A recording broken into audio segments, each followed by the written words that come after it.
In this video, we'll show you what happened in the book Harry Potter and the Deathly Hallows and describe what the movie left out. For example, did you know Lupin tried to abandon Tonks after finding out she was pregnant in the books by joining up with Harry, Ron, and Hermione at Grimmauld Place to join their quest to destroy Voldemort? Another difference is how much darker Wormtail's fate is. In the book, he tries to strangle Harry only to hesitate for a moment when Harry says he saved his life, and then Wormtail's own hand, created by Voldemort, strangles him to death. Also, Hermione's torture scene in the books was way worse than they showed in the film. We will use vertical footage on the right to remind you of what happened in the movies, as well as artwork that will appear when referencing the book. Anyway, let's begin. Chapter 1: The Dark Lord Ascending. On a path illuminated by moonlight, two men appear out of nowhere. Wands are drawn and pointed, then put away as recognition comes.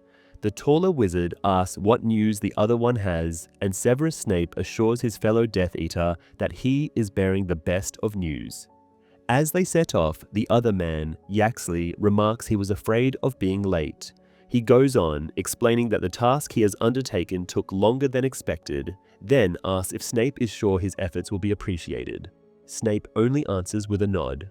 The Dark Wizards turn onto a driveway that leads to an impressive two-winged wrought iron gate.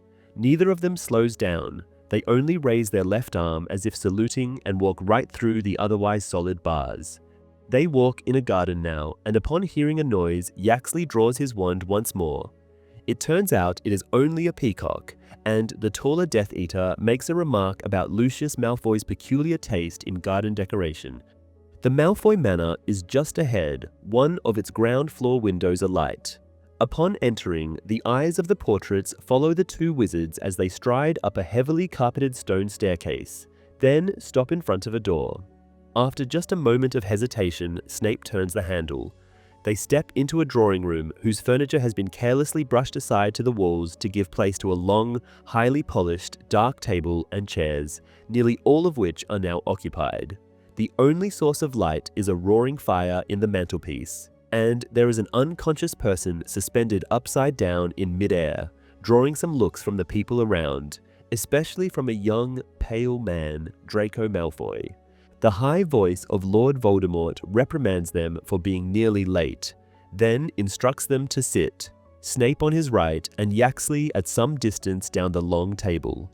As the Dark Lord sits in front of the fire, it takes time for the newcomers to adjust and actually see his snake-like features, red eyes, or hairless pale face. As Snape walks, all eyes follow him, and Voldemort wants to hear his report first.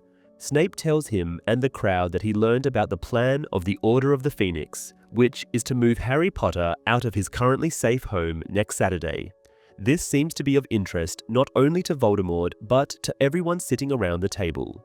The Dark Lord is satisfied with Snape, but Yaxley interrupts, saying he heard about a different plan.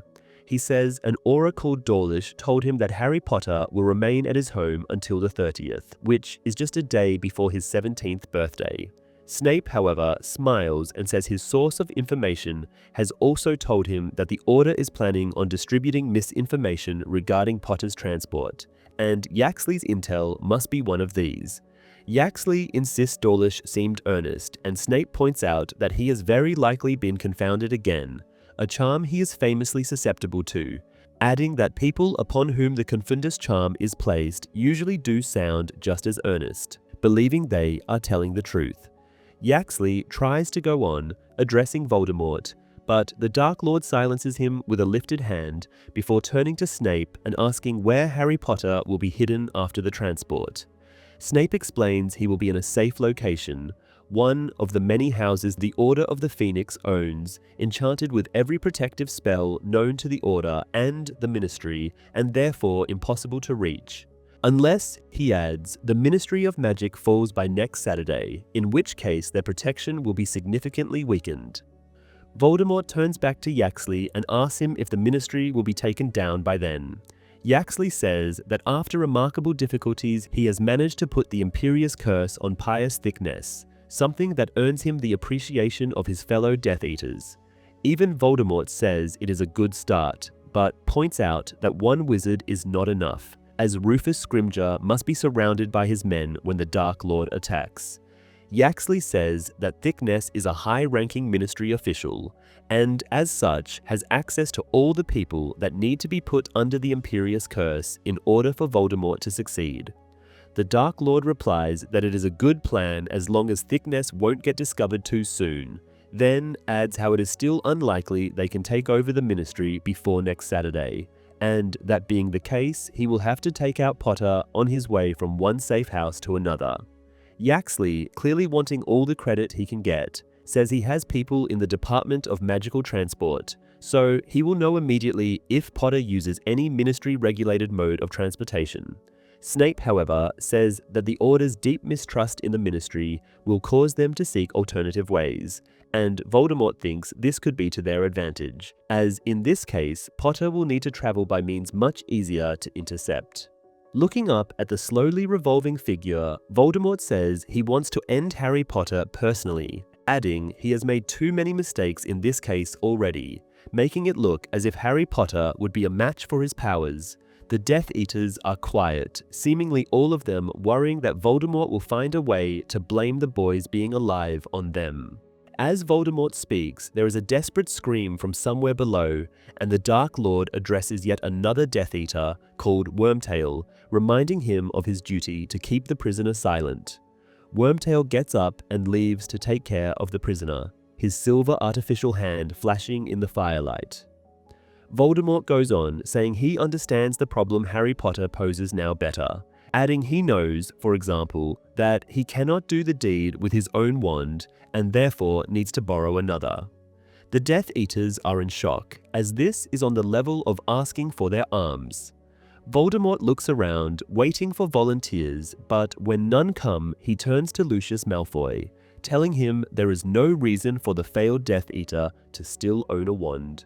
Lucius appears astonished and asks Voldemort for clarification, to which the Dark Lord repeats his command. Lucius glances at Narcissa Malfoy, who is seated beside him.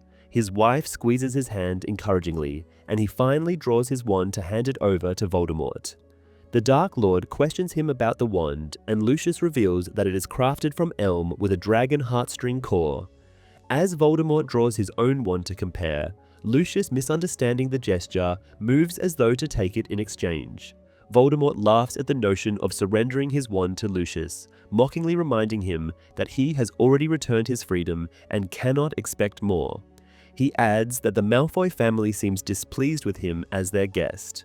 Lucius denies this accusation, but Voldemort calls him a liar. Nagini, the enormous snake, appears, slowly coiling around Voldemort's chair before settling on his shoulders. The Dark Lord questions Lucius about why he and his family seem so discontent with recent developments, especially considering their once fervent desire to witness Voldemort's rise to power. Lucius assures Voldemort that supporting his success remains the family's foremost wish. When Voldemort offers no immediate response, a woman seated next to Narcissa leans forward, declaring that having the Dark Lord himself as their guest is the greatest honor imaginable. Voldemort acknowledges this as a significant compliment, coming from Bellatrix Lestrange, causing her to blush. He then asks Bellatrix if she truly believes his presence is the ultimate privilege, especially given a recent event within her family. Bellatrix appears puzzled, and Voldemort informs her and Narcissa that their niece has recently married Remus Lupin, a werewolf, which must surely fill them with pride.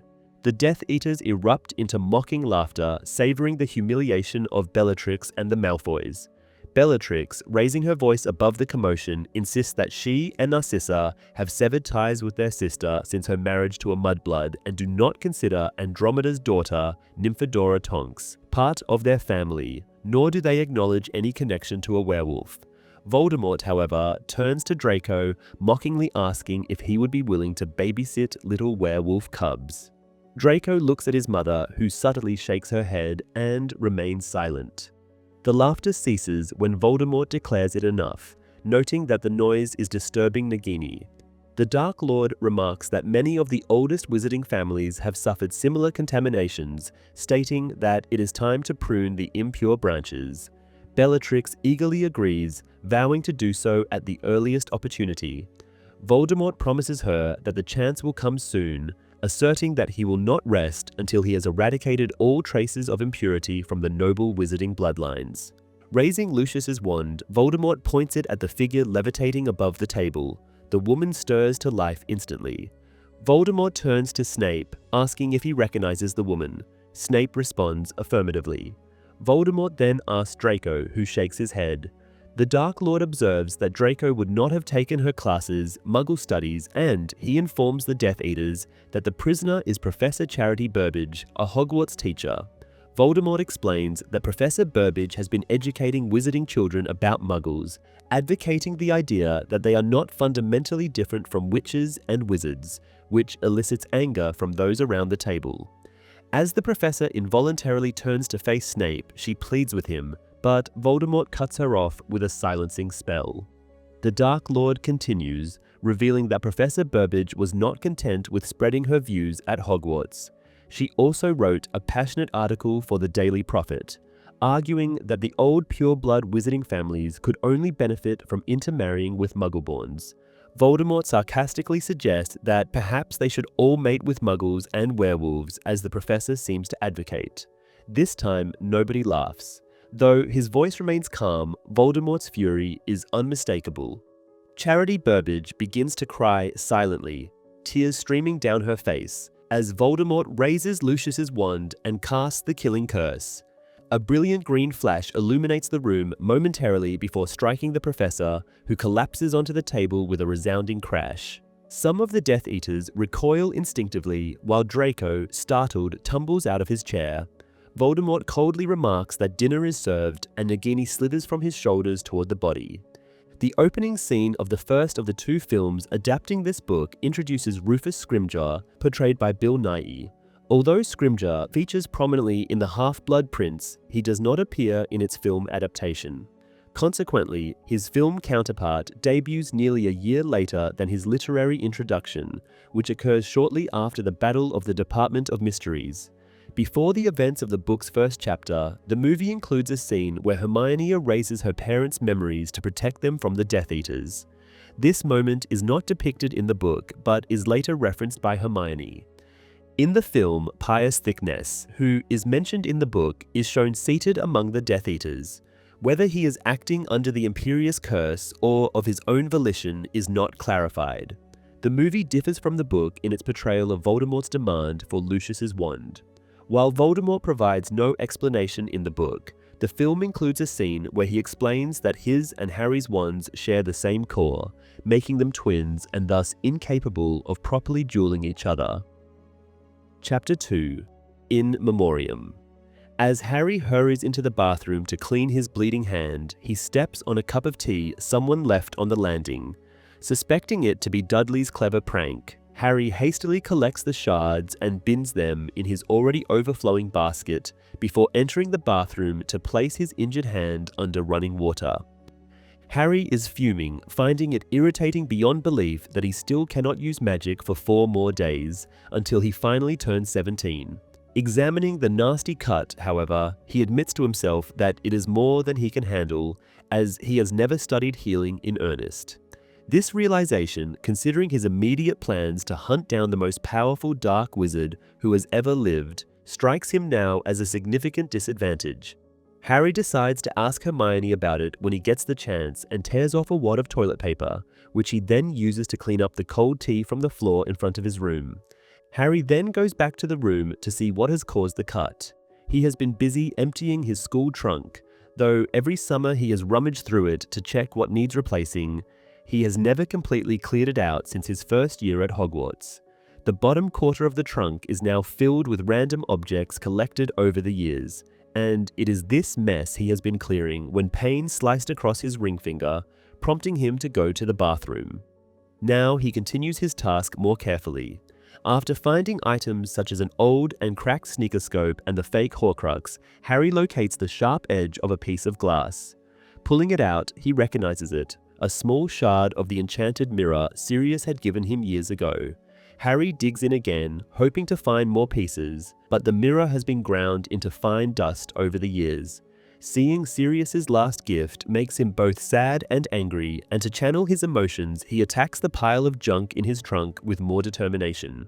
It takes another hour to completely empty the trunk. After discarding what is broken, Harry sorts his belongings into two piles, one for things he no longer needs and another for items he will take with him.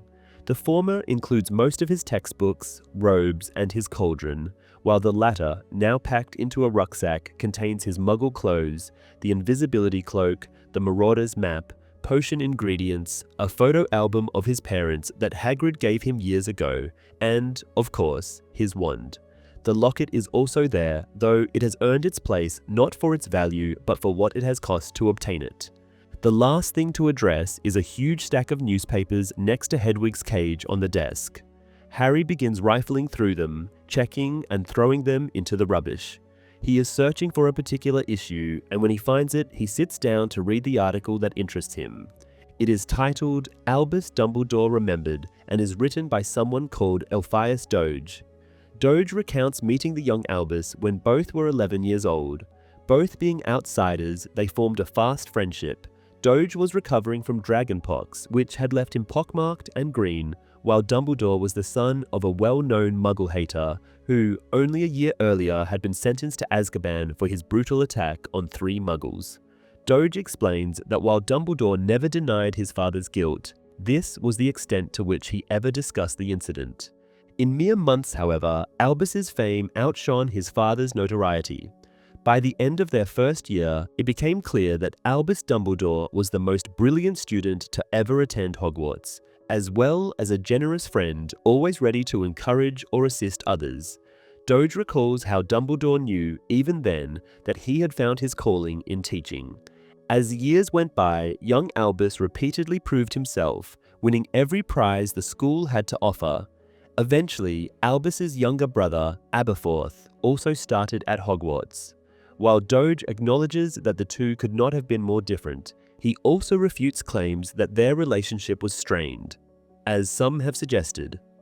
Doge reflects that being Albus's friend always meant coming in second place, which must have been even harder for a brother.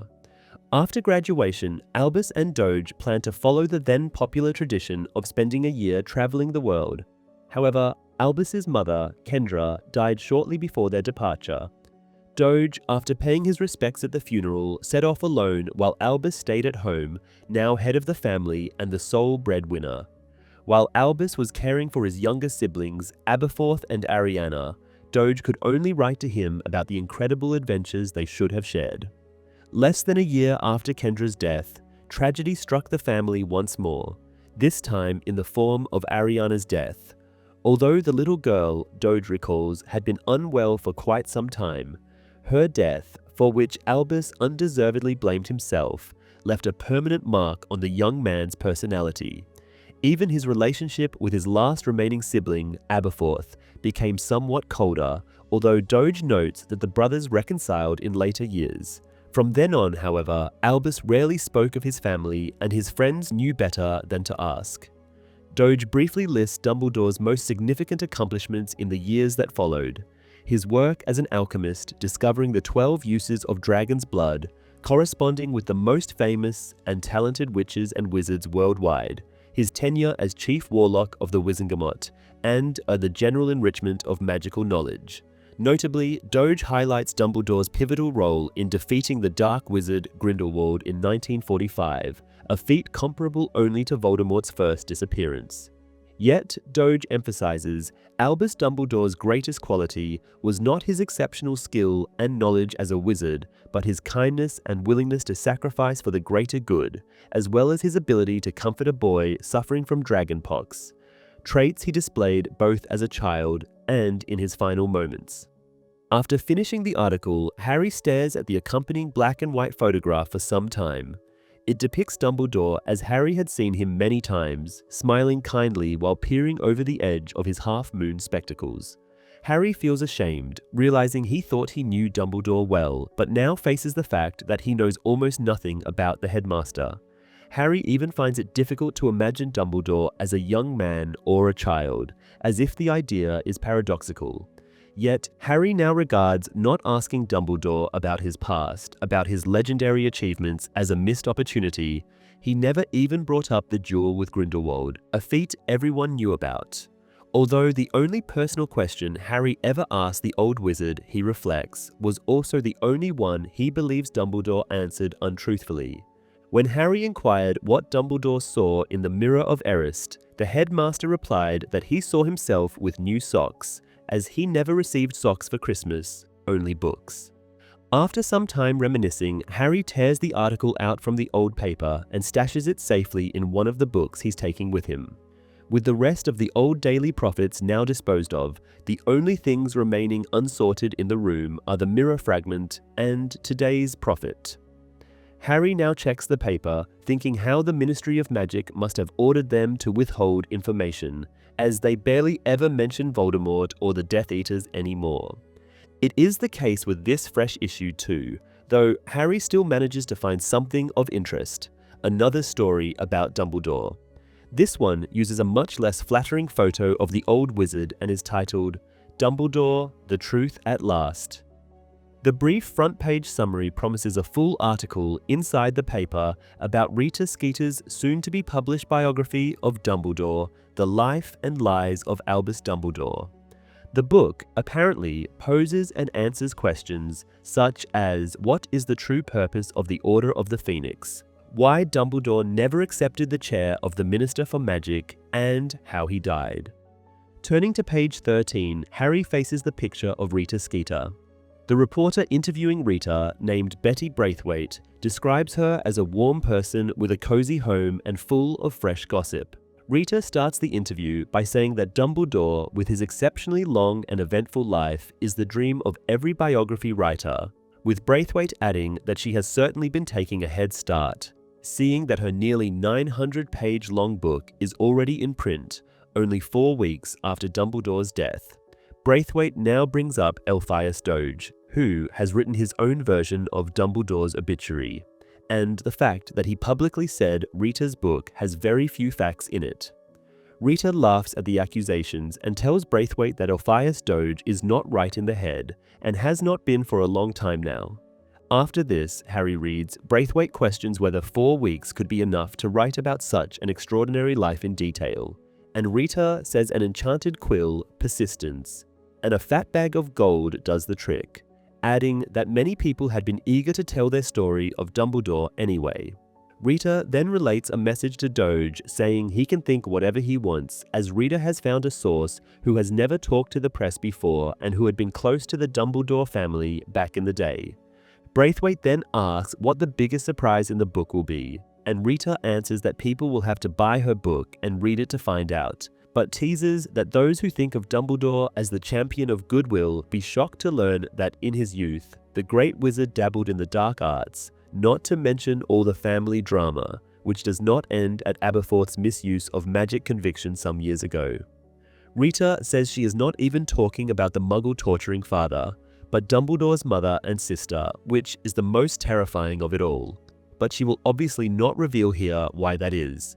The interviewer now asks if Rita debates Dumbledore being a genius, and the other reporter say he has certainly been clever, although in the case of many of his discoveries, he has relied heavily on other people's hard work. Upon asking about Dumbledore's most famous deed, stopping Gellert Grindelwald, Rita says people will be very surprised to learn the truth about Grindelwald and Dumbledore, and many will undoubtedly think that there has not been a duel at all. After this, Harry is mentioned, with Rita describing the relationship between him and Dumbledore as unhealthy and unlikely to be in Harry's best interest. A whole chapter in the upcoming book is apparently concerned with this. Rita states she and Harry have a close friendship and she might be one of the very few people who truly knows the boy, which brings the conversation to the last night of Dumbledore's life and the rumors according to which Harry has been present. Rita says that without giving away too many details, she can tell that Harry has indeed been there when Dumbledore jumped or had been pushed, and also that Harry named a person he famously hates, Severus Snape, as the killer.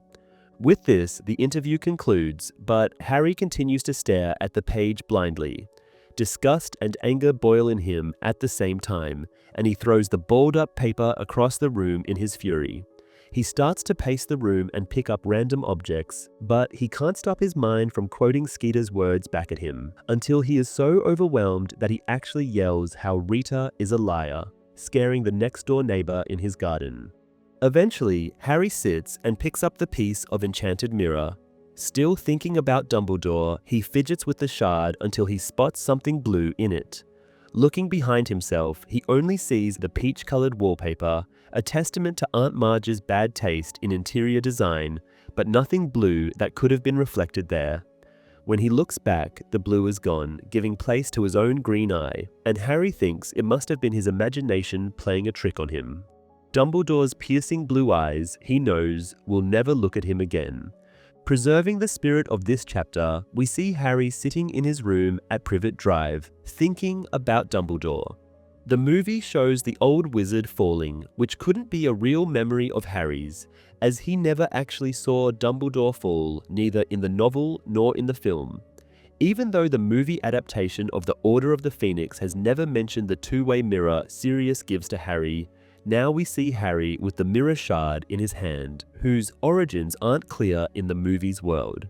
Though the audience gets a glimpse of Elphias Doge's article about Dumbledore when Harry puts it into his backpack, we never learn what it is about. The other newspaper story about Rita Skeeter and her book is entirely omitted from this scene. Chapter 3: The Dursleys Departing. The front door opens and Uncle Vernon bellows for Harry. The boy, still examining the fragment of mirror in his hand, doesn't respond at first.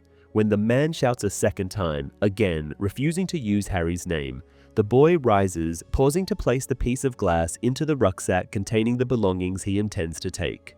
Slowly, he exits his bedroom. As Harry appears at the top of the staircase, Uncle Vernon greets him with a curt remark about how long he has taken and states he wants a word. Suspecting the nature of what is coming, Harry descends the stairs and enters the living room.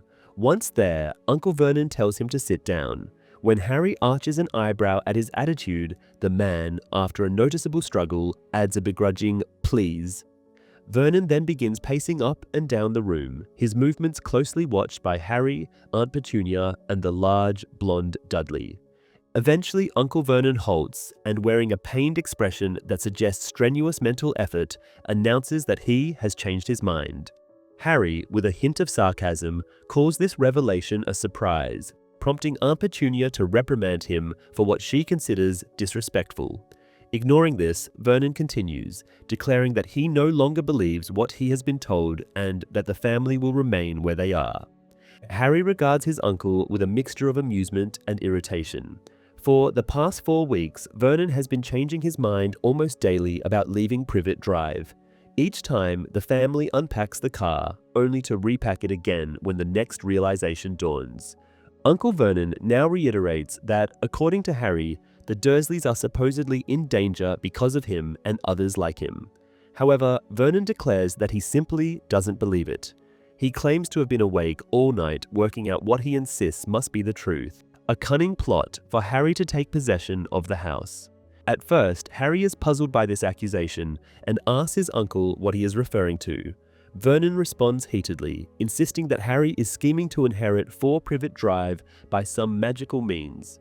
Harry, no longer amused, bluntly asks whether Vernon truly is as dim-witted as he appears. Before Aunt Petunia can interject in her usual defensive manner, Vernon cuts her off, demanding to hear Harry's explanation. The boy calmly reminds his uncle that he already owns a house, as his godfather left one for him. Harry adds that he has no reason to covet Privet Drive, least of all due to any sentimental attachment, given his lack of fond memories associated with the place. This argument visibly deflates Vernon, though he remains unconvinced. He insists that they only have Harry's word regarding the return of Lord Something. Harry helps him out by saying Voldemort, and then reminds him that Dumbledore himself confirmed this last year. Furthermore, Kingsley Shacklebolt and Arthur Weasley, who visited the Dursleys earlier that summer, had also affirmed it. The mention of these wizards makes Vernon flinch, and Harry finds himself sympathizing, recalling how Mr. Weasley had once accidentally destroyed much of their living room. Harry explains, for what feels like the 100th time, that once he turns 17, the powerful enchantments protecting them all will break. When that happens, Voldemort and his Death Eaters will no longer be barred from the house. This will not only endanger Harry, but also the Dursleys, as Voldemort might torture them for information about Harry's whereabouts or use them as bait, expecting Harry to come to their rescue. For a moment, Harry wonders whether he would come, and by the look in Vernon's eyes, he can tell his uncle is wondering the same thing. Vernon resumes pacing as Harry continues, explaining that the Order of the Phoenix is prepared to protect them. Turning back to face Harry, Vernon comments that he thought there was a Ministry of Magic. Surprised that Vernon remembers this, Harry confirms its existence. Vernon questions why the Ministry isn't responsible for ensuring their safety, pointing out that they are innocent civilians and that the government should protect them. Harry can't help but laugh at his uncle. Even when confronted with matters he neither understands nor accepts, Vernon's faith in the establishment remains unwavering regardless of the world it originates from.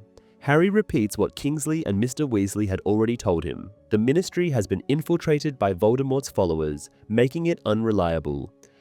Accepting this explanation, Vernon states that if the family is to go under protection, he would prefer Kingsley Shacklebolt to be their guard. Harry notes that Kingsley, currently assigned to protect the Muggle Prime Minister, is far too busy. Vernon declares that this is precisely why he wants Kingsley, because he is clearly the most competent wizard available. Harry reflects that Kingsley, the only wizard to have earned the Dursleys' respect, likely achieved this by mastering the art of dressing like a Muggle.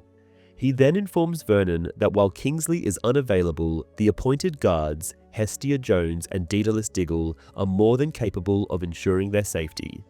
Vernon mutters something about wanting to review their CVs before trusting them, which causes Harry to lose his patience.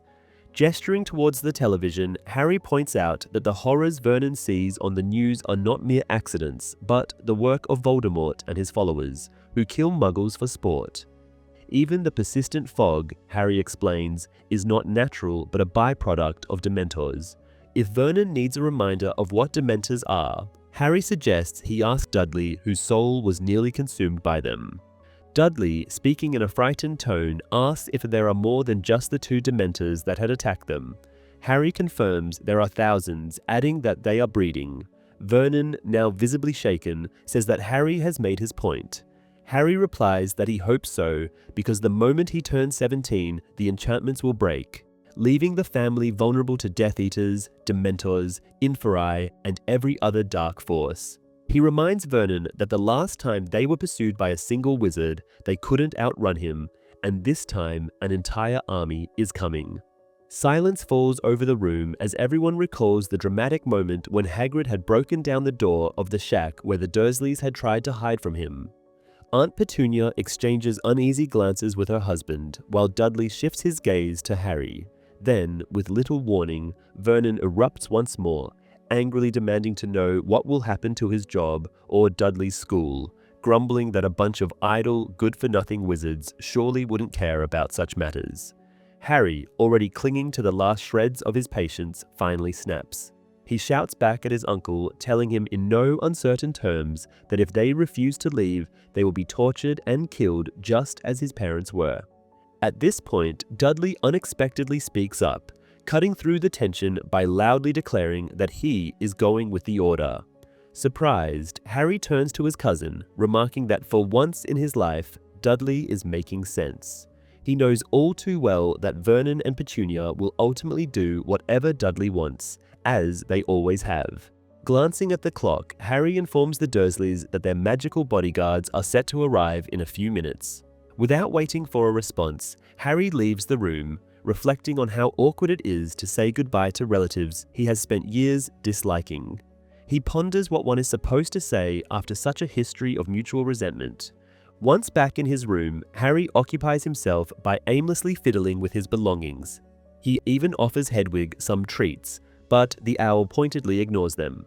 Apologizing softly, Harry assures her that soon they will leave, and she will be able to fly freely once again. At that moment, the doorbell rings. Realizing it would be unfair to leave Daedalus and Hestia to deal with the Dursleys alone, Harry heads downstairs.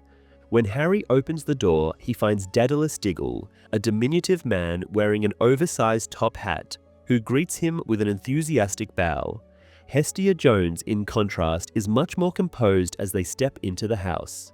In the living room, Daedalus cheerfully addresses the Dursleys as Harry's relatives, a term that clearly displeases them. Pulling out a large pocket watch, Daedalus begins explaining the plan. Since magic cannot be used inside the Dursleys' house, due to Harry being underage and the Order's desire to avoid giving the Ministry any pretext to arrest him, they will leave by car. He states they will drive about 10 miles, just far enough to escape prying eyes, and then apparate the Dursleys to a secure location. Turning to Uncle Vernon, Daedalus asks whether he knows how to drive. Vernon gruffly replies that of course he does, though his irritation grows as Daedalus compliments him, claiming he could never figure out all the switches, buttons, and knobs. Daedalus then turns his attention to Harry, informing him that there has been a change of plan. Harry asks if Mad-Eye Moody will still come to escort him using side-along apparition. Hestia responds that this won't be possible, though Mad-Eye will explain the reasons later. Suddenly, Daedalus's pocket watch emits a loud cry of "Hurry up!" startling the Dursleys. The two wizards agree that they are running behind schedule and explain that they will disapparate at the exact moment Harry steps out of the house for the last time, ensuring everyone is already en route to safety as the protective charms break. Daedalus asks the Dursleys if they are packed and ready to leave, but the family remains silent. Hestia suggests giving Harry and his relatives a moment of privacy, but Harry quickly dismisses the idea, saying it's unnecessary. Vernon declares it's time for farewells, awkwardly moving as if to shake Harry's hand before abruptly reconsidering. Petunia completely ignores Harry, instead fussing over Dudley to ensure he is ready. Dudley, meanwhile, stares at Harry with a blank expression reminiscent of Grawp the Giant. Finally, he breaks the silence, stating that he doesn't understand. When Petunia asks what he means, Dudley points at Harry and questions why he isn't coming with them. Vernon dismissively claims that Harry doesn't want to, then turns to Harry for confirmation, which he readily provides. Vernon declares again it's time to leave and steps out of the room, his footsteps receding as the front door opens.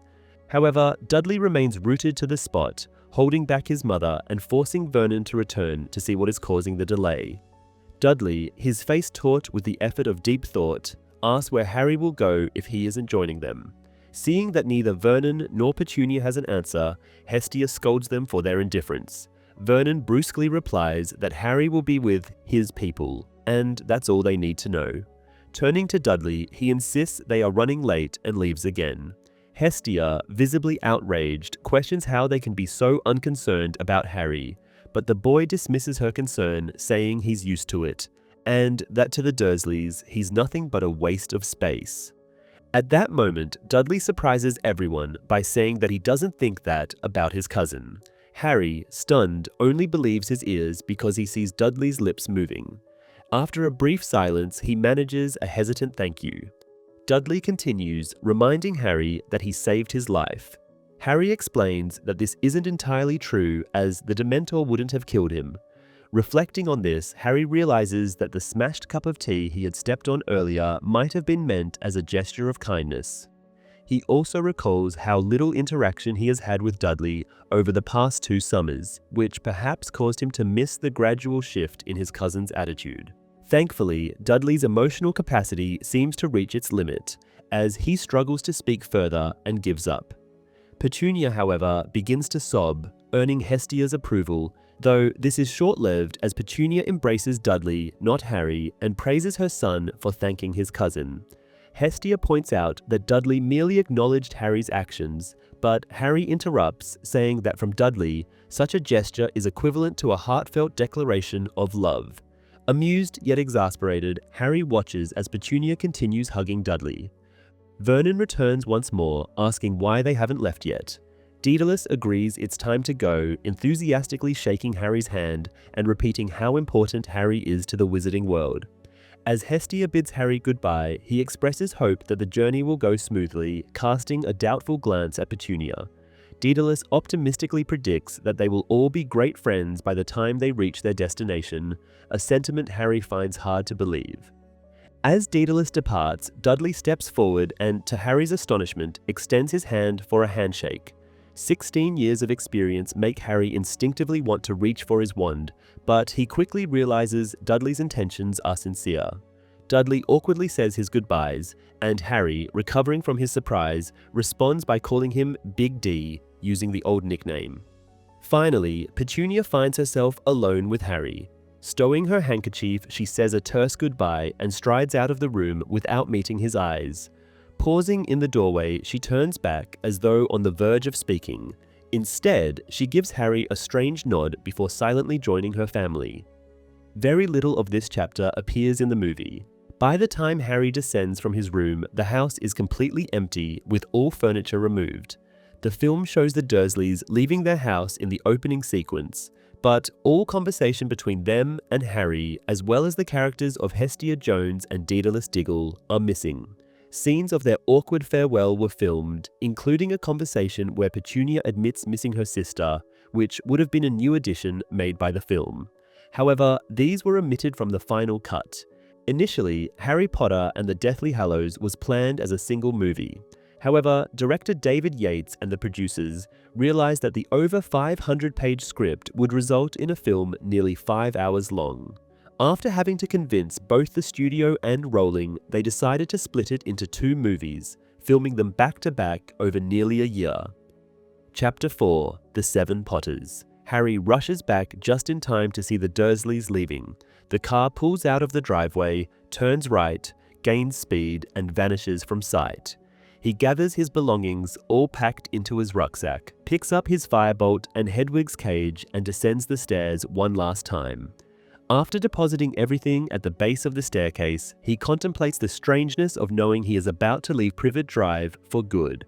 He feels an odd detachment at being alone, recalling how solitude in the house once felt like a reward before he discovered he was a wizard. He used to steal food from the fridge, play on Dudley's computer, or watch television, relishing the Dursleys' absence. Now, those memories feel as though they belong to someone else. Harry decides to give Hedwig a final tour as a way to remember, as he calls it somewhat sarcastically, the good times. He starts at the door, recalling how Dudley had vomited on the doormat after the Dementor attack, reflecting on the fact that, in the end, his cousin had been grateful. He then gestures towards the door itself, noting that Dumbledore had once walked through it. Moving on, he opens the cupboard under the stairs, telling Hedwig it used to be his bedroom and remarking on how tiny it now seems. It was before Hagrid had revealed the truth to him, yet he vividly remembers waking up, staring at the staircase and the dreams he used to have, mostly flashes of green light and, on one occasion, a flying motorcycle. A sudden loud roar from outside startles Harry. Straightening up too quickly, he bangs his head on the low ceiling of the cupboard. Muttering several of Uncle Vernon's best swear words, he stumbles into the kitchen and peers into the darkness. A strange quivering effect ripples through the air as, one by one, wizards and witches remove their disillusionment charms, becoming fully visible. His eyes are immediately drawn to Hagrid. If his sheer size weren't enough, he now sits astride a massive motorbike with an attached sidecar, seemingly built to accommodate his bulk. Surrounding him, others dismount from brooms or thestrals. Beaming with happiness at the sight of his friends, Harry remarks that he did not expect so many to come. Mad-Eye Moody informs him that plans had to change and suggests they all move inside before revealing further details.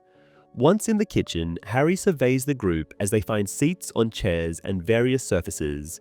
Ron and Hermione are present along with Fred and George. Moody, of course, and Hagrid haunching beneath the ceiling. Bill, his scars still raw, sits beside his fiancée, the strikingly beautiful Fleur.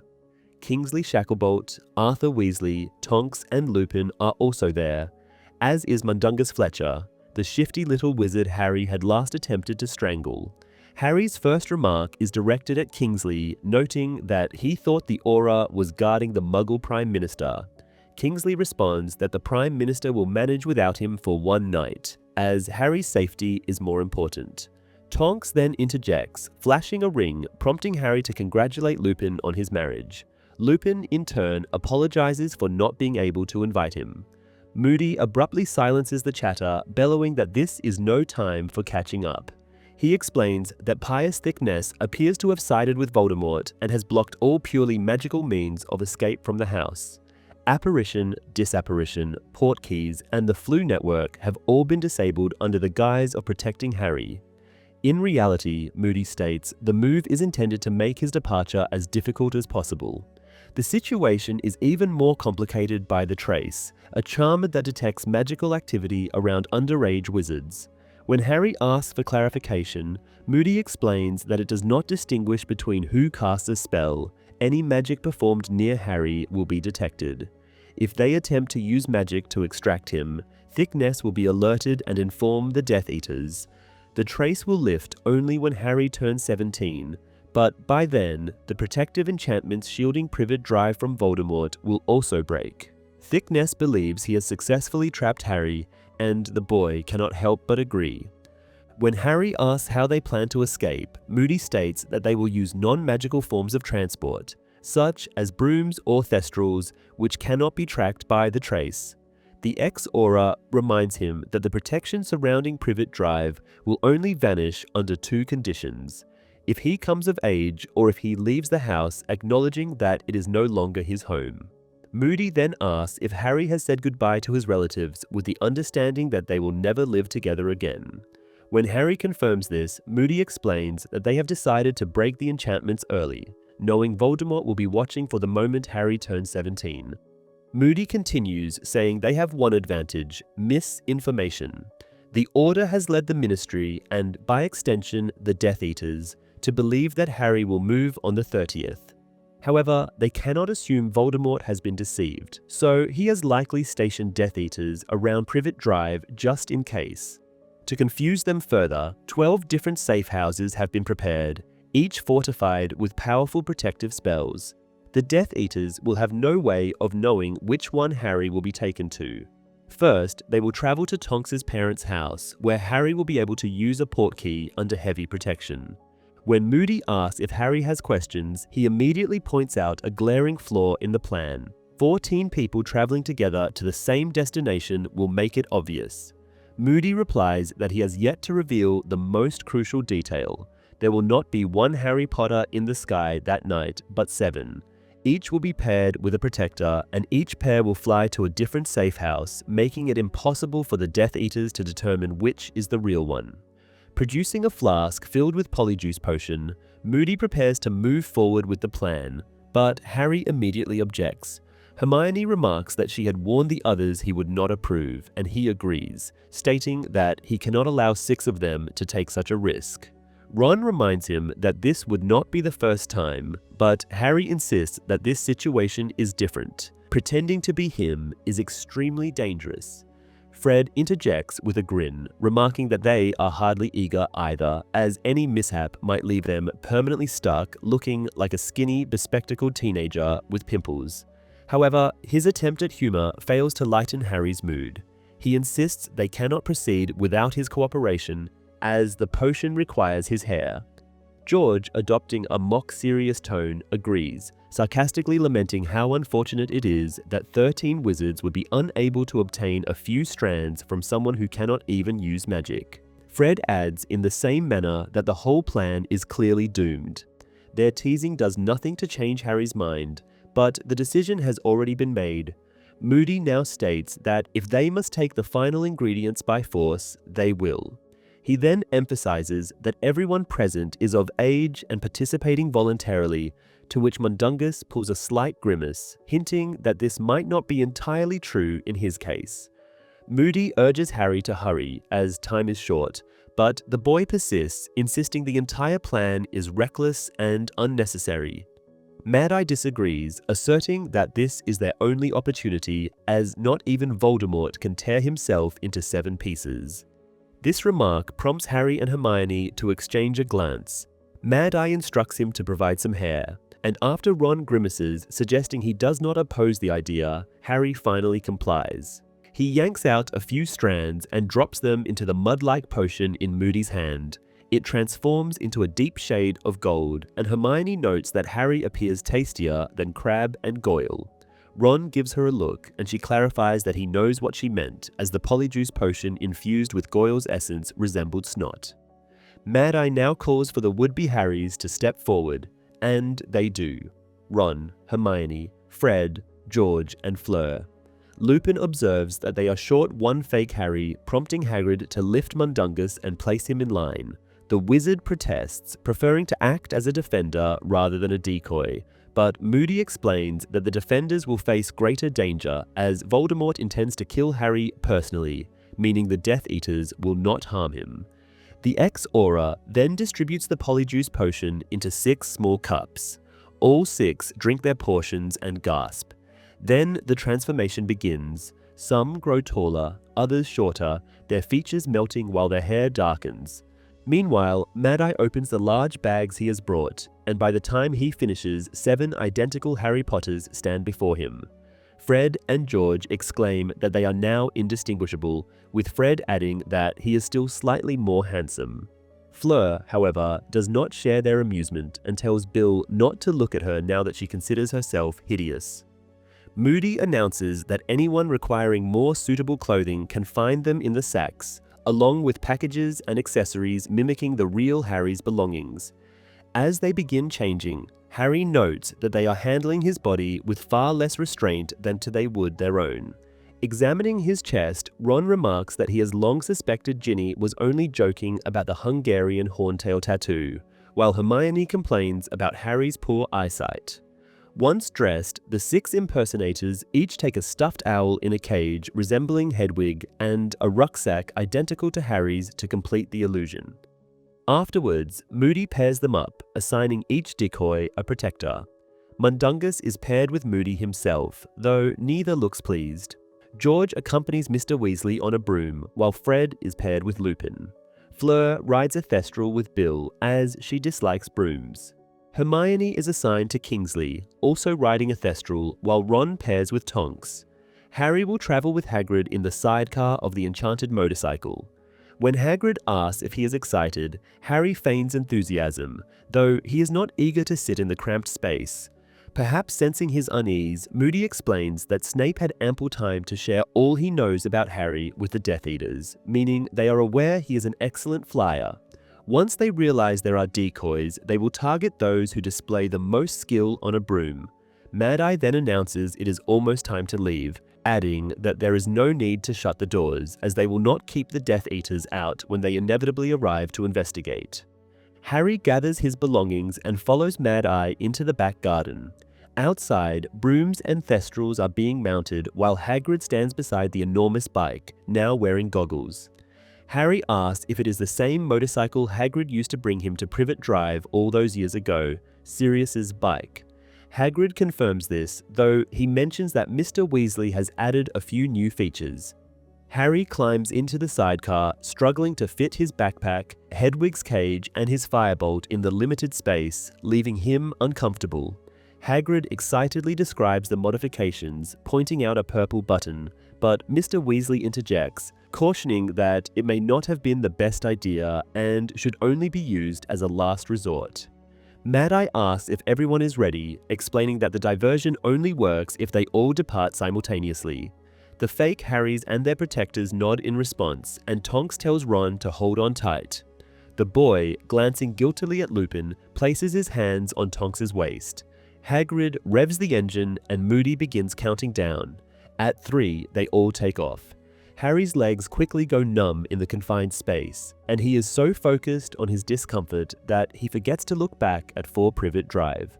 By the time he does, they are so high that he can no longer distinguish his former home among the row of houses.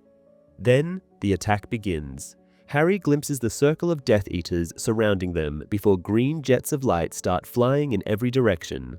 Hagrid suddenly flips the bike upside down, causing Hedwig's cage, the firebolt, and the rucksack to slip out of the sidecar. Harry grabs the falling backpack strap and manages to catch the cage, but the broom is lost. A green flash of light then strikes the cage, and with a final screech, Hedwig collapses. In shock, Harry repeats her name, but the owl remains motionless at the bottom of the cage. Staring back at the battle, he pulls out his wand and, placing Hedwig's cage deep into the sidecar, tells Hagrid they need to return and help the others. Hagrid refuses, stating that his orders are to get Harry to safety. At that moment, spells whiz past them as 4 Death Eaters pursue the motorcycle, firing curses at Hagrid. Harry sends a stunning spell toward them, but it only scatters them instead of landing a direct hit. Hagrid tells Harry to wait, then presses a green button. A solid brick wall materializes behind them, seemingly erupting from the exhaust port. One of the dark wizards fails to evade it in time and crashes, tumbling from his broken broom. Another Death Eater swoops down to save him, but 2 remain in pursuit, unleashing killing curses at Hagrid. Harry defends him by countering with more stunning spells, intercepting the attacks mid-air. The colliding spells explode into bursts of green and red sparks, resembling fireworks. Hagrid presses another button, releasing a massive net, but the remaining Death Eaters are now more cautious and manage to avoid it. Worse still, a moment later, the 3rd pursuer returns, rejoining the chase. Deeming the situation an emergency, Hagrid presses the purple button, the one Mr. Weasley had warned against using. Blue and white dragon fire roars from the exhaust port, propelling the bike forward with such force that the metal bars attaching the sidecar to it begin to bend and snap. The Death Eaters are left behind, dodging the flames as Hagrid assures Harry not to worry, promising to fix the damage immediately. Harry shouts back that he will handle it, but he is too late. Hagrid has already drawn his pink umbrella and pointed it at the broken connections. He speaks the incantation, yet the spell backfires due to his broken wand, causing the sidecar to detach completely from the motorcycle. As the sidecar plummets, Harry quickly casts a levitating charm. Though now free-floating and uncontrollable, it remains airborne. Harry sees a Death Eater closing in on them again and fires an impediment jinx. The spell not only strikes its target, but also causes another dark wizard to crash into him as he halts abruptly in midair. The 3rd pursuer, however, avoids the collision and hurls a curse at Harry, who ducks just in time, only to knock his own tooth loose against the edge of the sidecar. As the levitating charm begins to fade, the sidecar starts falling again. Hagrid swoops in and grabs hold of Harry's clothes, lifting him out of the dropping sidecar. Harry in turn clutches the backpack tightly as he is hoisted onto the bike, now seated with his back to Hagrid. He spits out some blood and with a pang of regret makes the sidecar explode, knowing that Hedwig's body is still inside. The blast eliminates one pursuer and forces another to retreat. Hagrid apologizes, admitting he should not have attempted to fix the damage himself, but Harry tells him to forget it and focus on getting them away. 2 more Death Eaters move in to intercept, prompting Harry to fire a series of curses to slow them down. One dark wizard loses his hood mid-turn, revealing the blank-faced Stan Shunpike in pursuit. Recognizing him, Harry casts a disarming charm, causing another Death Eater to shout that they have found the real Harry Potter, before all the Death Eaters suddenly vanish. Hagrid, confused, asks where they have gone, but Harry, sensing something is wrong, is unsure. A deep unease settles over him as he grips Hagrid's coat, urgently instructing him to activate the Dragon Fire boost again. Hagrid complies and the bike surges forward at tremendous speed, both of them barely managing to stay seated. Hagrid believes they have lost their pursuers, but Harry remains doubtful. He is still unsettled by how one of them recognized him, puzzled by their abrupt disappearance. Hagrid reassures him that they are nearly there as the bike begins its descent. At that moment, Harry's scar sears with pain. 2 Death Eaters appear on either side of the motorcycle, and flying without broom or thestral, Lord Voldemort himself shows up behind them. As the Dark Lord raises his wand, Hagrid lets out a yell and sends the bike into a steep dive. Clinging on with one hand, Harry fires stunning spells with the other, at least one of which finds its mark, as he spots a body plummeting. Suddenly, the engine explodes in a shower of green sparks, and a Death Eater, mere feet away, has his wand raised. Hagrid lunges at him, forcing both into a downward spiral as the Death Eater's broom fails under the giant's weight. Harry, his scar burning unbearably, realizes this is the end. The bike spins out of control, and he cannot even see where Voldemort is when the Dark Lord begins the killing curse. Just then, Harry's wand acts on its own. Yanking his hand, it aims and shoots golden red flames, destroying Voldemort's wand. The Dark Lord screams in rage, demanding another wand from his followers. Harry seizes the moment, slamming the dragon fire button, and the bike rockets forward. Dazed from pain, Harry murmurs Hagrid's name, realizing he is nowhere in sight. He desperately attempts a summoning charm, trying to pull the giant back. Voldemort reappears, now armed with another wand, but just as he prepares to strike, he vanishes. Harry has no idea why and no time to figure it out. The ground is rushing up fast. He sees Hagrid sprawled below and yanks the handlebars, steering the bike away to avoid crashing into him. With a resounding impact, the motorcycle plunges into a small pond. A minor difference occurs when Harry provides his hair for the Polyjuice potion. In the novel, he does so hesitantly but willingly, while in the movie, Hermione plucks a strand without warning while he is distracted. When the group prepares to depart, Mad-Eye Moody orders everyone to head to the burrow, and all 7 pairs are shown flying in the same direction. This contradicts the novel and undermines the entire strategy, as the plan had been to send 6 decoys in different directions to divert the Death Eaters away from the real Harry. In the film, Hagrid inexplicably decides to land on a motorway, transforming the pursuit into a literal car chase. Another notable change involves Hedwig. Instead of remaining caged, she is free in the movie and attempts to protect Harry, getting killed in the process. This also serves as the moment the Death Eaters identify the real Harry, as only he would be defended by his owl. Chapter 5: Fallen Warrior. Harry struggles to get out of the pond, attempting to leave behind the wreckage of twisted metal and torn leather, the only remnants of Sirius's motorcycle. He has no idea where Voldemort is now, why he has vanished, and expects the Dark Lord to strike again at any moment. Feeling blood on his face, Harry crawls towards the large, dark mound on the ground. Hagrid. He is motionless, not even stirring when Harry calls his name.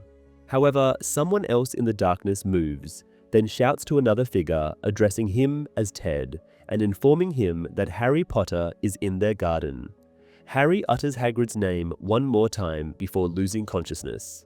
When he comes around, he is lying on something soft, his ribs and arm aching, but his regrown tooth intact.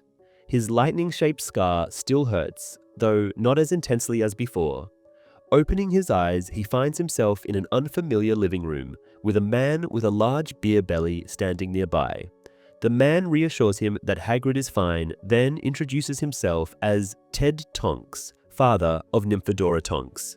He proceeds to list the injuries he has mended, Harry's ribs, arm, and tooth, before asking if there are any others he has missed.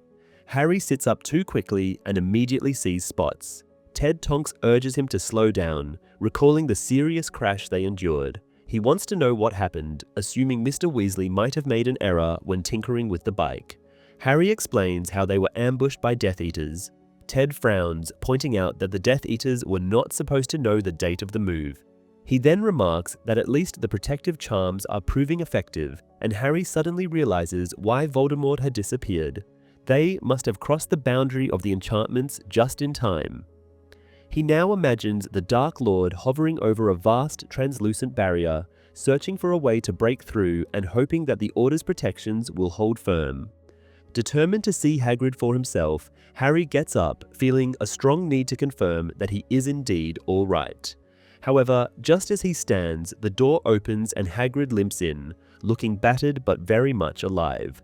Relief floods through Harry as Hagrid pulls him into a hug, expressing disbelief that Harry managed to get them out of danger. Harry shares the sentiment and then notices a woman entering the room behind Hagrid. Instinctively, he reaches for his wand, but it is not in his pocket. Ted Tonks, holding it in his hand, returns it to him, informing Harry that the woman he is about to curse is his wife. Taking a second look, Harry sees the distinction. Andromeda Tonks's hair is a softer shade of brown, her features less sharp. But the resemblance to Bellatrix Lestrange, her sister, is striking. Harry quickly apologizes. Andromeda, however, has only one question.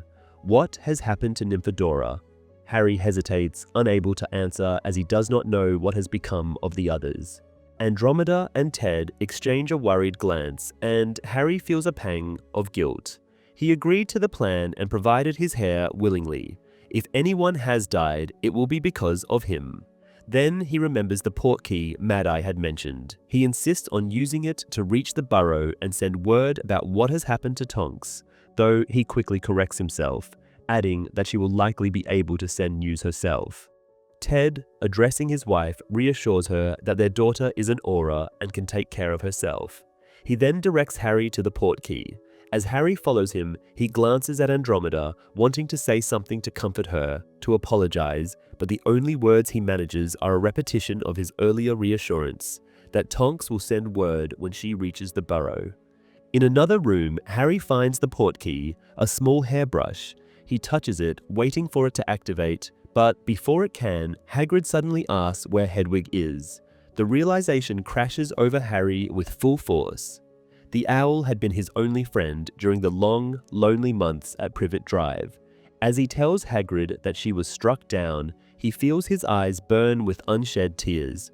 Hagrid tries to console him, but at that moment, the hairbrush begins to glow bright blue. Ted Tonks warns them to touch it. Hagrid does so, and in an instant, they are yanked into the uncontrollable spinning nothingness of portkey travel. Moments later, Harry's feet slam into solid ground and he collapses. They have arrived in the garden of the burrow. Mrs. Weasley and Ginny come running towards them, bombarding them with frantic questions. Harry struggles to his feet and immediately asks his own, "Where are the others?" The pale fear on Mrs. Weasley's face is enough of an answer. He quickly explains that the Death Eaters knew about the plan and launched an ambush, scattering the group, and that he and Hagrid were even attacked by Voldemort himself. As he speaks, he hears the desperation creeping into his voice, as if trying to justify why he ran instead of staying to fight. Mrs. Weasley, however, silences his self-reproach by embracing him tightly, telling him she is grateful he has made it back in one piece. Hagrid, still visibly shaken, turns to Mrs. Weasley and asks if she has any brandy on hand, claiming it is for medical purposes. Mrs. Weasley hurries off to fetch some, and Harry suspects she avoids using magic so she can hide her tears. He turns to Ginny, who informs him that Ron and Tonks were supposed to arrive first, but their portkey had returned alone. Then Fred and Mr. Weasley were due, but the same thing happened. Their portkey arrived without them. Harry and Hagrid are the third in line, meaning that if the plan is still holding, Lupin and George should be arriving next. Mrs. Weasley returns, carrying a bottle of brandy. Hagrid downs it in a single gulp, just as Ginny urgently points towards the garden. A bright blue glow appears, and a second later, Lupin and George materialize. Harry realizes at once that things have not gone according to plan. Lupin is supporting George, whose face is streaked with blood. Harry rushes to help, and together they carry George into the house. Laying him on the sofa in the living room, Harry now gets a proper look at the injury. His stomach clenches. One of George's ears is missing. As Mrs. Weasley starts to tend to George, Lupin grabs Harry and drags him out to the kitchen. Hagrid, still trying to squeeze in, voices his objections, but Lupin ignores the giant. Instead, he asks Harry what kind of creature he saw when he first visited Lupin's office at Hogwarts.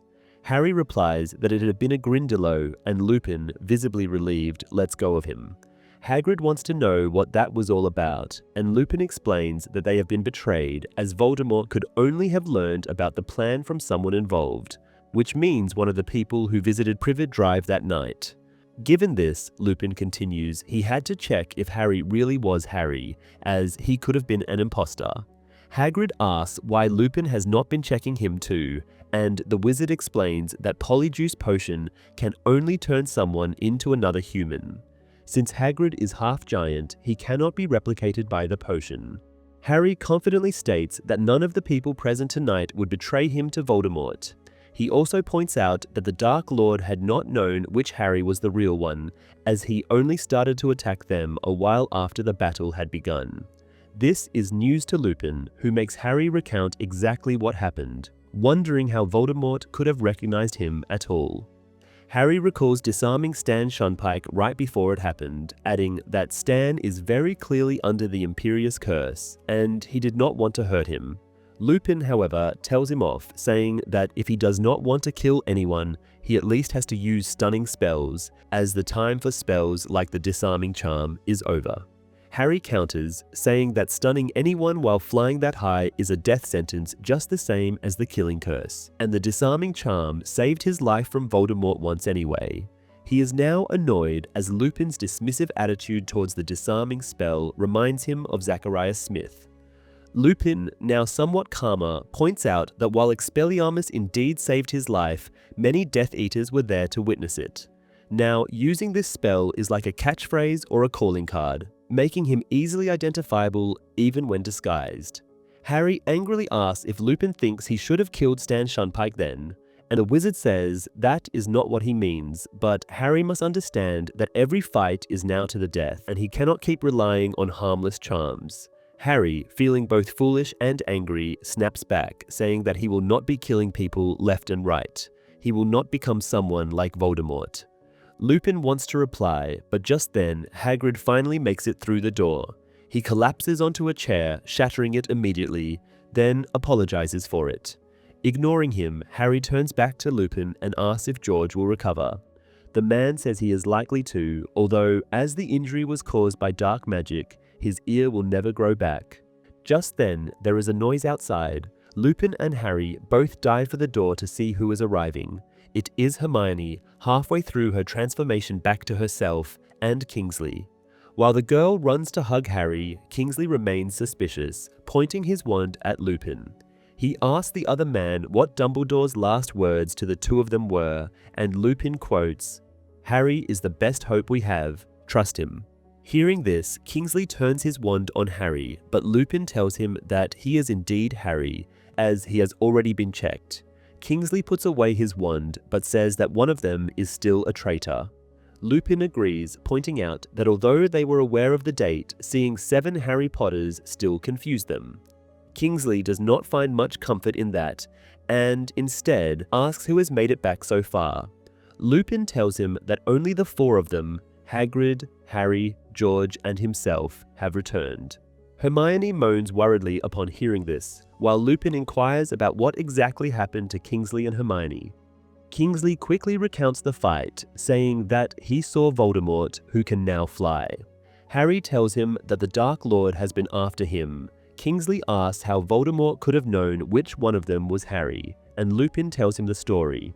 Hermione interjects, saying that Stan Shunpike is supposed to be in Azkaban, but Kingsley tells her there has obviously been another hushed-up mass breakout, as he saw Travers, a Death Eater who also should be in prison. He then asks where George is, and Lupin tells him about the lost ear, adding for the first time that it was a Sectum Sempra curse cast by Snape that did it. He says he wished to pay the Dark Wizard back, but could not, being preoccupied with other attackers and the rapidly bleeding George. Silence falls, during which they all watch the sky, hoping to see a friend returning safely. Nobody comes. After a while, Hagrid, stuck in the doorframe once more, asks for some assistance, and Harry, glad for something to do, goes to help him out. Once the doorway is free again, he uses it to go into the kitchen and through it into the living room to check on George. Harry asks how the young wizard is doing, and Mrs. Weasley tells him what Lupin has already said. The ear will not grow back due to the injury being caused by dark magic. The woman adds that it could have been much worse and that George will live. Ginny asks who else has arrived, and Harry tells her. Looking at the girl, he struggles with the overwhelming urge to hug her, but before he can act on it, a noise comes from the kitchen. Someone shouts at Kingsley to move aside, insisting that he will prove his identity only after he has seen George. Mr. Weasley bursts into the room, Fred following closely behind. Both appear uninjured. Harry realizes he has never seen the wizard this distressed as Mrs. Weasley rushes forward to embrace her husband. Fred, speechless for the first time in his life, stares at his twin brother in shock. The commotion seems to have roused George, who now stirs. When asked how he feels, he responds, saint-like. Fred, suspecting his brother's mind may have been affected by the curse, questions him further. However, George clarifies, stating he feels holy, deliberately pronouncing it as holy. Mrs. Weasley sobs with relief, but Fred chastises his twin for making such a weak pun when there are far better ear-related jokes to be made. George turns to their mother and tells her that from now on, she will have no trouble telling them apart. He then greets Harry, expressing his relief that the plan worked and that he made it back safely. George asks about Bill and Ron, and upon learning they have yet to return, his worry becomes evident. Harry wants to go back outside and signals for Ginny to accompany him. As they cross the kitchen, she remarks that Tonks and Ron should have arrived already, as their destination, Aunt Muriel's, is nearby. The fear that Harry has been managing to suppress begins creeping in, and Ginny, perhaps sensing his unease, takes his hand. Outside in the garden, Kingsley paces restlessly, casting sharp glances at the sky with each turn. Lupin, Hermione, and Hagrid stand motionless, their eyes fixed on the stars, waiting. Harry and Ginny join them. Long minutes pass, each rustling of the leaves sending a jolt of hope through the group, only for it to fade just as quickly. Then, at last, something truly moves. A broomstick emerges from thin air, having just crossed the boundary of the protective charms. Tonks and Ron land with a long slide. Tonks immediately throws herself into Lupin's arms, while Hermione envelops Ron in a hug. Tonks recounts how Ron fought admirably, managing to hit a moving Death Eater with a spell while flying. She then asks if they are the last ones to return. Ginny informs her that 4 people remain unaccounted for: Mundungus, Mad-Eye, Bill, and Fleur. She then hurries inside to inform her parents of Ron's safe arrival. Lupin demands to know what delayed them, and Tonks explains that Bellatrix Lestrange was relentless in her attempts to kill her. They had been unable to take her down, but they managed to injure another Lestrange, Rodolphus. After missing their portkey, they had been forced to fly back. As they exchange stories of their encounters, tension builds over the fate of the remaining 4. Eventually, Kingsley notes that he should have returned to Downing Street long ago. He asks the others to notify him when the latecomers arrive, then steps beyond the protective enchantments and disapparates. Not long after, Mr. and Mrs. Weasley emerge from the house, Ginny trailing behind them. Mrs. Weasley expresses her gratitude to Lupin and Tonks for keeping her sons as safe as possible. Lupin then inquires about George's condition, prompting Ron to ask what has happened to his brother. Before anyone can respond, their attention is drawn to relieved cries as Bill and Fleur finally appear in the sky. Their thestral lands right in front of them, and Mrs. Weasley rushes to embrace her son. Bill returns the gesture half-heartedly, his eyes seeking out his father. With a grave expression, he announces that Mad-Eye Moody has been killed. He explains how Mundungus panicked at the sight of Voldemort and disapparated, leaving Mad-Eye to face a killing curse directly from the Dark Lord. There had been nothing they could do, as they had been attacked by 6 Death Eaters. Fleur nods, tears streaming down her face. Lupin assures them that no one blames them, while Harry struggles to accept the loss. Mad-Eye Moody, the seasoned warrior, the old survivor, now gone. It slowly dawns on them that there is no longer any reason to wait outside. With Mundungus having fled and Moody dead, everyone else is accounted for. No one else is coming. The group returns to the Burrows' living room, where Fred, noticing their grim expressions, immediately asks what has happened. Mr. Weasley breaks the news of Moody's death, and the shock erases the humor from the twins' faces. Tonks takes the news the hardest, quietly sobbing, and Harry understands why. Moody had been a mentor to her. Bill pours and distributes fire whiskey, and they raise their glasses in a solemn toast to Mad-Eye's memory. The moment of mourning is interrupted when Lupin brings up Mundungus's desertion. Instantly, the mood shifts.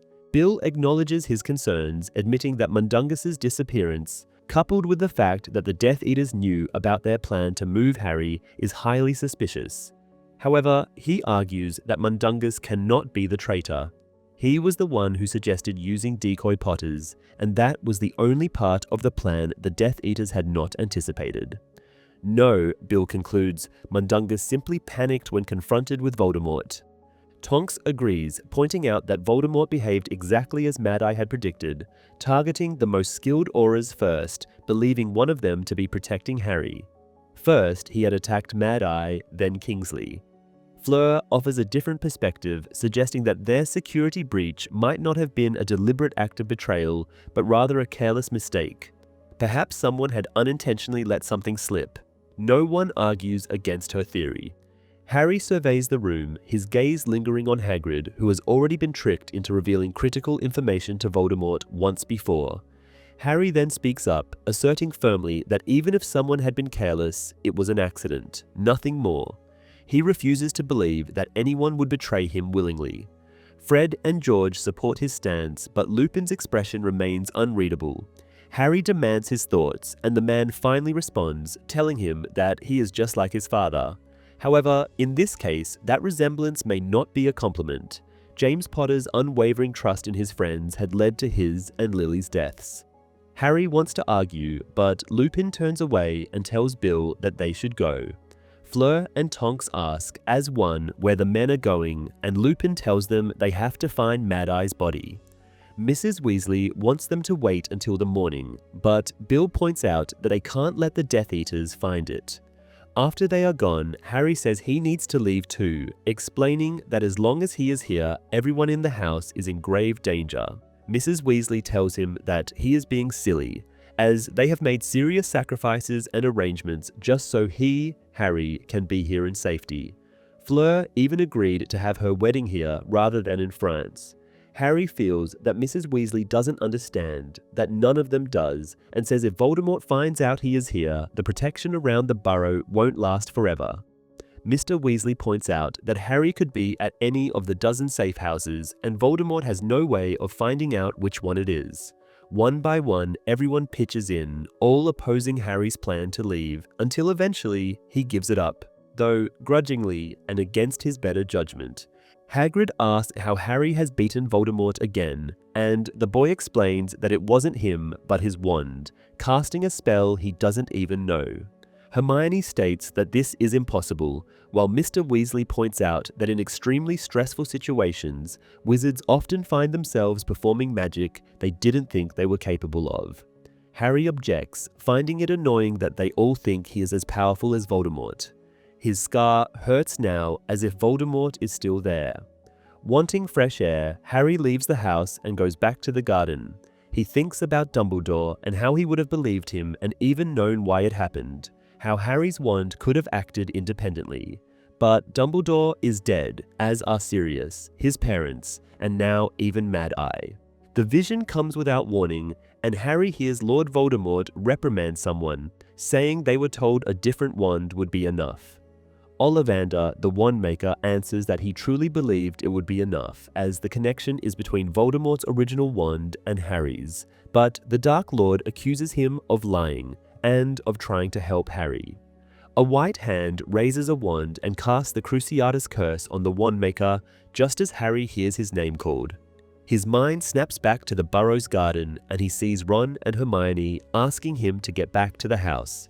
Harry tells them what he has just seen, and Hermione pleads with him to try and close his mind, arguing that Voldemort is already taking over the wizarding world, and Harry should at least keep the Dark Lord out of his head. Ted and Andromeda Tonks aren't featured, as Harry and Hagrid land directly in the Garden of the Burrow, without any extra steps. The content of this chapter is faithfully adapted, with very few and rather insignificant changes. One of these is that Harry doesn't mention his wand performing magic on its own, nor does he say he wants to leave the burrow. In the film, Harry doesn't have a vision of Voldemort torturing Ollivander. Instead, he dreams of it as fleeting scenes embedded in a larger dream about the Horcruxes and Dumbledore. Chapter 6: The Ghoul in Pajamas.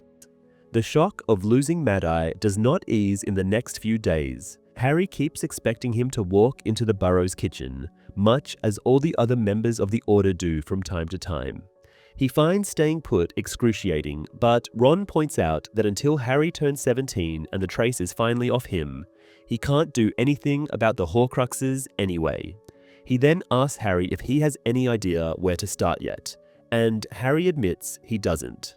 Ron says Hermione has been doing some research which she will share with them now that Harry is here.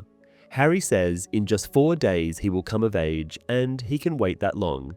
Ron, however, reminds him that Bill and Fleur's wedding is the day after, and they will be killed by the bride and Mrs. Weasley if they depart before that. He then adds that Mrs. Weasley has also been trying to get him and Hermione to tell what their plans are. Mr. Weasley and Lupin have as well, Ron continues, but they have backed off upon hearing they are following Dumbledore's orders and can't talk about it. Not Mrs. Weasley though, she's hell-bent on finding out what's going on. Ron predicts his mother will try Harry next. Only hours later, it actually happens. Mrs. Weasley lures Harry away from the others under the pretext of identifying a rogue sock, and once she has him cornered, she says she has been informed that the three of them, Harry, Ron, and Hermione, are planning on dropping out of school. The woman asks why that is, and Harry answers truthfully. Dumbledore has left him a task to take care of, in which Ron and Hermione want to help. Mrs. Weasley wants to know what this task is, but Harry tells her he can't say. As Harry has expected, the woman pulls out the concerned parent card, saying she and her husband have a right to know, and so do the Grangers. Harry stands his ground, repeating he can't tell her anything more. The deed has to be done, and it has to be him who does it. Then he adds Ron and Hermione can choose to stay behind. Mrs. Weasley, angrily now, tells him he can too. And he must have misunderstood Dumbledore, who surely wouldn't give such an important task to an underage boy. Harry, however, assures her it has not been a misunderstanding. Mrs. Weasley, composing herself so suddenly that Harry gets confused, asks if she can rely on him to help out with wedding preparations as long as he's still here, and Harry promises his help. This turns out to be a mistake because from then on, Mrs. Weasley keeps him, Ron, and Hermione so busy with chores that they barely have a free moment to think. At first, Harry thinks this is her way to keep their minds off of Mad Eye and the trauma of the battle, but soon he sees a pattern. Somehow, he and his friends are always ending up separated, undertaking different household tasks. On the third night, Ginny even says so while she and Harry are setting the dinner table. Mrs. Weasley must think that if they can't get together to plan, they won't leave. Harry asks what the woman's endgame might be here, saying she can't really expect that someone else will hunt down Voldemort while Harry is making cakes for the wedding reception. He realizes right away that he has made a mistake as Ginny's face goes white, and she asks if the rumor of him being the chosen one is true then. Harry says he has been only joking as he realizes that he has not been alone with Ginny in a room since they broke up. He remembers the hours they spent alone and knows Ginny is thinking about them too. Fortunately, just then, Mr. Weasley, Kingsley, and Bill enter the kitchen, breaking the moment. This is not an unprecedented occasion. The Burrow has taken the role of 12 Grimmauld Place as the headquarters of the Order. Mr. Weasley has explained to Harry that after Dumbledore's death, who had been the secret keeper of the Fidelius charm, now everyone in the Order is capable of giving away the location. Though Mad Eye has placed curses on the house both to keep out Snape and to make him unable to tell anyone about it, they can't be sure if the spells are strong enough, so the Order has vacated the building. During dinner, while being very careful not to touch Ginny, who sits next to him, Harry asks Bill if they have finally found Mad Eye's body. There has not been a funeral for the old warrior, as Bill and Lupin couldn't find the body on the first night or ever since. Bill's answer is negative again. Harry then asks Mr. Weasley if the Ministry is planning on holding a hearing for him, seeing as he used magic during the battle, but the wizard says it is unlikely. Harry wonders if it is because they know he had to protect himself, or because they want to keep it quiet that Voldemort has been able to find and attack him, and Mr. Weasley thinks the latter version is more likely. Harry asks in anger and with a sarcastic tone why the Ministry would ever tell the truth, and Ron pitches in, asking why nobody is taking a stand against Scrimgeour. Mr. Weasley explains that people are afraid, not necessarily of the Minister for Magic, but in general.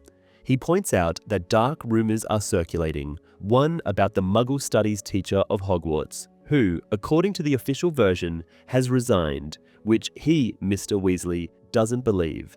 All the while, Scrimgeour is shut in his office all day, working on something which, Mr. Weasley can only hope, is a plan of action. Later on, Fleur says they need to figure a disguise out for Harry. She explains that though none of their guests are Death Eaters, one can never be sure who might be letting something slip after a bit of champagne. Harry knows that Fleur blames Hagrid for the attack, and now he thinks she is talking about the giant again. Before he could answer, however, Mrs. Weasley tells Ron to clean his room, causing a fight in which Ron reasons that his room is fine as it is, seeing that Bill and Fleur won't be getting married there. He loses the argument in the end, and Harry, who also lives up there now, offers his help, but Mrs. Weasley charges him with taking care of the chickens instead, while giving Hermione the job of changing bedsheets for Fleur's parents, who are supposed to arrive the next day. Tending to the chickens turns out to be a rather quick chore. However, Mr. Weasley tells Harry that Ted Tonks has sent what remains of Sirius's bike to him, which he is now keeping in the shed, hidden from Mrs. Weasley. He is very excited about the opportunity to study the vehicle and even promises Harry that he will try to put it back together. Successfully avoiding Mrs. Weasley, Harry returns to Ron's room, where he finds not only the boy, but Hermione too. She tells him that she has changed the sheets she is supposed to be changing now the day before, as she is sorting through books. Ron, lounging on his bed lazily, tells Harry they have been talking about Mad Eye and his theory that he is still alive. Harry points out that, according to Bill, the old wizard has been hit by the killing curse, but Ron objects, saying Bill has been under attack himself and can't be entirely sure what he has seen. Hermione interjects that either way, he has fallen from deathly heights, to which Ron says there are spells to counter that. Harry, however, reminds him that Fleur has seen Mad Eye losing his wand before he fell. Ron gets frustrated by all of his ideas being shot down, and Hermione says that while it is horrible that Moody has died, they have to accept it as reality. The conversation turns towards the fate of the body, and when Harry suggests that the Death Eaters have done something terrible with it, Hermione starts to cry. Ron jumps up to provide a shoulder and a handkerchief to her. He manages to comfort her somewhat, reminding her of Moody's catchphrase and even cracking a joke about how cowardly Mundungus Fletcher is. The heartfelt moment breaks when Hermione drops the next book she's sorting and it attacks Ron's ankle. Harry grabs the Monster Book of Monsters and reseals it, while Ron, now limping away, asks what exactly Hermione is doing with all those books. She says she's trying to determine which ones to bring with them and which to leave behind, and Ron replies that it makes sense. He has just forgotten they will be hunting down Voldemort while pretending to be a library. Harry addresses his two friends then, and they exchange a look, already knowing what's coming. He goes on anyway, recalling how they have said after Dumbledore's funeral that they are accompanying him. Ron and Hermione now comment on this nonchalantly, both saying to one another that they knew Harry will try to talk them out of it. They barely listen, which prompts Harry to raise his voice, but Hermione counters him, firmly stating that they decided a long time ago they won't abandon him. Harry objects, despite Ron's advice to drop it, and asks if they have truly thought the situation through. Hermione gets angry and lists how she has been packing and casting very complicated spells for 2 days straight, how she managed to steal Mad Eye's entire Polyjuice potion stash, and how she modified her parents' memories so they now live in Australia and thinks they are different people who never had a daughter. She says this last part in tears, and Ron gets up once more to console her, giving Harry a reprimanding look. He finds it ironic that Ron, of all people, suggests he is being insensitive, but he can't deny Ron has a point. Harry apologizes to Hermione, but she is still upset. She tells Ron to show Harry what he has done, but the boy is hesitant, pointing out that Harry has just eaten. When Hermione insists, however, Ron tells Harry to follow him. He only goes as far as the landing, where he opens a trapdoor on the ceiling with a spell. A ladder appears, accompanied by a disgusting sucking noise and a bad smell that reminds Harry of drains. He asks Ron if it isn't the ghoul that lives up there, and Ron confirms this, prompting Harry to follow him up the short ladder. Up in the attic, Harry sees a rather odd creature. He asks Ron if ghouls generally wear pajamas, and the boy replies they don't, and they also don't have red hair and pustules, all of which this ghoul sports. He goes on to say that the ghoul is supposed to be him, and when Harry is still confused, Ron proposes they go back down, where they can escape from the ghoul's pungent smell, and he will explain. Back in his room, Ron says that once they are gone, the ghoul will move down here, to his room, impersonating him as someone suffering from the illness Spattergroit. Harry still doesn't understand, and Ron goes on to say they can't all just disappear, as the Death Eaters would surely put together that they are with Harry and would want to question their families. Hermione adds that with any luck, they will think she left the country with her parents, something many Muggle-borns contemplate these days anyway. Ron says that this works for Hermione, but they can't hide the entire Weasley family, so he has to find another way to disappear. That's where the Ghoul comes into the picture. Once Ron is gone, the family will spread the news of him coming down with a serious case of spattergroit, so bad that he cannot go back to Hogwarts. And even if someone comes to check this story, they will find the Ghoul looking vaguely like an affected Ron, and they won't want to get any closer, as the illness is very contagious. Harry asks if his parents are okay with all this, and he says Mr. Weasley even helped the twins transform the Ghoul. Mrs. Weasley, of course, disapproves, but Ron asserts she won't give up trying to stop them until they are gone. Silence falls, and Harry stares at his friends, realizing that they really, truly know what they are risking by going with him and that they have decided to do so anyway. This touches him so deeply that when he wants to tell them how much it all means to him, he simply cannot find words fitting. There is a shout from downstairs, and Ron assumes that Ginny has left a speck of dust on some cutlery, triggering another nervous breakdown from Mrs. Weasley. He complains about Fleur's parents arriving so long before the wedding, but Hermione points out that Fleur's younger sister is a bridesmaid and needs to be there to prepare and rehearse. Ron argues that, regardless, guests are the last thing Mrs. Weasley needs right now. Hermione changes the subject, suggesting they should decide soon where to go after the wedding.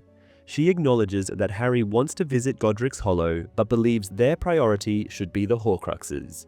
Harry says he would agree if they had any idea where to find them, but since they do not, he still wants to see his parents' graves. Hermione reasons that Voldemort is likely to have Death Eaters stationed in Godric's Hollow, as it is only natural to expect Harry to want to visit as soon as he can. Harry realizes he had not considered this, but Ron saves him from having to argue by pointing out that they might be able to cross one Horcrux off the list already, as R.A.B. stated in his letter that he intended to destroy the one he stole. Hermione insists that they still need to verify this, and Ron asks how one can destroy a Horcrux. Hermione responds that she has done some research. Harry questions how, recalling that there are no books available on the subject, as Dumbledore purged them from the Hogwarts library decades ago. Turning pink, Hermione explains that while Dumbledore did remove them from the library, he never actually destroyed the books. Ron sits up, and Harry stares at her in disbelief. The boys demand to know how she obtained the books, and after clarifying that it was not stealing, she reveals that she simply used a summoning charm. The books, she explains, flew out of Dumbledore's office and into her room. She adds, almost imploringly, that surely Dumbledore would not have been angry, as he must have intended for Harry to have this information at some point. Ron assures her that nobody thinks she has done anything wrong before asking where the books are now. It turns out that one of them is right there in the pile of books she intends to bring with them. Hermione describes how the book contains utterly evil material, noting that if Dumbledore only removed it from the library after becoming headmaster, it is likely the very book from which Voldemort learned to create a Horcrux. Harry, recalling that young Tom Riddle had already known how to make a Horcrux and possibly had done so before asking Slughorn about the possibility of having more than one, agrees. Hermione reflects that the more she read about Horcruxes, the less she could believe that Voldemort managed to create 6. It is a horrific process, she explains, with the book repeatedly warning dark wizards that splitting the soul even once makes a person dangerously unstable. Ron asks whether there is a way to repair the damage, to restore the soul, and Hermione confirms that there is, but it is extremely painful. The wizard must feel genuine remorse for all the suffering they have caused. She adds that Voldemort does not seem like the type to attempt this. Ron agrees and then asks how they can destroy the Horcruxes. Hermione recalls that the book warns of foolproof protective enchantments surrounding Horcruxes, adding that what Harry did to Riddle's diary is one of the best ways to destroy one. Ron jokes that it is fortunate the house is full of basilisk fangs then. Hermione patiently explains that a basilisk fang is not strictly necessary. The key is to inflict such severe damage on the Horcrux that it cannot be repaired. Basilisk venom, which has only one known antidote, is particularly effective for this. However, few substances are capable of such destruction, and those that are would be extremely dangerous to carry around. Eventually, though, they will need to figure something out, as simply breaking or smashing a Horcrux will not harm it. Ron asks why the piece of soul does not simply jump into another object when the Horcrux is destroyed, and Hermione explains that a Horcrux functions oppositely to a human. When a body dies, the soul remains intact, but when a Horcrux is destroyed, the fragment within it is annihilated as well. Harry recalls that it felt as if the diary had been dying when he stabbed it. Ron remembers that the fragment inside the diary was possessing Ginny, and Hermione explains that as long as the container remains intact, the soul fragment can temporarily possess someone if they become emotionally vulnerable to it. Harry wonders how Dumbledore managed to destroy the ring, reprimanding himself for never asking about it. Their conversation is abruptly cut short when Mrs. Weasley bursts into the room, furious, reminding them of their promise to help with wedding preparations. She cites a large pile of wedding presents in her room that needs sorting. Terrified, Hermione runs off to take care of it. Harry and Ron agree that after all these wedding preparations, hunting Horcruxes will feel like a holiday. The next day, Fleur's parents arrive. Though the sheer number of chores around the house has made the children resent the guests in advance, they turn out to be quite pleasant. Madame Delacour is stunningly beautiful, much like her daughter, while her husband is a portly, friendly man with a pointy little beard. Due to the heightened security at the Burrow, Mr. Weasley must step beyond the protective charms to meet them, as portkeys can no longer be used directly at the house. He is visibly nervous, evident in his oddly high-pitched laughter, which can be heard even before he and the guests come into view. He continues this until his wife silences him with a stern look. Despite this, Mrs. Weasley is not much calmer herself. The Delacours greet the Weasleys warmly, expressing gratitude for all the hard work they have put in, to which Mrs. Weasley insists it has been no trouble at all. Monsieur Delacour expresses his excitement about their families joining together. Gabriel, Fleur's 11-year-old sister, is present as well. She is a miniature version of Fleur and is infatuated with Harry, having been rescued by him during the Triwizard Tournament. She now gazes at him with admiration, much to Ginny's annoyance. Although the initial meeting goes well, problems soon become apparent, not between the families, but with the Burrow itself. The house was not built with so many people in mind. Mr. and Mrs. Weasley now sleeps in the living room, while Gabriel shares Percy's old room with Fleur, and Bill will bunk up with Charlie once he arrives from Romania. Making plans had already been difficult, but with the house overcrowded, it had become nearly impossible. Despite everything, Mrs. Weasley continues to do all she can to keep Harry, Ron, and Hermione apart. One such occasion occurs when she finds them in the garden and informs Harry that workers will arrive the next day to set up the wedding tent and that he should remain inside for safety. Harry apologizes for making things more difficult for everyone, but Mrs. Weasley waves this away and instead asks how he would like to celebrate his birthday, which falls a day before the wedding. She looks exhausted, so Harry quickly assures her that he does not need anything special, just a simple dinner. Mrs. Weasley insists on inviting Lupin, Tonks, and Hagrid, to which Harry gladly agrees. As she walks away, he is overwhelmed with guilt for everything he has put her through and for all that is still to come. Very little of this chapter makes it into the film. Some wedding preparations are visible in the background, but the plot has already moved on, incorporating events from the next chapter. This is the only film in the series that does not feature Professor McGonagall or Hogwarts itself, though a brief glimpse of the school grounds is shown at the end. David Yates, who directed Order of the Phoenix, went on to direct the rest of the series and the Fantastic Beasts prequel films. However, at one point, other prominent directors, including M. Night Shyamalan and Guillermo del Toro, were interested in directing the final installment of the franchise. Chapter 7: The Will of Albus Dumbledore. Harry dreams about walking on a path in the mountains just before sunrise. Below, there is a town in which the man he is looking for might be hiding. In the dream, Harry wonders if this man can help him with his problem. Ron's voice wakes him. He's in Ron's room, darkness all around as the sun isn't up yet here either. Harry's scar is hurting. Ron informs him that he has been talking in his sleep, repeating one word again and again. Grigorovich. Harry asks who that is, and Ron points out it was him, Harry, talking about Grigorovich. Harry, thinking he has heard the name before somewhere, tells Ron that Voldemort is looking for him, this Grigorovich. Ron voices his regret over this, and Harry, now fully awake, sits up and says he thinks Voldemort has left the country. Ron asks if this means Harry has been glimpsing into the Dark Lord's mind again, and Harry asks him not to mention this to Hermione, adding she shouldn't expect him not to dream anyway. He rakes his mind further and says he has a feeling Grigorovich has something to do with Quidditch. Ron asks if he might be thinking of Gorgovich, a chaser playing for the Chudley Cannons. Harry says he isn't thinking about Gorgovich, and Ron replies he is trying to avoid that given his performance on the pitch too. He then wishes a happy birthday to Harry, who just now realizes he's finally 17. Grabbing his wand, Harry casts a summoning charm on his glasses. He feels satisfied seeing them flying towards him, until the sides poke him in the eye.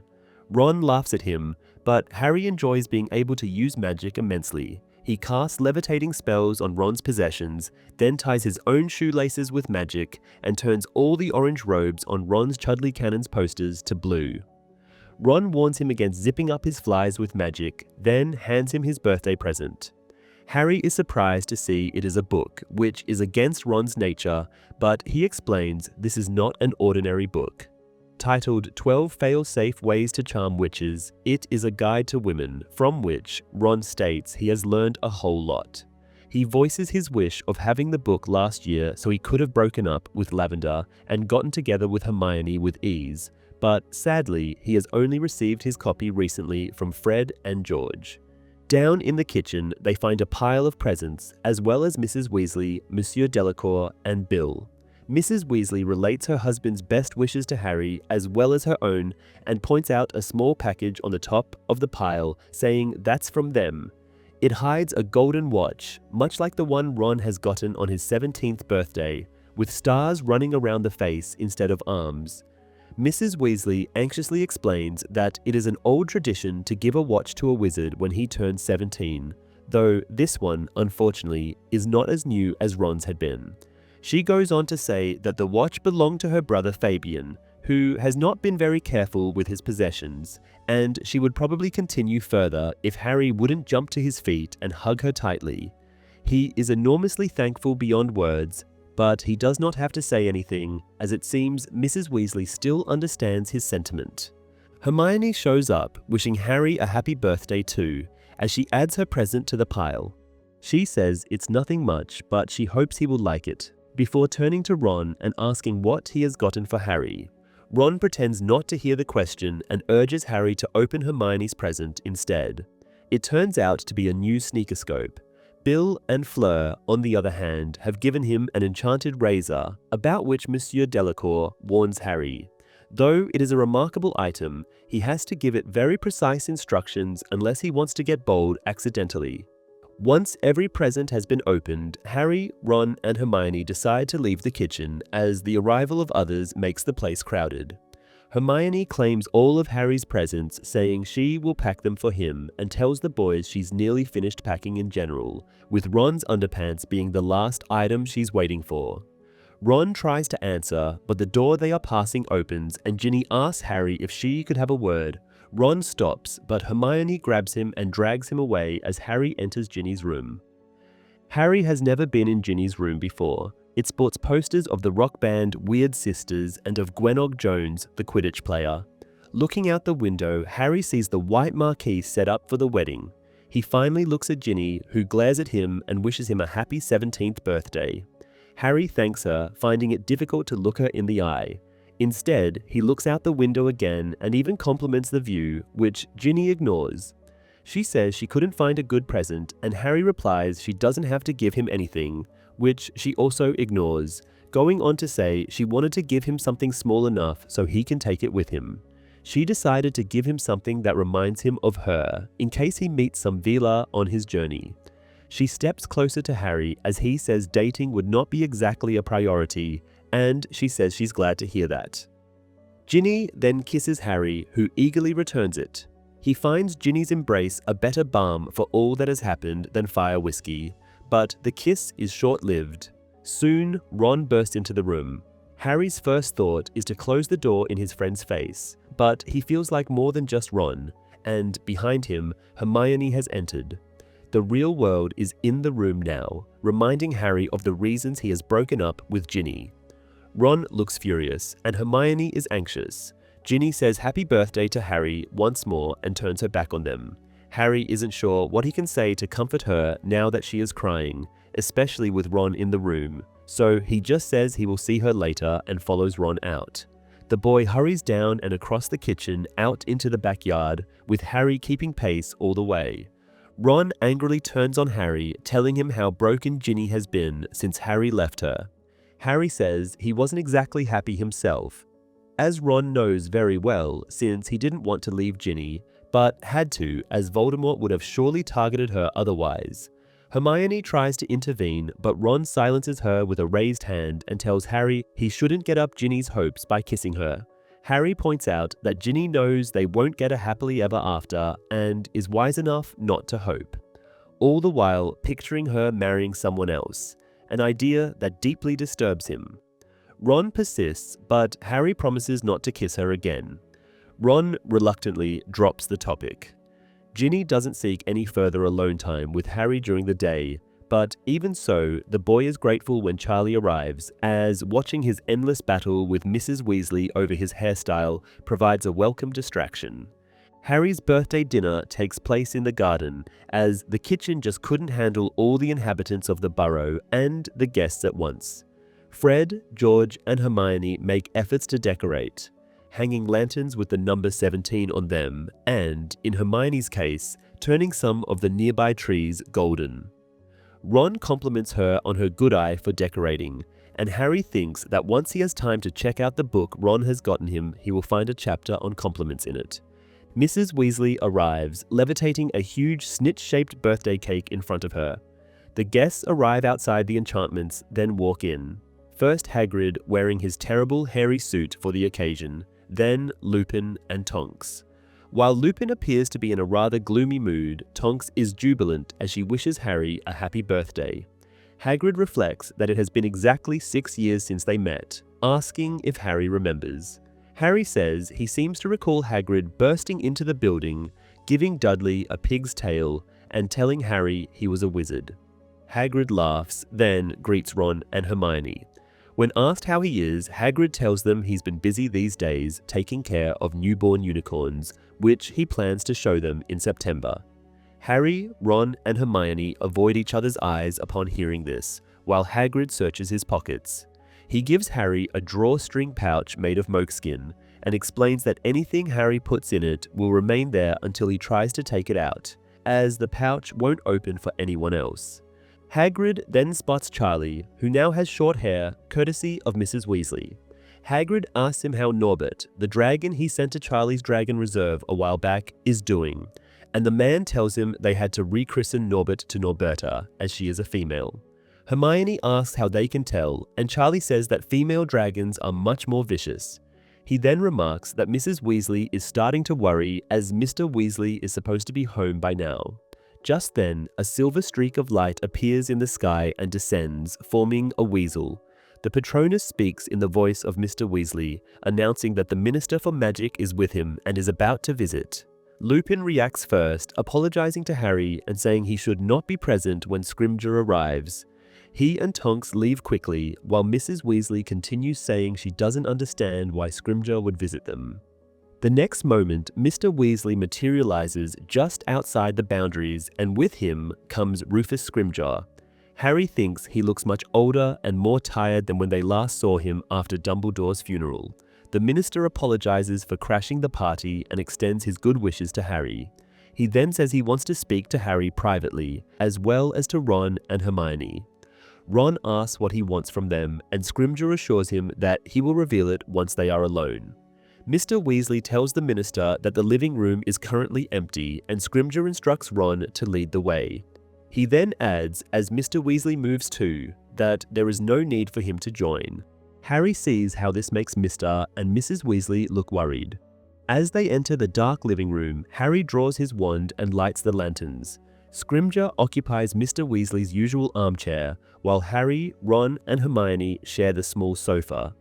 The minister begins by saying he wishes to speak to them individually, asking Harry and Hermione to leave the room so he can begin with Ron. Harry, however, refuses to do so and tells Scrimgeour that if he wants to talk to them, he must do it all at once. Harry can tell that Scrimgeour is debating whether arguing about this is worth his time. Then, apparently deciding it isn't, he announces that he has come to read them the last will of Albus Dumbledore. Looking at the three faces, he remarks that they appear surprised, clearly unaware they are mentioned in Dumbledore's will. Ron asks for clarification regarding him and Hermione being included, and Scrimgeour assures him this is the case. Harry points out that Dumbledore died more than a month ago, asking why this is the first time they are hearing about the will. Hermione answers instead of Scrimgeour, explaining that the Ministry of Magic has the right to withhold inheritance for further inspection, noting that the law permitting this does not apply here, as Dumbledore surely hasn't left them any dangerous item or anything related to dark magic. Scrimgeour now asks Ron if he would say he and Dumbledore have been close. Ron starts to say it wasn't exactly the case, and Scrimgeour asks why he is singled out in the will then, given that Dumbledore had hundreds of students and yet mentioned only 3 of them by name. Ron mumbles something about believing Dumbledore liked him, and Hermione cuts in, calling him modest and saying Ron has been one of the headmaster's favorites. Harry thinks this is somewhat of an overstatement, as he's fairly sure Dumbledore and Ron never had a conversation alone. Scrimgeour now opens a drawstring pouch, similar to Harry's, but larger. He pulls out a roll of parchment and starts to read it aloud. To Ronald Bilious Weasley, Dumbledore leaves the Deluminator, hoping the boy will remember him when using it. Harry recognizes the object Scrimgeour produces. It is a small contraption that looks vaguely like a cigarette lighter with the ability to suck in and store light sources. Ron takes it with a nearly shocked expression, and when Scrimgeour asks what he thinks Dumbledore wanted him to use it for, the boy replies that putting out lights, since it is the one thing the Deluminator can do. Scrimgeour turns to Hermione, reading from the will again, which states that to Hermione Jean Granger, Dumbledore leaves a copy of the book, The Tales of Beedle the Bard. It is a small book, looking very old. Harry can't read the cover as it is written in runes, something he has never studied. Scrimgeour inquires what Hermione thinks is the reason behind Dumbledore leaving her this particular book, and she answers that she has no idea, assuming the headmaster must have thought she would enjoy reading it. The minister asks if Hermione has ever discussed secret messages or codes with Dumbledore, and she replies that if the ministry couldn't find a hidden message in the book within a month, surely she won't either. Scrimgeour then turns his attention to Harry, reading that to him, Dumbledore leaves the golden snitch he caught in the very first Quidditch match he ever played. Scrimgeour asks if Harry believes it is symbolic, intended to remind him of the importance of perseverance, as the will states, and Harry says he can't think of what else the snitch could represent. The minister notes that Harry's birthday cake is also shaped like the ball, and Hermione laughs, saying, surely Dumbledore has hidden a secret message in the icing. And it is not at all, because Harry is a talented seeker who loves Quidditch. Scrimgeour, ignoring the sarcasm, says a snitch is a great way to pass on a small object, asking Hermione if she knows why. She answers that snitches have flesh memories, which surprises both Harry and Ron, who had believed Hermione knew next to nothing about Quidditch. Scrimgeour confirms she is correct, explaining that a snitch is not touched by bare skin before the game, not even by its maker, so it can identify the first person ever to touch it in the event of a dispute over who caught the ball first. The minister goes on to point out that it wouldn't have been hard for Dumbledore to enchant this snitch so that it opens only for Harry, whose touch it remembers. Harry assumes Scrimgeour is right and thinks quickly, trying to find a way to take the snitch without touching it. But he can't. Eventually, Harry is forced to do so, and as he touches the little ball, nothing happens.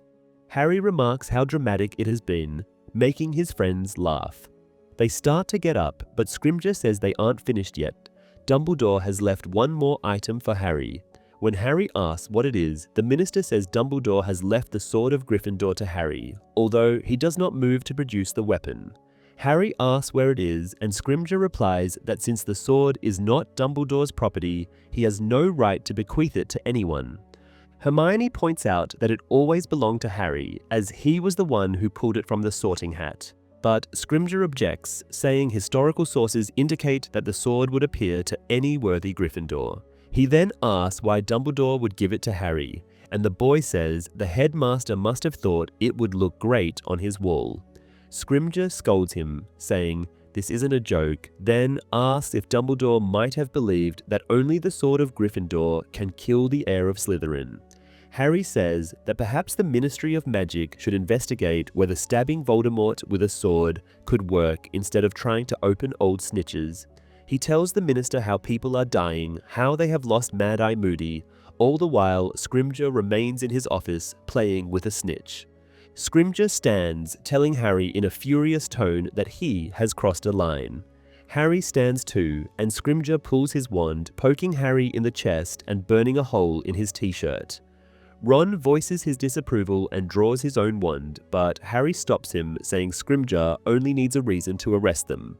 The minister mockingly says it's time for Harry to remember he is no longer at Hogwarts, where Dumbledore let him get away with anything, and that it is high time he learned some respect. Harry retorts that Scrimgeour should earn it first. Running footsteps shake the floor, and Mr. and Mrs. Weasley burst in, saying they have heard shouting and looking at the scene. Scrimgeour, now apparently regretting his outburst and speaking in a somewhat calmer voice, says it's a shame Harry thinks like that, as they share an enemy and should be working together against him. Harry tells him he doesn't like the Ministry's methods, displaying the scar on his hand, courtesy of a Ministry official, Dolores Umbridge, with the words, "I must not tell lies." Scrimgeour leaves without any further comment. Outside, around the table, everyone examines the objects Dumbledore has bequeathed to the three of them. While they all agree that the book and the Deluminator are rather impressive, none can make much sense of the old snitch. Everyone feels outraged, however, that Scrimgeour refuses to hand the sword over to Harry. After some time, Mrs. Weasley mentions that everyone is very hungry, but they wouldn't begin dinner without Harry.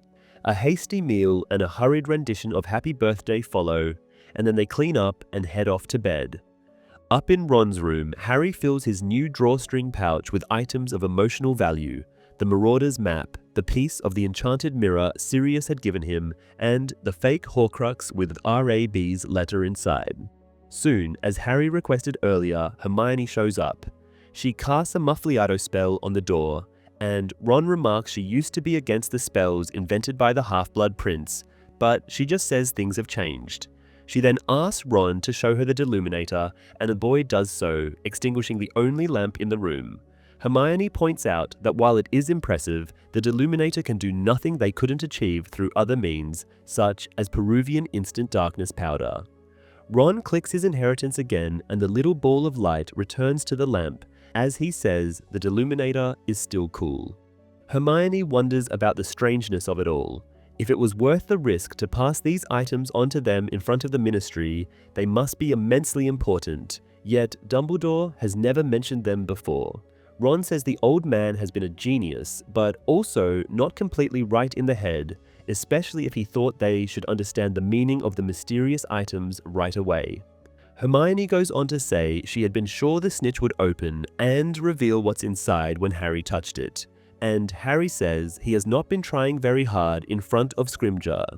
He then asks his friends if they remember how he caught this particular snitch. Hermione is drawing a blank, but Ron remembers this was the one Harry nearly swallowed accidentally. Harry says he's correct and lifts the snitch to his lips.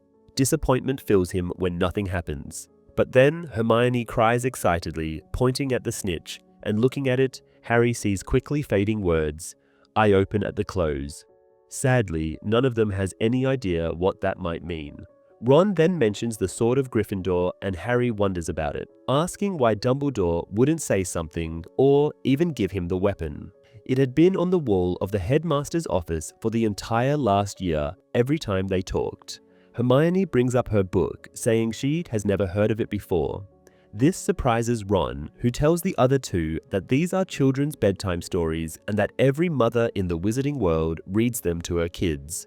Hermione reminds him that she and Harry were raised by Muggles who have their own different bedtime stories. The conversation ends when they hear a noise from downstairs. Though Ron assumes it's just Charlie magically growing his hair back, they decide it's time for bed anyway. After Hermione leaves, Ron switches off the light using his deluminator.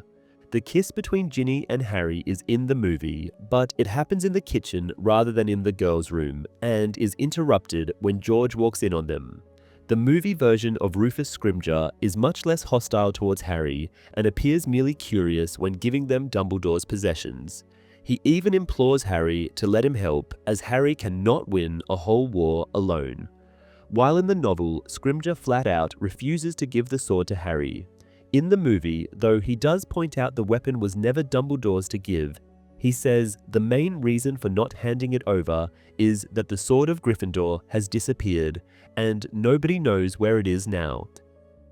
Chapter 8: The Wedding. The next afternoon, Harry, Ron, Fred, and George are standing at the entrance of the White Marquee waiting for the wedding guests. Harry has taken some polyjuice potion which makes him look like a red-haired muggle boy from a nearby village. He is now called Barney, a supposed distant cousin of the Weasleys. Waiters and a band of musicians are already present, waiting for their work to begin. However, first it is up to Harry, Ron, and the twins to help the guests find their seats.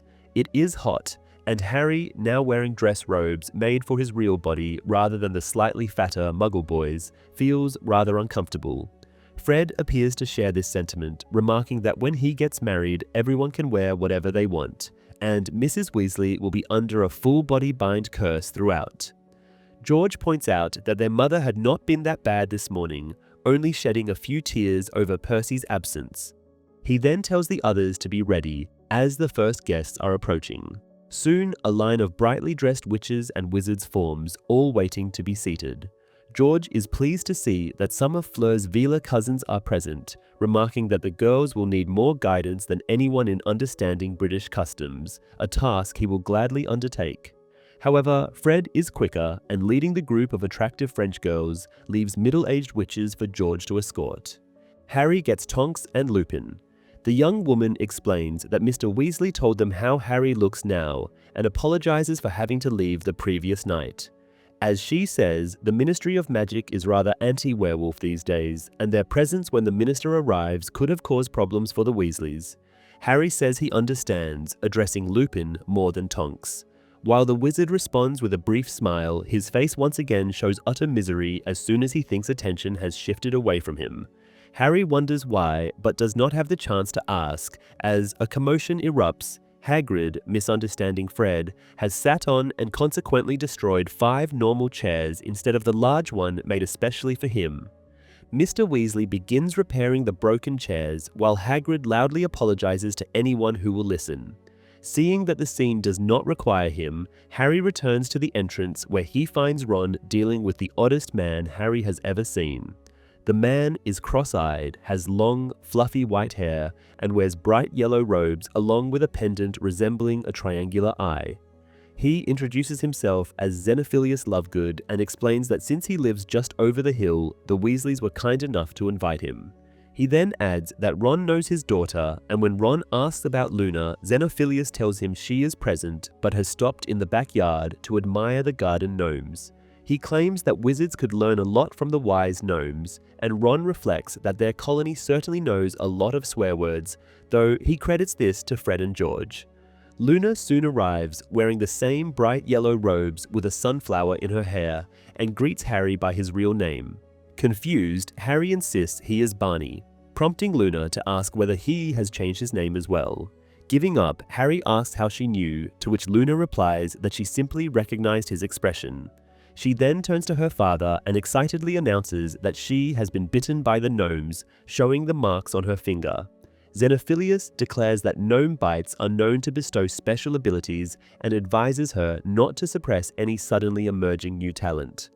Ron tries to stifle a laugh, but Luna patiently asserts that her father knows what he is talking about, as he has done his research. After showing the Lovegoods their seats, Harry turns to find Ron escorting an elderly lady who resembles a large flamingo due to her pink hat. She loudly complains that Ron's hair is far too long, then remarks that Zenophilius looks like an omelette. Turning to Harry, she demands to know who he is. Ron introduces him as Cousin Barney, but the old lady pays no further attention to another Weasley, as she puts it. Instead, she inquires about Harry Potter, saying she thought he would attend. Ron states that Harry Potter could not make it, to which the lady responds that if he had enough sense to avoid the whole affair, he might not be as foolish as he appears in the newspapers. She continues, explaining that she just had to instruct the bride on how to wear the tiara, adding that Fleur is a pretty girl but sadly French. She then instructs Ron to show her to her seat, as at 107 years old she cannot stand for long. When Harry next sees Ron, the boy calls Aunt Muriel a nightmare, recalling how she used to attend Christmas dinners at the Weasleys until, fortunately, she took offense at the twins setting off a dung bomb under her chair one year. Since then, Muriel has threatened to write them out of her will, though Ron doubts Fred and George care, given that they are bound to be wealthier than her soon.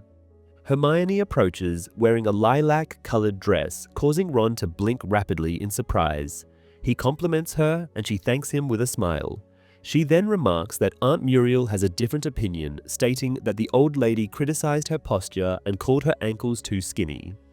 Ron assures Hermione it is nothing personal, as Muriel is rude to everyone. George, catching the last sentence, joins in, saying the old woman has just told him his ears are lopsided. He then begins recounting stories about another relative, Uncle Bilious, making everyone laugh so much that none of them notices the late arriving guest, a dark-haired young man, until he is standing right next to them, complimenting Hermione. The girl drops her little beaded bag, which lands with a much louder thump than expected, while mumbling that she did not know Victor Crumb would be there and asking how he is. Ron is far from pleased to see him, rudely asking what Crumb is doing there. Crumb replies that Fleur invited him. Sensing it might be wise to remove Crumb from the vicinity of a jealous Ron, Harry offers to show him his seat. Crumb notes that Ron does not seem particularly happy to see him, but Harry suspects that his friend may be alone in that sentiment. The presence of world-famous Quidditch player Victor Crumb causes quite a stir, particularly among the younger female guests, including Fleur's cousins. Fred arrives, informing Harry that it is time to sit, as the bride will soon walk down the aisle. Harry finds his seat between Ron and Hermione in the second row. As they wait, Ron makes a mocking remark about Crumb's stupid little beard. Mr. and Mrs. Weasley are the first to walk, followed by Bill and Charlie. A general murmur of admiration spreads through the marquee as Fleur appears, walking beside her beaming father. The radiant silvery glow that usually surrounds her, which dims everything else, today seems to work in the opposite way, enhancing the beauty of everything it touches. The bridesmaids, Ginny and Gabrielle, appear more stunning than ever in this light, and even Bill looks as though he has never crossed paths with Fenrir Greyback. Harry is surprised to see that the same small wizard who spoke at Dumbledore's funeral is now officiating the wedding. Somewhere behind him, Aunt Muriel loudly whispers that her tiara has indeed added something extra to the wedding, before proceeding to comment on how Ginny's dress is too revealing. The girl winks at Harry, whose mind instantly drifts back to the long hours he and Ginny spent alone in the secluded corners of the Hogwarts grounds. The ceremony concludes when the little wizard raises his wand, showering the newlyweds in silver stars. As the crowd applaud, he invites them to stand. Once everyone is on their feet, Aunt Muriel grumbles under her breath as the wizard causes the chairs and walls of the marquee to vanish, revealing the rolling hills beyond. He then conjures a golden dance floor and small tables, officially beginning the reception. Hermione suggests they go and congratulate Fleur and Bill, but Ron insists on finding a table first, preferably one as far away from Aunt Muriel as possible. Harry suspects Ron is also eager to keep Hermione away from Crumb. In the end, the table they choose is not empty. Luna is already sitting there. Ron asks if she minds if they join her, and she responds that she does not, adding that her father has just gone to present the couple with their wedding gift. The band begins to play. Bill and Fleur open the dance, soon joined by Mrs. Weasley and Monsieur Delacour, followed by Madame Delacour and Mr. Weasley. Luna, commenting that she likes the song, rises and twirls onto the dance floor alone. Ron remarks that she never fails to be entertaining. However, his good mood vanishes the moment Luna's vacated chair is occupied by Krum. Hermione appears flustered, but Krum has not come to compliment her. Instead, he asks the trio about Zenophilious Lovegood. Ron, suddenly unwilling to let anyone ridicule the Lovegoods, responds sternly that he is a family friend, then unexpectedly asks Hermione to dance. She is momentarily surprised but accepts his offer. Watching them, Krum asks Harry if they are together, to which Harry replies that they are, more or less. Krum then asks if Harry knows Zenophilius well, but the boy truthfully admits that he has only met him today. When Harry asks why he is interested, Krum explains that, were they not at a wedding, he would challenge Lovegood to a duel for wearing the symbol he does. Harry is confused until Krum clarifies that it is the sign of the dark wizard Grindelwald. He continues, explaining that although Grindelwald never seized power in Britain, rightfully fearing Dumbledore, he ruled over a dark regime in Krum's homeland, killing many, including Krum's grandfather. Krum asserts that he would recognize the mark anywhere, as Grindelwald carved it into the walls of Durmstrang. Some people, he adds, wore it to intimidate others, until those who had lost loved ones to the Dark Wizard taught them otherwise. Harry cannot imagine Zenophilius as a follower of any dark wizard. He suggests that the man might believe the symbol represents something entirely different, citing the peculiar things the Lovegoods believe in. Even after Harry points out Luna, who is still dancing alone, waving her arms, Krum remains unconvinced and grips his wand. At that moment, Harry suddenly blurts out the name Grigorovich. Finally recalling why it had sounded familiar, it was connected to Quidditch. Grigorovich is a wand-maker, the one who crafted Krum's wand. Krum asks how Harry knows this, and Harry replies that he read it in an interview. Krum, skeptical, says he does not recall ever discussing his wand with fans. Harry then asks where Grigorovich is now. Krum explains that the wand-maker retired many years ago, and that he, Krum, had been one of the last people to buy a wand from him. He adds that while the British favour Ollivander, Grigorovich is the true master of the craft. Harry quickly deduces what is happening. Voldemort, having failed to understand how Harry's wand acted on the night they last met, is now searching for another wand-maker, one considered superior to Ollivander. Just then, Krum notices Ginny and asks Harry if she is seeing anyone. Harry promptly answers that she has a boyfriend, a rather large and jealous one, advising Krum not to cross him. In a resigned tone, Krum sighs, questioning the point of being a famous Quidditch player if all the beautiful girls are already taken. Once Krum departs, Harry wants to tell Ron about what he has just learned, but finds he cannot, as his friend is still dancing with Hermione. Instead, he remains seated, watching the dancers, his gaze drawn particularly to Ginny, now twirling with Lee Jordan. He tries not to dwell too much on the promise he made to Ron about keeping his distance from her. As the evening progresses and darkness falls, golden lanterns appear, illuminating the marquee. The reception becomes more lively and uninhibited. Fred and George have long since disappeared, each having paired off with one of Fleur's cousins, while one of Ron's uncles insists that Harry, still disguised as the red-headed Muggle boy, must be his long-lost son. Meanwhile, Hagrid, Charlie, and a wizard in an oddly shaped hat belt out a hearty rendition of the Ballad of Odo, their voices carrying above the revelry of the night. Eventually, Harry finds himself seated beside a very old wizard, whose wild shock of white hair makes him resemble a dandelion. He recognizes the man from an old photograph Mad-Eye once showed him, Elphias Doge, a longtime friend of Dumbledore. He introduces himself with his real name, and Doge says that he has known all along that Harry was there in disguise and expresses his honor at meeting him. Pouring Harry a goblet of champagne, Doge explains that he had intended to write to him to offer his condolences, acknowledging that Dumbledore had meant a great deal to him as well. Harry mentions that he has read the obituary Doge wrote about Dumbledore, and the older wizard affirms that he knew the headmaster well, better than almost anyone apart from Dumbledore's brother, Aberforth. When Harry brings up Rita Skeeter's interview, Doge reacts with passionate indignation, urging him not to believe anything that woman writes. However, Harry struggles with this, reflecting inwardly that he cannot simply decide what to believe. Aunt Muriel joins them, brusquely forcing another Weasley cousin to relinquish his seat, and declares how much she enjoys Skeeter's work.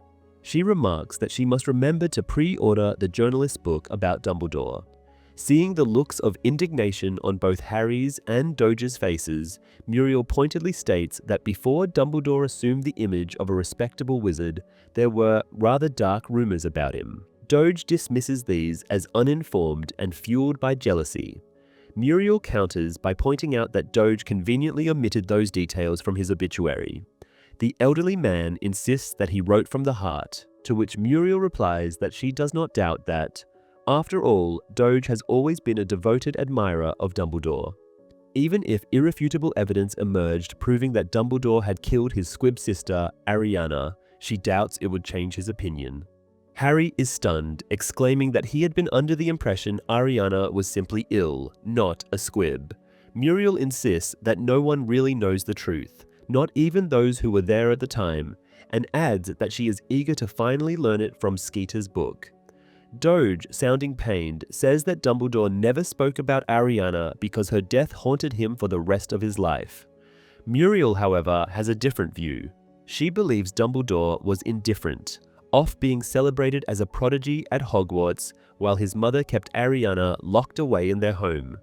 Doge vehemently denies this, insisting that Ariana was not a squib and that Kendra, Dumbledore's mother, was a kind woman.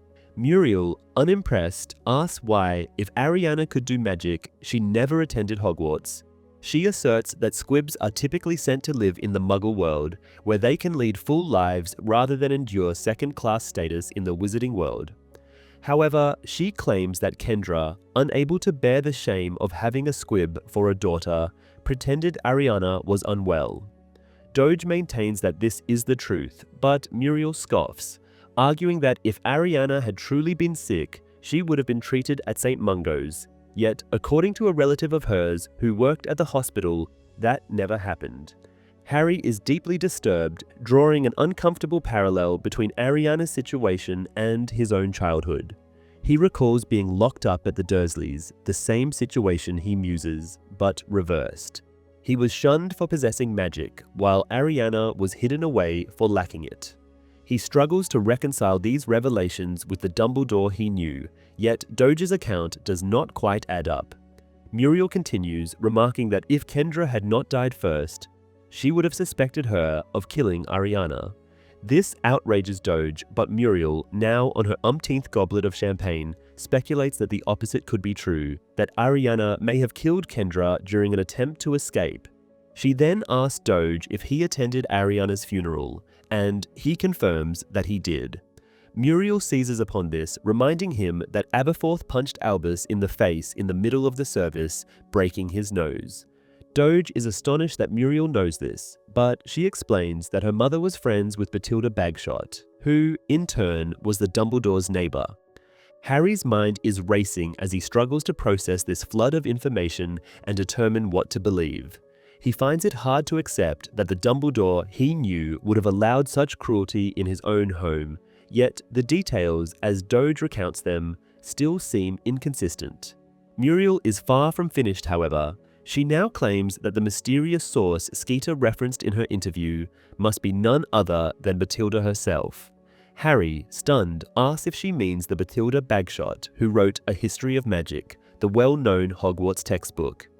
Doge confirms this, adding that she and Dumbledore had been friends. Muriel interjects that Bathilda is no longer of sound mind, prompting Doge to argue that this makes Skeeter's actions even more disgraceful, exploiting a vulnerable woman for her book.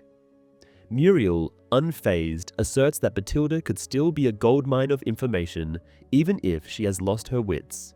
If nothing else, her old photographs and letters would make the trip to Godric's Hollow worthwhile. Nothing Muriel has said so far shocks Harry as much as learning that Dumbledore's family once lived in Godric's Hollow. Never, in all the years he knew him, did Dumbledore mention this. At that moment, Hermione drops into a chair beside Harry, breathless and declaring that she can no longer dance. Noticing his expression, she asks if he is all right. Harry wants to respond, but before he can, a streak of silver light bursts through the canopy and streaks towards the center of the dance floor, taking the shape of a lynx. The guests freeze mid-movement, their eyes fixed on the glowing Patronus, which speaks in Kingsley's voice, announcing that the Ministry of Magic has fallen and that Death Eaters are on their way to the Burrow. The wedding ceremony itself is not shown in the film, though the reception is depicted. Here, Harry meets Zenophilious Lovegood and even catches sight of the symbol that, in the book, enrages Victor Crumb. The movie makes several changes to the guest list. Victor Crumb does not appear at the wedding, though Madame Maxime, Fleur's former headmistress, does. Additionally, Charlie Weasley is absent, not just from the wedding but from the entire film series. A minor difference is that while Harry is disguised using Polyjuice Potion in the novel, he appears as himself in the film. Chapter 9, A Place to Hide. Harry and Hermione jump to their feet, drawing their wands. The guests are still struggling to comprehend what has just happened, many failing to notice the Patronus at all. A dreadful silence falls over the marquee as the news spreads, and then someone screams. People begin to disapparate, indicating that the Burrow's protections have now been breached. Hermione searches for Ron, while Harry spots the first masked Death Eaters appearing. As Hermione repeatedly calls Ron's name, Harry sees Tonks and Lupin casting shield charms to protect the guests. Gripping Hermione's hand, Harry tries to prevent the panicking crowd from separating them. Spells flash through the air. At last, they find Ron struggling towards them in the chaos. He seizes Hermione's other arm and they disapparate, plunging into the suffocating darkness of apparition. As soon as they reappear, Ron asks where they are, and Hermione answers that they have arrived at Tottenham Court Road. She adds that they need to walk and find somewhere for the boys to change out of their dressing robes. As they hurry through a narrow back street, Harry and Ron attract curious glances from pub patrons. Ron remarks that they have no change of clothes, while Harry laments not even having his invisibility cloak on him, something he carried in his pocket throughout the previous year as a precaution. Hermione, however, assures them that she has everything they need, clothes as well as the invisibility cloak.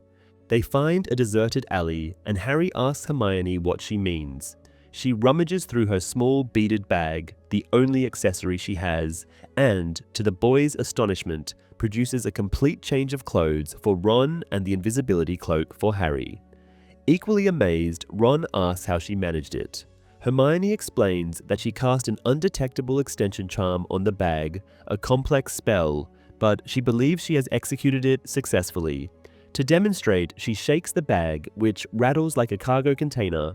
Ron wonders when she found the time, and she reminds him that she has been packing for the last 3 days, only it turns out into this tiny yet inwardly vast bag. She wanted to be prepared in case they had to leave suddenly, which has indeed happened. She then adds that she even packed Harry's rucksack.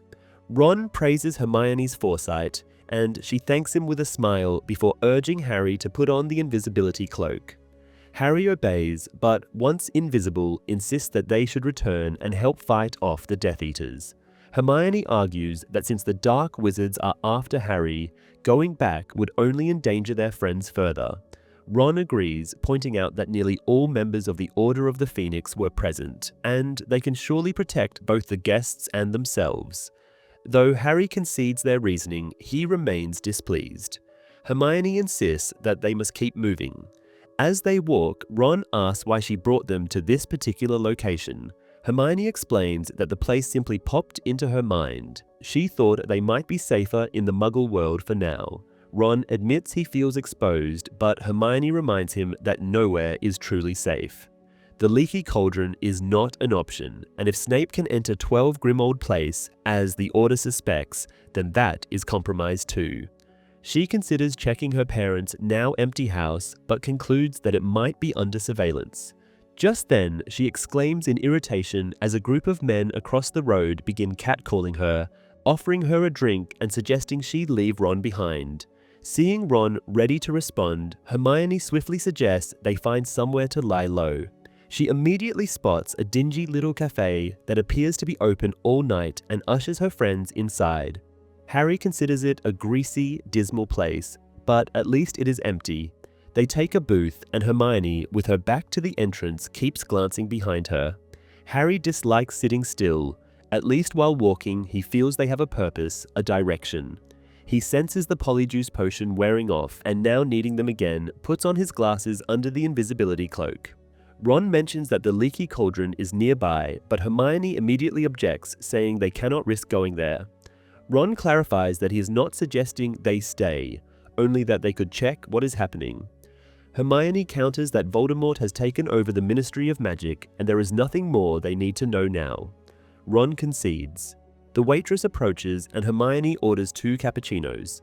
2 large workmen enter and settle into a nearby booth. Lowering her voice so the men won't overhear, Hermione says she thinks they should head to the countryside and send word to the Order from there. Ron asks if she can make her Patronus deliver a message and she replies that she has been practicing. Ron agrees with the plan but hopes that doing so won't put their friends in danger, if they are not in Azkaban already. He then grimaces, commenting that the coffee is terrible. Meanwhile, Harry watches the waitress approach the workmen to take their order, only for them to send her away without ordering. Ron and Hermione discuss finding Muggle money in the bottom of Hermione's enchanted bag when the 2 men make an identical movement. Harry mirrors them and, in an instant, all the 3 have drawn their wands. Ron, reacting only a second behind, leaps across the table and shoves Hermione out of the line of fire. The first curse narrowly misses Ron's head. Harry retaliates immediately, sending a stunning spell squarely into one attacker's face. The second Death Eater, unable to see Harry, assumes Ron casts the spell and retaliates. Black ropes snake from his wand, binding Ron. Harry fires another stunner, but misses, and the spell ricochets off the window, striking the screaming waitress. Taking advantage of the moment, the Death Eater casts a curse that makes the table in front of Harry explode. The force hurls Harry backwards, and the invisibility cloak slips off him. Worse, he loses his wand. Before the Death Eater can strike again, Hermione, now crouching under the bench where she had been sitting, casts a full-body bind curse. The dark wizard collapses onto his table, rendered completely immobile. Hermione tries to cut the ropes binding Ron, but her hands are trembling so badly that, on her first attempt, she accidentally cuts his leg. Eventually, when Ron is freed, Harry examines the Death Eaters, noting that one of them had been present the night Dumbledore died and that he should have recognized the man sooner. The other turns out to be someone they have encountered before, Dolohov. Hermione, however, asks a far more important question than their identities. How did the Death Eaters find them? Harry instructs Ron to extinguish the lights, and Ron complies, using his Deluminator. He then asks Harry what they should do with the Death Eaters, pointing out that if their positions were reversed, the Dark Wizards would not hesitate to kill them. Harry decides that killing them would be too suspicious and that they should simply alter the men's memories. Ron, visibly relieved, agrees, but admits that he has never attempted to wipe someone's memory before. Hermione joins in, stating that she hasn't either, but she understands how the spell is supposed to work.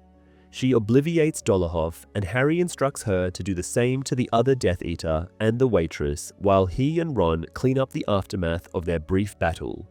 Ron questions why Harry is bothering, but Harry explains that the Death Eaters might find it strange to wake up in the middle of a battlefield.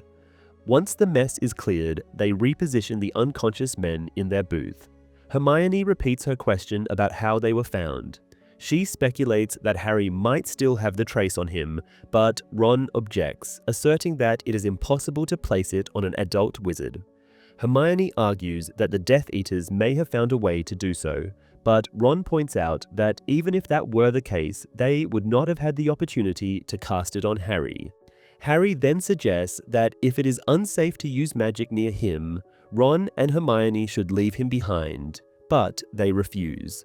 Ron insists that they need a safe place to think and regroup, and Harry suggests 12 Grimmauld Place. Hermione reminds him that Snape can enter the house, but Harry reasons that the property is cursed against him. Besides, he argues, Snape is only one Death Eater, whereas anywhere else they could be attacked by multiple enemies. Unable to counter this logic, Hermione concedes, and the decision is made. They lift the spells from the 3 people in the cafe, and before any of them can react, Harry, Ron, and Hermione disapparate. They arrive in the middle of Grimmauld Place, scanning for any threats before quickly making their way to the house. Now that Dumbledore had personally told them about its existence, they could see it, though it remains under the protection of the Fidelius charm. Undisturbed, they enter the house, and gas lamps flicker to life as they close the door behind them. Everything appears as Harry remembers, except for the umbrella stand made from a troll leg, which has been knocked over. Hermione, noticing this, speculates that someone has been in the house, but Ron suggests that it could have been one of the Order members during their move. Harry, however, is more concerned about the curses set against Snape, and Ron theorizes that they might only activate when the Dark Wizard himself appears. As they advance further, an eerie version of Mad-Eye Moody's voice demands to know if they are Severus Snape. Harry quickly responds that they are not, but his tongue curls up in his mouth. The sensation lasts only a second before it loosens again. Hermione, experiencing the same phenomenon, concludes that it must be a tongue-tying curse. As they take another step, something stirs in the shadows, and a grotesque, decaying vision of Albus Dumbledore lurches forward. Hermione screams, and Mrs. Black's portrait does the same. Harry, desperate to calm the figure, pleads that they are not the ones who killed him. The moment the word "kill" is spoken, the spectral Dumbledore vanishes. However, Mrs. Black continues her shrieking about mudbloods until Harry forcibly shuts her portrait's curtain with his wand. He wonders whether the wraith would actually deter Snape, or if the Death Eater would simply blast it aside, just as he had with the real Dumbledore. They proceed upstairs, and Hermione proposes they check if the house is empty. She casts a spell to no visible effect, and when Ron expresses concern for her, she scolds him, assuring him that her spell worked perfectly, and has confirmed that only the 3 of them are in the building. In the living room, Hermione sits on the sofa while Ron walks to the window to check outside. He reports that there is no one out there and argues that if Harry still had the trace, someone would have followed them by now. At that moment, Harry's scar sears with pain, and he cries out. Ron immediately understands what is happening and asks if Harry has seen Voldemort at the Burrow. Harry explains that he cannot discern any details, but knows that Voldemort is furious. Despite Ron's persistent questions, he cannot gather any further insights. Hermione joins in, stating that she thought the connection between Harry and Voldemort had been severed years ago. Harry confirms that it had been for a time, but now it has returned. Hermione chastises him, reminding him that Dumbledore had wanted him to learn to close his mind against Voldemort. Remembering all too well that this connection and a false vision Voldemort once sent through it had led to Sirius's death, Harry assures her that he is well aware. As Harry turns away, struggling against the intensifying pain in his forehead, Hermione screams again. This time, a jet of silvery light is the cause, and soon, Mr. Weasley's Weasel Patronus materializes in the middle of the room. It informs them that the Weasley family is safe but under surveillance and warns them not to respond. Relieved, the trio absorbs the message and Hermione embraces Ron. He then turns to Harry to apologize, but Harry cuts him off, saying he understands. Ron was worried about his family. He adds that he feels the same way, considering the Weasleys as his own family. With that settled, Hermione suggests they sleep in the living room for the night, using sleeping bags she has brought, and they all agree. Harry states that he needs to use the bathroom, but in reality, the pain in his head is overwhelming. He barely makes it inside before a vision floods his mind. He sees Roll, one of the Death Eaters from the cafe, along with Draco Malfoy. Voldemort's high-pitched voice condemns Roll, furious that he summoned him merely to report that Harry has escaped again. He then orders Draco to perform the Cruciatus curse on Roll. The boy hesitates, and Voldemort gives him a choice: obey or suffer his wrath. Harry wakes up lying on his back on the bathroom floor, gasping for breath and feeling immense pity for Draco, who is being forced to act as Voldemort's tool. Just then, there is a knock on the door, and Hermione offers him his toothbrush. Gathering himself, Harry stands and lets her in. In the film, when the Death Eaters attack the wedding, Harry is seen running into the battle. However, Lupin intercepts him and orders him to leave. Instead of Tottenham Court Road, as in the novel, Hermione apparates them to Shaftesbury Avenue, explaining that the location came to her mind because she used to go to the theatre there with her parents. As in the book, Ron is the one who initially suggests killing the Death Eaters. The difference, however, is that while the book version of Ron is relieved when Harry rejects the idea, the film version must be persuaded against it. Chapter 10. Kreacher's Tale. Harry is the first to wake up the next morning. The sliver of sky visible between the drapes is already a brilliant shade of blue, and the only sounds in the room come from the slow, steady breathing of Ron and Hermione. As Harry looks at them, he notices that their hands are rather close together and wonders if they fell asleep holding hands. The thought leaves him with an odd sense of loneliness. Staring up at the cobwebbed ceiling, he reflects on how little time has passed since he, Ron, and the twins had stood at the entrance of the wedding marquee waiting for the guests to arrive. Yet, to him, it feels like a lifetime since then. His thoughts drift to Dumbledore and the accusations Aunt Muriel has made. Harry wonders if the young Dumbledore had been like Dudley, content with his place in the world and accepting of its cruelty until that same cruelty turned against him. Could the Dumbledore Harry has known and idolized really have been indifferent to a sister who was either ill or a squib? And what about himself? Did he, Harry, ever truly matter to the old wizard, or had he been nothing more than a weapon carefully honed to use against Voldemort? Needing a distraction from these troubling thoughts, Harry gets up and quietly leaves the room. He makes his way upstairs, first stopping by the bedroom where he and Ron had slept the last time they were here. It is immediately clear that the room has been searched. Harry wonders if it was Snape who ransacked it, or perhaps Mundungus Fletcher, who had previously looted the house for valuables to sell.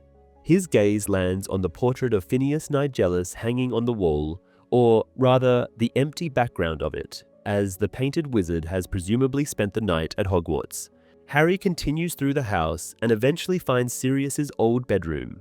He has never been in here before.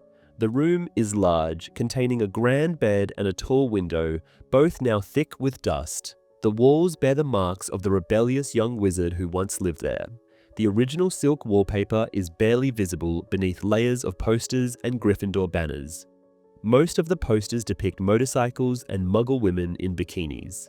Harry assumes they must have been fixed to the walls with a permanent sticking charm, as he cannot imagine any other reason why Sirius's parents would have left them untouched after their son had run away from home. There is also a photograph, one that is unmistakably magical, as the figures within it move. The image shows James, Harry's father, alongside Sirius, Lupin, and the traitor Peter Pettigrew, all of them appearing cheerful, arms slung around each other, laughing. As he examines their expressions, Harry thinks that both Lupin and Pettigrew look slightly surprised to be included, as though taken aback that James and Sirius, notorious for their rebellious and mischievous nature, considered them equals. However, he also wonders if he is merely projecting his knowledge of the future onto the past, imagining things that were never really there. He attempts to remove the photo from the wall, reasoning that since Sirius left all his possessions to him, it now rightfully belongs to him. However, the picture refuses to budge. Giving up, Harry reflects that his godfather must have gone to great lengths to ensure his room remained unchanged.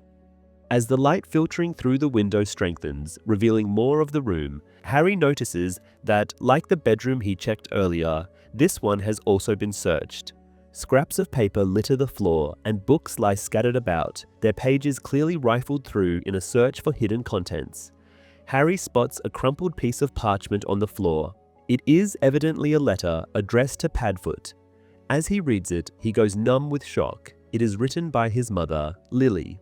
The letter speaks of everyday matters, thanking Sirius for the toy broomstick he had sent for Harry's birthday, and mentioning how the young Harry has been terrorizing the cat with it. She also mentions James and Peter Pettigrew, and even Bathilda Bagshot, who, it turns out, had not only been close to the Dumbledores, but to the Potters as well. The letter contains a mention of James's invisibility cloak, which had been lent to Dumbledore, preventing James from leaving the house. The message ends abruptly, mid-sentence, just as Lily begins to reference the wild stories Bathilda tells about Dumbledore. Harry sits down, rereading the letter again and again, not for comprehension, but to savor his mother's handwriting, which bears a striking resemblance to his own. He clings to the notion that Lily Potter once existed, that she had written these very lines. After a while, his thoughts shift to the contents of the letter, to the cat, which had likely perished alongside his parents or perhaps run away, to the fact that Sirius had given him his very first broomstick, to what Bathilda Bagshot might have said about Dumbledore that had unsettled Lily so much. And then there is the mention of the invisibility cloak. Dumbledore once told Harry that he had no need for such a thing to become invisible. So why then had he borrowed James's? Perhaps another member of the Order needed it. Harry's mind also drifts to Pettigrew, who, according to Lily, had been looking unwell at the time. Was it because he already knew the Potters were doomed? Determined to find the rest of the letter, if for no other reason than to learn what Bathilda had said about Dumbledore, Harry begins searching the room with renewed urgency. He treats the space with no more care than whoever has ransacked it before, pulling out drawers, shaking books, and even crawling under the bed in his desperation to locate the missing piece. After an exhaustive search, however, he is forced to accept the only logical conclusion: the other half of Lily's letter is gone. Either it has gotten lost a long time ago, or the person who first searched the room had deemed it important enough to take. However, Harry does find the photograph his mother mentioned sending with the letter, or at least part of it. The torn picture shows him as a baby, zooming around on the toy broomstick, pursued by a pair of legs that could only belong to his father. Pocketing both the photograph and the letter, Harry lingers for a moment longer, the weight of his discovery settling in his chest. Soon, he hears Hermione calling his name. When she bursts into the room, Harry asks what's wrong, only to realize that the issue is himself. When Ron and Hermione had woken up and found him missing, they feared something terrible had happened. Now Hermione yells down the stairs to Ron, informing him that she has found Harry, and Ron shouts back, calling Harry a git. Hermione looks around and asks what Harry has been doing. The boy shows her the letter and the photograph. After she reads the letter, Harry explains that he has been searching for the rest of it. Hermione then asks if he was the one who created the mess, but he denies it, stating that someone else had already checked the room. Hermione tells him that the other rooms look just as chaotic. She wonders what the intruder could have been looking for, and Harry speculates that Snape might have been searching for information about the Order of the Phoenix. However, Hermione counters that, as a former member, Snape would already know everything about the Order. Harry then suggests that Snape could have been after information about Dumbledore, referencing the letter and telling Hermione that the Bathilda mentioned is none other than Bathilda Bagshot, the author of their textbook. He adds that according to Aunt Muriel, Bathilda is still alive, and that speaking with her could be enlightening. Hermione agrees, but Harry senses she is merely humoring him. Harry takes the letter and the photograph, carefully placing them inside the drawstring pouch he now wears around his neck. As he does so, Hermione assures him that she understands his desire to visit Godric's Hollow, but she doubts its usefulness in their quest for the Horcruxes. Furthermore, she points out that they still have no idea how the Death Eaters tracked them down the previous day. Harry admits that his primary motivation for seeing Bathilda Bagshot stems from Muriel's comments, then recounts their conversation. Hermione argues that it is unlikely that people like Muriel or Rita Skeeter are trustworthy sources of information. She warns Harry not to let them taint his memories of Dumbledore, whom he knew better than they did. When he remains hesitant, Hermione reminds him that Rita had written about him before, and nothing in those articles had been true either. Harry, however, believes she does not understand, nor does Elphias Doge, who had given him similar advice. He cannot simply choose what to believe. He needs to know the truth. Hermione suggests they go downstairs to the kitchen to check for anything suitable for breakfast. Though Harry feels that nothing has truly been resolved, he agrees.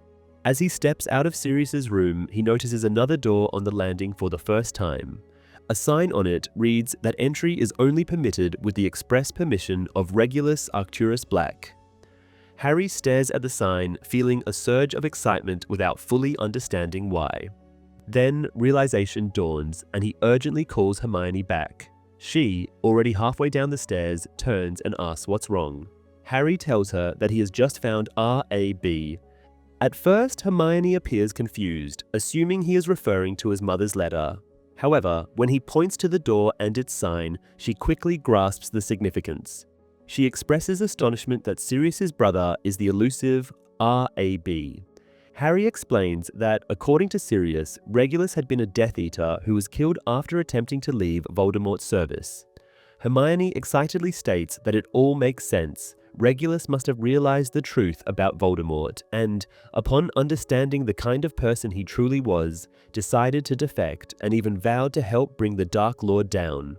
Hermione calls for Ron, who comes running, grumbling about giant spiders. Once he is shown the sign, it only takes him a few moments to connect the dots. When he asks if Harry is certain that Regulus is the one they are looking for, Harry opens the door, saying they need to search the room to be sure. Regulus's bedroom is somewhat smaller than Sirius's, but no less opulent. While Sirius had openly rejected his family's traditions, Regulus had fully embraced them. His room's decor reflects his pride in being a Slytherin. Beneath the painted black family crest, newspaper clippings, now yellowed with age, are affixed to the wall. Hermione examines them and informs the boys that they all pertain to Voldemort.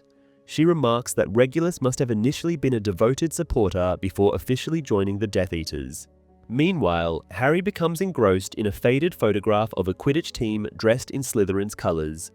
Judging by Regulus's position in the image, Harry deduces that he had played as a Seeker just like himself. He comments on this observation, but neither Hermione nor Ron pays attention.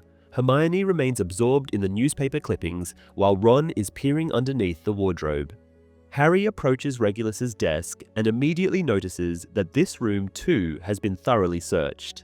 As he scans the disorder left behind, Hermione declares that there is a quicker way to check for the Horcrux and cast a summoning charm on it. Nothing happens.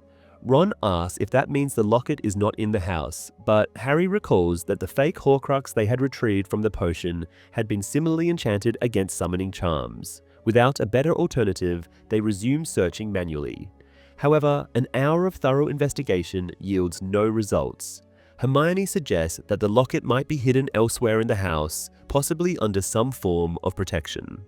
Suddenly, Hermione grows thoughtful and asks the boys if they remember the cabinet in the living room that they had emptied 2 years ago while attempting to make the house habitable. She recalls the bolt-spitting clock, the robes that had nearly strangled Ron, and the music box that had induced overwhelming drowsiness. Finally, she mentions the locket. There had been a locket hidden behind all those dangerous objects. Harry remembers now as well. They have all tried to open the locket without success, and eventually it has ended up in the bin. Harry states that Kreacher has retrieved many of the discarded items and then dashes out of the room, explaining that the elf has always stored his treasures in the small space behind the water heater where he used to sleep. They rush down the stairs so noisily that the portrait of Mrs. Black awakens and starts screaming at them. Upon reaching the kitchen, Harry opens the cupboard that serves as Kreacher's room and finds only the elf's old, dirty blankets. The place is otherwise nearly empty, with all the trinkets that were once half hidden there now gone, leaving only a single book titled Nature's Nobility, a Wizarding Genealogy.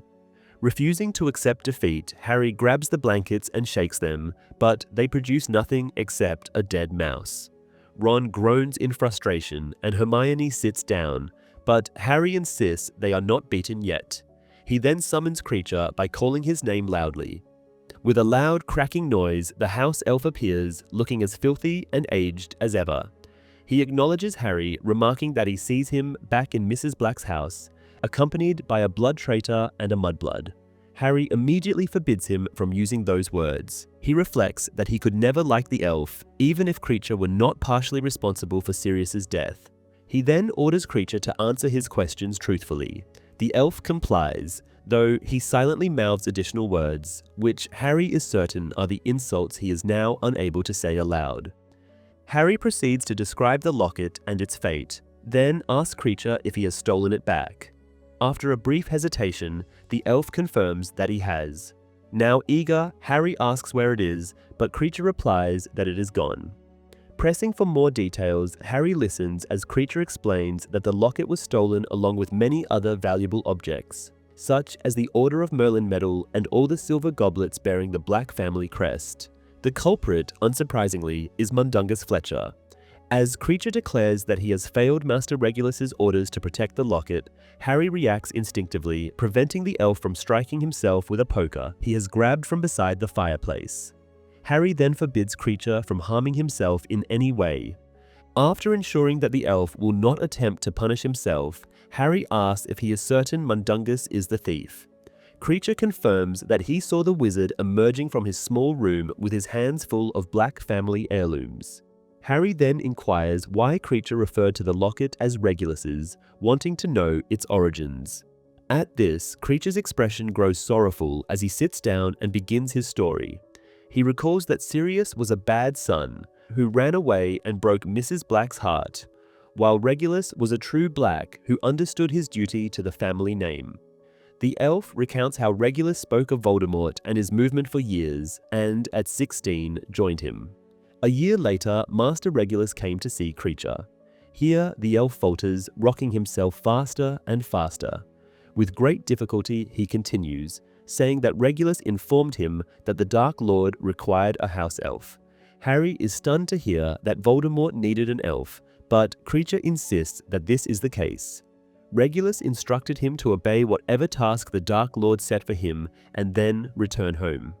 After saying this, Kreacher begins to weep. Between sobs, he describes how Voldemort took him to a vast cave with a lake and a boat. Harry immediately recognizes this place, and the boat, designed to transport a wizard and a victim to the small island at the lake's center. Kreacher recounts being forced to drink a green potion before Voldemort placed the locket into a stone basin and refilled it. Once his task was complete, Voldemort abandoned him there. Harry can vividly imagine what followed. Voldemort departing in the boat while Kreacher, tortured by thirst just as Dumbledore had been, attempted to drink from the black water where the Inferi lurked. However, Harry stops short, unable to understand how Kreacher escaped. He asks the elf, who simply replies that Master Regulus had told him to return home. Harry acknowledges this, but presses further, wanting to know how Kreacher managed it. Before the elf can answer, Ron interjects, saying it is obvious, Kreacher disapparated. Harry protests, arguing that the cave was enchanted against it, but Ron points out that house elf magic functions differently from human magic, reminding Harry that elves can apparate within Hogwarts.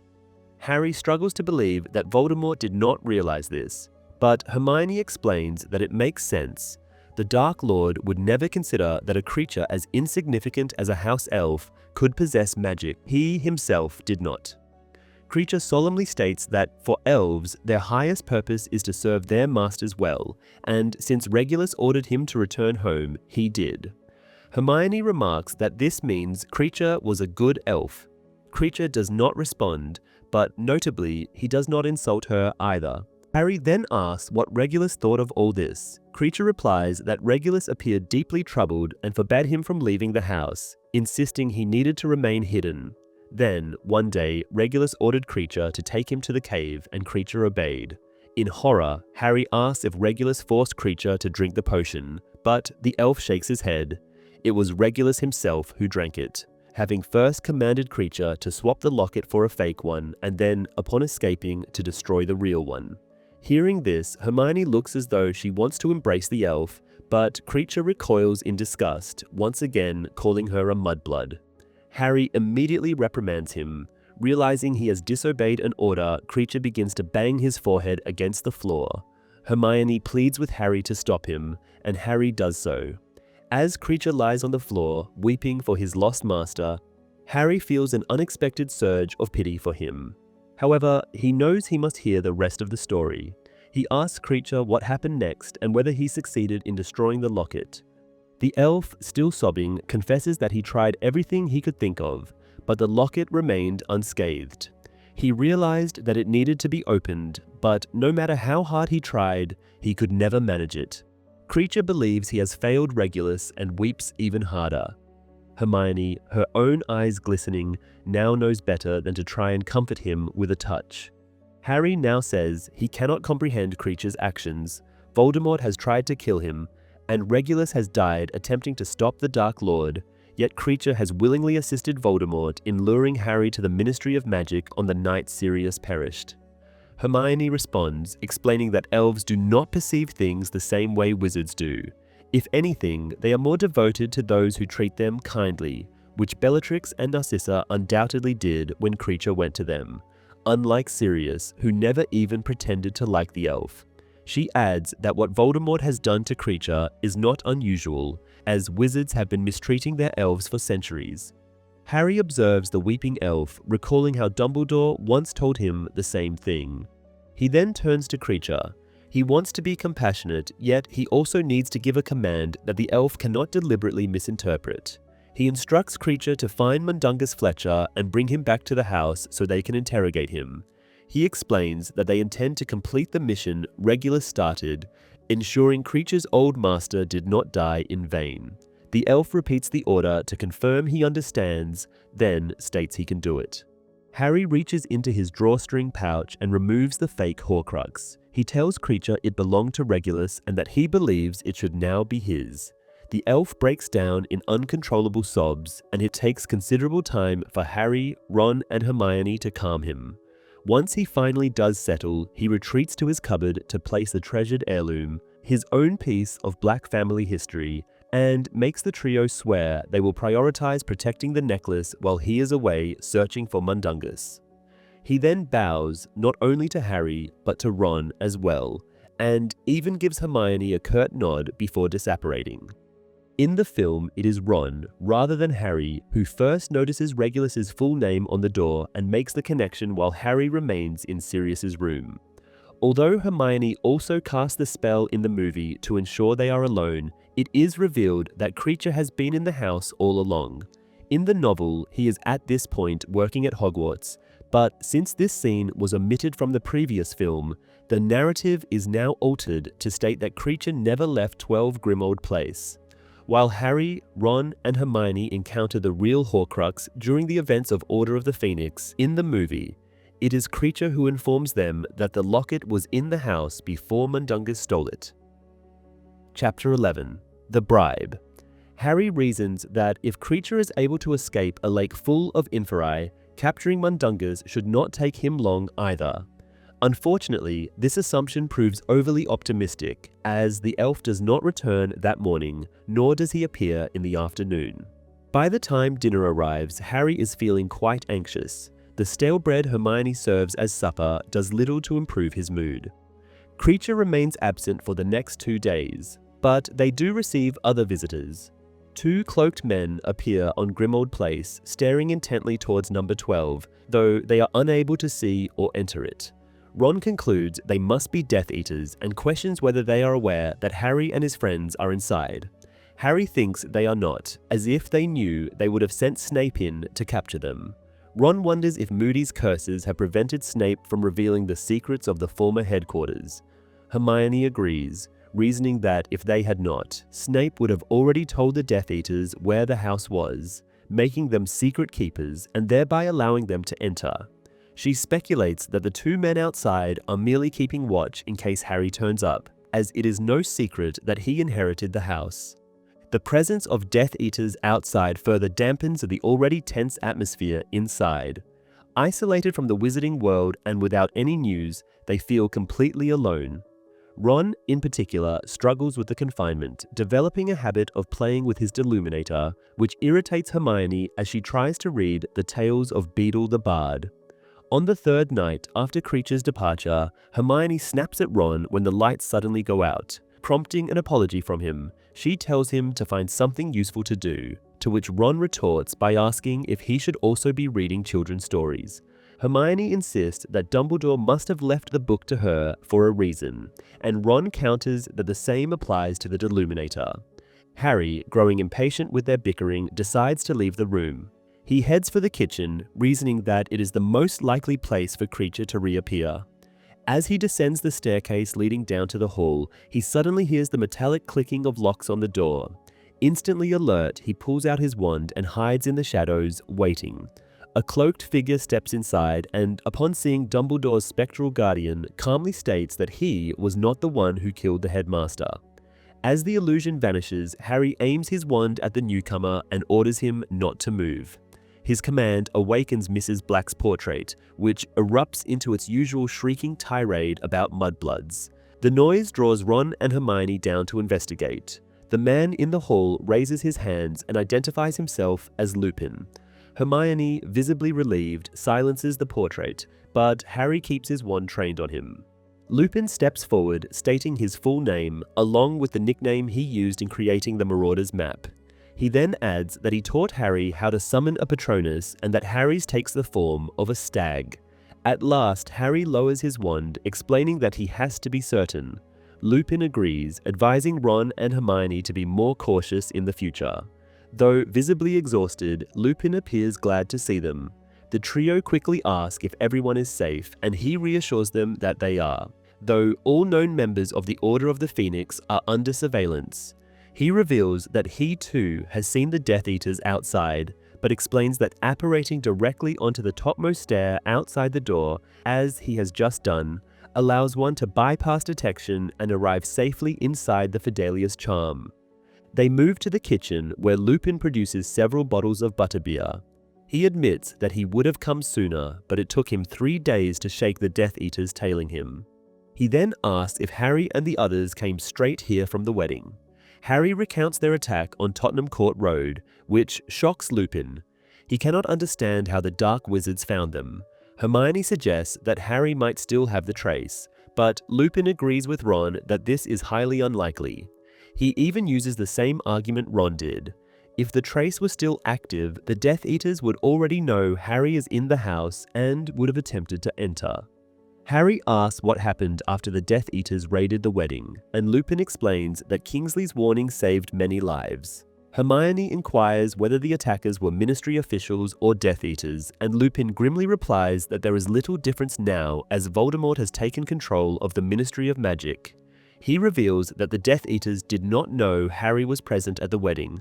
Though they tortured Scrimgeour for information, the minister died without betraying them. Harry glances at his friends, their expressions mirroring his own mixture of surprise and gratitude. Lupin continues, saying the Death Eaters searched the burrow and even discovered the Ghoul, but they believed it was Ron suffering from Spattergroit. Meanwhile, the remaining Death Eaters have intensified their assault on the Order.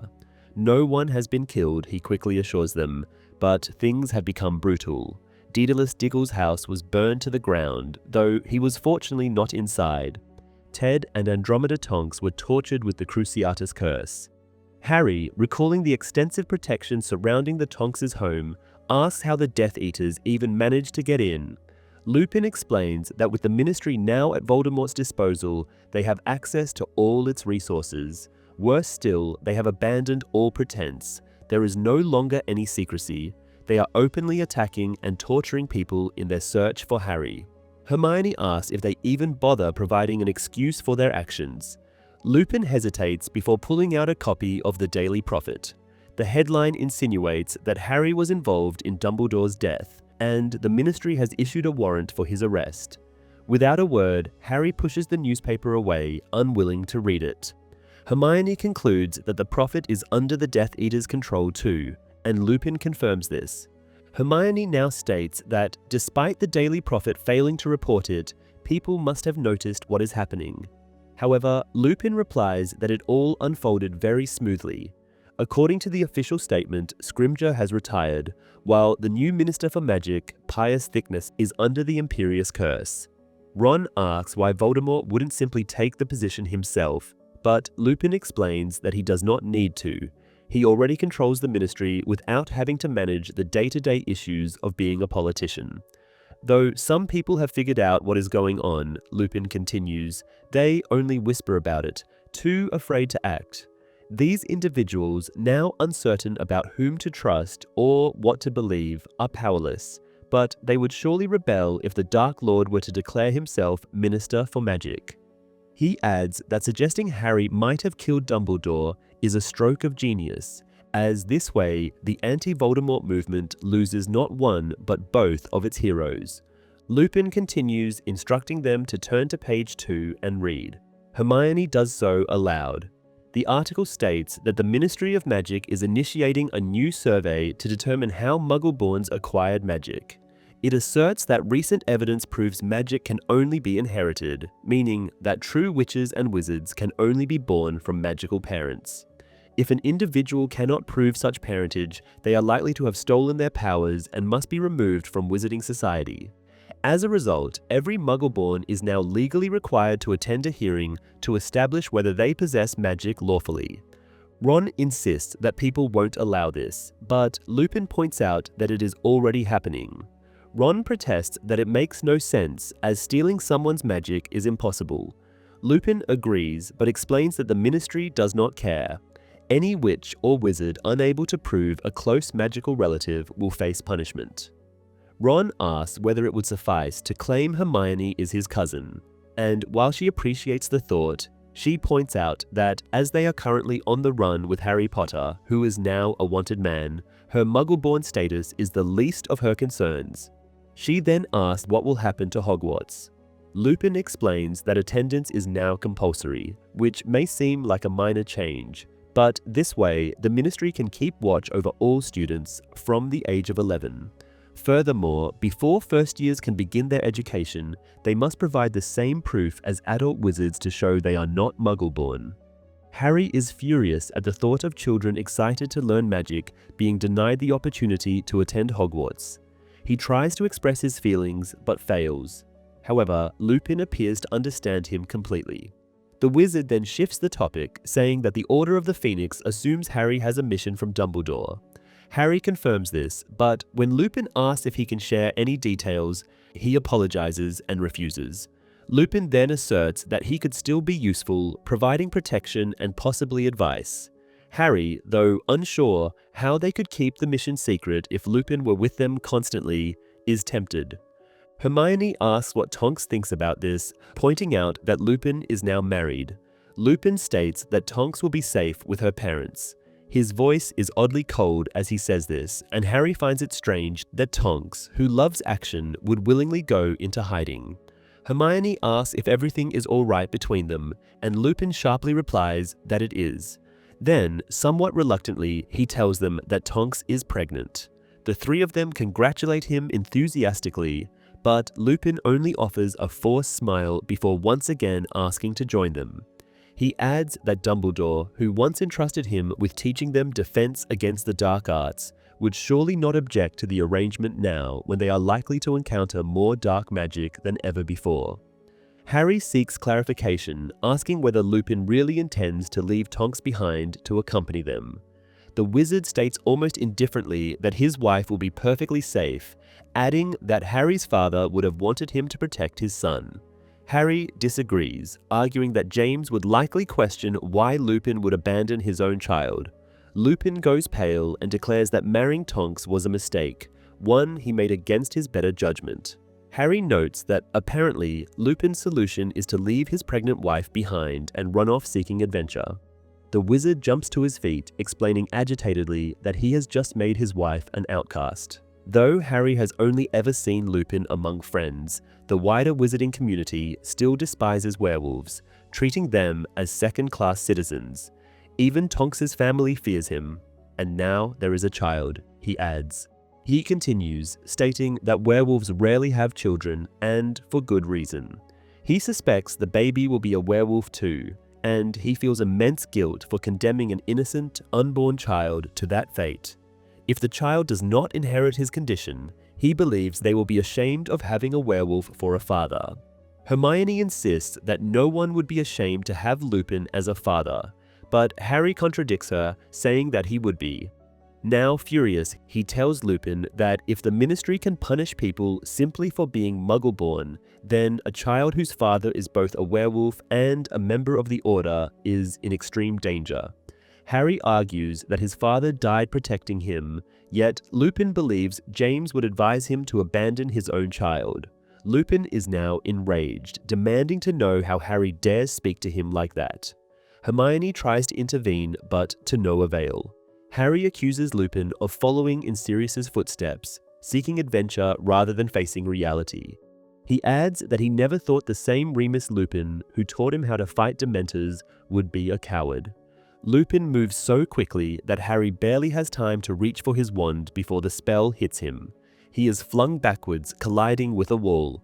As he looks up, he sees Lupin leave. Hermione calls after him, pleading for him to return, but moments later, the entrance door slams shut. Hermione turns on Harry, demanding to know why he did that.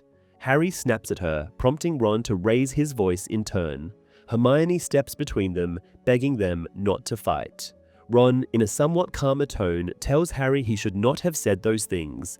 Harry replies that parents should never abandon their children. Hermione attempts to comfort him, but he shrugs off her hand and walks away. Now he feels immense guilt, remembering Lupin's devastated expression. Eventually he admits he may have gone too far, and Ron agrees. Harry then insists it was worth it if Lupin now returns to Tonks, though he isn't convinced he believes what he says. Harry sits down and pretends to read the Daily Prophet that Lupin brought. At first, he takes nothing in, but eventually he spots Dumbledore's name. He notices a photograph which, according to the caption, depicts the Dumbledore family: the father, Percival, the mother, Kendra, and the 3 children, Albus, Aberforth, and Ariana. Harry thinks Percival is a handsome man, and Kendra is quite striking as well, with black hair and high cheekbones that remind him of Native Americans. He does not dwell much on Ariana, who is just a baby in the photo and therefore appears as a small bundle, but he notes that Albus and Aberforth look quite similar. The headline above the seemingly happy family reveals that the article is an excerpt from Rita Skeeter's upcoming book. Convinced his mood cannot worsen, Harry begins to read. The article begins by recalling how Kendra Dumbledore, seeking to escape the notoriety of her Muggle-hating husband, relocates her family to Godric's Hollow. Here, the Dumbledores keep to themselves. According to Bathilda Bagshot, Kendra makes an effort to discourage their wizarding neighbors from being friendly. Bathilda is unaware of Ariana's existence until she accidentally spots her one night when Kendra takes her for a brief walk in their backyard. The article notes that the relocation provides Kendra with an exceptional opportunity to hide Ariana, and none too soon either. As the little girl is 7 years old at the time, an age at which most experts agree magic should manifest in a child, something that never occurs in Ariana's case. With Ariana confined to the house, Albus and Aberforth find it easy to repeat the lie they have learned from their mother, that their sister is too fragile to attend school. Harry realizes that he has been mistaken. The article has indeed worsened his mood. He contemplates its contents, yearning to uncover the truth and feeling a growing desire to visit Godric's Hollow. Even if Bathilda's mind is truly gone, he could still visit his parents' graves. He might find something there that helps him understand what has happened to the Dumbledore family as well. As he looks up to ask his friends for their thoughts on the matter, however, a loud crack echoes through the kitchen and Kreacher appears, grappling with Mundungus Fletcher. Rising to his feet, Kreacher bows to Harry and announces triumphantly that he has finally captured the thief. Mundungus scrambles to his feet and pulls out his wand, but Hermione swiftly disarms him. He then makes a desperate dive for the stairs, but Ron intercepts him, tackling him to the floor once more. Mundungus protests loudly, demanding to know what he has done to deserve having an insane house elf set upon him.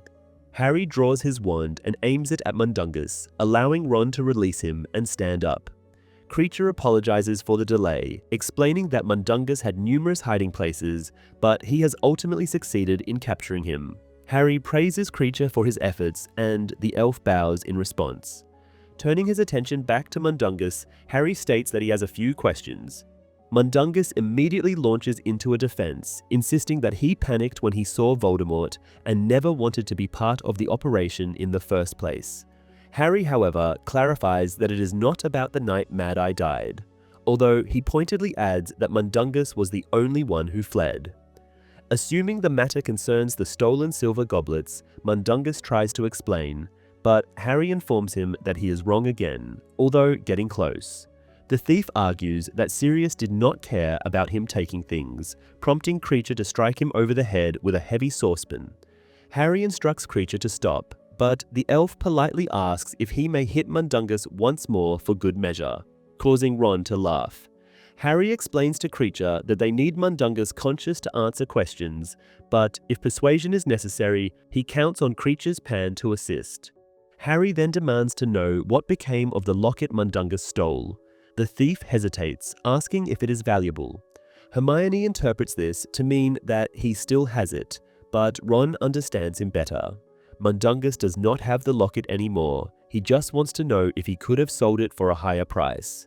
Mundungus reveals that he certainly could have, as he was forced to give it away for free. Apparently, a ministry official caught him selling stolen goods without a permit, but was willing to overlook the matter in exchange for the locket, which she took a liking to.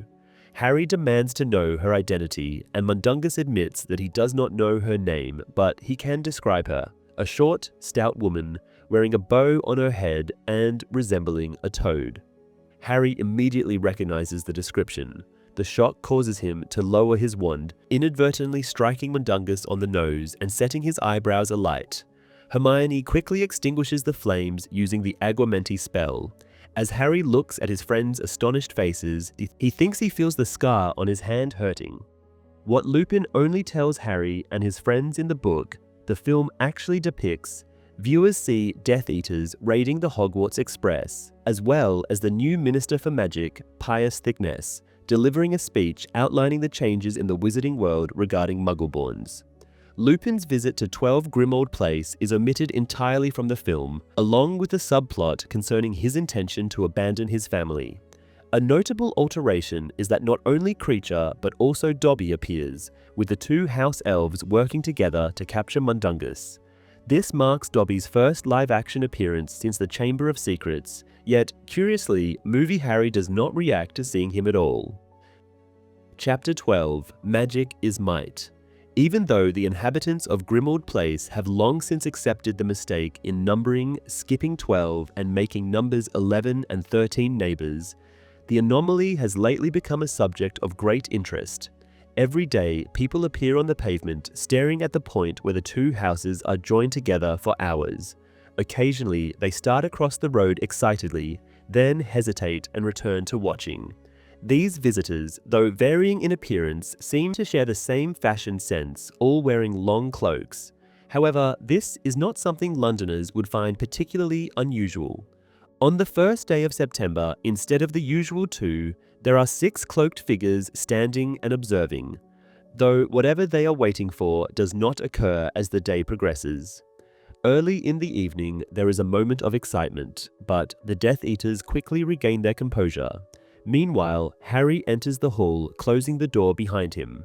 It had been him the dark wizards outside had spotted. Upon apparating onto the top stair, he had lost his balance and nearly toppled, causing his elbow to momentarily extend beyond the boundaries of the Fidelius charm. Walking through the security charms set against Snape, Harry heads down the stairs towards the kitchen. He calls ahead, clutching a stolen Daily Prophet, saying he has bad news. As he enters, the kitchen is cleaner than ever, no longer a gloomy space, but a cozy room. Kreacher has undergone a similar transformation, now wearing a snow-white towel in the way of clothing along with Regulus's locket. He takes Harry's cloak and hangs it up, then reminds him to wash his hands before dinner. Ron, who is sitting at the table with Hermione over a massive pile of notes and plans, now asks what has happened.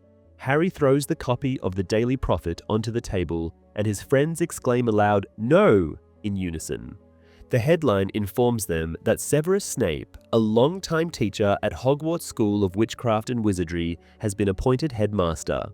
Hermione picks up the newspaper and reads the article aloud. It states that, apart from Snape, there are additional changes. Alecto Caro is now teaching Muggle studies, while her brother, Amicus, will take over the Defense Against the Dark Arts classroom. The article also quotes Snape, who says he looks forward to upholding traditional values at the school.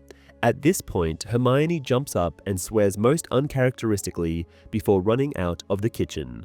Ron continues reading and then asserts that the teachers know the truth about Dumbledore's death and won't allow this to happen. He then asks about the Carrows, and Harry informs him that both are Death Eaters and were present at Dumbledore's death. He adds that the teachers won't have much choice now that Voldemort is in charge of the school as well. They can either stay or face Azkaban if they are lucky, death if they aren't. He assumes the professors will choose to remain and protect the students as best they can. Kreacher comes over and places a bowl of soup on the table in front of Harry. He thanks the elf before remarking to Ron that at least now they know where Snape is. As he begins to eat, Harry reflects that alongside his changed attitude and behavior, Kreacher's cooking skills have also improved significantly. Harry then tells Ron that there are several Death Eaters gathered in front of the house, likely still waiting for them to emerge with their school trunks, ready for the new term. Ron says he has been thinking about the train all day, and Harry pictures it too. Not from the inside, but as he once saw it, hurrying through vast fields when he and Ron had been following it in a flying car. He then thinks of Ginny, imagining how she is surely, even now, sitting on the train, making plans with Neville and Luna to oppose Snape's new regime. Harry then mentions that the Death Eaters spotted him upon his return, and Ron remarks that he does something similar every time. Just then, Hermione returns, carrying a painting. As Ron asks what this is about, she proceeds to grab her small bag and, ignoring the laws of physics, forces the much larger frame into it. She then explains that it is the portrait of Phineas Nigellus, which she has just stashed away, as with Snape now in the headmaster's office, he could send the painting to spy on them. Now she says, if that happens, Phineas Nigellus will see nothing but the insides of her bag. Ron compliments her on her quick thinking. Harry then reports that he has been watching the entrance of the Ministry of Magic for 7 hours under his invisibility cloak, to no avail, as Umbridge, as usual, did not appear. He adds that he did see Mr. Weasley though, and tells Ron that his father looked well. They decided against speaking to him, as it would have been too risky, but Harry found it reassuring to see him from time to time.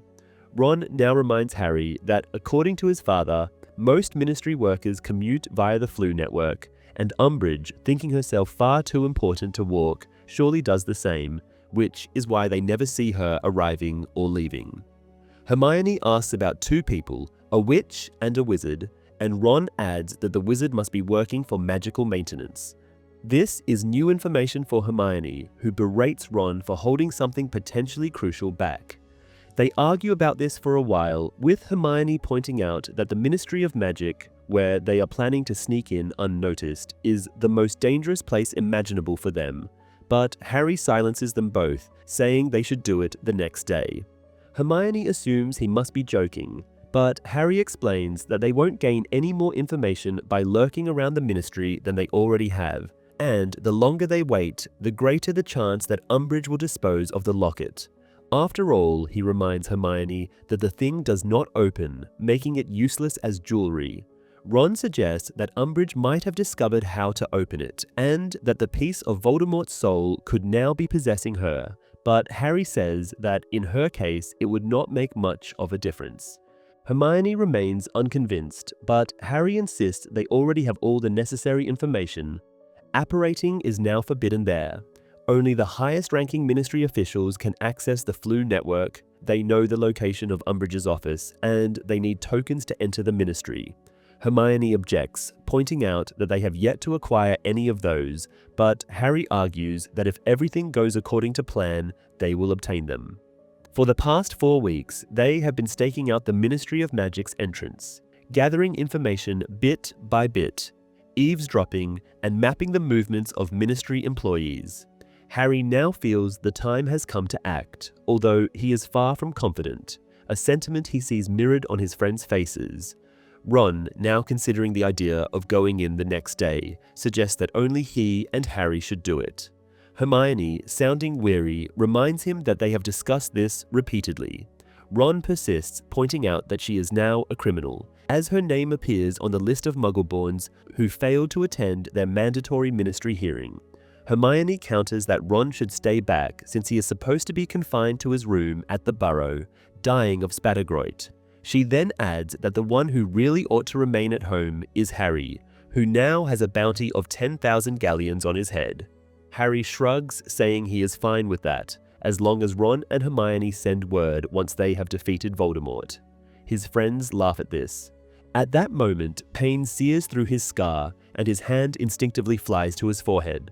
Hermione catches the movement, but Harry masks it by brushing his hair aside as Ron notes that if all three of them are going, they will need to apparate separately since they no longer fit under the invisibility cloak. The lightning-shaped scar burns more intensely, and Harry stands up. Kreacher, noticing that Harry has not finished his soup, offers him some pie instead. Harry thanks him, saying he will be back shortly, he just needs to use the bathroom. The vision strikes the moment he closes the door behind him. He is soaring over a street before landing in front of one of the houses. Excitement courses through him as he knocks, and a laughing woman opens the door. Upon seeing his face, she tries to shut it, but Harry, Voldemort, forces it open. He demands to know about Grigorovich, and the woman replies in broken English that Grigorovich moved away a long time ago. Two small children appear just as Voldemort raises his wand. Then comes a flash of green light, and Harry jolts awake. Hermione is knocking on the door, calling his name. He lets her in, and she immediately asks what he has been doing, while Ron, standing behind her, scans at the bathroom with his wand drawn. Harry realizes he must have been shouting. He snaps back, asking Hermione what she thinks he might have been doing in a bathroom. Ron answers instead, confirming that Harry had been yelling. Harry claims he must have fallen asleep, but Hermione impatiently tells him they know it was a vision and that his scar was hurting. Seeing no point in arguing, Harry relents and tells them he has just witnessed Voldemort slaughtering an entire family for no apparent reason. Hermione scolds him, reminding him that Dumbledore wanted him to practice occlumency to block these visions. Harry, however, argues that the connection is useful, as it reveals Voldemort's activities. He adds that he cannot perform occlumency anyway. Hermione counters that he never truly made an effort. She attempts to persuade him by referencing Dumbledore's wishes, but Harry cuts her off, saying it is his choice and that he wants to know why Voldemort is after Grigorovich. He then has to explain to Hermione who that is, as he has deliberately kept this from her until now. Ron points out that Voldemort already captured Ollivander, and Harry suggests that Crumb may have been right. Perhaps Grigorovich is simply more skilled. Or, he theorizes, Voldemort believes the retired wandmaker can explain what happened when Harry's wand acted against him, something Ollivander failed to understand. Hermione insists that it was not the wand casting a spell, but Harry himself. Annoyed, Harry retorts that it was not him, something Voldemort clearly realizes too, given that he is now seeking out a wandmaker for answers. Harry sees that Hermione is about to argue further, but Ron intervenes, saying that it is ultimately Harry's decision. Instead of fighting, they should be rehearsing the plan, especially if they are going through with it the next day. Hermione reluctantly agrees, but Harry knows the conversation is far from over. The following morning, Ron wakes Harry and they find Hermione in the kitchen being fussed over by Kreacher. She looks positively manic, a behavior Harry has seen from her before school exams. Instead of greeting them properly, she merely nods and continues listing every item they might possibly need, rummaging frantically through her beaded handbag. After breakfast, Kreacher sees them off, promising a delicious dinner upon their return. Ron remarks on how much the elf has grown on him. As the three leave the house, taking care not to step off the topmost stair, they spot a few Death Eaters standing guard. Following their plan, Hermione apparates first with Ron and then returns for Harry. Soon he finds himself in an alleyway in the heart of London. The passage is deserted for now, but Harry knows the first ministry workers will begin arriving around 8. Hermione, appearing tense, starts reviewing the plan once more, but Ron interrupts, pointing out that she has forgotten to open a door she was supposed to. Hermione does so, revealing the entrance to an abandoned theatre which they discovered while scouting the ministry's surroundings. Shortly after they take cover behind the door, a quiet pop signals that someone has apparated nearby. It is the small witch Hermione mentioned yesterday, and before she can catch her breath after arriving, Hermione swiftly stuns her. Ron praises her quick work as they move the unconscious woman into the empty theater. While Hermione adds a strand of the witch's hair to a portion of Polyjuice potion, Ron searches her bag, discovering that her name is Mafalda Hopkirk and that she works for the Department of Improper Use of Magic. He also retrieves several entry tokens, small round objects stamped with the abbreviation MOM. Hermione drinks the potion and transforms into Mafalda, while Harry notes that they should hurry as the magical maintenance worker will be arriving at any moment. Leaving the real Mafalda behind, they return to the alleyway, with Ron and Harry concealed under the invisibility cloak, while Hermione, now disguised as Hopkirk, waits. Soon, the man in navy blue robes appears and greets Hermione. She asks how he is doing, and he begins complaining about his troubles, but she firmly instructs him to take a sweet from the bag she offers. The wizard complies, and the effect is immediate. He starts vomiting with alarming intensity. Hermione quickly plucks a few strands of his hair, which he does not notice in his distress. She then tells him he should go to the hospital, but the man insists he must get to work and stubbornly attempts a few steps towards the entrance. Even after collapsing onto his hands and knees, he continues crawling forward, though at last he concedes defeat and disapparates, presumably to St. Mungo's. Just before he vanishes, Ron reaches out from beneath the cloak and snatches his bag. Hermione remarks that it might have been cleaner to stun the wizard as well, but Ron argues that finding two unconscious people would be more suspicious. He then comments on the man's impressive work ethic, noting how determined he was to report for duty despite his condition. Soon, Ron assumes the appearance of the unfortunate worker, who, according to the name on the back of his blue robes, is called Reg Catamole. The two depart while Harry remains in the alley, waiting. A few minutes later, his friends return, explaining that another ministry worker had to take a sick day due to a sudden and severe nosebleed. They then provide Harry with Polyjuice potion so he can assume his disguise. Upon drinking it, Harry transforms into a tall, muscular man with a thick beard. Hermione hands him an entry token, and they approach a pair of public toilets. Hermione enters one door while the boys take the other. After using the tokens to gain entry, Harry and Ron occupy adjacent stalls. Harry hears the sound of flushing from further down the row. Dropping to the ground, he peeks beneath the partitions and sees a pair of boots step into a toilet. Looking to the side, he realizes Ron has had the same idea, as he is also on the tiled floor, staring back at him. Ron asks if they really have to flush themselves down, and Harry confirms that it seems to be the correct course of action. Standing up, Harry climbs into the toilet, feeling ridiculous. However, he immediately notices that despite appearing to stand in water, his boots and robes remain dry. He flushes, and at once he is pulled into a chute that deposits him in a fireplace, as if he had traveled via flue powder. He has arrived at the Ministry of Magic. The atrium is much darker than Harry remembers. Previously, a golden fountain scattered light across the space, but in its place now stands a colossal black statue dominating the scene. It depicts a wizard seated on a heavily carved throne, inscribed with the words, "Magic is might." As Harry stares at the imposing sculpture, someone bumps into him from behind. The newcomer begins to scold him for blocking the fireplace, but quickly changes his tone upon recognizing him, hastily apologizing and addressing him as Runcorn. Harry spots Ron and Hermione standing a little further away and joins them. Hermione quietly remarks on the statue's abhorrent nature. Now closer, Harry realizes the wizard is not sitting on a throne but atop a mass of naked human figures, all with grotesque expressions. Hermione explains that they represent Muggles, positioned beneath the wizard as if in submission. They join the queue leading to the elevators, scanning the area for Dolores Umbridge but finding no sign of her so far. Then, someone calls out the name of the man Ron is impersonating. Turning, Harry sees a Death Eater, Yaxley, approaching. He strides over and angrily confronts Ron, complaining that his office is still raining despite having requested magical maintenance to fix the issue. Ron attempts to joke, but Yaxley is in no mood for humor, snapping that Catamole should be far more eager to assist, considering who he is speaking to.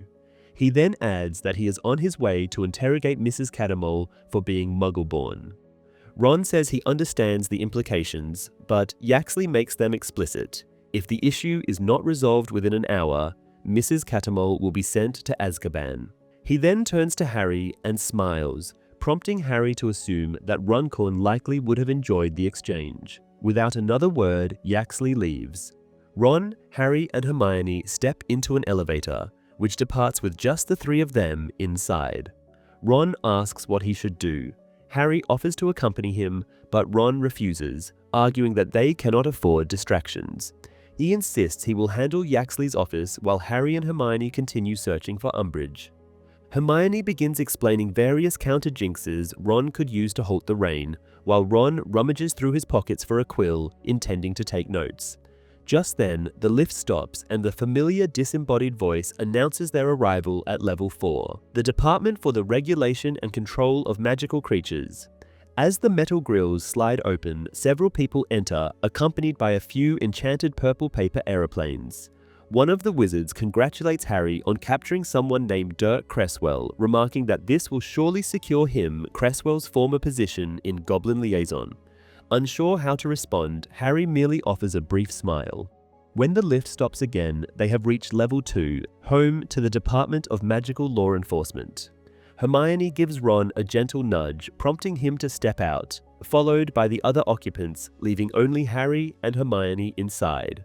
As soon as the doors close, Hermione murmurs that she should probably go and help Ron, but at that moment, the lift grinds to a halt once more.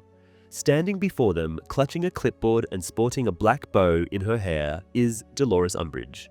The film simplifies the trio's plan. Rather than using skiving snack boxes, they simply stun their counterparts and store them in the abandoned theater. The Polyjuice potion functions somewhat differently in the film. In the books, it alters both physical appearance and voice, whereas in the movie, it changes only external features, leaving the original voice unchanged. Additionally, while the book specifies that the potion's effects last precisely an hour, in the film, neither Harry nor Hermione seems to know how long their transformation will endure. Although the book describes Runcorn as a massive, bearded man and Cattermole as short and ferret-like, the film portrays both of them as fairly average in height, with neither significantly taller than Hermione's Mafalda. Chapter 13, The Muggle-born Registration Commission, Mafalda Hopkirk. She remarks that with Mafalda keeping records, they can begin immediately, which is fortunate as there is a great deal to accomplish today. Umbridge then addresses the wizard standing beside her, whom she calls Minister, and informs him that they must examine 10 individuals, one of whom is the wife of a ministry employee. Expressing her disapproval of Muggle-borns being so closely associated with the ministry, Umbridge steps into the elevator. She tells Hermione that they should proceed directly to the courtroom, then turns to Harry, whom she calls Albert, and inquires whether he is getting off on this level. Not wanting to arouse suspicion in case Runcorn has no business in the courtrooms, Harry replies affirmatively and exits, leaving Hermione with Umbridge. The Minister for Magic, Pius Thickness, stops Harry and asks what business he has there. Improvising, Harry claims he needs to speak with Arthur Weasley. Thickness questions whether Mr. Weasley has finally been caught engaging with an undesirable, but Harry quickly refutes the assumption. Thickness insists that it is only a matter of time, adding that blood traitors are no better than mudbloods. With that, he bids Harry farewell and walks away. As soon as the minister disappears around a corner, Harry retrieves his invisibility cloak and dons it. As he moves along the corridor, he realizes he must stoop. Runcorn is too tall for the cloak to fully conceal him. A wave of panic washes over Harry. Barely a few minutes have passed, and they are already separated. Ron is trapped in Yaxley's office, grappling with a problem well beyond his abilities, while Hermione is in a courtroom where she may have to remain for the entire day. Now, Harry recognizes a critical flaw in their plan. They concentrated so intently on infiltrating the ministry that they gave little thought to what would happen once they were inside. Harry halts to collect his thoughts, then remembers that Umbridge's office is on this floor. He decides to search it. While he doubts she would have left the locket there, it would be reckless not to check. Turning a corner, he enters a large open area filled with people seated at small individual desks reminiscent of a classroom. They are waving their wands in unison, causing a flurry of colorful paper to fill the air. After a moment, Harry realizes they are producing pamphlets. Stealthily, he moves closer to snatch one and reads it beneath the cover of his invisibility cloak. The title stands out in bold, "Mudbloods and the Danger They Pose to a Peaceful Pure-Blood Society." Beneath the heading, an illustration depicts a rose being strangled by a weed. Though the pamphlet does not bear an author's name, the sharp pain prickling in the scar on his hand gives Harry a strong suspicion of who might be responsible. Just then, one of the witches working on the pamphlets wonders aloud whether Umbridge will be interrogating Muggleborns all day. Another warns her to be careful. The first then jokingly asks if Umbridge has acquired a magical ear in addition to her enchanted eye. Following her gaze, Harry sees the door to Umbridge's office, with Mad Eye Moody's magical eye embedded in the peephole. Anger flares within Harry as he strides towards the door to inspect it more closely. Indeed, it is Moody's eye set above a sign displaying Umbridge's name along with her official titles: Senior Undersecretary to the Minister and Head of the Muggle-born Registration Commission. Harry glances back at the witches and wizards producing the pamphlets. Though they appear focused on their work, he cannot assume they would fail to notice a door opening inexplicably. He retrieves an object from his pocket, one of Fred and George's decoy detonators. The peculiar device, resembling a rubber horn with legs, scurries away once placed on the floor. Moments later, it emits a loud explosion, releasing a foul-smelling smoke. As the pamphlet makers turn in alarm, Harry seizes the opportunity to slip through the door into Umbridge's office. The room is a striking replica of her Hogwarts office, overwhelmingly pink, laden with lace on every available surface, and adorned with the familiar kitten-covered plates on the walls. The inner side of the door has a telescopic contraption attached to Moody's eye, presumably allowing Umbridge to spy on her subordinates. Harry peeks through it and sees the group still gathered around the decoy detonator. Wasting no time, he wrenches the telescope from the door and removes the magical eye, slipping it into his pocket. Next, he pulls out his wand and casts a summoning charm for the locket, but nothing happens. Aware that Umbridge is adept at protective enchantments, he begins a manual search of the office. Her desk yields no results, so he turns his attention to a filing cabinet. It is packed with folders, each labeled with a name. One in particular catches his eye: Arthur Weasley. Pulling it out, Harry scans its contents. The file states that Mr. Weasley is a pureblood but possesses dangerous pro-Muggle leanings. It further identifies him as a member of the Order of the Phoenix. Additionally, it notes that he has a pureblood wife and 7 children, one of whom is reportedly afflicted with a severe case of spattergroit. The document also reveals that Mr. Weasley is under constant surveillance, as undesirable number 1 is highly likely to attempt contact with him. Harry does not need to think twice about who undesirable number 1 refers to. Even so, his eyes are immediately drawn to a poster on the wall. It bears his own image with the words scrawled across his chest. A pink note is affixed to it, reading simply, "To be punished." After thoroughly searching the office, Harry concludes that the locket is not there. Before leaving, he casts another look around and sees none other than Dumbledore reflected in a small rectangular mirror. Hurrying closer, he realizes it is just a book cover, the cover of Rita Skeeter's new book, The Life and Lies of Albus Dumbledore. Harry grabs the book and opens it at random, finding a full-page photograph of a young Dumbledore with his arm around another young man with long golden hair. He initially thinks it might be Elphias Doge, but before he can read the caption, the door opens and Pius Thicknesse enters the office. Fortunately, Thicknesse has been looking over his shoulder as he steps inside. Otherwise, Harry would have been spotted. This gives him just enough time to pull the invisibility cloak back over himself. Thicknesse walks over to Umbridge's desk to leave her a note, and Harry, moving cautiously, sneaks out of the office. Outside, the small group is still gathered around the decoy detonator, attempting to determine what it could be. One of them speculates that it might be another experiment that has escaped from the experimental charms department. As he heads towards the lifts, Harry considers his options. The locket being in the Ministry had always been unlikely, and now, with Umbridge currently in the courtroom surrounded by others, getting her to reveal its location seems impossible. Their priority, he decides, must now be escaping. He needs to find Ron and figure out a way to get Hermione out of the courtroom. Harry hurries into an empty lift and pulls off his invisibility cloak. Shortly after, the doors open again, and Ron enters, drenched in water.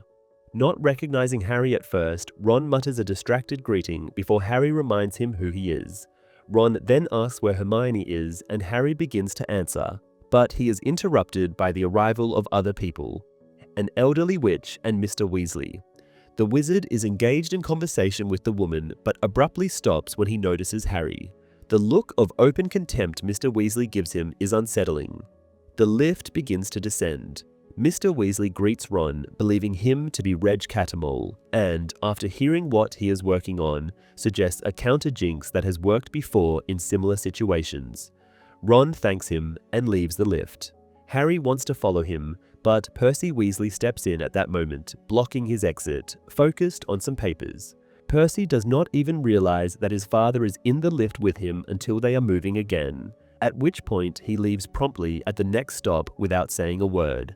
Harry attempts to do the same, but is stopped by Mr. Weasley, who tells him that he has heard about Dirk Cresswell.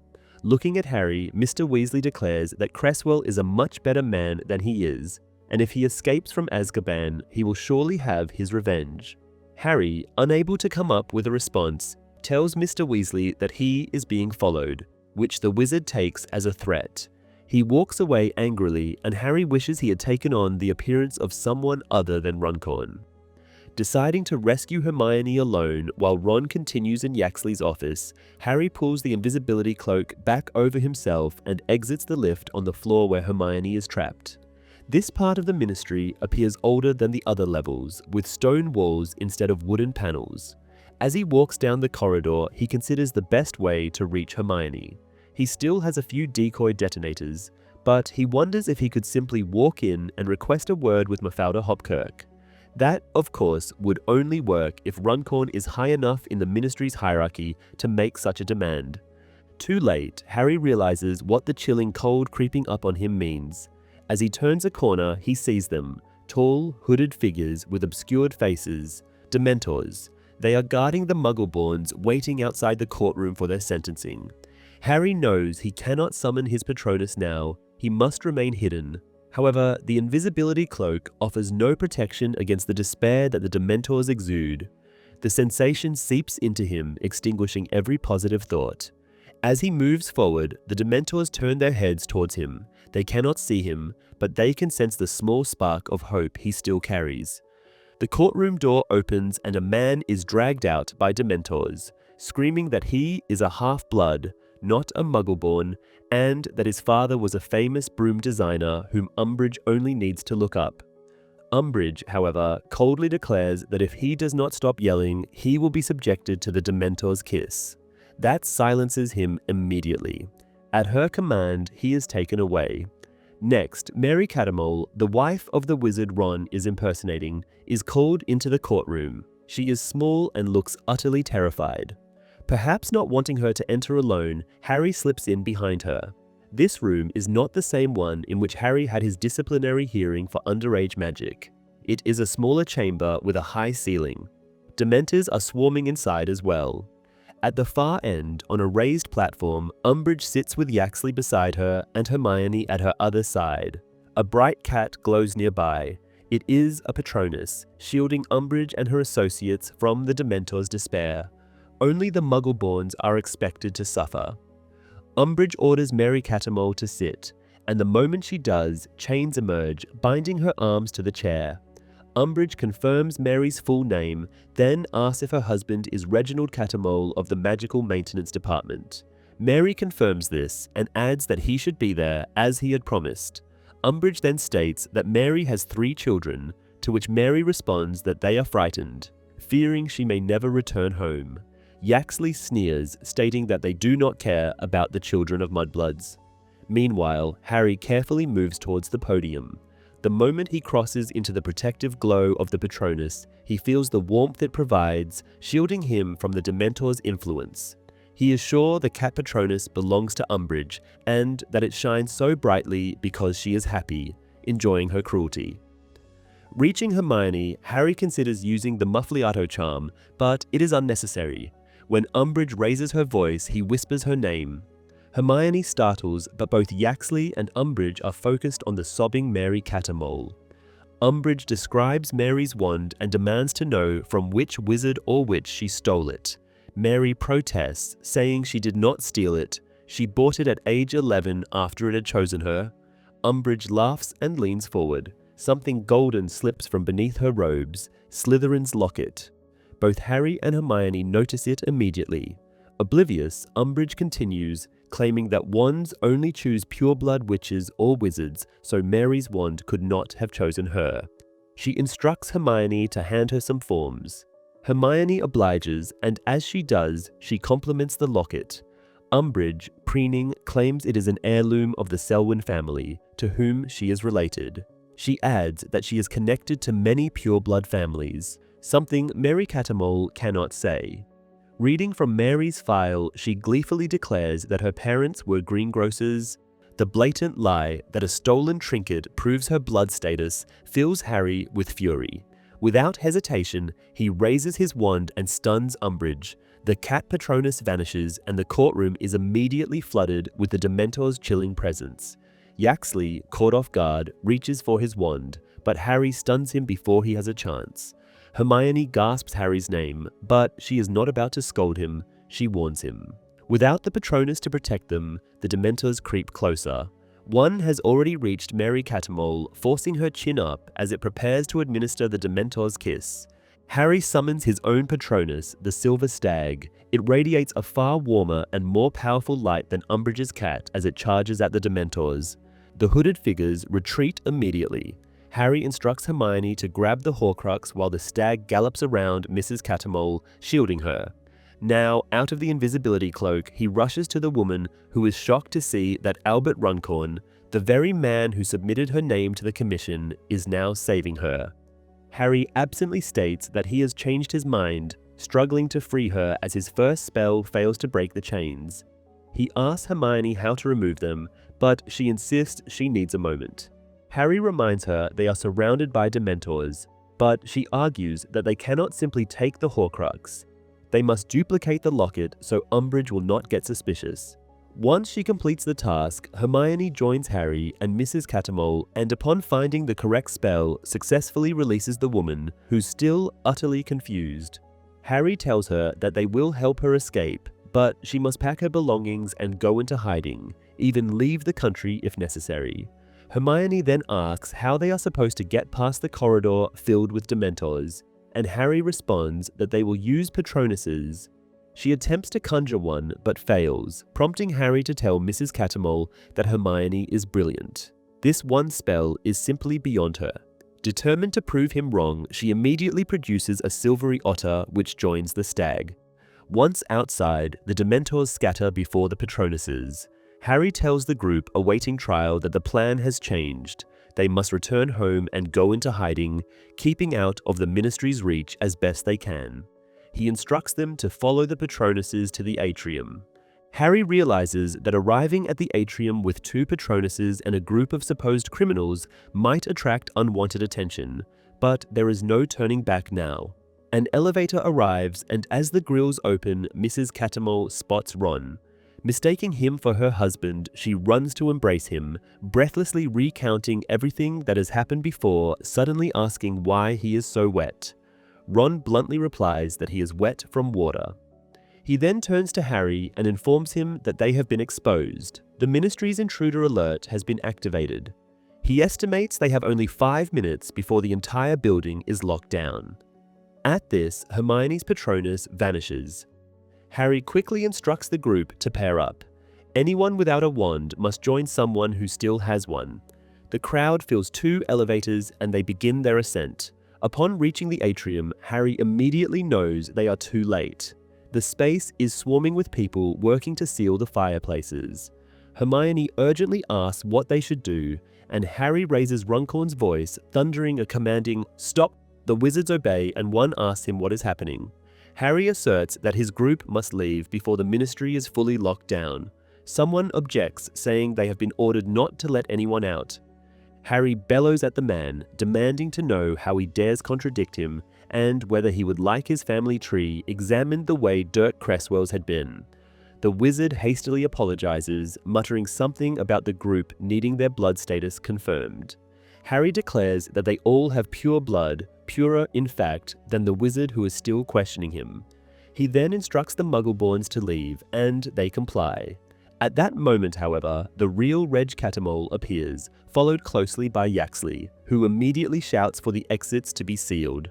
One Ministry wizard raises his wand, but Harry reacts swiftly, using Runcorn's powerful fist to send him flying.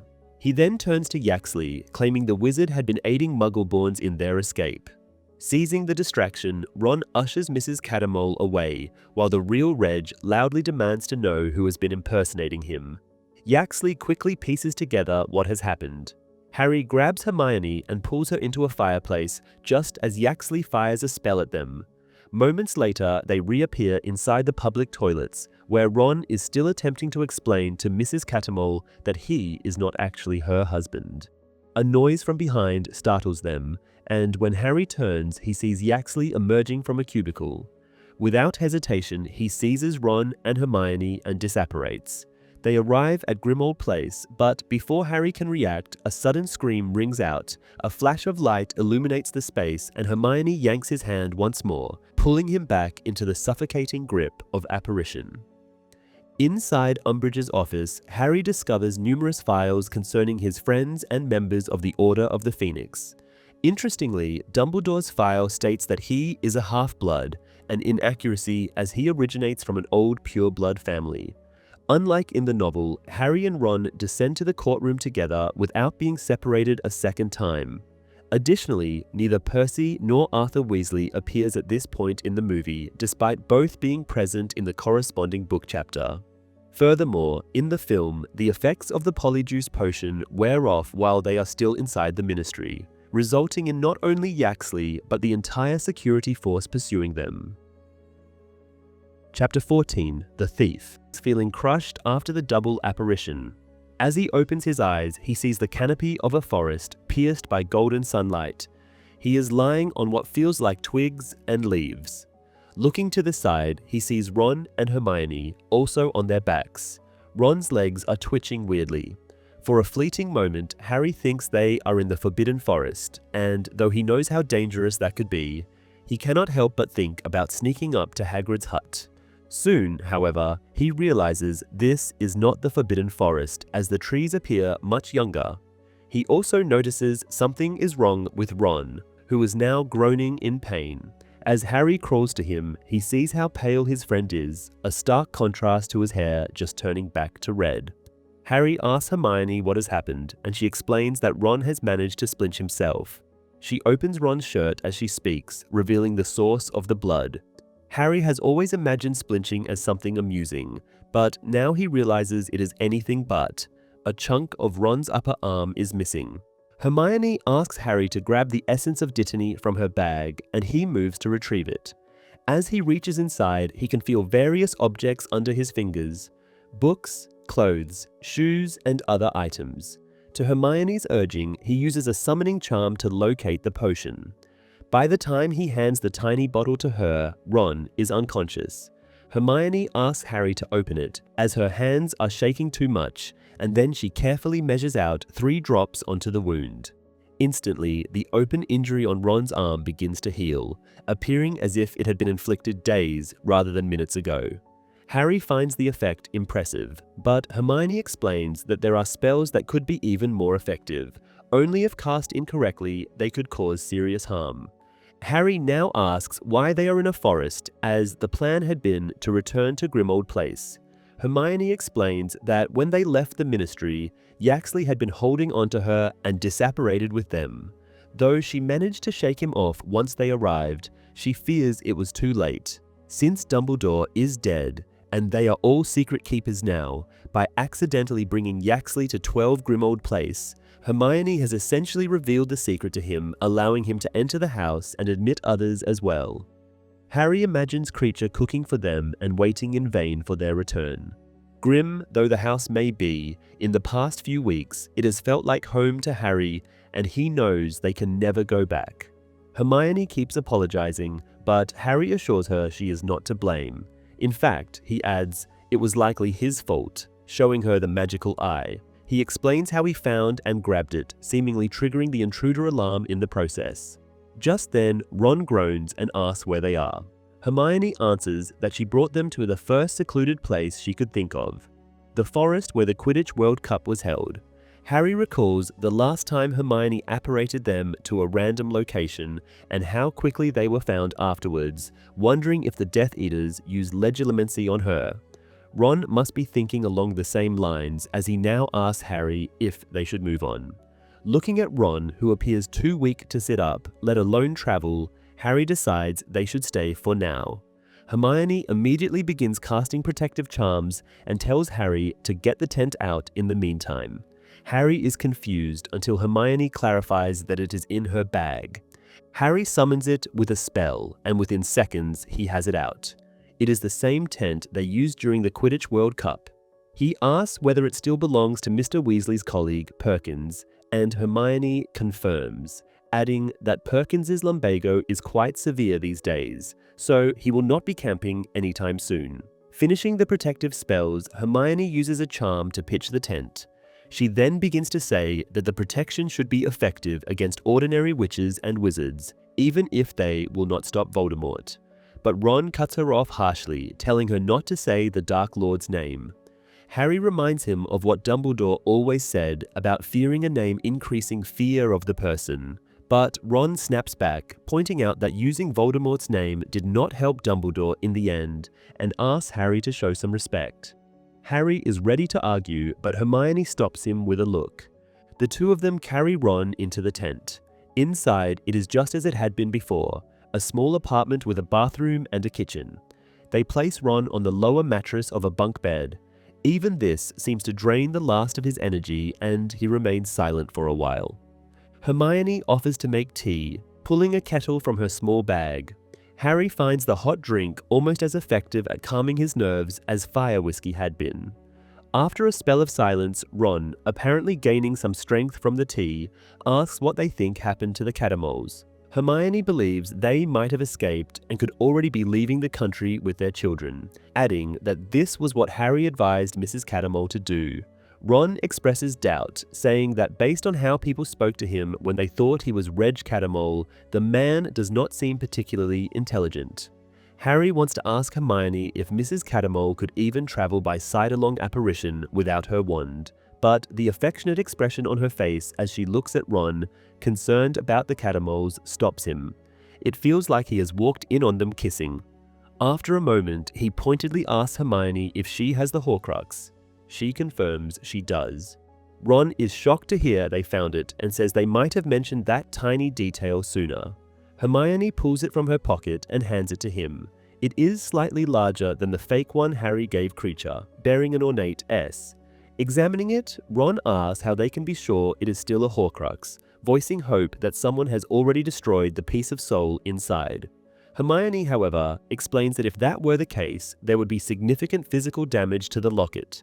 Harry, recalling the mangled remains of Riddle's diary, then looking at the still intact locket, agrees that it must still be a Horcrux. He adds that Kreacher must be right.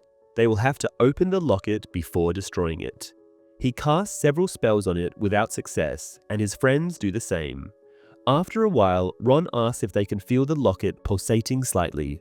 Clutching it in his hand, Harry thinks he does, a sensation resembling a tiny heartbeat. When Hermione asks what they will do with it, Harry puts the chain around his neck and says they will keep it safe until they find a way to destroy it. He then adds that they should probably keep a guard and goes out to settle in front of the tent. Hermione places the sneaker scope she has given to Harry on the table, then joins him, while Ron, still very weak, spends the afternoon resting. Harry isn't sure whether it is because Hermione's protective spells are working or because the forest is rarely visited. But the only movement he sees comes from small animals. The sneaker scope remains silent and motionless throughout the day. Hermione, though she did not think of packing food, believing they would return to Grimmauld Place, takes on the task of making dinner.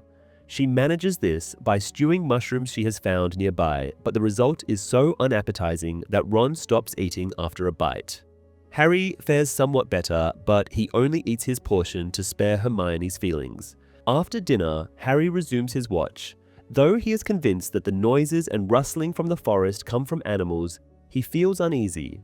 He reflects on how he thought he would feel relieved and reassured once they had the Horcrux, and how that is not the case. There are more to find, some of which he knows nothing about, and even the one he has, he cannot destroy. The future appears bleak. He thinks about the prophecy and how it states that either he or Voldemort will eventually die at the other's hand.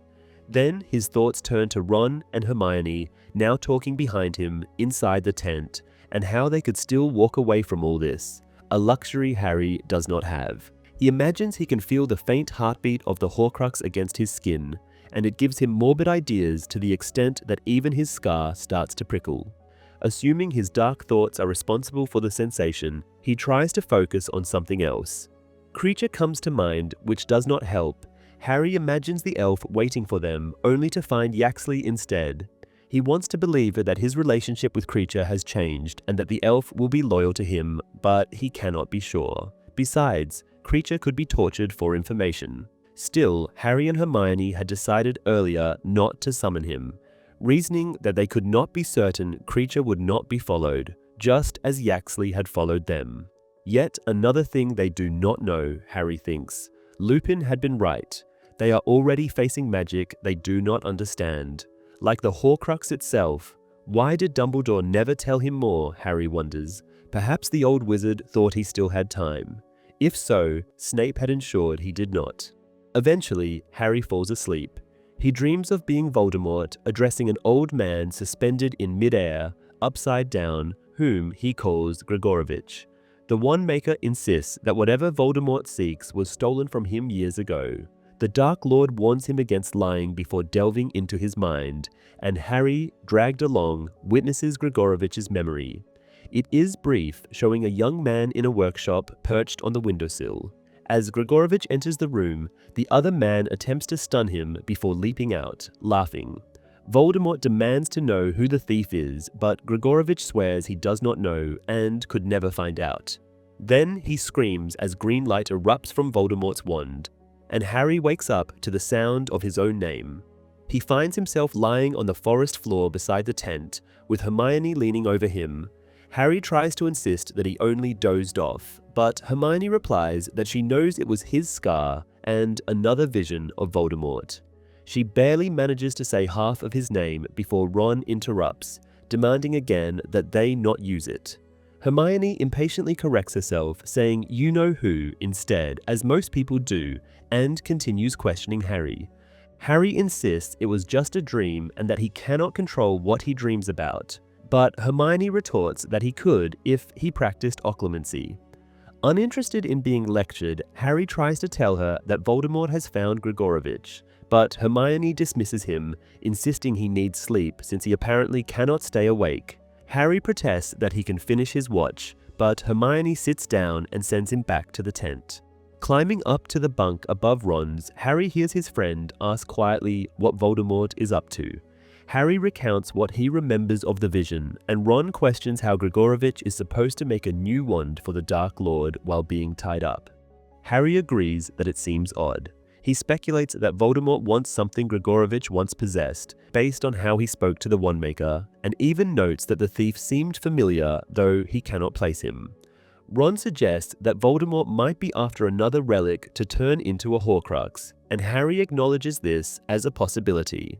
He had assumed Voldemort was seeking Gregorovitch to resolve the issue of the twin wand cores, but the Dark Wizard had not asked a single question about wands in the vision. Harry finds it strange that Voldemort is hunting people abroad when the entire wizarding world and the Ministry of Magic are already at his disposal. Now, with Gregorovitch dead, the oddly familiar thief is next in line. Voldemort will surely seek him out. Harry falls asleep thinking about this man. In this version, Harry, Ron, and Hermione do not seem to know how to destroy a Horcrux. While in the book they lack only the proper tools, here they attempt a variety of curses, all to no avail. They are shown listening to the radio at this point in the film, despite only beginning to do so much later in the novel. Although Grigorovich is described as retired in the book, with Crumb stating that he was among the last to buy a wand from him, in the film, Voldemort finds him in a wand shop, suggesting the man is still active. Chapter 15. The Goblin's Revenge. The following morning, Harry is the first to wake. He steps out of the tent and wanders through the surrounding forest, searching for the most twisted and resilient-looking tree.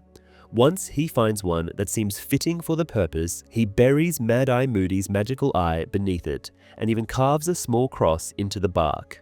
He acknowledges that it is not much, yet he believes that Mad-Eye would have preferred this as his final resting place, rather than being reduced to a peephole in Dolores Umbridge's door.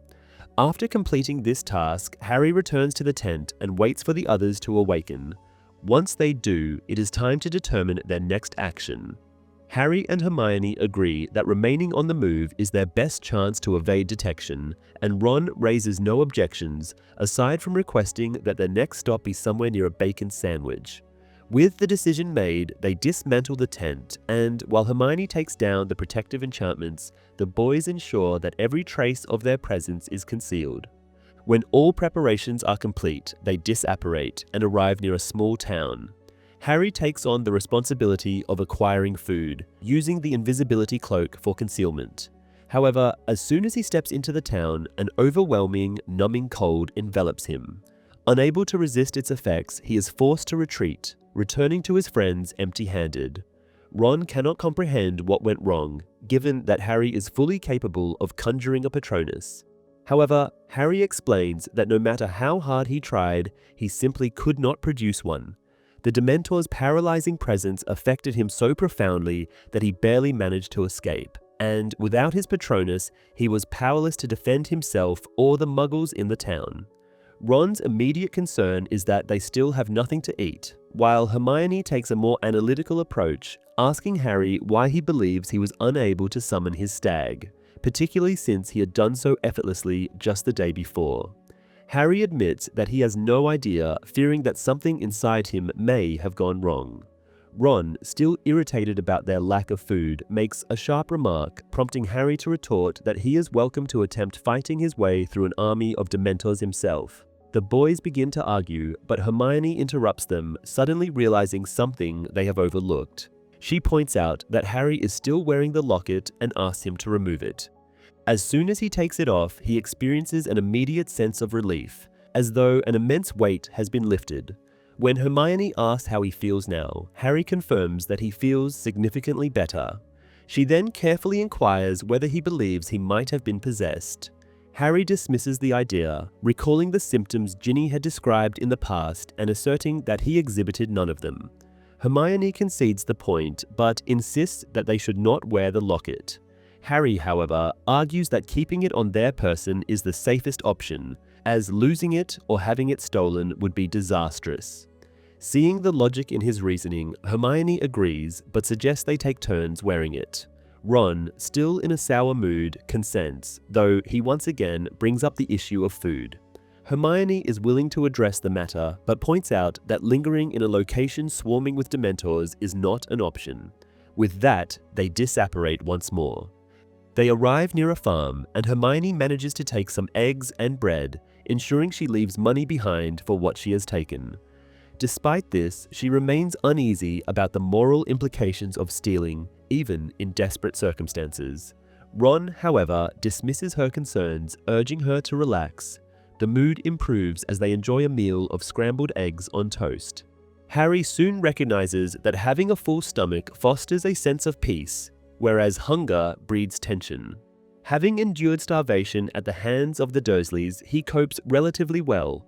Hermione, though slightly more irritable and less talkative when hungry, is not as severely affected. The real challenge, however, is Ron. Accustomed to being well fed both at home and at Hogwarts, he becomes nearly intolerable when deprived of food, particularly when hunger coincides with his turn to wear the Horcrux. On such occasion, he develops a habit of demanding action plans, badgering Harry and Hermione into prolonged, fruitless discussions, despite offering no constructive ideas himself. Instead, he broods about food, making him even more difficult to deal with. Lacking any concrete leads, their discussions about the potential locations of the Horcruxes continue to revolve around Dumbledore's words. Voldemort would have hidden them in places of great significance to him. They repeatedly consider the orphanage, Hogwarts, and the shop Borgin and Burke's. Harry at one point mentions Albania, where Voldemort had once concealed himself from the Aurors. Ron responds with heavy sarcasm, remarking that searching an entire country should not take more than a few hours. Hermione, however, argues that it is unlikely Voldemort left anything there.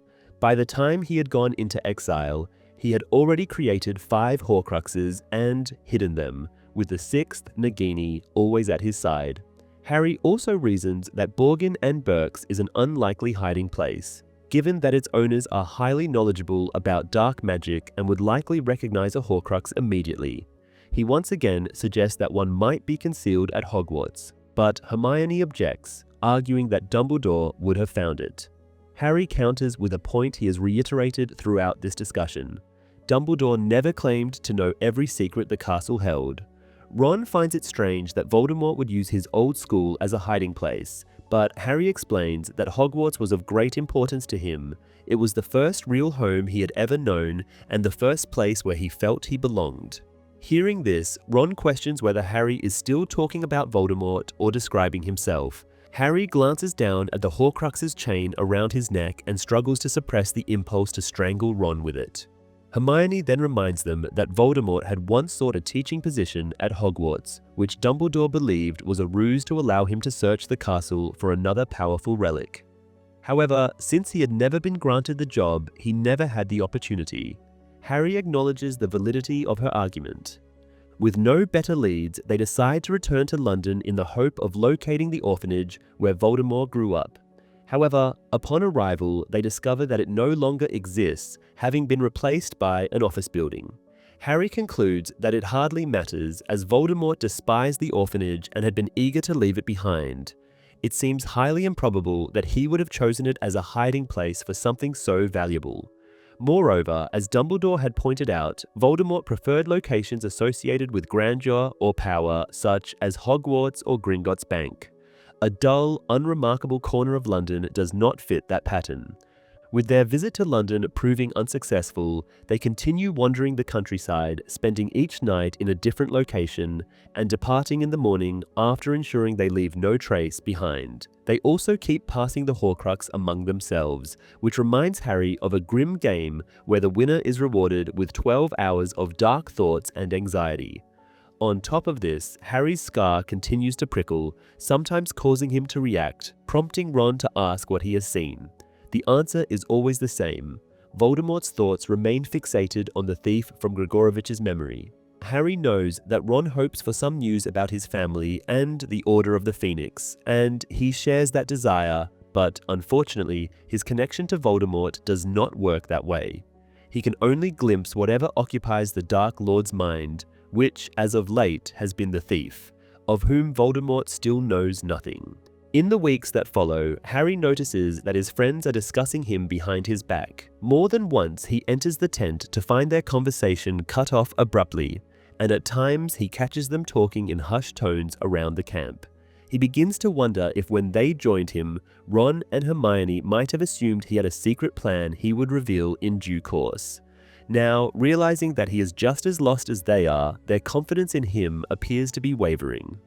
This suspicion is reinforced by Ron's increasing unwillingness to conceal his low opinion of Harry's leadership.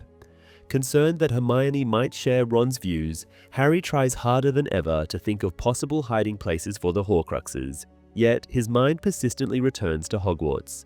However, with the other two seemingly convinced he is wrong, he refrains from mentioning the school. As autumn progresses, the atmosphere grows bleaker. The constant rain does nothing to improve their spirits, but the real issue is their complete isolation. They have no idea what is happening in the wizarding world.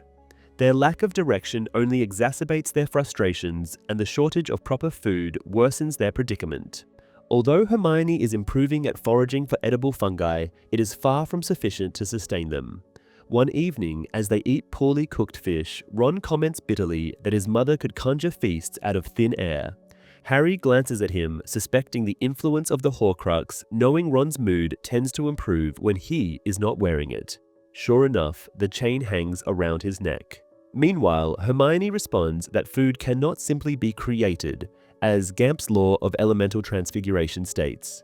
Ron snaps that she is speaking in riddles, so Hermione explains in simpler terms that food cannot be spelled into existence. One can summon food that already exists, increase its quantity, or transform it, but it cannot be produced from nothing. Ron mutters that making more of this disgusting meal is not a good idea. Now irritated, Hermione points out that Harry caught the fish and she prepared it, as always. She questions whether she is expected to cook simply because she is a woman, to which Ron retorts that it is because she claims to be the best at magic. Hermione angrily declares that Ron can cook tomorrow while she does nothing, and they will see how well he manages.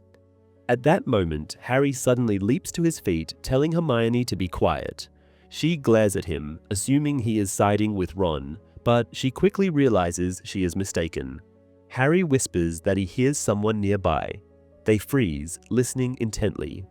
After a few moments of silence, voices speak again, not far away.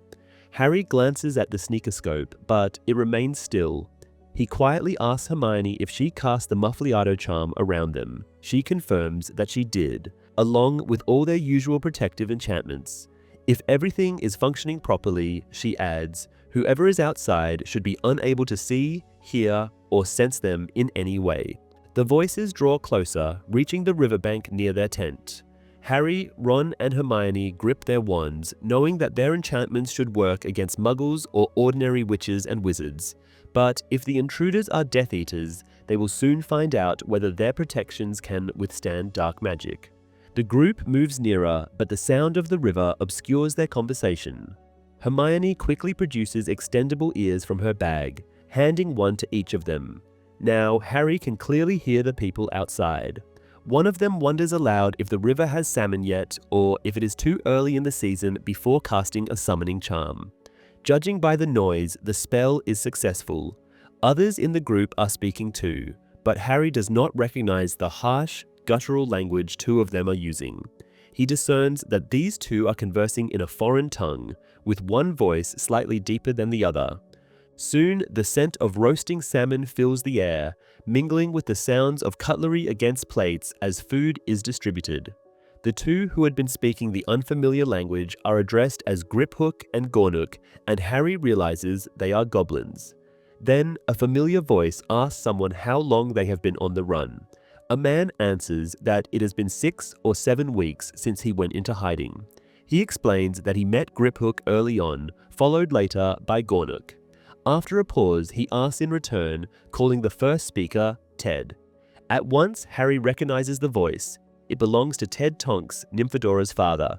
Ted explains that he refused to register as a Muggle-born and attend the Muggle-born Registration Commission's hearing, so it was only a matter of time before the Death Eaters came after him.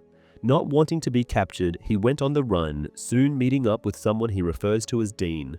As a new voice joins the conversation, explaining that he never knew his father and therefore cannot be certain whether he was a wizard, he chose not to risk the hearing. Harry immediately identifies the speaker as Dean Thomas, their classmate from Hogwarts. After a stretch of silence filled only with the sounds of eating, Ted addresses the other man, calling him Dirk. He expresses surprise at seeing him as he had heard that Dirk had been sent to Azkaban. Dirk Cresswell responds that he was fortunate. During his transfer to the prison, he managed to stun Dawlish and steal his broom. He adds that Dawlish appeared to be confounded, and whoever was responsible did him a huge favor. Ted turns to the goblins, asking why they are on the run, pointing out that word has spread that all goblins are supporting Voldemort. One of them responds that this is untrue and insists they are not taking sides in what he refers to as the Wizard's War. Ted presses the issue, asserting that they must have a reason for being in hiding.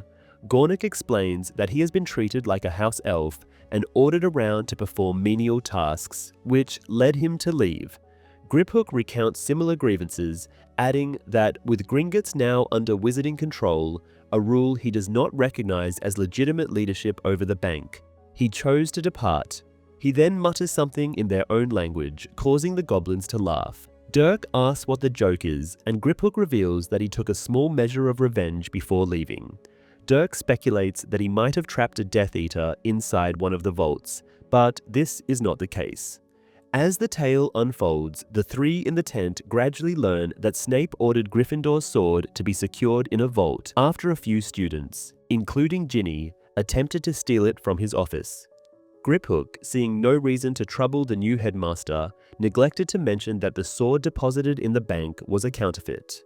At this revelation, Ted, Dirk, and the goblins burst into laughter at the thought of Snape being so thoroughly deceived.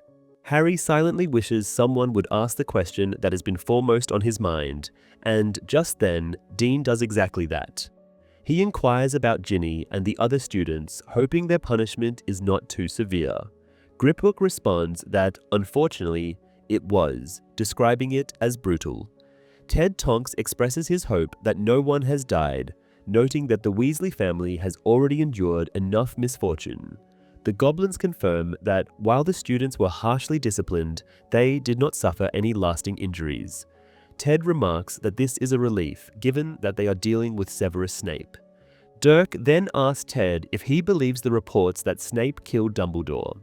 Ted responds without hesitation that he does, adding that it is difficult to believe Dirk still thinks the Daily Prophet tells the truth, or that Harry Potter had any involvement in Dumbledore's death. Defensively, Dirk argues that in these times, it is hard to discern what to believe. Dean interjects, asserting that he knows Harry and is convinced that he is what many claim, the Chosen One. Dirk admits he would like to believe that, but questions why, if Harry truly is the Chosen One, he is not on the front lines, actively fighting and leading the resistance. Instead, the boy has vanished, which makes Dirk suspect there is nothing extraordinary about him, that he possesses neither special powers nor unique knowledge. He even references the Daily Prophet's stance, but Ted swiftly shuts him down, stating that anyone who still believes a word the Prophet publishes deserves to be misled. The real facts, he declares, can be found in the Quibbler. This claim prompts Dirk to scoff, dismissing the Quibbler and calling its editor, Zenophilious Lovegood, a lunatic. Ted stands firm in his view, explaining that the Quibbler has become a respectable source of information, reporting what the Prophet dares not print. He adds that he doubts the Death Eaters will allow Lovegood to continue publishing for much longer, considering that every front page now urges those opposed to Voldemort to assist Harry Potter in every possible way. Dirk mutters that it is difficult to help someone who has disappeared entirely, but Ted argues that the mere fact Harry is still alive is an achievement in itself. He remarks that he would love to hear some survival tips from the boy. Dirk concedes that Ted makes a strong point, but then wonders aloud if Harry might already be dead. Ted refuses to entertain such a thought. Soon, the small group decides to move their camp from the riverbank to a more secluded spot in the woods. As their voices fade, Harry and Hermione exchange a look. Without hesitation, Hermione retrieves her bag and rummages through it, eventually pulling out an ornate picture frame. Harry assists her, and together they manage to extract the portrait of Phineas Nigellus, which is currently empty. Hermione explains that if the Sword of Gryffindor was indeed replaced with a fake, the former headmaster might have witnessed who made the switch and when. She calls for the painted wizard, but nothing happens. Only after she adds a polite "please" does Phineas Nigellus appear in the frame, remarking on the power of courteous language. Without delay, Hermione points her wand at the portrait and casts a spell that conjures a painted blindfold over Phineas's eyes. Outraged, he demands to know what is happening and where they are, but Harry, knowing that his voice will intrigue the former headmaster, calmly states that their location is unimportant. As expected, Phineas Nigellus ceases his complaints and instead asks if it is Harry he hears. The boy doesn't confirm his identity and instead explains that they need to know what happened with the Sword of Gryffindor. Phineas scoffs at Ginny for attempting to steal it, prompting Ron to snap at him in response. This exchange sparks further questions about the inhabitants of the tent and leads to a brief lecture on the immorality of stealing from the Hogwarts headmaster. Harry counters that Ginny and the others were not stealing, as the sword does not belong to Snape. Phineas maintains that the sword is the property of the school, mockingly referring to Neville and Luna while mentioning their involvement in the attempt. Hermione protests against his insults, but the painted wizard once again inquires about their whereabouts. Rather than answering, Harry asks about the punishment the three received. Phineas reveals that they were assigned to assist Hagrid in the Forbidden Forest. Harry feels a surge of relief, remarking that this is hardly a punishment for Ginny, Luna, and Neville, who have already proven themselves in far more dangerous situations. He even speculates that they likely enjoyed their time with Hagrid. Hermione now asks if anyone before Ginny had ever removed the sword from its glass case, perhaps to clean it. Phineas scoffs at her question, calling her foolish, much to Harry's irritation, before explaining that Goblin-forged metal does not require cleaning as it repels dirt. More significantly, it absorbs and retains properties from anything it touches, provided those properties enhance its strength. He then declares the conversation over and attempts to leave. Before he can, Harry calls after him, asking if he can bring Dumbledore's portrait along. Phineas retorts that foolishness is not exclusive to Muggleborns, before informing them that portraits can only travel between their own paintings. Dumbledore cannot come, and after the disrespect he has suffered, Phineas has no intention of returning either. Hermione quickly pleads for one final piece of information, asking when he last saw the sword outside its case. The painted wizard responds that he witnessed Dumbledore using it to break open a ring. Harry and Hermione exchange a meaningful glance but say nothing in front of Phineas. Harry then asks if he relayed this information to Snape, but Phineas replies that the new headmaster has more pressing concerns than Dumbledore's peculiarities. With that, the portrait of Phineas Nigellus Black vanishes from sight. A rapid and rather excited conversation between Harry and Hermione follows. They quickly deduce that the Sword of Gryffindor, thanks to its run-in with basilisk venom, can now destroy Horcruxes, something for which Dumbledore had already used the sword when he destroyed the piece of soul in Marvolo Gaunt's old ring. The old wizard then had a copy made and hid away the real sword for Harry to find. Here, however, they get stuck. Neither of them can think of a place where Dumbledore would have left the sword. Harry offers up the Shrieking Shack as a possibility, but Hermione counters by saying Snape can get in there. Harry points out that Dumbledore had trusted Snape, but Hermione objects again, this time remarking that even if he did, apparently not enough to tell Snape about the switched swords. This cheers Harry up somewhat, knowing that Dumbledore had not been that blind after all. Harry now turns to find Ron and ask his opinion, but the boy is lying on his bed, asking if they have finally remembered he exists. Harry asks what his problem is, and Ron says it's nothing, at least according to Harry. The boy is confused and tells Ron to say what bothers him. Ron says that he just can't be happy to find out there is another thing they need, the whereabouts of which Harry has no idea. This hits Harry hard, as it is exactly what he has been afraid of. Ron goes on, saying that he had hoped that after running around for weeks with no food and his arm injured, they would at least have something to show for it. Hermione tries to interject, but Ron ignores her, while Harry says he has been upfront about the task and never said he knew more than they did. He asks angrily if Ron had been expecting to stay in luxurious hotels, find a Horcrux every few weeks, and be home with his mother by Christmas. Ron attacks back, telling Harry that they had hoped he knew what he was doing. The fight escalates further until Hermione tells Ron to take off the locket, asserting he wouldn't be saying such terrible things if he weren't wearing it. Harry, however, thinks this is not true and tells Hermione he has seen them whispering behind his back and knows that they want to leave. Hermione objects, but Ron yells at her, saying she is lying and she's just as fed up with Harry's incompetence as he, Ron, is. Hermione pleads with Harry, saying she didn't mean it that way, but he only asks Ron why he is still there then, to which his friend can't give a good answer. Ron now accuses Harry of not caring about what happens to Ginny and the Weasley family in general, and how easy that is for him, as he doesn't have to worry about his family. Harry yells that his family is already dead, and Ron shouts back, saying his family could be as well soon because of Harry. At this point, they both draw their wands, but Hermione is quicker than them and casts a shield charm between the boys so they can't hurt one another. Harry feels hatred towards his friend now and thinks something between them is irreparably broken.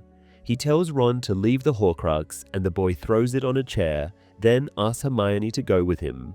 The girl cries and says they have made a promise, and Ron says he understands. Hermione chooses Harry over him.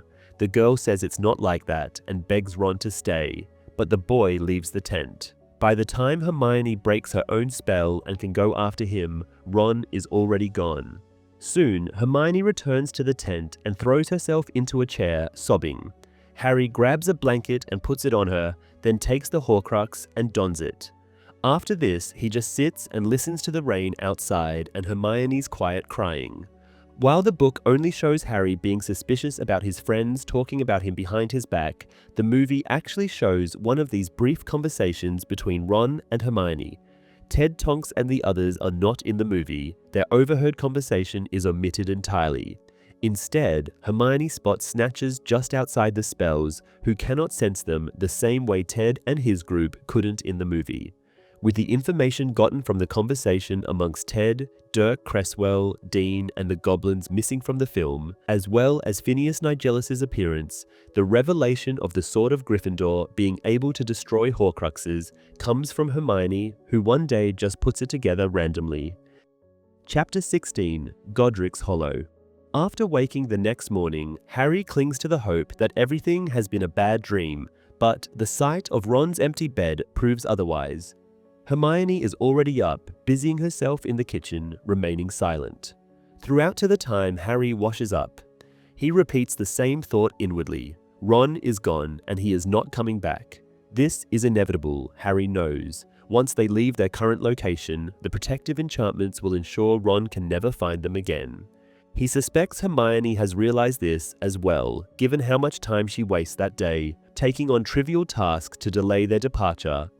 Each time a sound comes from the surrounding forest, she turns hopefully, and despite himself, Harry does the same, but it is never Ron. With every fresh disappointment, Harry's resentment towards his best friend deepens. At last, when the rising river threatens to flood their campsite, they leave. Their new location is just as remote, and once they arrive, Hermione sits on a stone and begins sobbing again. Harry considers comforting her, but cannot bring himself to do it, so instead, he paces in a circle, casting the usual protective charms around them. Days pass without either mentioning Ron. Harry has resolved never to utter his former friend's name again, and Hermione appears to have accepted this, as she does not attempt to force a conversation about him. Still, late at night, when she believes Harry is asleep, she continues to cry. Harry himself has developed a habit of checking the Marauder's map, expecting Ron's dot to appear, convinced that sooner or later his friend will use his pure blood status to return to school. Yet Ron never shows up, and eventually Harry looks at the map, only to see Ginny's dot, hoping she somehow senses that he is thinking of her. With the topic of the Horcruxes temporarily exhausted, Harry and Hermione immerse themselves in discussions about the whereabouts of the Sword of Gryffindor. This proves just as fruitless as their Horcrux debate. No matter how hard Harry tries, he cannot recall any instance in which Dumbledore hinted at a possible hiding place for the sword. The frustration gnaws at him, and at times he cannot decide whether he is more angry with Ron or with Dumbledore. He cannot help but acknowledge that Ron had been right. He has led his friends on a futile journey with no clear direction and no means of destroying the single Horcrux they have managed to acquire. These thoughts weigh on him, and he is particularly wary of any sign that Hermione might be considering leaving as well. However, the two of them do not remain entirely alone. Despite his initial refusal, Phineas Nigelus continues to appear in his frame every few days, attempting to extract details about Harry's plans. Though his company is far from reliable, as he idolizes Snape, the first Slytherin headmaster since himself, and punishes any criticism of him by vanishing for days, his visits are nonetheless welcome as he brings news of Hogwarts. Through the portrait, Harry and Hermione learn that Ginny, Neville, and Luna have revived Dumbledore's army, resisting Snape's authority just as Harry had opposed Umbridge's rule. This knowledge makes Harry miss Ginny even more, and for a fleeting moment he considers returning to Hogwarts, picturing a warm bed, 3 meals a day, and the opportunity to frustrate Snape. But, of course, he knows this is impossible. Allowing someone else to take charge is a tempting thought. Yet, as undesirable number 1 with a 10,000 galleon bounty on his head, Hogwarts is nearly as dangerous for him as the Ministry of Magic. Before long, frost and snow add to their hardships, but unwilling to remain in one place for too long, they continue their aimless journey, pitching their tent in various locations. When they begin spotting Christmas trees in the windows of Muggle homes, Harry once again feels there is only one logical destination for them to visit. He waits for a night when they are well fed and in better spirits before broaching the subject with Hermione. He approaches her prepared with a well-reasoned argument, but she absent-mindedly interrupts him, asking for help with something she has found in the tales of Beedle the Bard. She shows him a symbol, and Harry points out that he never studied ancient runes at Hogwarts, so he cannot read it. However, Hermione explains that it is not a rune at all, nor is it found in any textbook or dictionary she has ever consulted. More curiously, it is not even part of the book itself. Someone has penciled it in. Now looking more closely, Harry recognizes it. Grindelwald's mark. He recalls what Victor Krum told him at the wedding, to Hermione's astonishment.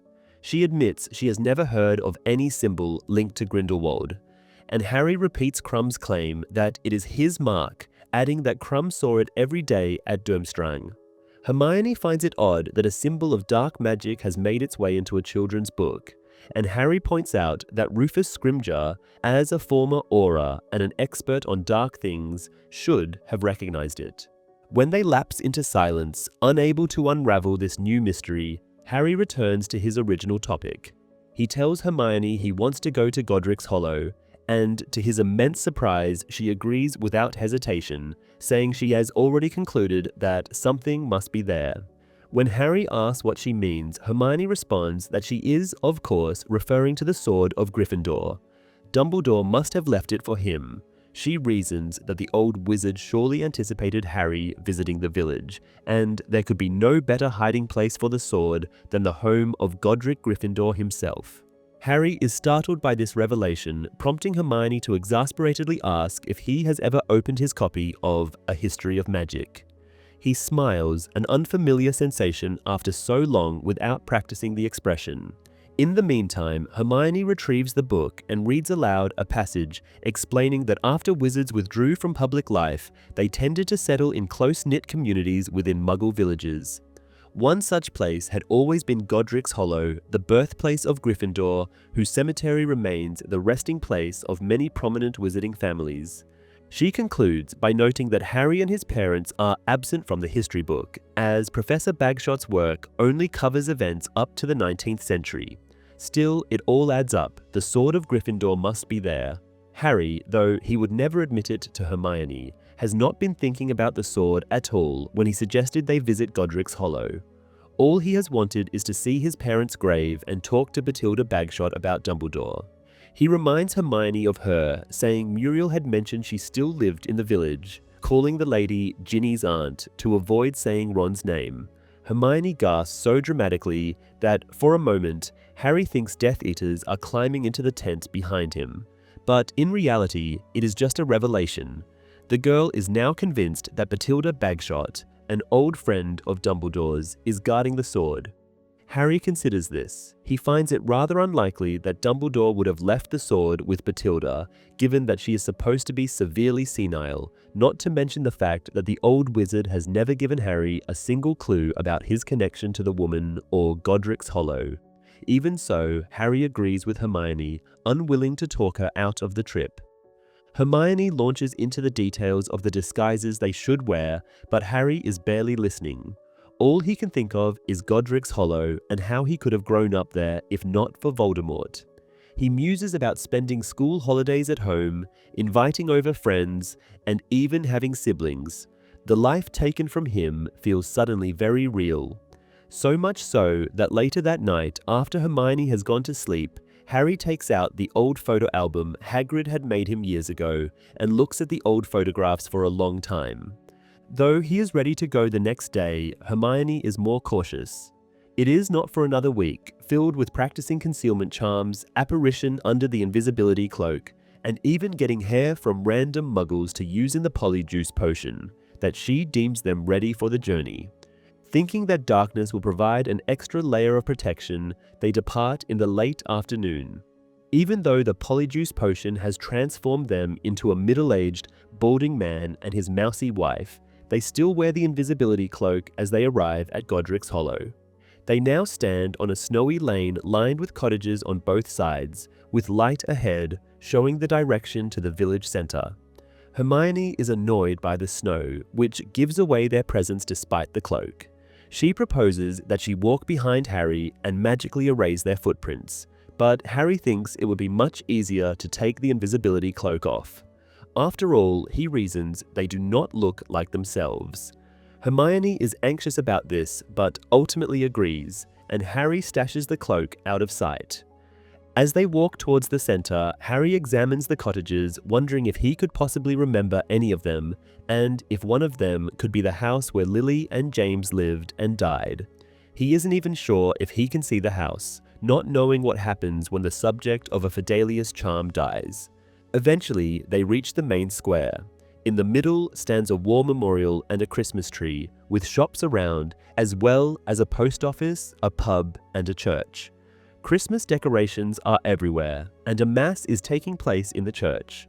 A carol drifts from there while the pub emits pop music, and people walk across the street to one or the other. Hermione says it must be Christmas Eve, and Harry, having lost any sense of time long ago, asks if she is sure. Hermione says she is positive, then points out a graveyard just behind the church, saying Harry's parents must be in there. Though one of the reasons for coming here was to see his parents' grave, now that he is so close, Harry feels scared. Hermione, obviously sensing this, takes his hand and starts to gently lead him towards the graveyard. Halfway there, however, he stops and points at the war memorial. It has changed, and now it is not an obelisk anymore, but a statue of three people, a man with glasses and unruly hair, a pretty woman, and a baby. The Potter family. Harry is shocked. He would never have imagined a statue being made for them, and he feels very odd looking at his stone counterpart with the unscarred forehead. After a while though, he decides he has stared long enough and tells Hermione they should move on towards the cemetery.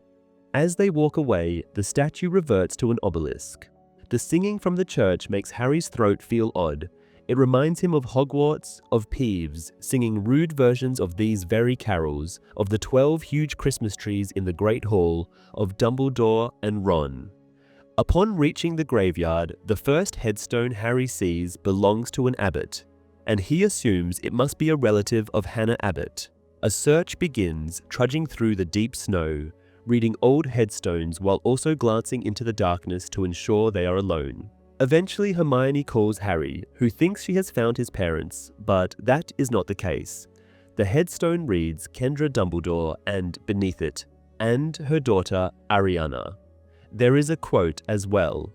"Where your treasure is, there will your heart be also."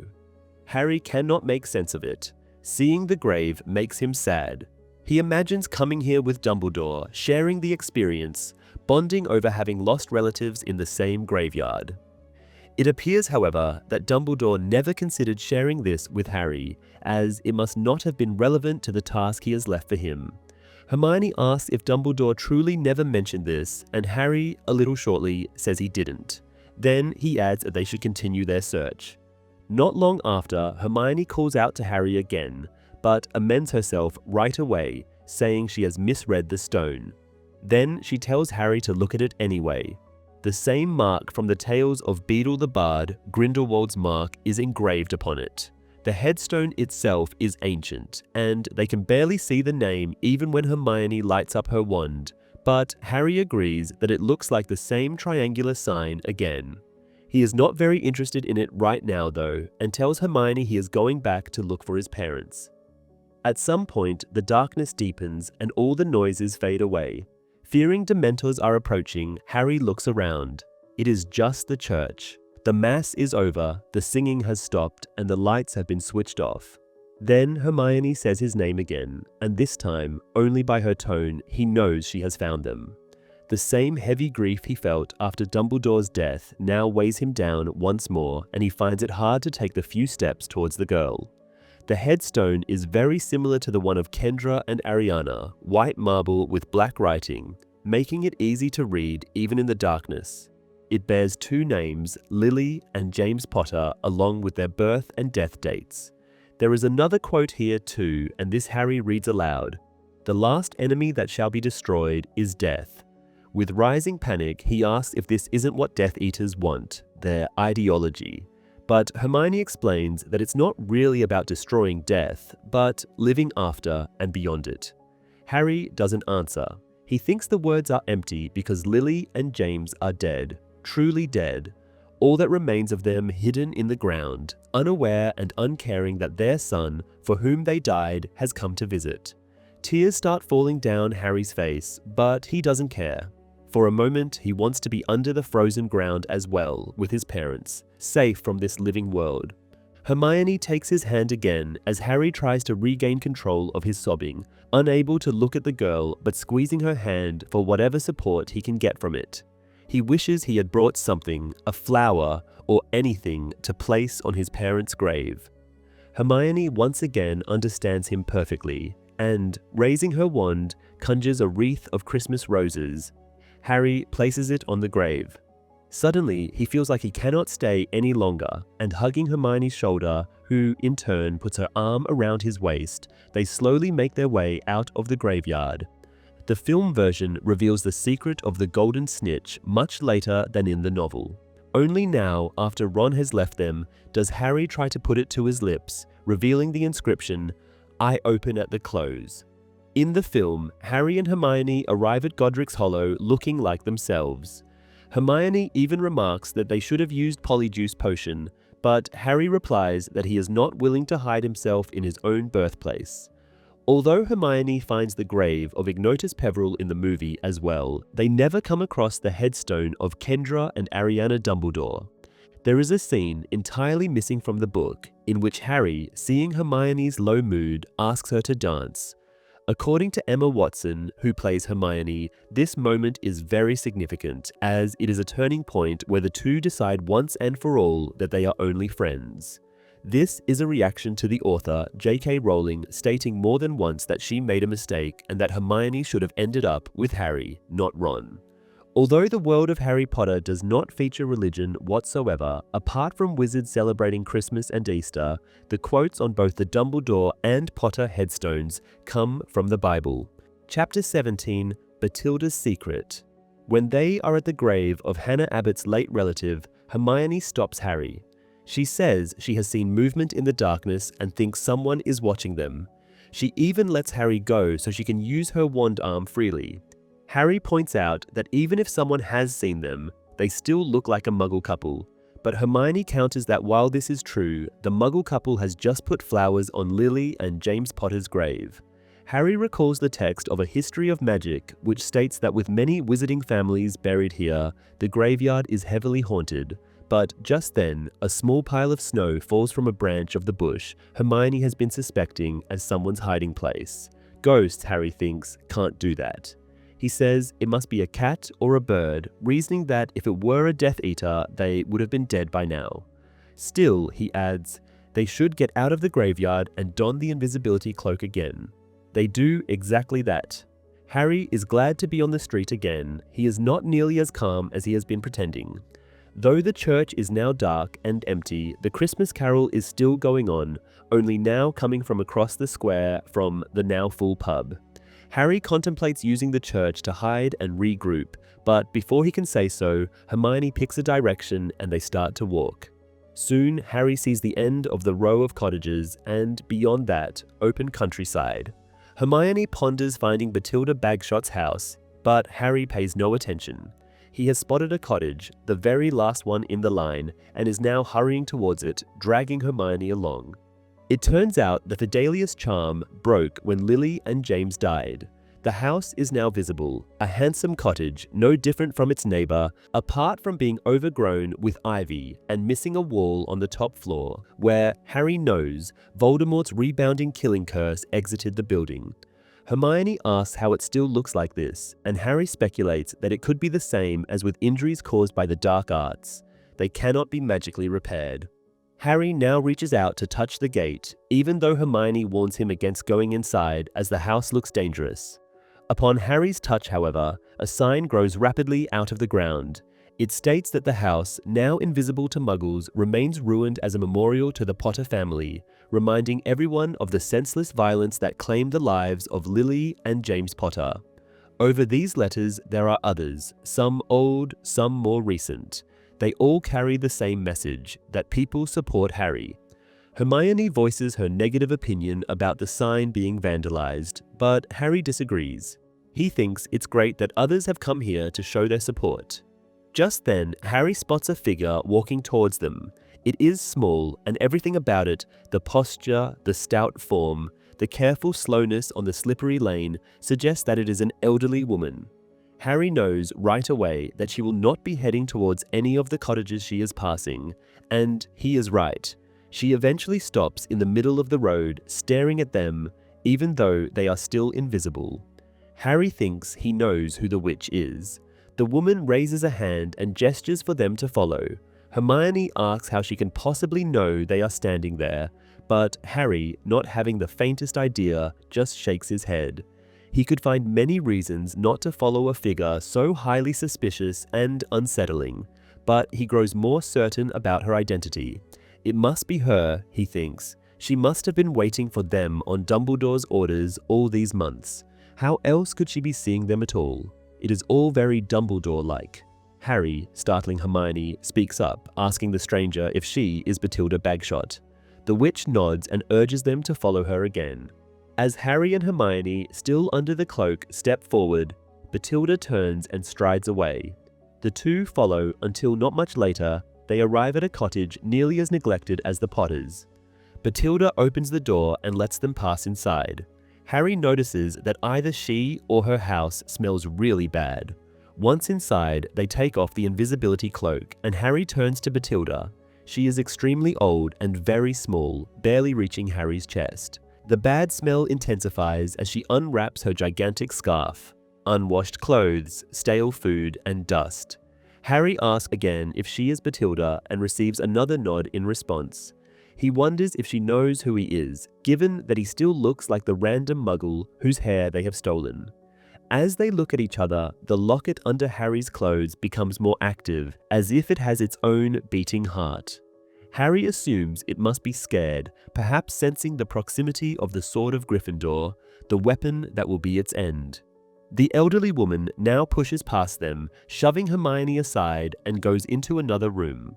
Hermione voices her doubts, and Harry tells her that he has suspected Bathilda will not be perfectly well in the head, recalling how Aunt Muriel called her Gaga. Just then, Bathilda calls out to them, inviting them into what Harry assumes must be the living room. Hermione startles upon hearing her voice. As they enter the room, Harry smells something worse than dirty clothes, the faint stench of rotting meat. He wonders when anyone last checked on the old woman to make sure she is okay.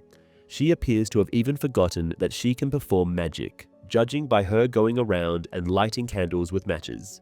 Harry takes it from her and finishes the task.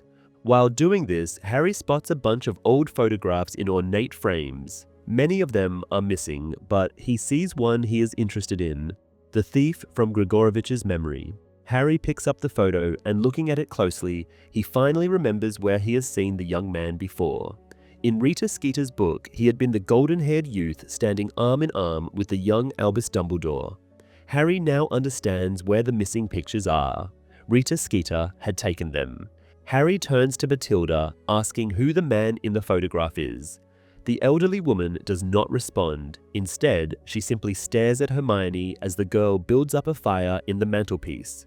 The Horcrux beats harder against Harry's chest as he steps closer to Bathilda, once again questioning her about the man in the picture. The old woman now looks at the framed photo, but still there is no reply. Harry grows frustrated, wondering how Rita managed to make Bathilda talk, while Hermione asks what he is doing now. He explains to her that he has found a picture of the thief. The old woman gestures again, and at first Harry thinks she wants them to leave. However, Bathilda then points at him, then the ceiling, and Harry tells Hermione that she wants him to go upstairs. Hermione agrees, but the elderly witch shakes her head vigorously, indicating that only Harry should go. Hermione questions why, and Harry suggests that perhaps Dumbledore instructed Bathilda to give the sword to him alone. Hermione expresses her doubt that Bathilda even knows who he is, but Harry insists that she does. Reluctantly, Hermione gives in and only asks him to be quick. Following Bathilda, Harry leaves the room. When neither of the others is looking, he discreetly pockets the picture. The staircase is dangerously steep, and Harry worries that Bathilda might topple backwards, but they reach the upstairs landing without incident. The old woman leads him into a bedroom. Once she closes the door, the room is plunged into darkness and smells foul. Harry lights his wand, and Bathilda asks if he is Harry Potter. He answers yes. The Horcrux reacts wildly to her proximity. Harry asks if she has something for him, then repeats the question when she does not reply. Suddenly, the Horcrux jerks beneath his clothing, and pain stabs through his forehead. The room vanishes in a vision, and he feels a rush of happiness, a triumphant joy as he orders someone to keep a person where they are. Then the vision vanishes, and he is back in the foul-smelling room with Bathilda once more. Confused, he asks his question a third time, and Bathilda finally responds, pointing to a small dressing table, barely visible beneath a heap of clothes and other objects. Harry inches towards it in the cramped space, asking what exactly he is supposed to find. He turns his attention to the table, but out of the corner of his eye, he sees Bathilda collapse to the floor, and from the place where her neck had been, a great snake slithers out. Harry raises his wand, but he is too slow. Nagini strikes, and her fangs sink into his flesh, sending his wand flying. Its light extinguishes. Another powerful blow, this time to his midsection, knocks him to the floor. Hermione calls his name from downstairs, but he cannot answer, the impact having driven the air from his lungs. He attempts to summon his wand, but the spell fails. Then he feels the muscular coils of the snake slowly wrapping around him. Unconsciously, he mutters, "No," but Nagini contradicts him gleefully, hissing that she will keep him there. His consciousness begins to wane as he hears hurried footsteps. The Horcrux turns ice cold, and suddenly, he is Voldemort again, soaring triumphantly towards his prey. Then Nagini releases him, and as he turns to see why, he spots Hermione in the doorway, ducking to evade the great snake's bite. Her curse misses its target, instead shattering the window, and as Harry dives aside to avoid the flying shards, he steps on his wand. Seizing it, he turns, searching for Hermione, but she is nowhere in sight. For a dreadful moment, he believes she is already dead, but then a red flash of light signals that she is still fighting. Nagini is struck by Hermione's spell, lifted into the air, and her tail lashes Harry hard across the face. At the same moment, his scar explodes with pain, and he shouts for Hermione, warning her that Voldemort is coming. He leaps over the bed, grabs Hermione, and drags her towards the window, his head threatening to split apart from the pain. He no longer cares about the snake, something far worse is on its way, or perhaps already there. Hermione casts a blasting curse at Nagini, but it misses, ricocheting wildly around the room, adding to the destruction and nearly striking Harry's hand. From the bed, he jumps onto the dressing table and then out of the window, pulling Hermione with him, twisting midair to disapparate. The agony overwhelms him, and once again, he is Voldemort, storming into the bedroom, seeing the two muggles vanish into thin air and screaming in fury.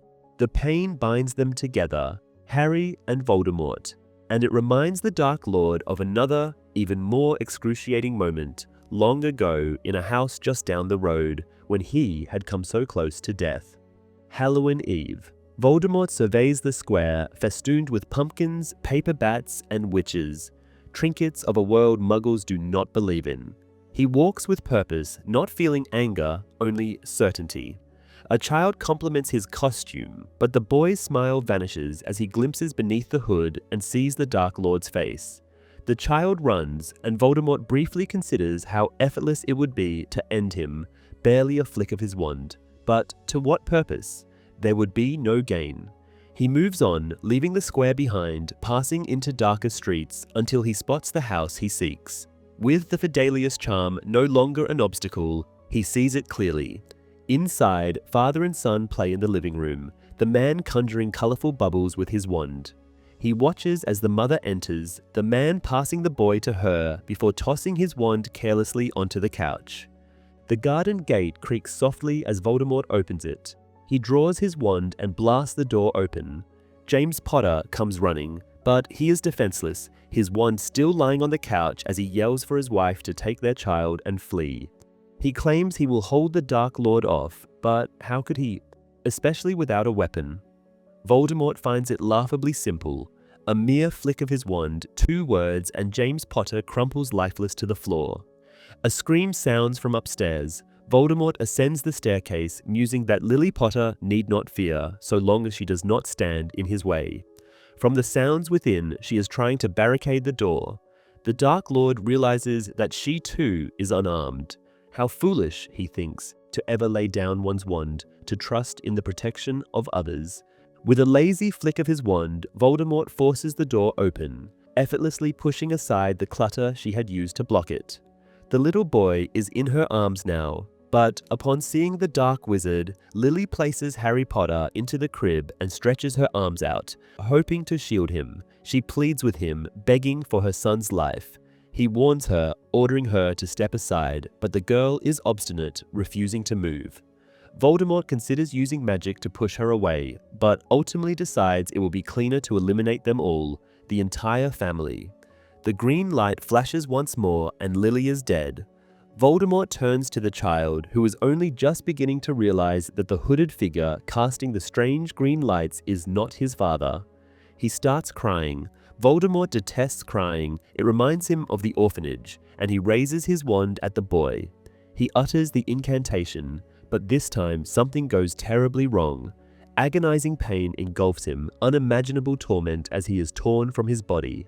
Yet here he is now in Bathilda Bagshot's house, and although the boy has escaped once again, something else, something almost equally valuable, lies before him on the floor.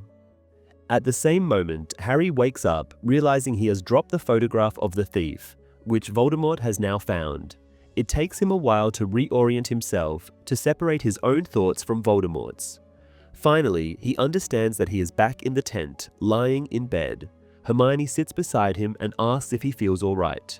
Harry, dishonestly, says that he does. She tells him he has been ill for hours, caught between sleep and wakefulness, muttering or shouting out the entire time. Harry dreads asking what he might have said, fearing he has screamed curses like Voldemort or sobbed like the infant he has just seen in the memory.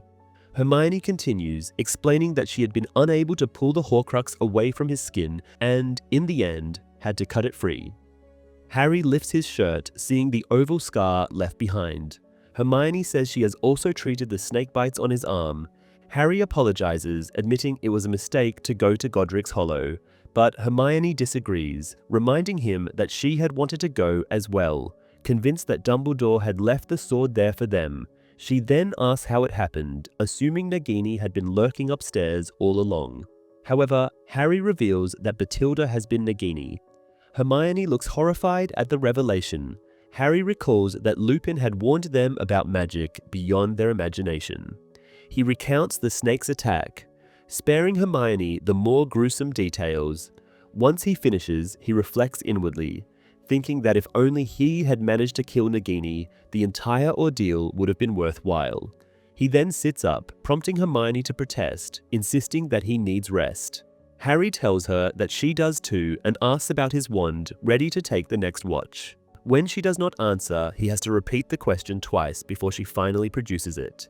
It is broken, snapped in half, held together only by the phoenix feather inside. Panic floods Harry, and he pleads with Hermione to fix it. She regretfully says that it is beyond repair.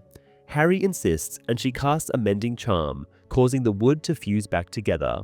However, as soon as he raises the wand to test it, attempting a disarming charm on Hermione, the wand splits apart again as if it had never been mended. Near tears, Hermione admits it was her fault. It was her rebounding blasting curse that had struck the wand. Harry reassures her that he does not blame her, as they have been fighting for their lives. He adds that they will eventually find a way to fix it. Hermione, however, is doubtful, reminding him that Ron had needed a replacement after breaking his first wand, as it had never worked properly again. Harry realizes that acquiring a new wand will be nearly impossible now that Ollivander is in Voldemort's grasp and Gregorovitch is dead. He suggests borrowing hers while he keeps watch, and after she hands it over, he leaves the tent. Both the statue of the Potter family and the commemorative sign at their house are absent from the film adaptation. Voldemort does not appear in this part of the movie, and as a result, Harry does not experience the vivid vision of the Dark Lord murdering his parents.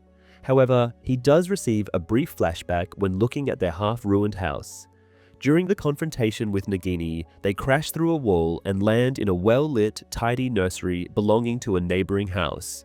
Many fans mistakenly assumed this was Harry's childhood room, but that cannot be the case for several reasons. The fact that Voldemort's killing curse destroyed it being the main one. In the novel, Bathilda Bagshot and the Potters were not even immediate neighbors. Chapter 18: The Life and Lies of Albus Dumbledore. Harry watches the cold sunrise over the snow-covered hills around him. He knows that simply being alive should be joyful, surviving last night being a miracle on its own. Still, he cannot find any positive feelings within himself. Losing his wand depresses him to no end.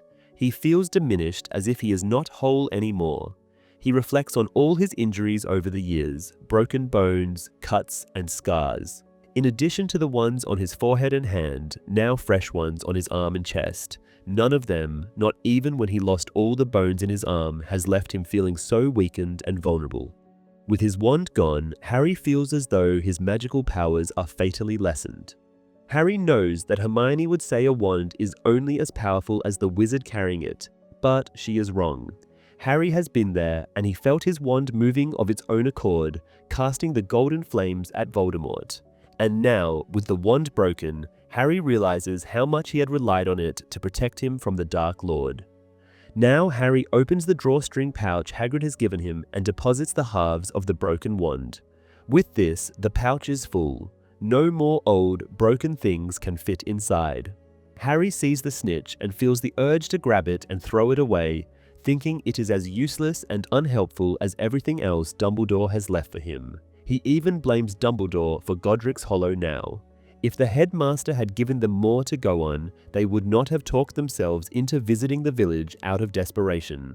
They have convinced themselves that they are following a map Dumbledore had drawn for them. But Harry now realizes that there is no map and no help. All they can do is go ahead blindly because the old wizard had left them nothing but the task.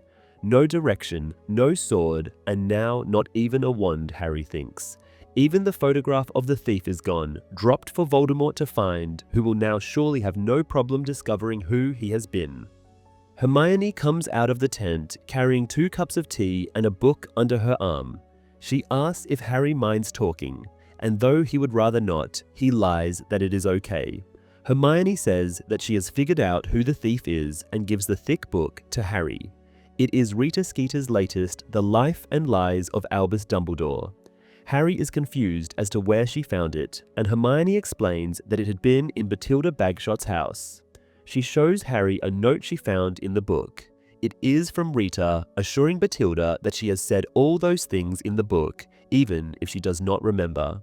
Looking at Dumbledore's face on the cover, Harry feels a sort of dark satisfaction. Now he will know everything. All the secrets the old wizard tried to keep from him. Hermione, misunderstanding his angry expression, asks if he is still mad at her, but Harry assures her that he is not, saying he knows she saved his life. Hermione smiles weakly, and Harry turns his attention to the book. He rifles through the pages looking for a specific photograph, and finds it almost immediately, the one with the thief and the young Dumbledore laughing. Finally, he gets to read the caption, which states that the photo features Dumbledore and his good friend, Gellert Grindelwald. Harry stares at this, unbelieving. Grindelwald, Dumbledore and Grindelwald. He looks up at Hermione, seeing the same shock on her face, then scans the text, looking for Grindelwald's name. Eventually, he reaches the beginning of the chapter titled The Greater Good, and both of them start to read together. It starts by describing the level of glory surrounding Dumbledore as he graduates from Hogwarts. He is already a world-famous and highly awarded wizard at the age of 18. The chapter then states how Dumbledore had been ready to travel the world with Doge when the tragic news of his mother's passing reached him. Rita mentions Doge's own version, published earlier, of these events, adding that the man refused an interview for the book. Rita admits that Dumbledore had indeed skipped his journey and returned to Godric's Hollow to care for his siblings, but she doubts the amount of actual care the young wizard provided. The book quotes one Enid Smeek, who lived in the village, stating that Aberforth had been a wild boy running free and causing havoc, adding that she had never seen him and Albus together. Rita continues, saying that instead of keeping his brother in check, Albus focuses on maintaining Ariana's imprisonment. The book remarks that the very existence of Ariana had only been known by people like Elphias Doge, who had been naive enough to believe in the story of her weak health. Another one of these few well-meaning people had been Bathilda Bagshot. Though Kendra refused to act friendly when they first moved to Godric's Hollow, later, after Bathilda wrote a letter to young Albus congratulating him on a paper he had published, they became friends. This led to Bathilda becoming acquainted with the whole family and getting on friendly terms even with Kendra. Here, Rita admits that the once brilliant Bathilda had lost most of her mind by the time she was interviewed. However, she had still been able to extract enough information from her dimming mind that, combined with old letters, she could put together a timeline of Dumbledore's year spent in the village. Apparently, Bathilda believed that Kendra's death had been caused by a backfiring charm, as well as the family statement about Ariana's fragility. These are not the topics Rita had been interviewing her about, however. No, what Rita was after was the truth about the friendship between Albus Dumbledore and Bathilda's great-nephew, Gellert Grindelwald. Rita states that if it were not for Voldemort, Grindelwald would be regarded as the most powerful and dangerous dark wizard of all time. Similarly to Albus, Grindelwald excelled beyond imagination at his school, Durmstrang, which had always been much more accepting of the dark arts than Hogwarts. Even so, at the age of 16, Grindelwald crossed the admittedly very far line and was expelled from Durmstrang. His activities after this had been unknown until now. Apparently, Gellert decided to pay a visit to his great-aunt Bathilda, where he met and became friends with Albus Dumbledore. Bathilda states that Gellert, regardless of what he has become, had been a charming boy to whom Albus took an immediate liking. She recalls that even after spending the whole day together, she could often hear the rapping of an owl, as Albus had an idea he had to share with Gellert right away. One of these letters, Rita says, can be seen in the book, and, indeed, photocopied. There is one from Dumbledore addressing Grindelwald. The letter points out that though wizards had been born with powers that gave them the right to rule over muggles, they could only do so for the greater good. Therefore, whenever they encountered opposition, which they certainly would in the course of taking over the wizarding world, they must be reasonable and only use the necessary amount of force to overcome said opposition. Dumbledore then points out that this is where Grindelwald had been mistaken back in Durmstrang, but he cannot complain, because if his friend had not been expelled, they would not know one another. After the letter, Rita points out what a hypocrite Dumbledore had been, a champion of Muggle rights who, with the greatest threat of the 20th century on his side, had been planning to overthrow the Statute of Secrecy and seize control over both the magical and the Muggle world. What is more, the book goes on, the fact that these plans never came to pass is not due to Dumbledore coming to his senses. The new friendship ends abruptly only 2 months after it starts when Ariana dies. Bathilda remembers Gellert, who had been at Dumbledore's house at the time, coming home shocked. The young wizard leaves the country the day after, and the next time he meets Albus Dumbledore is decades later, at their legendary duel. Bathilda adds that Ariana's death has broken both Albus and Aberforth, the latter blaming the former for it to the extent that they started a fistfight over the girl's casket. The book starts to contemplate whether Dumbledore hesitated to challenge Grindelwald out of fear, a delay that caused years of suffering to the world. Rita suspects that Ariana could have been the victim of something dark and unspeakable, something Albus Dumbledore dreaded would get out. The book goes as far as calling the girl the first to die for the greater good. With the chapter finished, Hermione takes the book and closes it, acting as if it is something indecent or disgusting. She says Harry's name gently, but he just shakes his head, unable to talk. He feels the loss again, the same one he felt on the evening when Ron left. He wonders vaguely what else he will lose on this journey after Ron, Dumbledore, and his wand. Hermione points out that the book has been written by Rita Skeeter, but Harry counters, saying the letter had been from Dumbledore. Hermione admits that it had been a hard read, adding that "for the greater good" was Grindelwald's motto, the reason he used to explain every terrible act committed over the reign of his terror. Even the prison he built for his enemies bears the words, Hermione says, and it appears he got the idea from Dumbledore. She then goes on, saying that even Rita Skeeter cannot deny that the whole friendship between Dumbledore and Grindelwald had been brief and happened when they were very, very young.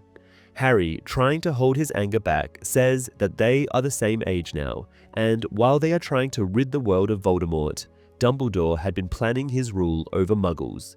Hermione says that he had just lost his mother and was alone. But Harry, angrier than before, retorts that Dumbledore had not been alone, as he had his sister and brother, whom he neglected. Hermione now tells him that the Dumbledore they had known would never have hurt his sister, squib or not, and that she refuses to believe that part. Harry points out that the Dumbledore they had known was not about to take over the Muggle world either. They argue about all this for a while longer, with Hermione thinking that even if Dumbledore had been serious about those things at the age of 17, he changed his mind later in life. At last, she says that Harry is angry because he had to learn all this from Rita Skeeter's book, and not from Dumbledore himself, and the boy says it is certainly part of it. He points out how ungrateful and unfair Dumbledore had been, asking Harry to risk his life again and again, without ever telling him the whole truth about anything. By now, Harry's voice is cracking, and he feels small and insignificant. Hermione gently says that Dumbledore loved him, but Harry disagrees. He says whoever Dumbledore had loved could not be him. Otherwise, the old wizard would not have left him alone and unprepared in this nightmare. He adds that apparently Dumbledore had been more open with Gellert Grindelwald than he ever had with him. The discussion ends here. Harry thanks her for the tea, and Hermione, sensing that he is not willing to talk any more about this, leaves him and goes back to the tent. As she passes Harry, she gently touches his head, and Harry wishes, despite himself, that Hermione had been right and Dumbledore had truly cared about him. Not much of this chapter is in the film. Hermione does hand the book to Harry, who checks out the photos in it and learns the thief's identity, but he never reads the chapter itself, concerning the friendship between Dumbledore and Grindelwald. With the vision of Voldemort killing Harry's parents missing, there is nothing he needs to recover from, not even the two new injuries, the snake bite and the one the Horcrux has inflicted, are mentioned. At this point in the movie, thinking about Dumbledore, Harry takes out the mirror shard to look at it. This, as it is explained in the book, is the last remaining piece of the enchanted mirror Sirius has given to Harry. The movie, however, never explains its origins. Chapter 19, The Silver Doe. Hermione takes over the watch at midnight, but Harry is unable to get a good night's sleep. What little rest he manages is filled with nightmares featuring Nagini prominently. He also has the unnerving sensation of hearing footsteps and someone repeatedly calling his name. After giving up on sleep for the night, Harry joins Hermione in front of the tent and suggests they pack up and leave. Hermione tells him that she keeps thinking someone is nearby and even seen a figure in the darkness once or twice, so she is relieved to leave. Upon hearing this, Harry looks at the sneakoscope, but the dark detector remains motionless and silent. Seeing this, Hermione asserts she must have imagined it, but insists they should disapparate under the invisibility cloak, just in case. After doing exactly that, Harry asks Hermione where they are, and she replies that they are in the Forest of Dean, where she once camped with her parents. This spot is no less cold and they still have their fair share of snow, but at least the trees provide some shelter from the worst of the wind. They spend the day in the tent, huddled around the blue flames. Hermione is adept at conjuring for warmth. When night falls, Harry sends her to sleep and sits at the entrance of the tent. Even wearing all the sweaters he now owns, he still shivers. After hours, he considers taking out the Marauder's map to look at Ginny's dot for a while, but then he remembers that it is the Christmas holiday and she is surely at home. The forest around him is noisy, and Harry wishes it would remain silent so he could better listen for potential threats. The recent encounter with Lord Voldemort has put him on edge. He recalls the sound of a cloak sweeping over leaves in another forest long ago, and he thinks he hears it again. He shakes himself, deciding his mind is playing tricks on him. The protective enchantments have never failed them before, and he has no reason to think they will now. Yet, he feels that tonight is somehow different. As time passes, perfect darkness descends upon the forest, reminding Harry of the nothingness between departing and arriving when apparating. Just then, however, light appears, a silvery figure in the forest moving amongst the trees. Harry jumps to his feet, raising Hermione's wand, but is unable to speak her name in his astonishment. Once the figure is close enough, he sees that it is a doe emitting a silvery light. It moves without making a sound or leaving a hoofprint. Harry feels that the doe is strangely familiar, as if they have met before and, in fact, had arranged to meet now. A moment ago, he wanted to wake Hermione, but the urge is now gone. Harry knows that the doe is here for him alone. For some time, he and the doe simply stare at each other, and then the shining animal turns to leave. Harry calls after her, to no avail. He hesitates, considering the possibility of a trap, but his instincts tell him that this is not dark magic and not malevolent. He hurries after the doe. While the doe is silent, Harry makes some noise as he moves through the fresh snow.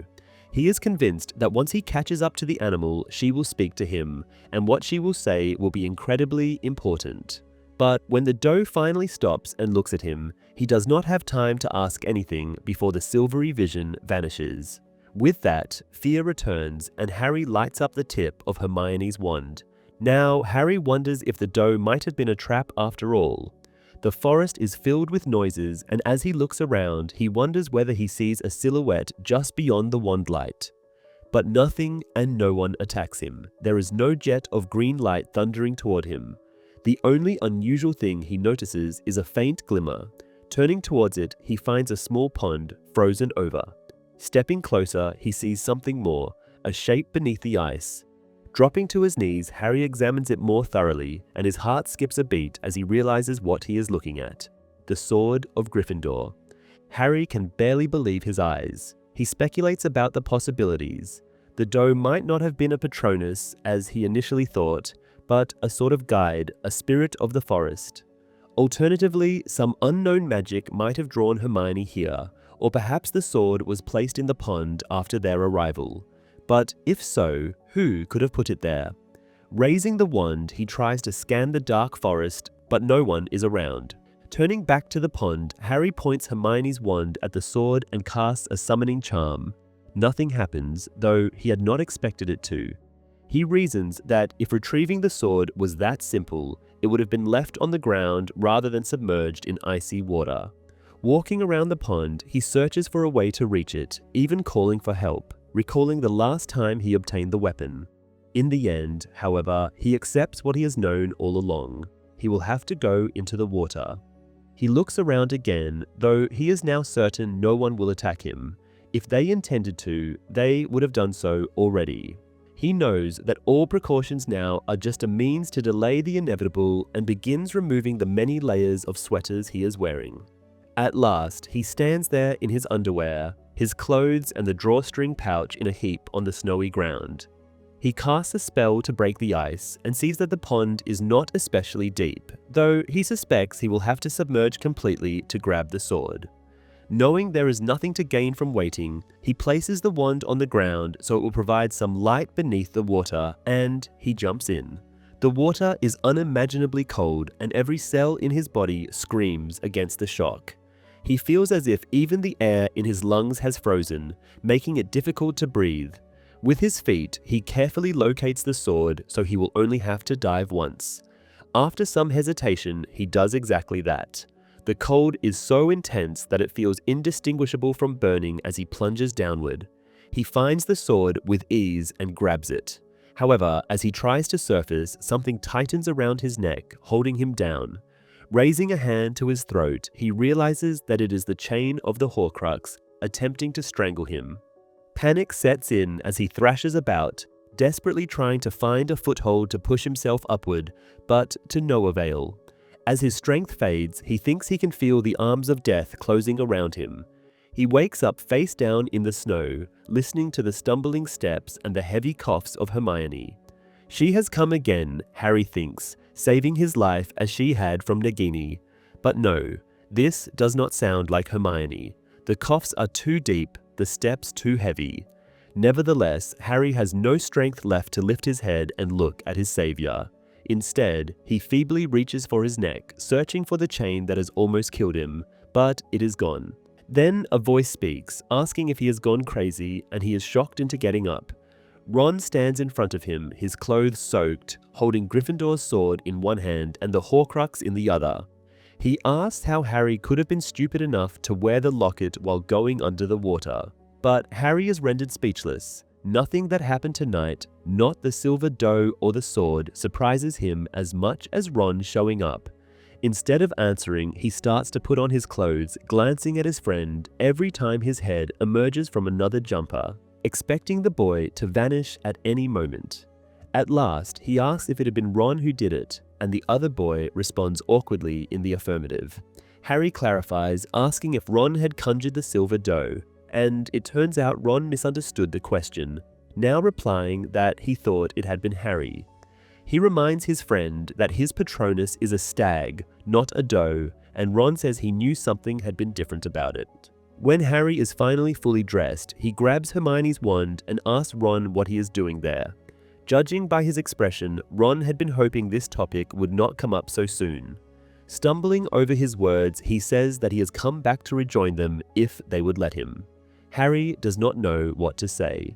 Ron's departure feels like a wall between them, but on the other hand, the boy is here now, and what is more, he has saved Harry's life. Ron, while waiting for an answer, states quite pointlessly that he has retrieved the sword of Gryffindor from the pond, assuming it is the reason Harry jumped in. Harry confirms this and then asks Ron how he found them at all. Ron says it is a long story, but essentially, he had been wandering through the forest for hours. When he decided it was better to wait for the morning and settle down, he spotted the Silver Doe. Harry asks if he saw whoever conjured it, and Ron hesitates before saying he had a feeling he saw movement. But as Harry had been under the water for a while by then, he did not stop to check. Harry hurries to examine the spot Ron indicates, but it is empty now, and he cannot determine if anyone has been standing there recently. Ron then asks how the sword could have ended up in the pond, and Harry asserts it must have been placed there by the same person who sent the Patronus.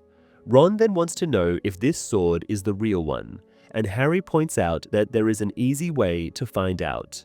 As Harry looks at the locket, he sees it twitching. He thinks it must sense the presence of the sword that can destroy it, which is likely the reason why it tried to kill him. The boy reckons there is no need for a lengthy discussion now. It is time for the Horcrux to be destroyed. Harry spots a large, flat rock and instructs Ron to place the locket there. He does so and offers the sword to Harry, but the boy refuses, saying Ron should do it. Ron does not understand why, and Harry explains that he is the one who retrieved the sword from the pond, so he should be the one to use it. As he speaks, he knows he is not being generous or kind. If Dumbledore taught him anything, it is that magic has its own laws and certain actions hold power. He simply feels, in the same way he instinctively knew the Doe Patronus had not been a trap, that Ron is the one who must destroy the Horcrux. He tells Ron that he will open the locket, and the other boy must stab it immediately. Ron asks how he plans to open it, and Harry suddenly realizes the answer, by using Parseltongue. He thinks he might have suspected this solution all along, and something, perhaps the close encounter with Nagini, brought it to the surface. He does not even find it difficult to imagine that the S on the locket is a tiny snake. He is ready, but Ron now pleads with him not to open it. Harry asks why, and his friend admits that the locket has a hold on him, making him think and say things he normally would not. He says he is not making excuses for his behavior or for leaving his friends, but still, the locket had been whispering in his head constantly, and now he cannot face it. But Harry insists. He repeats that Ron must do it because he is the one who retrieved the sword. Ron calls upon some deep reserve of courage and tells Harry he is ready. Harry says he will count to 3, then he will open it. Looking at the locket, now trembling on the stone, he reflects on how easy it would be to feel sorry for it. Then he counts to 3 and commands the locket to open, with the final word emerging as a harsh hiss. The locket opens. There are no photographs inside, of course, the dark and handsome eyes of Tom Riddle. From before they became snake-like, stare at them, one in each tiny window. Harry, holding the locket in place, tells Ron to stab it. The boy raises the sword but hesitates. Harry tries to brace himself for the blood, for the destruction of the fragment of soul inside the pendant, but Ron still stands there, unmoving. And then the locket begins to speak. It tells Ron that it has seen his heart, that it knows his fears and desires, and that it can grant him what he longs for. Harry shouts at Ron to stab it, but his friend just stares into Riddle's eyes. The locket whispers how unwanted and unloved he is, by his mother, who wished for a daughter instead of him, and by the woman he loves, who prefers his best friend. It reminds Ron that he has always been second best, constantly in Harry's shadow. Harry yells again for him to destroy the Horcrux, but Ron remains frozen. Then, 2 figures emerge from the windows of the locket, one from each, and Ron steps back in alarm. Harry and Hermione, appearing more attractive yet more terrible than their real counterparts, now stand before Ron on the surface of the locket. It grows so intensely hot that Harry is forced to let it go, while the locket Harry begins to speak, taunting Ron by claiming that he and Hermione have been far happier since Ron abandoned them. The false Hermione joins in, declaring that no woman would ever choose Ron when Harry is an option and that he is insignificant compared to the chosen one. The real Harry yells at Ron to put an end to it, but Ron remains frozen, his sword lowered to his side, staring at the scene. Then the locket Hermione's body elongates unnaturally, and like a serpent, she coils herself around the fake Harry, kissing him. Ron's face is now a mask of pure anguish. When he finally looks at Harry, the boy sees in his eyes the same scarlet hue he has come to associate with Voldemort. The sword cuts through the freezing air, and Harry instinctively jumps back, but he is not the target. The blade crashes into the windows of the locket with a sharp, clicking noise. A long, piercing scream reverberates as the illusions of Harry and Hermione vanish. The Horcrux is destroyed. As Harry glances at Ron, he sees that his eyes are no longer red, though they are brimming with tears. Not knowing quite what to do, Harry steps forward to examine the locket and immediately recognizes that Ron has succeeded. The fragment of Voldemort's soul within it is gone forever. Ron suddenly sinks to his knees, dropping the sword and burying his face in his hands. Harry hesitates for a moment before approaching, then carefully places his hand on his friend's shoulder.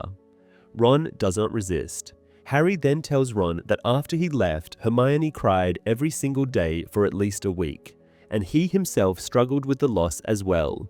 He adds that there has never been anything romantic between him and Hermione, and he has always seen her as a sister, which he had assumed Ron knew. Ron remains silent, merely wiping his face. Harry retrieves his large backpack, which he had dropped while running towards the pond. Ron stands up, now visibly more composed, and apologizes for leaving them. Harry responds that Ron has saved his life, retrieved the sword of Gryffindor, and destroyed the Horcrux, so he has more than made up for it. However, Ron quickly dismisses this, saying it only sounds impressive when listed that way. Harry points out that he has been saying the same about his own accomplishments for years. The 2 boys embrace before Harry, glancing around, says they should now focus on finding the tent. Surprisingly, this task proves easier than expected, and soon Harry is stepping into the wonderfully warm interior, making his way towards Hermione in an attempt to wake her.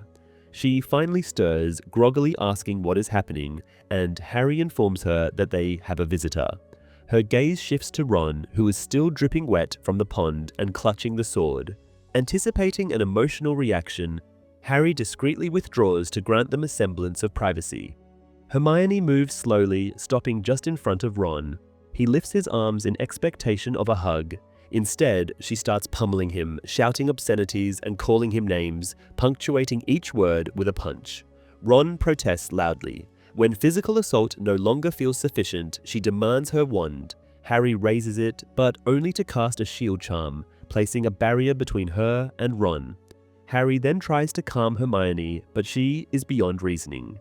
Even unarmed and standing behind a shield, she looks so furious that Ron instinctively takes a step back. She angrily reminds him that she had run after him, begging him not to go, yet he still left. When Ron apologizes again, she refuses to acknowledge it. Growing frustrated, Ron exclaims that he doesn't know what else to say apart from how sorry he is. Harry interjects, reminding Hermione that Ron saved his life, but she remains unmoved. She yells that Ron left them for weeks without knowing whether they were even alive. Ron refutes this, stating that he had kept up with the news and always knew they were safe. He adds that he regretted leaving the moment he walked away, but before he could return, he was captured by snatchers. Unfamiliar with the term, Harry asks what snatchers are. As Hermione angrily throws herself into an armchair, Ron explains that snatchers are bounty hunters who make money by capturing Muggleborns and blood traitors, as the Ministry now pays well for each fugitive turned in. Because Ron appears to be the right age to be in school, they assumed he was a Muggleborn in hiding and nearly took him to the Ministry. Harry asks how he managed to escape, and Ron reveals that he convinced them he was Stan Shunpike. Harry finds it surprising they believed him, but Ron points out that the snatchers were not particularly intelligent. Even so, they debated amongst themselves about whether he truly was Stan Shunpike. Taking advantage of the distraction, Ron punched one of his captors in the stomach, snatched another's wand, and, after retrieving his own from the snatcher who had taken it, disapparated. Not very well, he admits, showing them 2 missing fingernails. He concludes his story by explaining that by the time he made it back to the riverbank where he had left them, Harry and Hermione were already gone. With heavy sarcasm, Hermione remarks that while Ron endured such harrowing hardships, she and Harry merely visited Godric's Hollow, fought with and were nearly killed by Nagini, and barely evaded Voldemort himself. Responding to her pointed tone, Harry reiterates that Ron saved his life tonight. Ignoring him, Hermione turns back to Ron, demanding to know how he found them, so she can ensure it never happens again. Ron pulls out Dumbledore's Deluminator and explains that it was the little device that led him back. He admits he does not fully understand how it works, as he had wanted to return the moment he left. Yet, on Christmas morning, he suddenly heard Hermione's voice discussing his wand.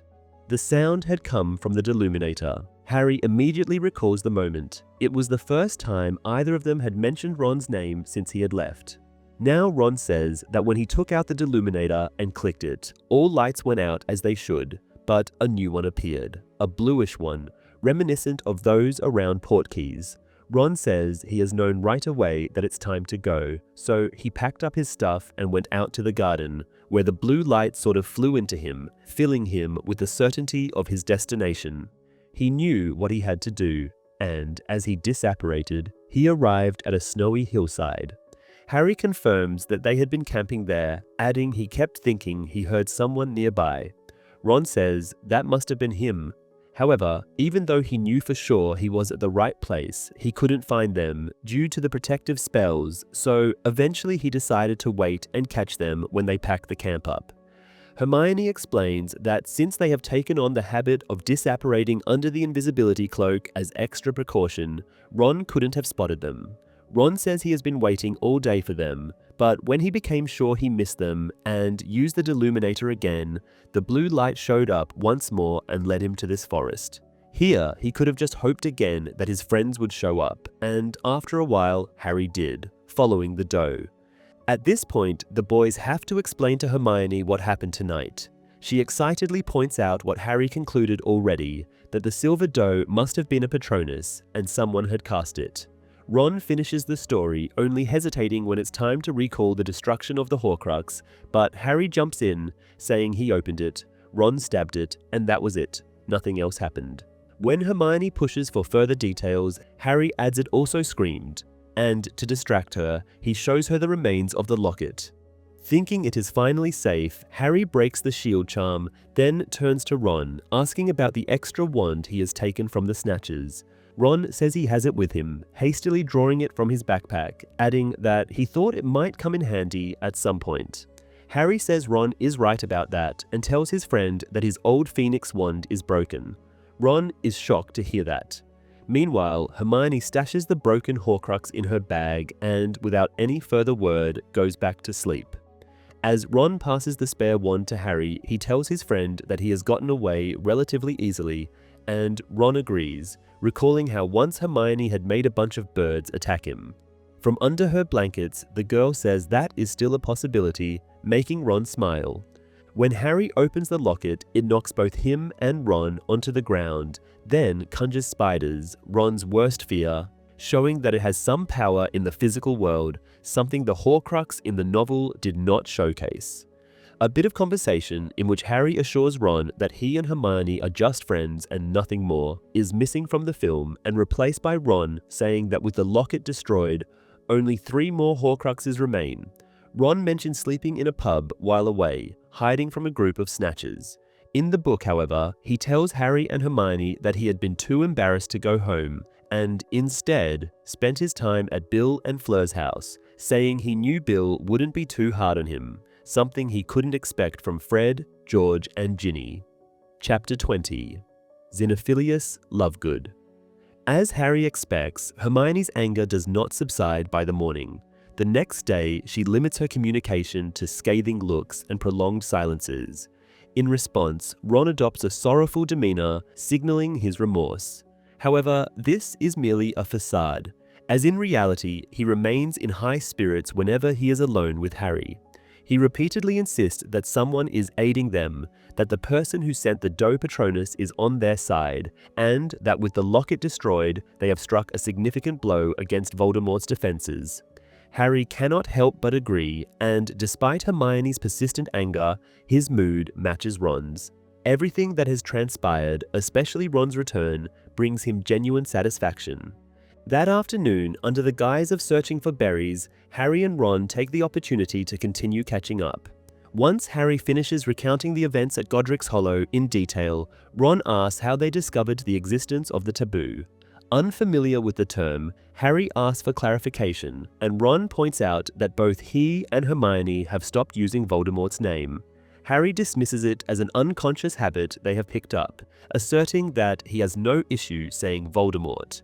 However, halfway through trying to say the name, Ron suddenly bellows at him with such force that Harry stumbles into a bush. Even Hermione, who has been absorbed in her book, looks up. After pulling Harry out of the hedge, Ron hurriedly explains that the Dark Lord's name has been jinxed, causing a magical disturbance whenever it is spoken, and instantly breaking any protective charms. He further adds that this is how the Death Eaters located them on Tottenham Court Road and nearly captured Kingsley Shacklebolt in the same manner. Ron then speculates whether Kingsley could have been the one to send the Doe Patronus, but Harry reminds him that Kingsley's Patronus is a lynx, which they witnessed at Bill and Fleur's wedding. Ron then suggests that it might have been Dumbledore. Harry understands the desire behind this theory. He, too, wishes to believe that the old headmaster has found a way to help them, but he knows it is impossible. He gently reminds Ron that he saw Dumbledore die, and in any case, the headmaster's Patronus had been a phoenix. Ron counters that Patronuses can change, citing Tonks as an example. Harry then questions why, if Dumbledore were alive, he would be hiding from them. Ron argues that it could be for the same reason Dumbledore left Harry a snitch and Hermione a children's book. However, when pressed for what that reason is, Ron admits he does not know.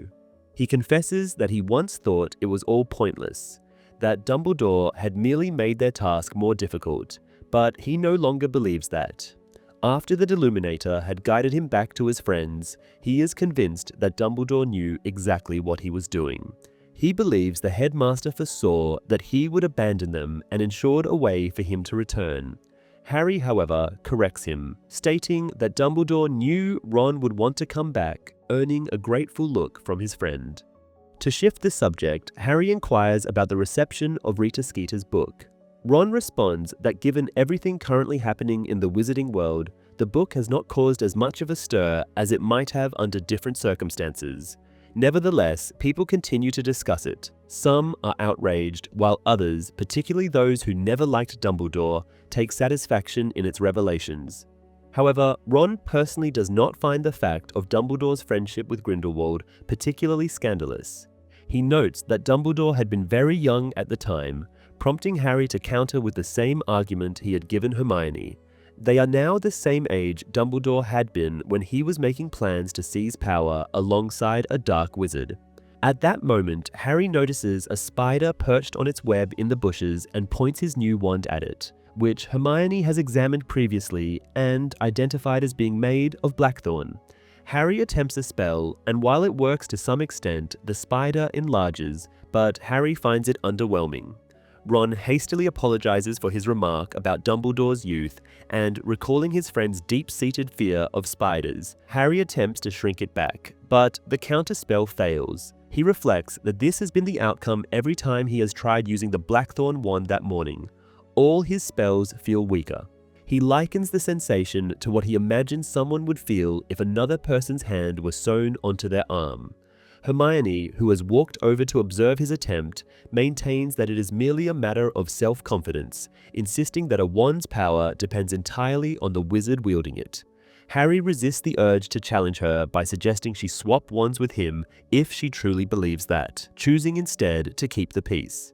He is also aware that Hermione still harbors guilt over breaking his Phoenix wand. That night, while Hermione is reading and Harry continues practicing with the Blackthorn wand, Ron pulls a small radio from his backpack. He glances at Hermione to ensure he is not irritating her before beginning to adjust the tuner. He explains to Harry that he is searching for a particular program, the only one left that still provides accurate reports on the state of the wizarding world. The problem, however, is that due to the risk posed by the Death Eaters, the program does not broadcast daily. Worse still, tuning in requires a password, which Ron does not know, having missed the last time they were on air. Determined, he mutters random words in the hope of guessing the correct one. This goes on for a while until Hermione eventually gets up.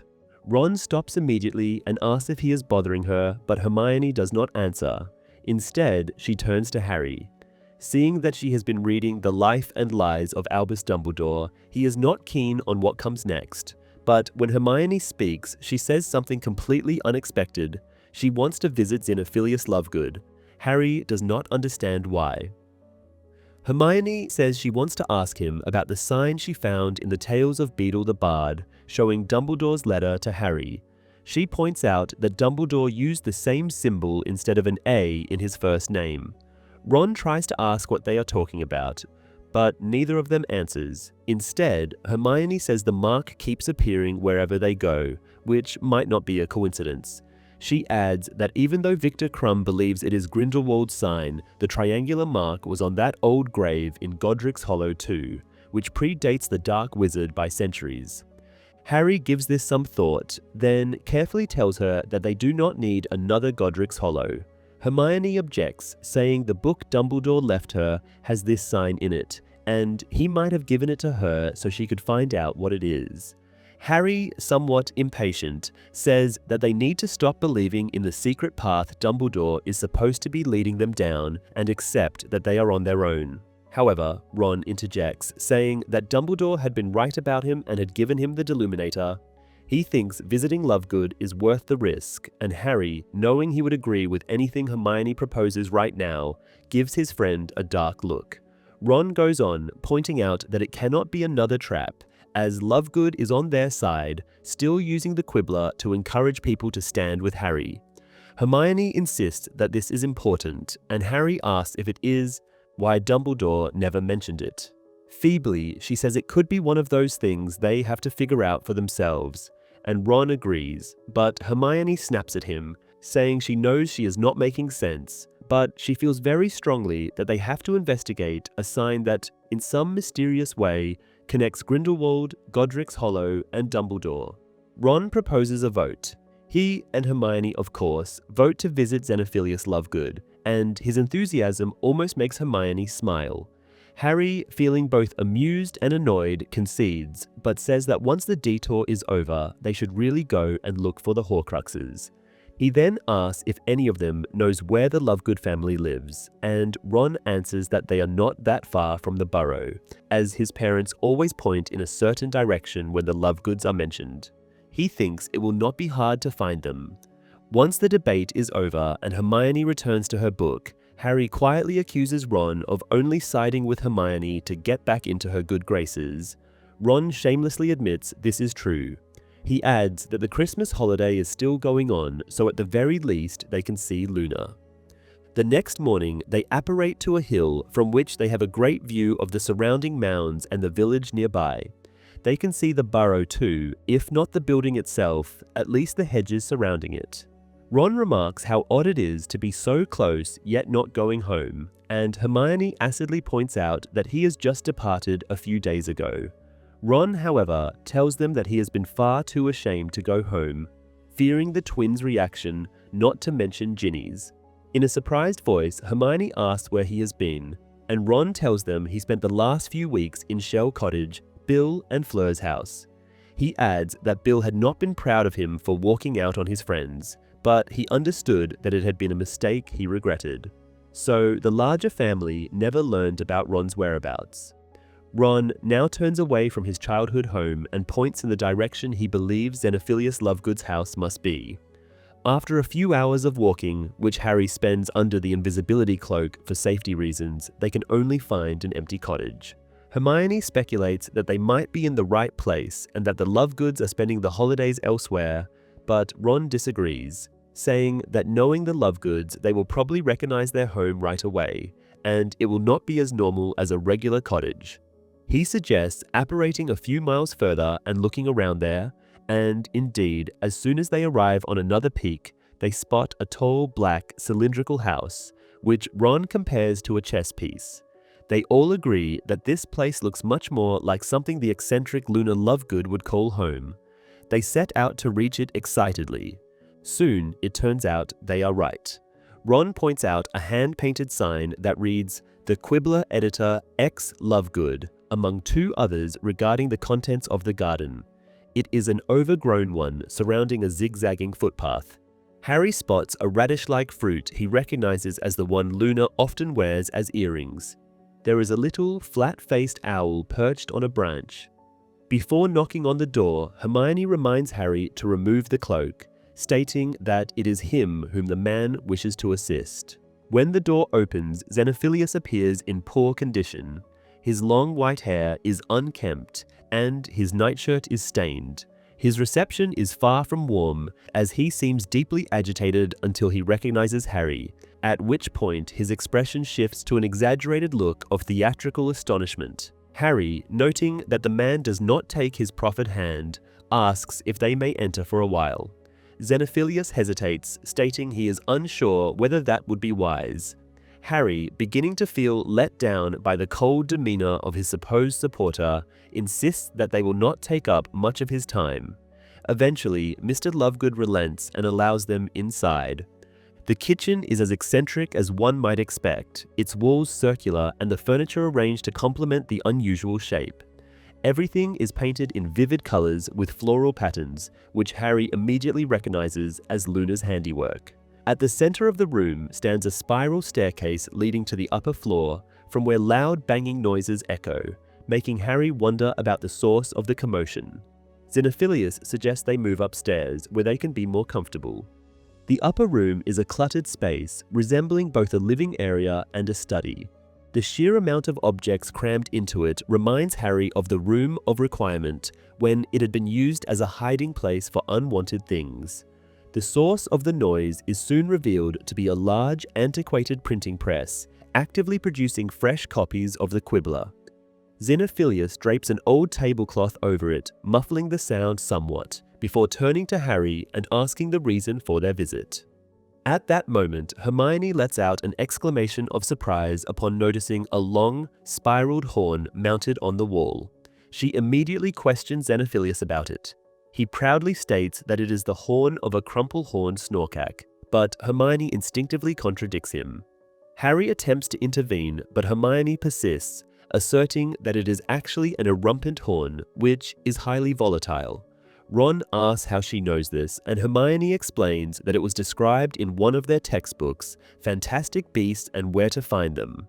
She further states that trading such an item is illegal and that it can explode from even the slightest touch. Zenophilius, however, remains adamant, insisting that it belongs to the crumple-horned Snorkack, a benign and highly magical creature. He adds that it had been a Christmas gift for Luna and promptly ends the discussion, turning back to Harry and repeating his question about the purpose of their visit. Harry explains that they need his assistance, to which Zenophilius responds that aiding Harry Potter has become an extremely dangerous act. Ron reminds him that he has been advocating for supporting Harry in the Quibbler, and Hermione brings up Luna, saying she would like to hear her perspective on the matter. This seems to sway Zenophilius, who tells them that Luna is by the stream, fishing for plimpies, but will be delighted to see them. He adds that he will go and inform her of their arrival, after which they can discuss whatever they need. Once he departs, Ron mutters a string of unflattering remarks, one of which labels Zenophilius a coward. Harry, however, points out that the man is likely afraid of the repercussions should the Death Eaters discover that he has helped them. Hermione, nonetheless, agrees with Ron, calling Zenophilius a hypocrite. She also warns the boys to keep their distance from the horn, reaffirming that it is certainly not from a Snorkack. While they wait, Harry gazes out of the window at the stream. A bird flits past, flying towards the hills that now obscure the burrow from view. His thoughts drift to Ginny and the fact that she is closer now than she has been in a long time. Tearing his eyes away from the landscape, he notices a bust depicting a striking yet somewhat stern-looking woman wearing an unusual headdress. It resembles a crown to which various peculiar objects, such as ear trumpets and small orange, radish-like fruits, have been affixed. He points it out to his friends, and Ron, grinning, remarks that he is surprised Zenophilius had not worn it at the wedding. At that moment, the man returns from outside, now clad in Wellington boots beneath his nightshirt. He carries a tray laden with cups and tea, which he promptly hands to Hermione upon noticing Harry admiring the bust. He informs them that it is his personal project, an attempt to replicate the Lost Diadem of Ravenclaw, using, appropriately, a bust of Rowena Ravenclaw herself. Enthusiastically, he explains the supposed functions of the odd attachments before announcing that the tea is brewed from Gertie roots, his own special blend. He adds that Luna will be joining them soon once she has caught enough plimpies for soup. Finally, he sits down, crosses his legs, and asks Harry how he may be of assistance. Harry replies that they wish to learn about the necklace Zenophilius had worn at the wedding. At this, Zenophilius asks if Harry is referring to the mark of the Deathly Hallows. When Hermione debates with Harry about visiting Zenophilious Lovegood, Harry states that he saw the symbol outside Grigorovich's wand shop in his vision. This is an invention of the film, as in the novel, Harry never sees the now-retired wandmaker's establishment. Furthermore, Harry does not strongly resist the idea of visiting Zenophilius as he did in the book. He is almost immediately persuaded that Hermione is correct and that they must speak with him. Harry's difficulties with his new wand are portrayed in the film, but instead of accidentally enlarging a spider and then failing to shrink it back to its original size, he experiments on a piece of magical fire. The flames suddenly surge upwards, alarming both him and Ron. Chapter 21: The Tale of the Three Brothers. Upon looking at his friends' faces, Harry can see that neither Ron nor Hermione has any more idea of what Zenophilius is talking about than he does. Seeking clarification, he asks again, and the man repeats himself. The mark he has been wearing at the wedding is the sign of the Deathly Hallows. He continues explaining that while many ignorant people still believe it is associated with a certain dark wizard, mentioning Victor Crumb, who confronted him about it at Bill and Fleur's wedding, there is nothing inherently dark about the Deathly Hallows, at least not in the conventional sense of the word. Zenophilius states that believers of the Hallows wear the mark so that other adepts can recognize them and potentially assist them in their search. Harry says he still does not understand what the man is talking about. While attempting not to show his distaste for the Gertie root tea, he listens as Zenophilius explains that these believers are actively searching for the Deathly Hallows. At this point, Hermione interjects, asking what exactly the Hallows are. Zenophilius inquires whether they are familiar with the tale of the three brothers, and while Ron and Hermione respond affirmatively, Harry admits that he is not. Zenophilius glances around the chaotic room, saying he must have a copy somewhere, but Hermione promptly pulls the tales of Beedle the Bard from her bag. Zenophilius sternly asks if she has the original version, and after Hermione assures him that she does, he invites her to read it aloud, declaring that there is no better way to understand the matter. Somewhat hesitantly, Hermione begins reading. The tale starts with the three brothers traveling at twilight when Ron interrupts, saying he was always told it had been midnight. He adds that he finds midnight spookier, to which Harry sarcastically responds that they certainly need more frightening things in their lives. Zenophilius pays no attention to their bickering, nor does he acknowledge Hermione as she continues reading. The three brothers, she reads, reach a wild river. It is too deep to wade through and too dangerous to swim across, but as they are wizards, they easily conjure a bridge. Just as they begin crossing, a hooded figure appears and blocks their way, Death itself, who speaks to them. At this point, Harry interrupts, asking how Death could talk, and Hermione reminds him that it is just a fairy tale. She then continues, explaining that Death had been furious, because until that moment, everyone who attempted to cross the river had drowned. However, being cunning, Death feigns congratulations and offers the brothers a reward for their ingenuity. The eldest brother, a warrior at heart, demands a wand more powerful than any other, one that cannot lose a duel. Death approaches an elder tree nearby and fashions a wand from its wood. The second brother, Hermione reads, had been an arrogant man. Wanting to humiliate Death, he asks for the power to recall the dead. Death picks up a stone from the riverbank and tells him that with it, he can reverse death itself. The third brother, the wisest of them all, asks for something that will allow him to leave the place without being followed by Death, as he does not trust the cloaked figure. Death unwillingly hands over his own invisibility cloak. At this point, Harry interjects again, wondering aloud why Death would possess an invisibility cloak. Ron suggests that it is probably for occasions when Death does not feel like doing the whole groaning and brandishing his scythe bit. Then, looking at Hermione, he signals for her to continue. She resumes reading. The three brothers, admiring their newfound gifts, leave the river behind and eventually part ways. The eldest brother travels to a distant village where he seeks out an old enemy and, wielding the elder wand, kills him effortlessly. He then boasts of his unbeatable weapon, proclaiming that he acquired it from Death himself. That very night, as he sleeps in a drunken stupor, another wizard steals the wand and slits his throat. And thus, the first brother falls into Death's hands. The second brother returns home and uses the resurrection stone to summon the woman he once loved, the one who died before they could marry. However, she is cold and distant, belonging to another world and cannot truly return to life. In despair, the second brother ultimately takes his own life so he can truly be with her, and thus he too becomes Death's. The third brother, however, remains hidden. Death searches for him but cannot find him. It is only when the brother is old and ready that he removes the cloak of invisibility and passes it to his son. Then, greeting Death as an old friend, he follows the cloaked figure from this life with dignity. Hermione finishes the story. A few moments pass before Zenophilius registers this, and then he announces that now they know.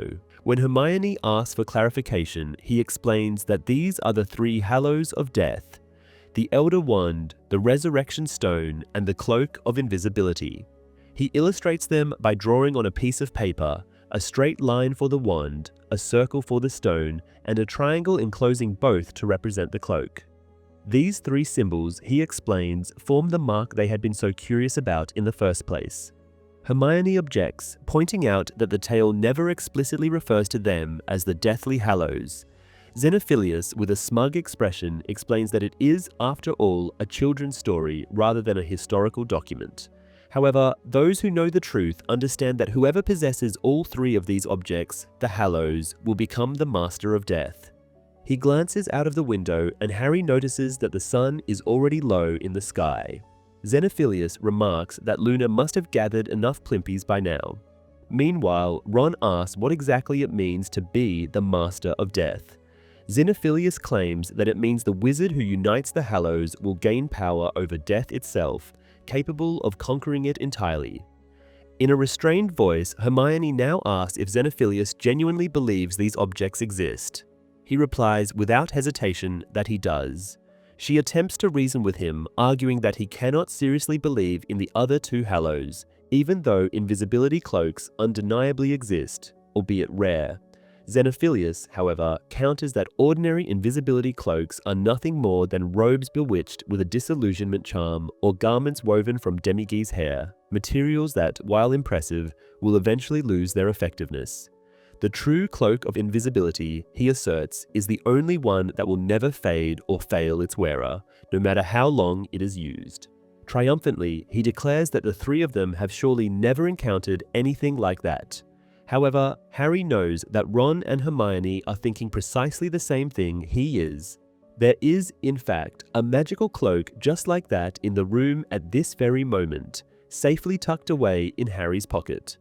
Zenophilius looks more smug than ever, seemingly convinced that his reasoning has left the trio speechless. Eventually, however, Hermione speaks again, stating that, for the sake of argument, they can assume a cloak like that exists, but Zenophilius still cannot believe that the Resurrection Stone is real. The man, however, challenges Hermione to prove that it is not, prompting the girl, now indignant, to argue that by that logic, anything at all could be possible. Zenophilius responds that that is precisely the point, remarking that he is pleased Hermione's mind is opening somewhat.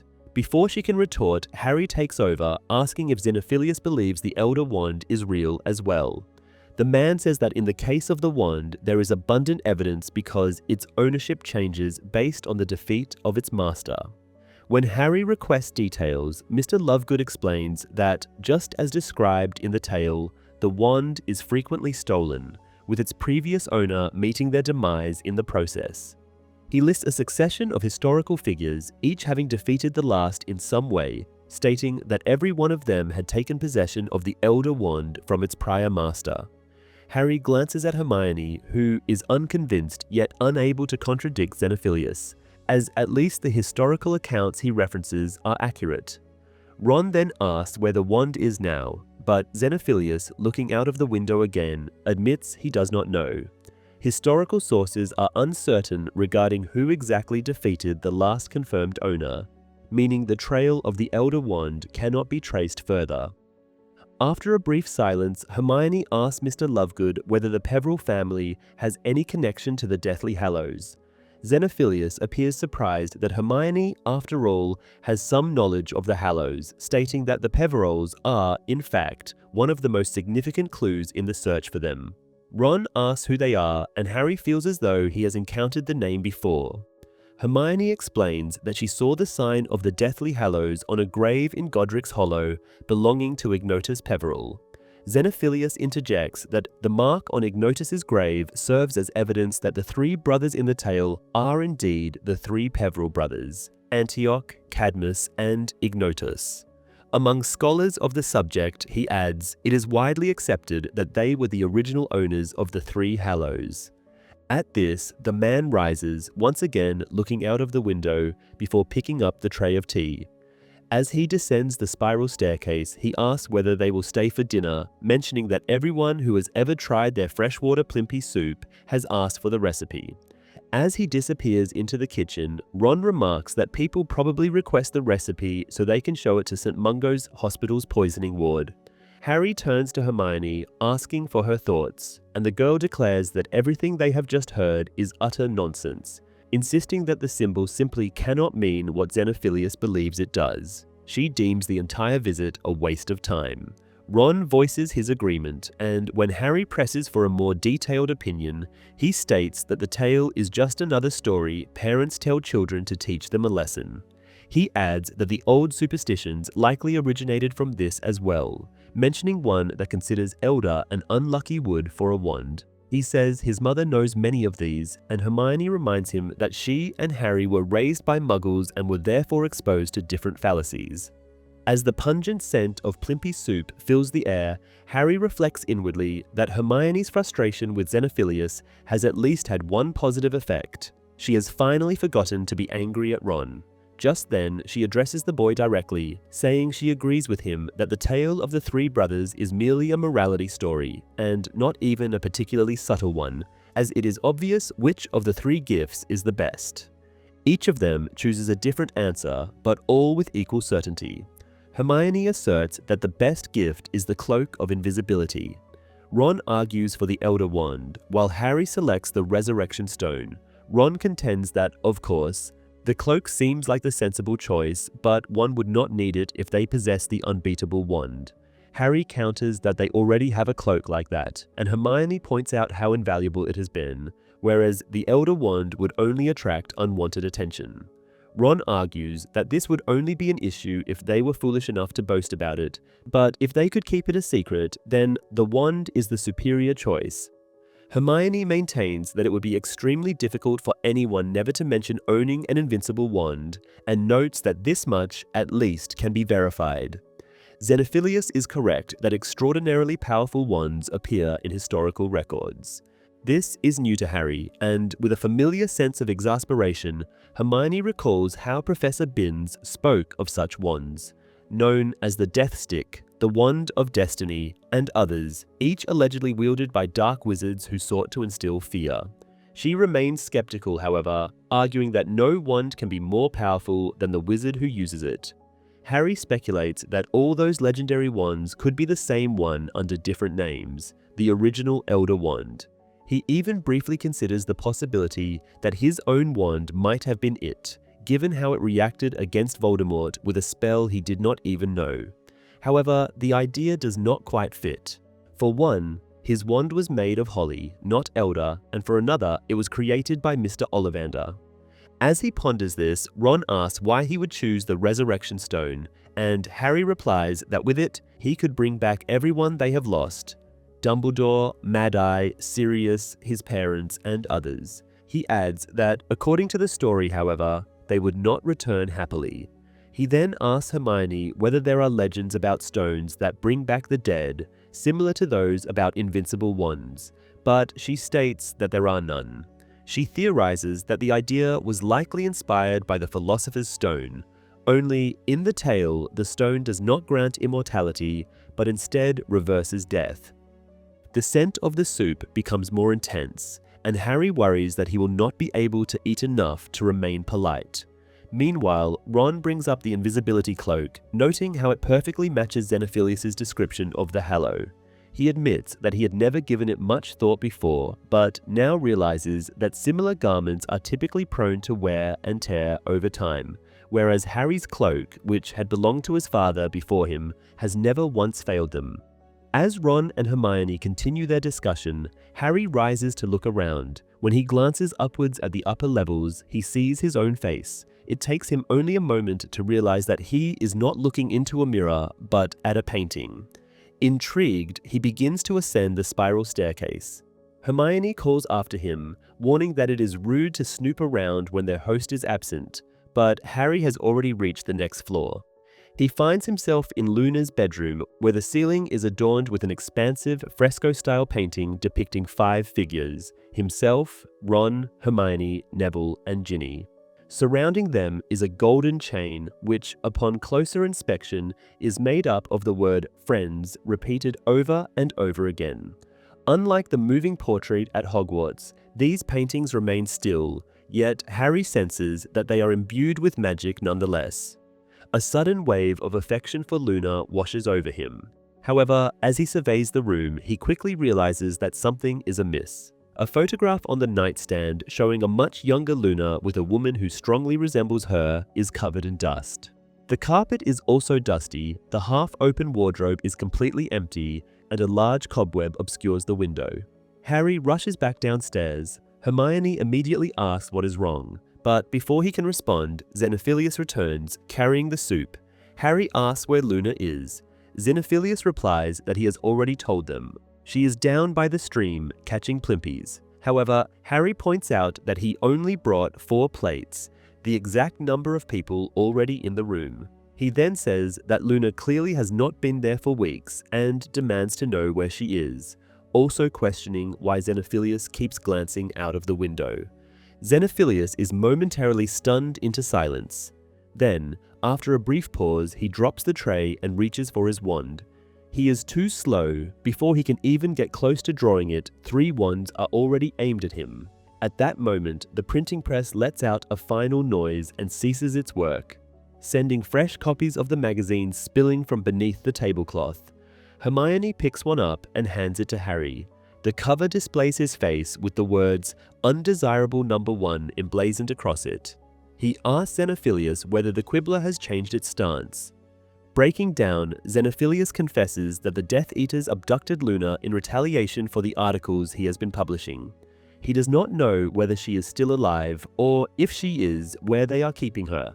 However, he believes they will release her in exchange for delivering Harry to them. Harry pieces everything together. Zenophilius had sent an owl to the ministry while outside, claiming he was informing Luna of their visitors. But in reality, he had been alerting the Death Eaters. His frequent glances out of the window had been because he was anxiously awaiting their arrival. Ron orders Zenophilius to step aside, but the man blocks the staircase, arms outstretched, reminding Harry of his mother shielding him in his crib. Gently, Harry asks him to move, assuring him that they do not wish to hurt him. At that moment, Hermione screams Harry's name, pointing towards the window. Outside, Death Eaters are zooming past on their brooms. All 3 of them turn to look, and Harry immediately realizes it was a mistake. Zenophilius takes advantage of the distraction, finally drawing his wand and casting a stunning spell. Harry has just enough time to push his friends aside before the spell strikes the erumpent horn, triggering a powerful explosion. Chaos erupts. Amidst the crumbling debris and scattered newspapers, Harry hears the sound of Zenophilius tumbling down the stairs. When the dust settles enough for him to see, the first thing he notices is the lower half of Luna's bed, now precariously hanging through the gaping hole in the ceiling. The bust of Rowena Ravenclaw lies shattered on the floor, its face partially missing. The press has been dislodged, now blocking the staircase. Harry spots Hermione, who gestures for him to remain silent as the front door bursts open downstairs.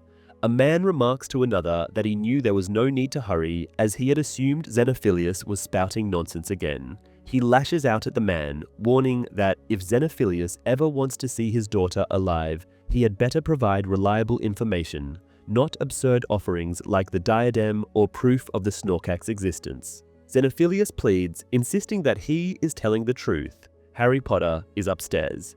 However, the second Death Eater points out that the structure is on the verge of collapse, and clearing the block staircase could bring the entire house down on them. The Dark Wizards assume this is all an elaborate trap designed to kill them, believing Zenophilius is merely trying to eliminate them to get Luna back. Nevertheless, one of them casts a spell to check.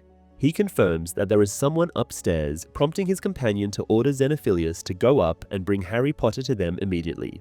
He warns that if it turns out not to be Potter, and instead one of Zenophilius's friends is lying in wait to ambush them, Zenophilius will be fortunate if there are enough pieces of Luna left for a funeral. Harry hears Zenophilius begin attacking the debris blocking the staircase. Meanwhile, Harry and Hermione help Ron out from beneath an overturned chest of drawers. As he gets to his feet, Hermione turns to Harry and asks if he trusts her. Without hesitation, he nods. She instructs him to take out the invisibility cloak, but then surprises them both by saying that Ron, rather than Harry, should wear it. Ron immediately protests, but Hermione cuts him off, ordering Harry to take her hand and Ron to grip her shoulder. They wait until Zenophilius's face appears on the stairs. Hermione swiftly casts a memory charm on him, then utters another incantation that causes the floor beneath them to collapse. As they plummet downwards, Harry catches a glimpse of the 2 Death Eaters scrambling to escape the falling wreckage. Before he can process anything further, Hermione twists midair and the three of them disapparate. Although the wording of the tale of the three brothers remains largely unchanged as Hermione reads it in the film, the accompanying animation differs slightly. Instead of snapping the Elder Wand from a nearby tree, Death conjures it from thin air. Additionally, Hermione does not attempt to argue with Zenophilius in the movie. She remains cordial throughout their interaction and even appears to believe in the legend of the Deathly Hallows to an extent, as shown when she inquires whether the Peverell family is connected to them. The movie version omits the Erumpent Horn, and Zenophilius does not send a letter to the Ministry. Instead, he merely utters Voldemort's name, which immediately triggers the arrival of the Death Eaters. They descend upon the house in large numbers, bombarding it with spells until it collapses. Chapter 22, The Deathly Hallows. They land on a field and Harry collapses. By the time he manages to get up, Hermione is already walking in circles, casting the protective enchantments. Ron emerges from under the invisibility cloak, first cursing and calling Xenophilius names, then shifting to commend Hermione for getting them out of that place in one piece. As she completes her spells, she states that she had warned Zenophilius it was an Erumpent Horn, but he refused to listen, and now his house is in ruins. Ron believes Zenophilius deserves it for betraying them, then wonders aloud what the Death Eaters will do to the man now. Hermione groans, admitting that she hopes they will not kill him, which is precisely why she made sure the Dark Wizards saw Harry before they escaped, to ensure they knew Zenophilius had been telling the truth. Ron then questions why Hermione had insisted on hiding him, and she explains that officially Ron is still at the Burrow, supposedly battling Spattergroit. She adds that if the Death Eaters kidnapped Luna simply because her father had been supporting Harry in the Quibbler, she cannot even begin to imagine what they would do to the Weasley family if they found out Ron was personally with Harry. Ron then shifts the subject, asking about Hermione's parents and whether they might be in danger as well. But she reassures him that they are in Australia and no longer even remember her, so they should be safe. Ron praises Hermione again, calling her a genius, and Harry joins in, agreeing. Hermione seems momentarily pleased, but her smile fades as she asks what will happen to Luna now. Ron asserts that their friend is apparently still alive, and Hermione reacts strongly, unwilling to consider the possibility of the alternative. Ron then concludes that Luna must be in Azkaban, grimly adding that not everyone survives a sentence there. However, Harry refuses to entertain the idea of her not making it, insisting that Luna will survive. He tells them that she is far tougher than she appears and is probably teaching the other prisoners about Nuggles at this very moment. Once the tent is set up, Ron prepares some tea, and the three sit in silence for a while. Then Hermione speaks again, reflecting on their decisions. She concedes that Harry had been right. Visiting Zenophilius had turned out to be yet another disaster, much like their trip to Godric's Hollow. She also dismisses the story of the Deathly Hallows as utter nonsense. A thought suddenly strikes her, and she wonders if Zenophilius had fabricated the entire tale on the spot as a ploy to keep them there until the Death Eaters arrived. However, Ron disagrees. He explains that when the Snatchers caught him, he had only managed to pass as Stan Shunpike because he knew enough details about the man. But generally, inventing a convincing lie under immense pressure is extremely difficult. Ron believes that Zenophilius had been telling the truth, or at least what he believed to be true. Hermione sighs and insists that it does not matter in the end. Whether Zenophilius truly believes in the Hallows or not, they can't be real. Ron, however, argues that they had thought the same about the Chamber of Secrets once, but Hermione refuses to be persuaded. She continues to insist that the Hallows simply cannot exist. Ron accuses her of ignoring evidence, pointing out that Harry's invisibility cloak could very well be the same legendary one from the tale. Hermione counters that even if it was, it would not protect them from death the way it had the youngest brother in the story. Harry, studying the Blackthorn wand he still cannot grow accustomed to, remarks that an invisible wand would still be useful. Hermione remains skeptical, arguing that such a thing is impossible. Harry, however, reminds her that she herself had once told them about remarkable wands throughout history, including the infamous Death Stick. Now, Hermione tries a different approach. She argues that even if the cloak and the wand could exist, the resurrection stone simply cannot be real. It is well known that no magic, however powerful, can bring back the dead. Harry, however, has a rebuttal for this as well. He recalls how, during one of his duels with Voldemort, the rare phenomenon known as priori incantatem had forced the Dark Lord's wand to regurgitate its most recent spells, resulting in apparitions of his parents, Cedric Diggory, and other victims appearing. Hermione counters that those were not truly resurrected individuals, merely echoes or shadows of the people they once were. Harry, however, points out that the tale had said the same, that the second brother had summoned his lost love, but she had been a mere shadow of herself, yet real enough for them to spend time together. When Harry glances at Hermione, he notices something shift in her expression. At first, he sees pity, but then, in an instant, he recognizes what it truly is: fear. He has unnerved her by speaking so casually about living with the undead. Hoping to change the subject, he asks what she knows about the Peverills. Hermione informs him that she had attempted to research Ignotus Peverell after seeing his grave in Godric's Hollow, but the man had not accomplished anything significant enough to be recorded in any of her books. The only place she had found the Peverell name was in Nature's Nobility, a wizarding genealogy, a book she had borrowed from Kreacher. According to that text, the Peverell name had appeared on the list of pureblood families that had died out in the male line. Ron asks for clarification on what that means exactly, and Hermione explains that these families are considered extinct because the last male to bear the name had passed away without an heir. However, the bloodline itself may still persist through descendants who now carry different surnames. All of a sudden, Harry remembers where he has heard the name Peverell before, and in his excitement loudly says another name: Marvolo Gaunt. Ron and Hermione ask what he is talking about, and Harry, still rather excitedly, reminds them that Marvolo is Voldemort's grandfather, who, when visited by Ogden, the ministry official, stated that he was a descendant of the Peverell family. He even showed a ring to Ogden, insisting it bore the Peverell coat of arms. Hermione asks if Harry ever saw it up close, and he admits he has not, but they arrive at the conclusion all the same. It must have been the same triangular mark again. Harry continues, saying that there had been no books in the Gaunt house and that Marvolo had not been the type to read stories to his children. As obsessed as he had been with his lineage, he could have thought the sign was a coat of arms. Harry adds that the ignorant Marvolo would never have realized what he had been wearing on his finger. When Hermione, very carefully, asks if Harry is really suggesting what she thinks he is, the boy confirms it. He believes the stone in Marvolo's old ring had in fact been the resurrection stone.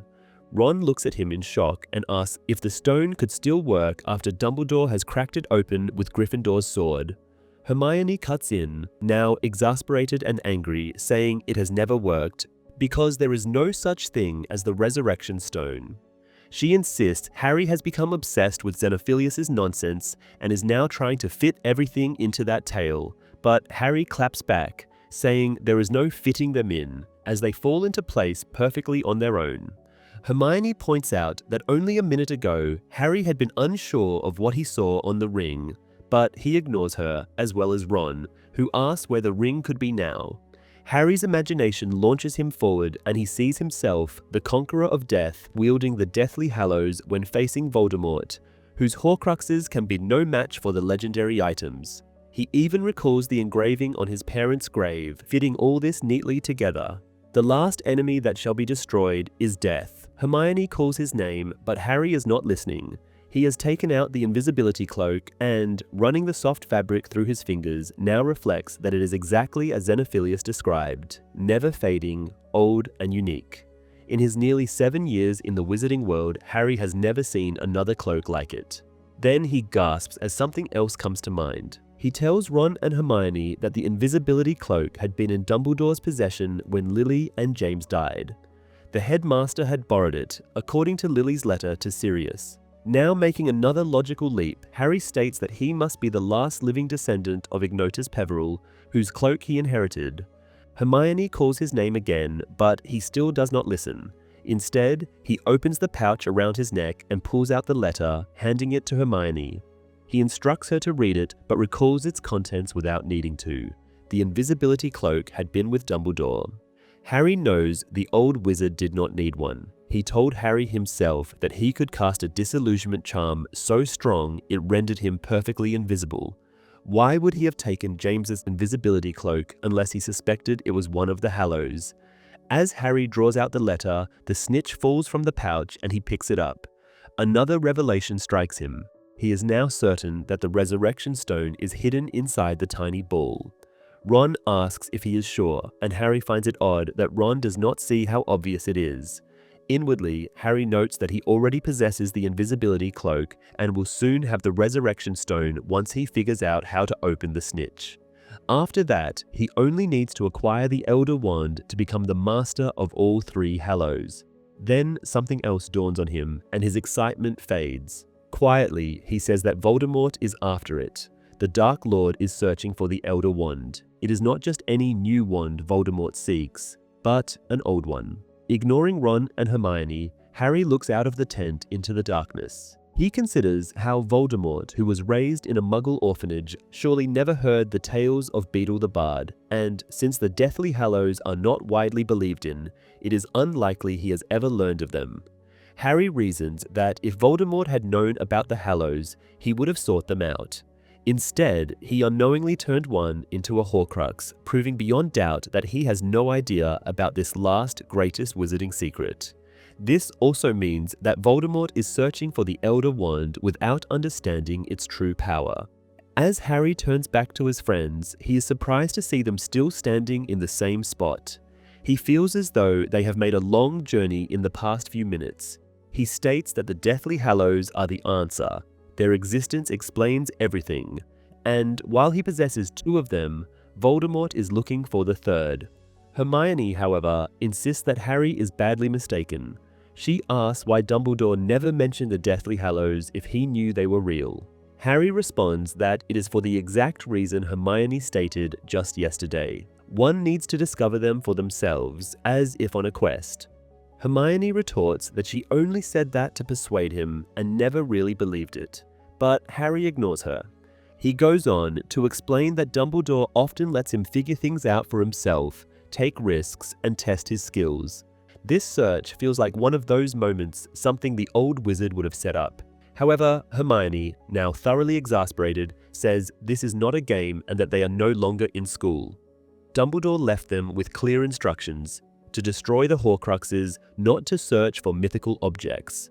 Harry does not pay much attention as he looks at the snitch, expecting it to break open and reveal the resurrection stone, proving Hermione wrong. This never happens, and Hermione turns to Ron, asking his opinion. Ron admits that parts of Harry's theory make sense, but all things considered, he believes they should go after the Horcruxes and leave the Hallows alone. Hermione considers the matter settled and storms out of the tent to take the first watch.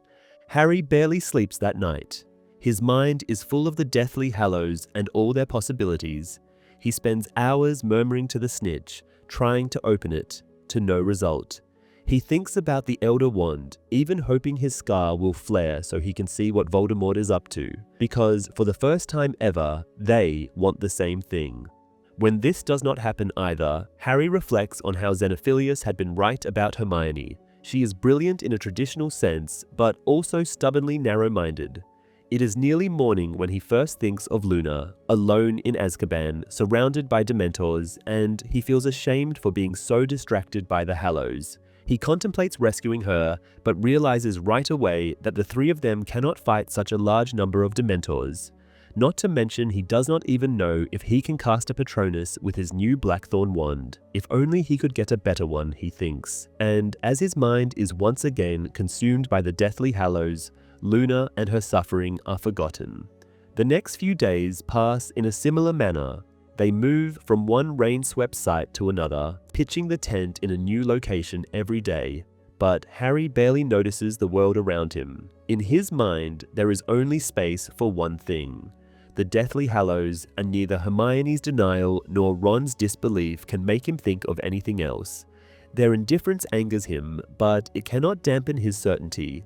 He barely cares about Horcruxes anymore and finds Ron and Hermione's interest in them nearly obsessive. One night, when Hermione criticizes him for his lack of concern, he tells her that if anyone is obsessed, it is her and Ron. She claps back, saying Dumbledore left them a job to do. Harry thinks the old wizard also left them the book in which they spotted the mark, not to mention the resurrection stone itself, which he still believes is in the snitch, despite his inability to open it. Harry quotes the inscription on his parents' grave. The last enemy that shall be destroyed is death. But Hermione only responds that she thought Voldemort was the only enemy they were supposed to fight. Harry gives up on trying to convince her. These days, not even the mystery of the Silver Doe can demand much of Harry's attention, something his friends discuss endlessly. The only thing he cares about now is his visions. He craves the burning of his scar and the chance to see into Voldemort's mind. However, these have become disappointing. While before the visions had been vivid, they are now blurry and insubstantial, revealing little of use. Harry fears the connection between him and the Dark Lord might have been damaged and cannot help but think that, as the owner of the weak Blackthorn wand, he no longer has the same access as before. Even in his daze, Harry notices that Ron is stepping up as the leader of their little group. Perhaps to make up for leaving, Harry thinks, or maybe he had always been a born leader who never got the opportunity. Now it is Ron who encourages them and drives them toward finding the Horcruxes. He initiates endless discussions about possible hiding places, analyzing in detail every location Voldemort has ever lived in, killed someone, or liked. Harry joins his friends on these occasions, but only to stop Hermione from pestering him. They even visit some of these places, though Harry thinks many of these trips are pointless, as the destinations are often just wizarding villages Ron claims Voldemort might have wanted to live in. Though Harry goes along, he would rather sit alone in silence, trying to peer into the Dark Lord's mind. Such visits to wizarding places often bring them close to snatches. Ron tells them that while the group that captured him had been somewhat pathetic, some of these snatches are as bad as Death Eaters. He then mentions the program he still tries to tune in on every evening, giving its name for the first time, Potter Watch. Despite his efforts, it is already March when he first succeeds. Harry is on guard duty, sitting in front of the tent, when Ron excitedly calls him inside.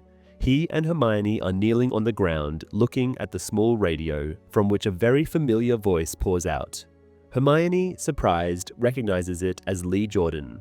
Lee announces that now that they have found a safe place to broadcast, they are back on the air with 2 regular guests. Greetings are exchanged, and someone calls Lee River, prompting Ron to explain that they all use code names for safety.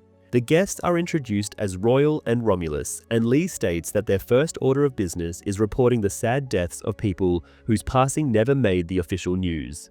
Ted Tonks and Dirk Cresswell, he says, have been murdered. Harry feels sick to his stomach, and looking at his friends, he sees the same horror reflected in their faces. Lee continues, reporting that a goblin named Gornook has also been killed, though another goblin, Griphook, and a wizard, Dean Thomas, are believed to have escaped. Lee asks for any news about Dean to be relaying a message to his family, as his mother and sisters are eager to hear from him. He then reports the death of a Muggle family, stating that while Muggle authorities have attributed the deaths to a gas leak, members of the Order of the Phoenix confirm that the killing curse was the true cause. The announcer remarks that if it had not been obvious before, this serves as further proof that under the new regime, murdering Muggles has become a mere recreational activity. Lee then moves on to report the passing of Bathilda Bagshot, who, according to the Order, also died by dark magic. Lee proposes a minute of silence in remembrance of the victims. Harry, Ron, and Hermione join in, and while they wait, Harry is conflicted. He wants to know more, but he is also apprehensive about what he might hear next. Once the minute is up, Lee addresses one of his guests, Royal, asking him about the new regime's effects on the Muggle world. By his voice, Harry, Ron, and Hermione can easily determine that it is Kingsley Shacklebolt. He informs the audience that while Muggles remain unaware of the wizarding world and the suffering it causes them, they have sustained heavy casualties. However, Kingsley continues, there are accounts of witches and wizards who go out of their way to protect their Muggle neighbors. He explains that even the simplest protective charms can save lives in these perilous times, and urges everyone to do whatever they can to defend the Muggles living around them. Lee then asks what Kingsley would say to those who claim that in dangerous times, wizards must come first. Kingsley responds that such a mindset is barely different from the ideology that purebloods are more important, adding that whether magical or not, they are all human beings with the right to live. Lee wholeheartedly agrees and expresses his hope that once this nightmare is over, he will see Kingsley as Minister for Magic. Lee then announces the next segment, a popular part of the program called Pals of Potter, now featuring his other guest, Romulus. This turns out to be Lupin. Lee asks if he still believes Harry is alive, and the man replies with a confident yes, reasoning that if Harry were dead, the Death Eaters would widely advertise it, given how much he means to the Resistance and how strongly people believe in him. Lee then inquires whether Remus has any message for Harry should he be listening. Lupin affirms that they are all with him in spirit and, after a brief hesitation, advises Harry to trust his instincts as they will not lead him astray. Harry feels both gratitude and shame, realizing that Lupin appears to have forgiven him for the harsh words exchanged back at Grimmauld Place. Hermione quietly repeats Lupin's last words, but it is Ron who provides clarity. He tells them that Lupin took Harry's advice and returned to Tonks, who is now growing big with the baby. The program continues with a report on supporters of Harry Potter who have suffered for their allegiance. Lee states that Zenophilious Lovegood has been arrested and sent to Azkaban, prompting Ron to remark in a relieved tone that at least he is still alive. The next name mentioned is Rubeus Hagrid, which causes the three friends to react with such a sharp intake of breath and sudden panic that they nearly miss the rest of the sentence. Apparently, Hagrid narrowly escaped arrest after hosting a support Harry Potter party at his home. Having failed to capture him, the authorities now believe Hagrid to be on the run. Lee points out that having an actual giant as a half-brother can be useful when the Death Eaters come knocking. Lupin agrees but warns the audience against following Hagrid's example. Lee concurs, suggesting that listeners can show their support by tuning in to Potter Watch. He then transitions to the next segment, which follows the movements of a wizard just as elusive as Harry Potter, someone they refer to as the Chief Death Eater. Lee introduces a new guest under the codename Rodent, though the voice objects, stating he prefers to be called Rapier. A brief debate between Ron and Hermione ensues, ending with Ron concluding that the speaker is Fred, not George. Fred discusses Voldemort's strategy of spreading uncertainty and fear by keeping to the shadows and never revealing himself.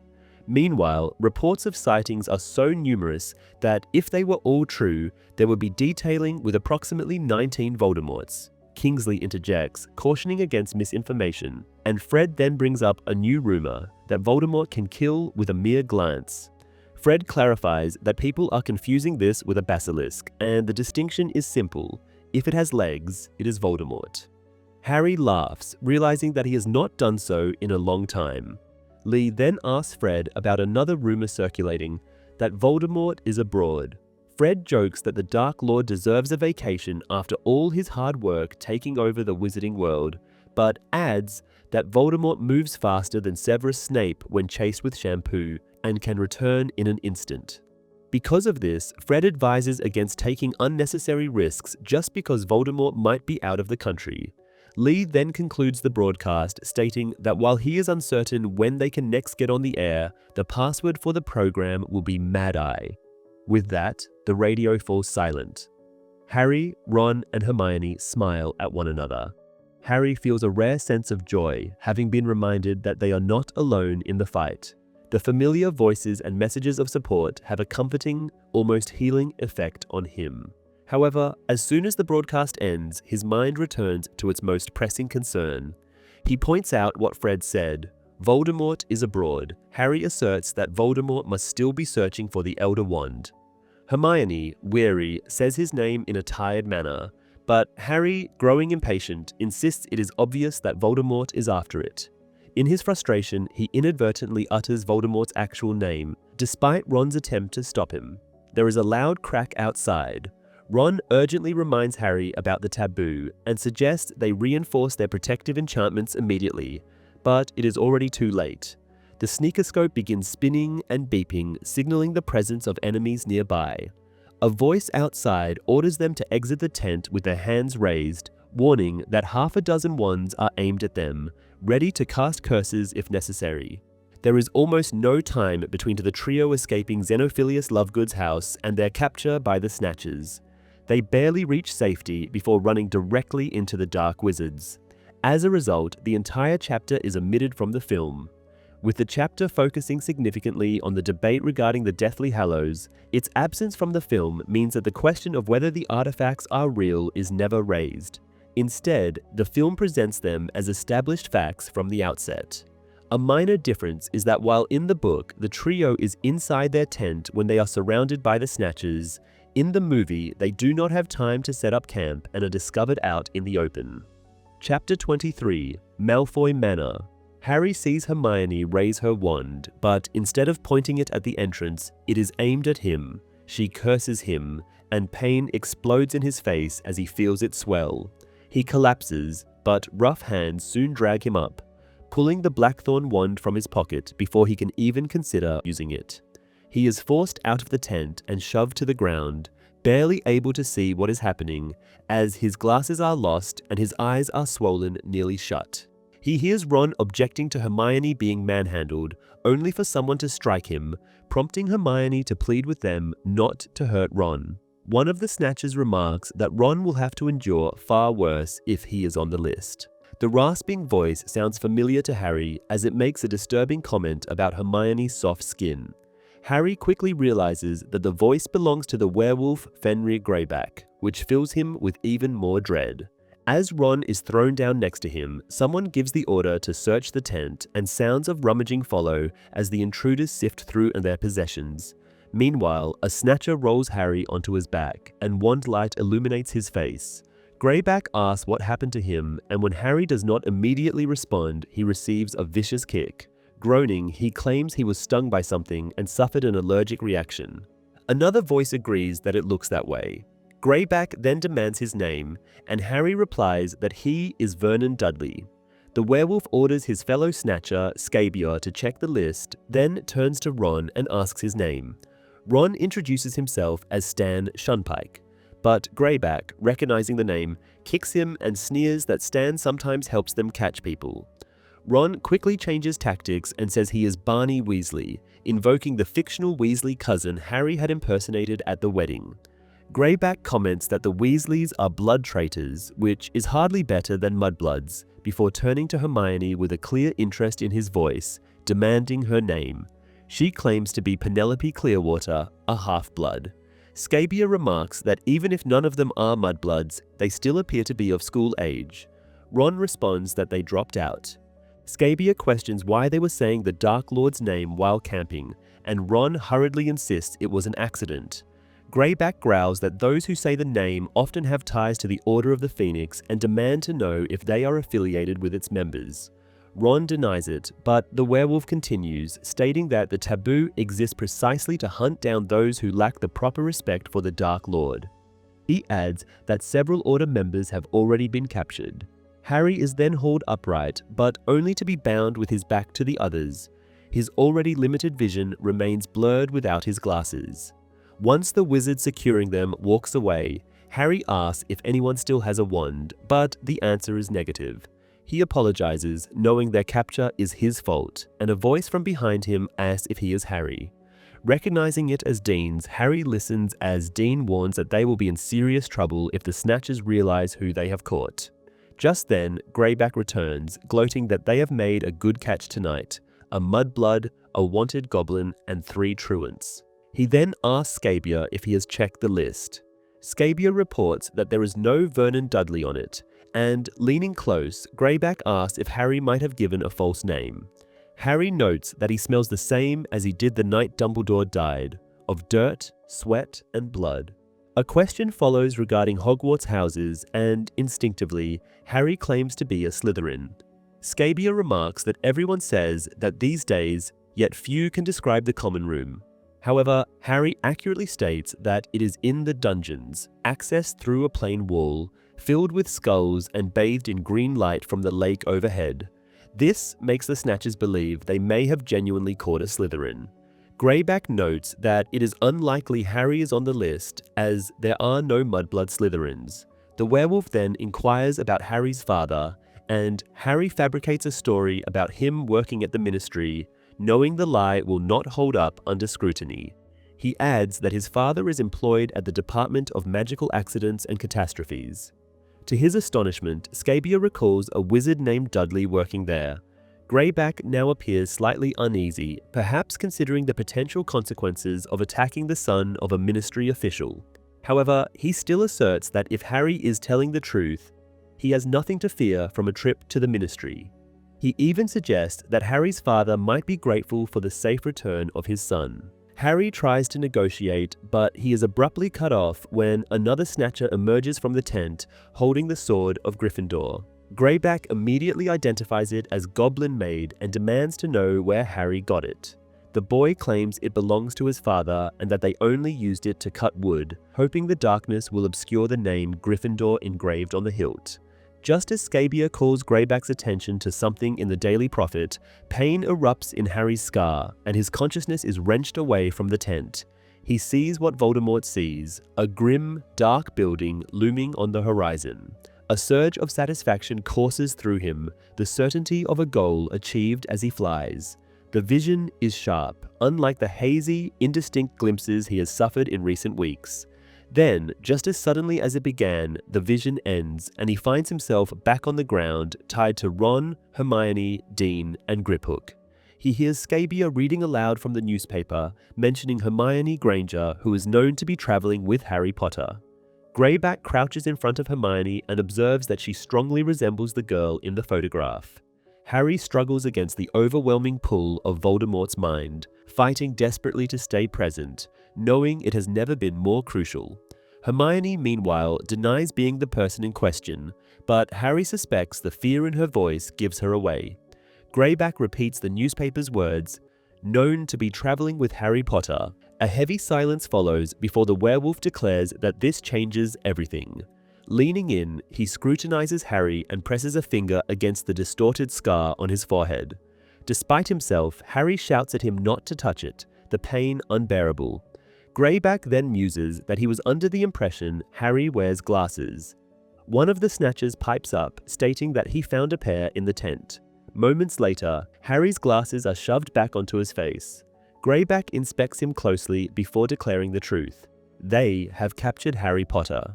The boy does not know how to respond. He continues battling the invasive vision, fragmented images seeping into his mind. A wall, a fractured thought. When Harry finally regains control over his mind, the Snatchers are debating where to take their captives. One of them suggests the ministry, but Greyback argues that the officials would simply take credit for their work and insists they should deliver Harry directly to the Dark Lord. Scabia, both awed and apprehensive, asks if Greyback intends to summon Voldemort there. The werewolf begins to say he hasn't got something, then abruptly shifts the sentence's direction, informing the group that the Death Eaters are using Malfoy Manor as their headquarters, and that they should take the prisoners there. Harry understands why Greyback hesitates. Although he might be granted the hood of the Death Eaters, he remains merely a servant, a hired terror denied the highest honor of bearing the Dark Mark. Harry is suddenly pulled back into Voldemort's mind, witnessing the Dark Lord flying upwards along a wall. Then he returns to his own body, hearing the Snatcher's argument. Scabia expresses concern that if the puffy-faced boy isn't truly Harry Potter and they summon the Dark Lord for nothing, they are as good as dead. However, Greyback is now certain and declares that if his associates are too cowardly to come, he will keep the 200,000 galleons that Harry and his wand are worth all for himself.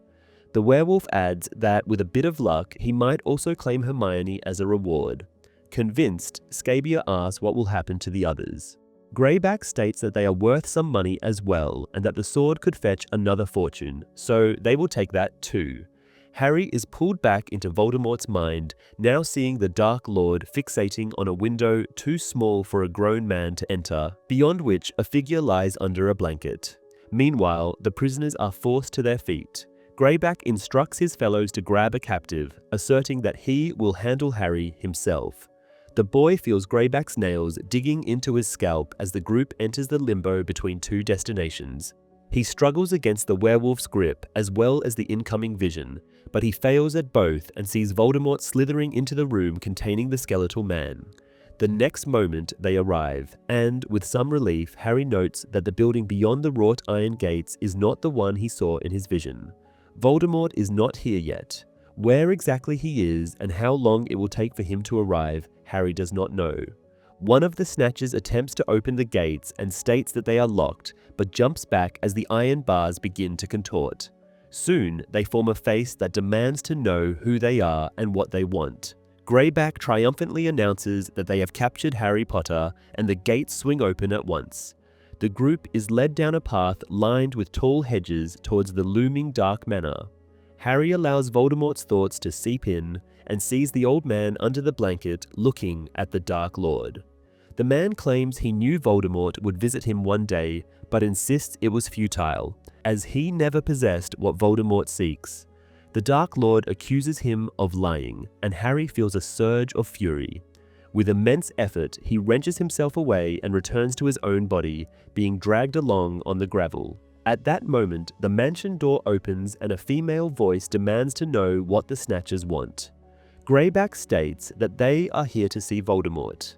The cold voice repeats her question for identification, and Greyback provides his name, reminding the woman that they have met before. He then drags Harry into the light to present him to Narcissa Malfoy, and Scabia joins in, explaining that although the boy's face is swollen if she looks closely, she will see the scar.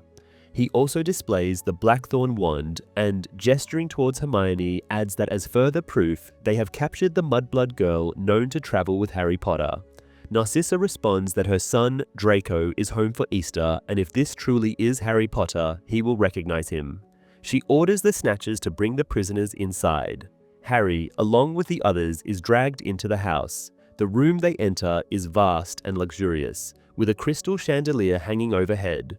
Two figures rise from armchairs, and one of them demands to know what is going on. Recognizing Lucius Malfoy's voice, Harry feels a surge of panic. Strangely, he realizes that fear helps him close his mind. Despite the searing pain in his scar, he finds it easier to resist the pull of Voldemort's thoughts. Lucius instructs Draco to step forward, and although Harry does not dare to look in the Slytherin boy's eyes, he sees his tall, pale figure approaching. Greyback pushes Harry into the best light right beneath the chandelier and asks Draco for his opinion. Harry catches sight of himself in a mirror. His face is swollen and flushed. His hair is now shoulder length, and the dark shadow of a beard frames his chin. He notes that he is nearly unrecognizable, but remains silent, knowing that his voice will give him away. Lucius, excited, urges Draco to decide, but the boy hesitates, keeping his distance from Harry and Greyback, and says he cannot be sure. His father points out that if they deliver Potter to the Dark Lord, they will regain his favor. Greyback interrupts, reminding Lucius that it was he and his men who captured the boy. Lucius assures him that their efforts will not be forgotten, then asks what happened to Harry's face. Greyback claims he found the boy in this state, and Lucius observes that it appears to be the result of a stinging jinx. He leans in very close to Harry, scrutinizing his face for several seconds before quietly remarking that he believes the mark on the boy's forehead is indeed a scar. He urges Draco to inspect it as well, and the boy obeys. Harry notes how alike father and son are, with the key difference being that while Lucius appears elated, Draco looks frightened. The boy hesitates before declaring that he is not certain, and then steps away. A bit further away, Narcissa states that they must be absolutely sure it is Harry Potter before summoning Voldemort, reminding her husband of the fate of Raoul and Dolohov, Death Eaters who failed their master. She raises the Blackthorn wand and observes that it doesn't match the description Ollivander had provided of Harry Potter's wand. Greyback interrupts, dragging Hermione into the light, declaring that even if they are uncertain about Harry's identity, they can surely recognize her as the girl from the Daily Prophet. Narcissa agrees, stating that she recognizes Hermione from Madame Malkin's shop, where they had once met, and Lucius now adds that he is confident Ron must be the Weasley boy famously known to be Harry's friend. Both turn to Draco for confirmation, but the boy hesitates, giving vague answers. The door opens and another voice joins the discussion, demanding to know what is happening. Harry's mounting panic reaches a new peak as he realizes he is hearing Bellatrix Lestrange. She looks at the prisoners and immediately recognizes Hermione. Lucius informs her that the boy standing next to Hermione is most likely Harry Potter, prompting Bellatrix to declare that the Dark Lord must be summoned at once. She begins to roll up her sleeve, but Lucius stops her, insisting that since Harry has been brought to his house, it is his right to summon Voldemort. He even physically restrains Bellatrix as the woman spits that Lucius lost all his rights when he lost his wand. Greyback interjects again, reminding everyone that it was his group, not the Malfoys or Bellatrix, who captured the boy, and therefore it should be him receiving the reward gold. Bellatrix, still struggling against Lucius's grip, tells the werewolf that she has no interest in money. She only desires Voldemort's approval. She then freezes, and Lucius, believing she has given up the struggle, releases her to reveal his own forearm and the dark mark upon it. However, Bellatrix stops him, stating that if he touches the mark now, they are all dead. Lucius hesitates while Bellatrix steps out of Harry's line of vision, asking one of the Snatchers what he is holding. The man replies that it is a sword, and Bellatrix demands to have it, but the Snatcher refuses, declaring that it is his now, as he was the one who found it. Bellatrix attacks him, prompting the other Snatchers to draw their wands. However, the struggle is brief and entirely one-sided. Though they outnumber her 4-1, they stand no chance against Voldemort's most devoted lieutenant. They fall except for Greyback, who remains conscious and is now questioned about where they found the sword. The werewolf demands to be released, but Bellatrix maintains the curse that forces him to remain on his knees and repeat her question. Greyback admits that the sword was in the tent where they captured Harry, Ron, and Hermione. Bellatrix, her expression darkening, remarks that the sword should be in her Gringotts vault, where Snape had supposedly sent it months ago. The witch then lifts the curse, allowing Greyback to seek refuge behind an armchair. Bellatrix orders Draco to remove the rest of the Snatchers and kill them, or, if he lacks the nerve, leave them for her. Narcissa protests against Bellatrix's tone towards Draco, but Bellatrix silences her sister, declaring that they are in greater danger than Narcissa realizes. She inspects the sword of Gryffindor closely, mumbling that she must be certain. She then amends her previous order, insisting that Harry must remain unharmed, but that she needs information. Turning to Greyback, she orders him to take the prisoners to the cellar for now. Lucius objects, telling her not to issue commands in his house, but Bellatrix silences him as well, reiterating that he has no idea of the danger they now face. She looks utterly deranged, and Harry notices her wand dripping fire onto the carpet. She repeats her command, adding that one prisoner must stay, Hermione. Ron immediately begs to take her place, but Bellatrix slaps him, telling him he can be next if Hermione does not survive the interrogation. As Hermione is dragged to the center of the room by her hair, Greyback, wielding his freshly returned wand, conjures a force field, pushing the rest of them out. He wonders aloud if he can have Hermione when Bellatrix is finished with her. Moments later, they are locked inside a completely dark, musty cellar. The door has barely closed when they hear Hermione's first scream. Ron yells her name repeatedly, thrashing against the ropes binding him to Harry, Dean, and Griphook. Harry tells him to calm down and stop shouting, asserting that they need a plan. A familiar voice calls their names from the darkness. It is Luna Lovegood, who expresses her regret over their capture. Harry asks if she can do anything about their restraints, and she says she can, explaining that they have an old nail that will do the trick. She then addresses another prisoner in the darkness, Mr. Ollivander, asking where he put the nail. Soon, she begins working on the knots, while Hermione's screams continue above. Bellatrix shouts at Hermione, demanding to know where they found the sword. Crying, Hermione insists they found it randomly.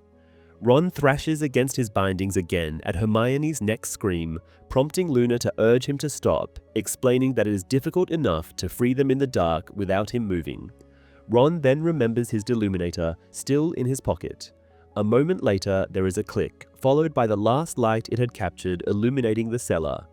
Harry can now see Luna, Ollivander curled up in a corner, and Dean and Griphook, the latter appearing barely conscious. as Bellatrix upstairs continues demanding to know what else was taken from her vault. Assuming that is how they acquired the Sword of Gryffindor, Harry feels the ropes falling away.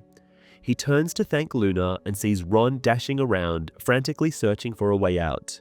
Dean looks battered but not seriously injured, while Griphook collapses onto the floor.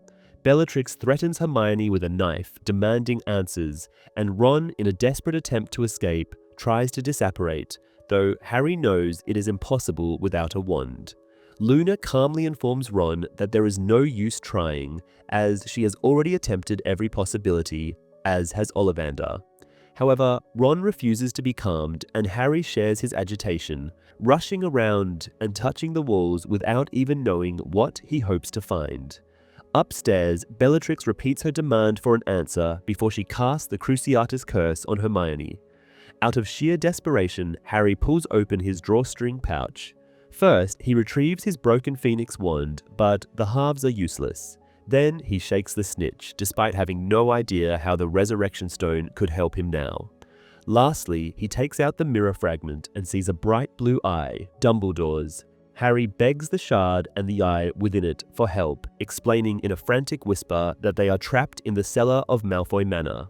The eye vanishes, and no matter how he turns the fragment, it does not return. Bellatrix now accuses the Goblin of aiding them in infiltrating her vault.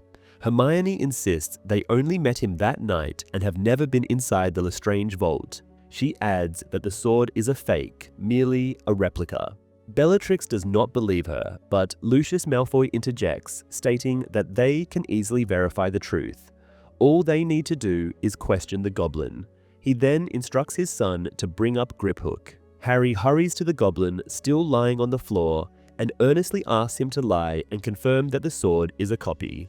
Within moments, footsteps approach and Draco's voice carries through the door, ordering them to line up against the opposite wall.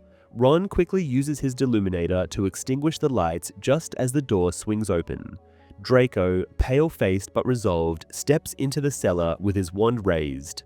He grabs Griphook by the arm and pulls him away while keeping his wand trained on the prisoners.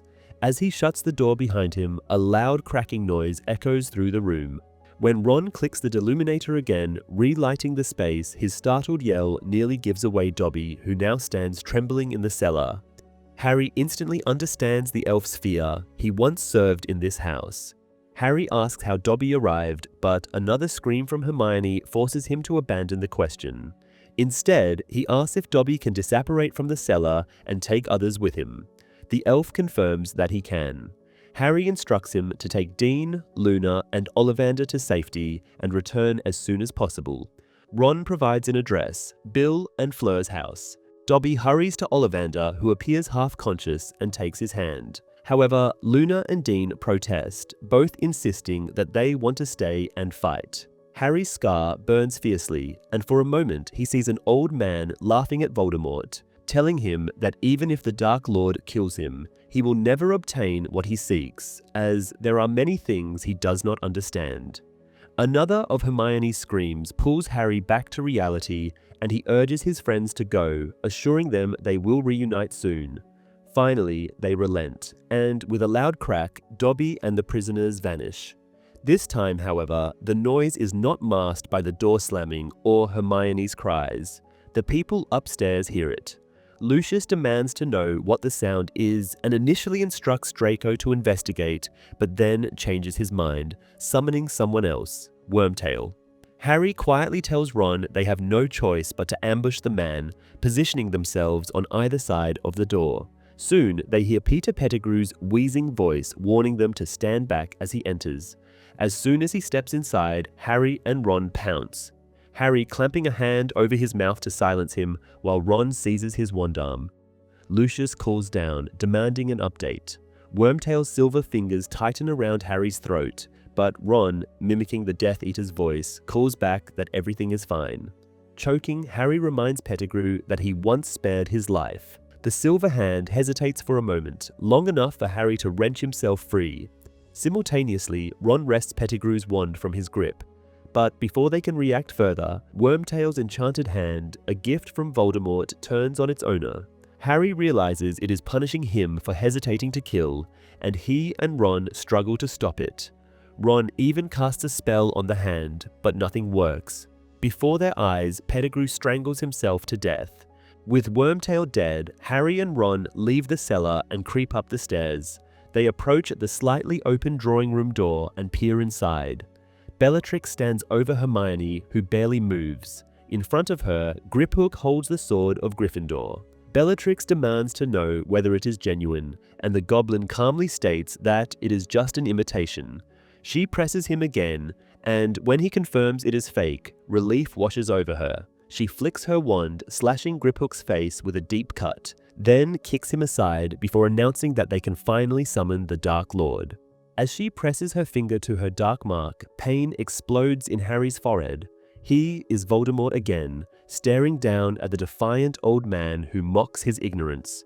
Fury surges through him as he realizes he has been summoned. He gave explicit instructions to call him only if they had captured Potter. If they are mistaken, there will be consequences. Meanwhile, the elderly man demands Voldemort kill him, insisting that the Dark Lord will never truly possess the wand he seeks. Enraged, Voldemort finally delivers the fatal blow. Harry's mind snaps back to reality just as Bellatrix declares Hermione useless, offering her to Greyback as a reward for his services. Ron roars in protest and bursts into the room, disarming Bellatrix before she can react. Her wand flies through the air and Harry catches it, using it to stun Lucius. Narcissa, Draco, and Greyback, now fully realizing what is happening, retaliate, forcing Harry and Ron to take cover behind the furniture. Bellatrix's voice then cuts through the chaos, ordering them to drop their weapons or Hermione dies.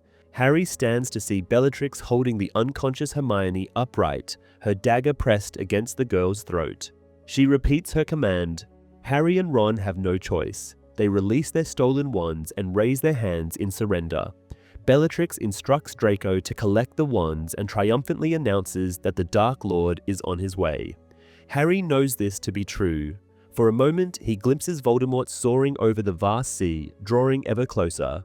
Soon, he will be within apparition range, and then it will all be over. Meanwhile, Bellatrix tells Greyback again that he may take Hermione, as his service tonight has surely earned the Dark Lord's favor. Just then, there is an odd grinding noise, and as all of them look up at the trembling chandelier, it falls. Bellatrix jumps away in time, and as Ron runs to get Hermione out from under the crystals and chains, Harry leaps over an armchair and takes all 3 wands from Draco's hand, who is still shocked by the newest developments. Harry then points all 3 at Greyback and utters a stunning spell, taking him out of the fight. Just then, Dobby hurries into the room and Narcissa, near shock, asks if it had been him who dropped the chandelier. Dobby tells his old mistress that she cannot hurt Harry and his friends, and Bellatrix shrieks at her sister, demanding she kill the elf. Dobby, however, makes Narcissa's wand fly out of her hand and states proudly that he is a free elf who came to save Harry and his friends. Harry, knowing by the pain in his scar that Voldemort is only seconds away, throws a wand to Ron and tells him to go now. He only stops to grab Griphook, then Dobby's hand, and they are also disapparating, with Bellatrix's flying knife being the last thing he sees before the limbo of apparition envelops him. As they move through the nothingness, Harry feels Dobby's hand gripping his and the sword of Gryffindor, still clutched by Griphook, bumping into him. He assumes Dobby is trying to take charge of the apparition, and Harry squeezes his hand back, letting him know that he is fine with that. Then they arrive, and Harry breathes in the salty air. There is a cottage some distance away, and he thinks he sees movement around it. Harry lowers Griphook onto the ground as gently as he can, asking if he is all right, but the goblin barely grunts an answer. Harry raises the wands he had taken from Draco, ready to fight if necessary, asking Dobby if they are at Shell Cottage. When there is no answer, he looks around and spots the elf, looking down at his chest, in which, sunken deep, is Bellatrix's silver knife. Harry shouts for help, not caring if the people around the house nearby are wizards or muggles, but it is too late. With one last effort, Dobby says Harry's name, then stops breathing. In the film, Harry, Ron, and Hermione are not caught in their tent. Instead, there is a brief chase scene through a forest, which ends with the three being captured. The elderly wizard Voldemort is visiting is revealed right away to be Grindelwald, who, as opposed to his novel counterpart, does not try to delay Voldemort getting hold of the Elder Wand. In fact, he tells the Dark Lord immediately that it had been wielded by Dumbledore and now lies with him in his grave. In the film, it is Scabier and not Greyback who appears to be the leader of the Snatchers. He even confronts Lucius about their rewards in the same way Greyback did in the book, and it is also he who shows some interest in Hermione. In this version, Pettigrew is not killed by his own artificial hand. He is merely cursed by Dobby and collapses with a comical noise, suggesting he has been stunned. However, this is the last time the character appears in the movies. Chapter 24, The Wandmaker.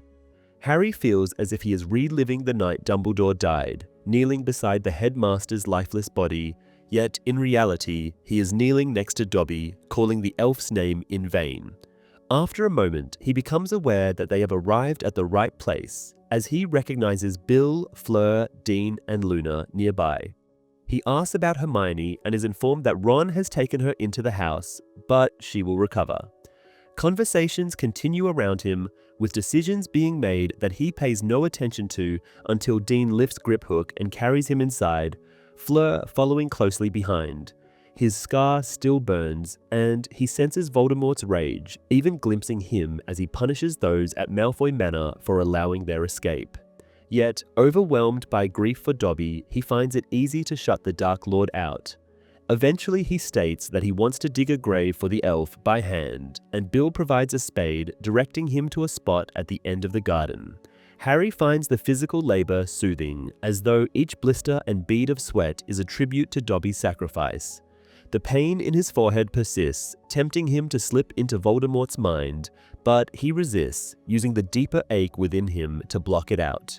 He realizes that grief has finally granted him the ability to master occlumency. He reflects that Dumbledore, of course, would not attribute this to grief alone, but rather to love. As he digs deeper, he replays the events at Malfoy Manor, recognizing details he had missed before. He thinks about Horcruxes and Hallows, but neither stirs any excitement in him now. He also pieces together that the stronghold Voldemort visited had been Nurmengard, as well as the identity of the skeletal old man. Wormtail enters his thoughts too, and he recalls Dumbledore's certainty that the man would show mercy at a pivotal moment. Harry wonders how much more the headmaster had foreseen. After some time, Ron and Dean arrive at the gravesite. When Harry asks about Hermione, they give him a reassuring response. He is prepared to explain why he is digging without magic, but they do not ask. Instead, they step into the hole with their spades and begin to help. Eventually, they judge it deep enough and climb out. Harry wraps Dobby in his jacket and Dean offers a woolly hat, which Harry places over the elf's ears.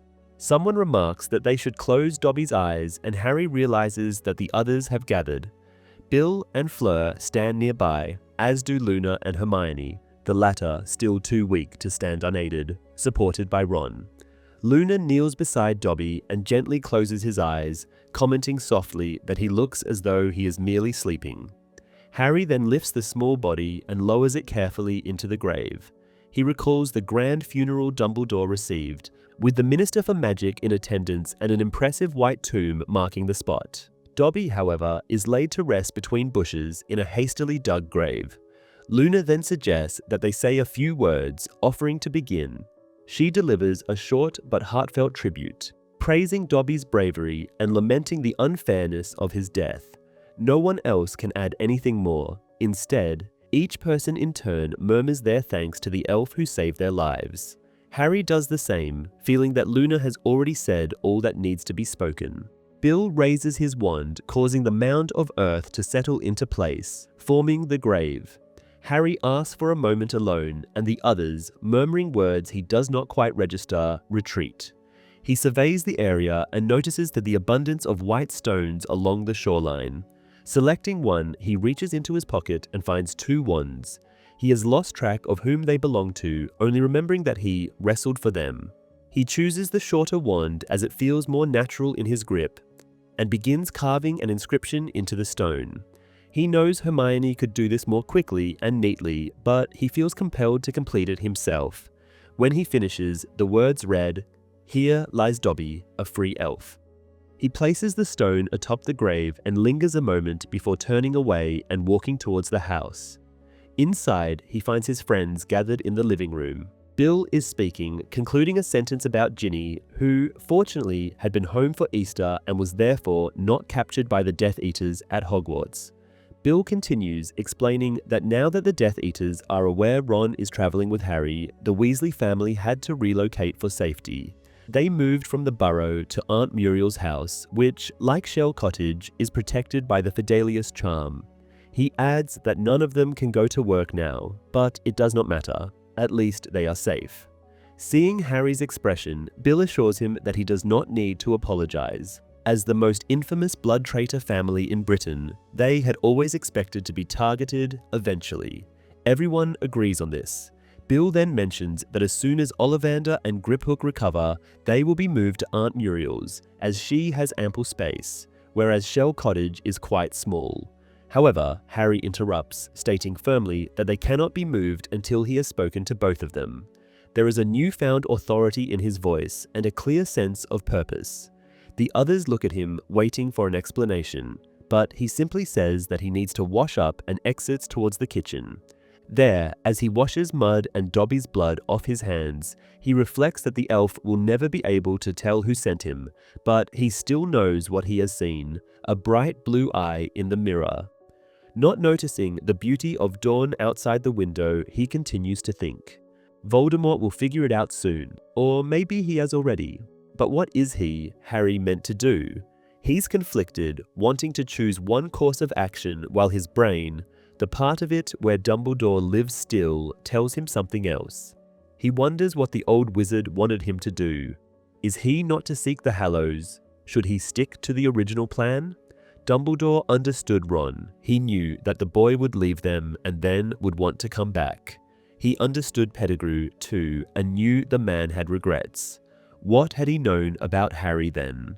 Harry returns to the living room and announces that he needs to talk to both Griphook and Ollivander separately.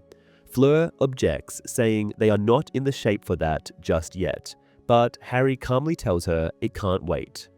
Bill asks what is going on, saying that Harry shows up at his home with a dead elf and an almost dead goblin, and Hermione, who has clearly been tortured, and all of them refuse to say what has happened. Harry answers that Bill, as a member of the Order of the Phoenix, is well aware that Dumbledore has left Harry a mission, which he is now carrying out, but about which he cannot tell anything. Harry has a faint glimpse into Voldemort's mind, seeing a building he knows very well.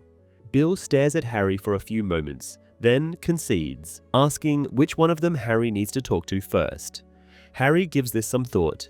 He knows that everything depends on this answer, on the decision whether he goes after the Horcruxes or the Hallows. At last, Harry says it is Griphook he needs to speak to first. After leaving the room following Bill, he calls back, telling Ron and Hermione that he needs them. Harry asks Hermione how she feels, then compliments her on being so tough, never cracking under Bellatrix's torture. Ron hugs her with one arm before asking what they are doing now, and Harry says they will understand soon. Bill leads them into his and Fleur's bedroom, and once they settle, he returns, carrying Griphook. The Goblin says a faint thank you to him, and Bill leaves the room. Harry asks how he feels, and the Goblin says he is having serious pains, but he is on the mend. The boy can't miss that Griphook is still holding Gryffindor's sword, nor can he fail to see the curious look the Goblin gives him. With his forehead still hurting, Harry starts to say that Griphook surely doesn't remember, and the Goblin finishes the sentence. He had been the one who showed Harry to his vault on the day he first entered the wizarding world. Griphook assures Harry that he is famous even amongst the goblins. Harry isn't sure how to continue, knowing how much depends on this conversation going the way he needs it to go, battling with the pain in his scar. At last, Griphook speaks. He says that he finds Harry very unusual as far as wizards go for burying Dobby, and without magic. Harry, who couldn't care less about Griphook's opinion on Dobby's funeral, isn't sure what to make of the comment. He's ready to move on, but Griphook cuts him off again, this time pointing out that he has also saved him, a goblin. Harry, getting slightly impatient, says he's sure Griphook isn't angry about that. Griphook merely repeats that Harry is a very unusual wizard. The boy ignores this and goes on to say he needs help with something and Griphook can provide that. The goblin makes no remark, and prompted by an especially hard sting of pain in his forehead, Harry forcefully says that he needs to break into Gringotts. He closes his mind, shutting out the silhouette of Hogwarts. Hermione wants to say something about Harry's demand, but Griphook answers at the same time, stating that it is impossible to break into Gringotts. Harry counters this, saying it had been done before, exactly on the very day when he first visited the bank. Griphook angrily says the vault they have targeted has been empty and not very well guarded, which tells Harry that even if the goblin has left the bank, his loyalty is still to Gringotts. Ignoring the pain in his forehead, Harry says the vault he seeks to enter is not empty and will be heavily protected, the Lestrange's vault. Hermione makes a disbelieving noise, but Harry does not stop to explain. There will be time for that later. Griphook quotes the little motto over Gringotts' entrance, warning everyone against trying to gain fortune that does not belong to them, and Harry assures him he remembers, adding, "It is not personal gain he is after." Griphook says if there ever had been a wizard he could believe that about, it would be Harry. He says goblins or elves aren't used to the respect and protection Harry has shown towards Dobby and Griphook. Not from wand carriers, anyway.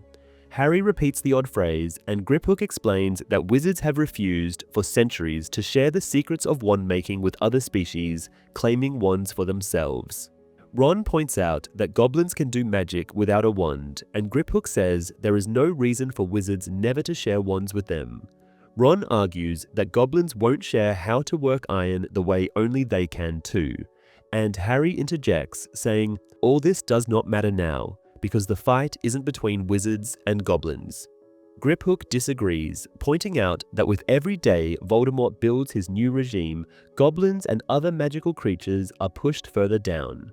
He recalls how Gringotts is now under wizarding supervision, and how they are massacring house elves, and nobody amongst the wand carriers steps up to stop it.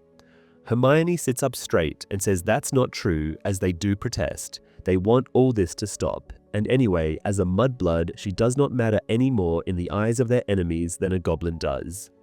Ron interjects, saying she shouldn't call herself that, but Hermione says this is what she is, a mudblood and a proud one.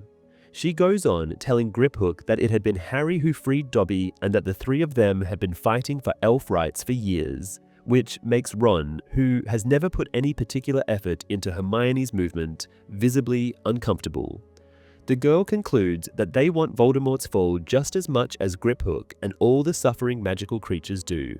She earns herself the same curious look before the goblin turns back to Harry, asking what he wants from the Lestrange vault, saying Harry must be aware that the sword in there is a fake. Harry says there are other things in there and carefully asks the goblin if he has seen anything mention-worthy, but Griphook says it is against Gringotts' policy to share that information. Harry pleads with him, insisting that without Griphook, they have no chance of ever getting into the vault. In the end, the goblin promises to consider it. Ron wants to argue again, but Harry stops him and thanks Griphook for thinking it over.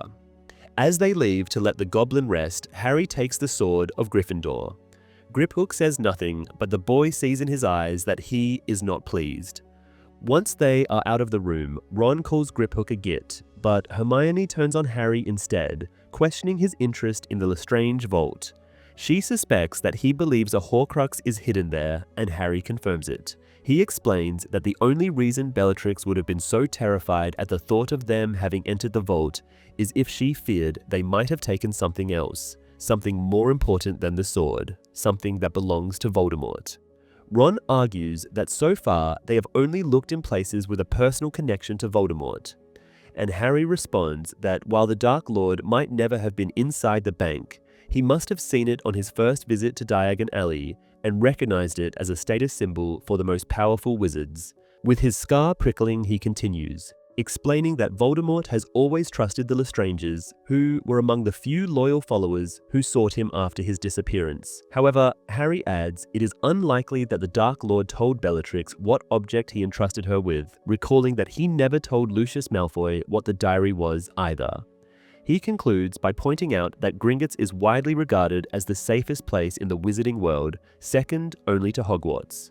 Ron remarks that he truly understands Voldemort, and Harry wishes he could decipher Dumbledore just as well. He then announces that they also need to speak to Ollivander. The Wandmaker is in another room, lying in bed. A year in captivity has left him weak and gaunt, but when Harry apologizes for disturbing his rest, Ollivander insists that they saved his life, and he cannot thank them enough.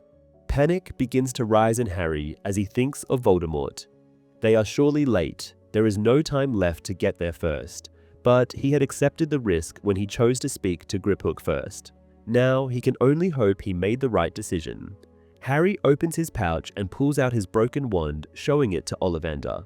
The Wandmaker recognizes it immediately, but when Harry asks if it can be repaired, the wizard regretfully states that nothing in his knowledge can mend a wand so severely damaged. Though Harry has anticipated this, he still feels devastated. He then produces the two wands he carries in his pocket and asks Ollivander to identify them. The first is Bellatrix Lestrange's walnut and dragon heartstring wand, while the second is made of hawthorn and unicorn hair, once belonging to Draco Malfoy.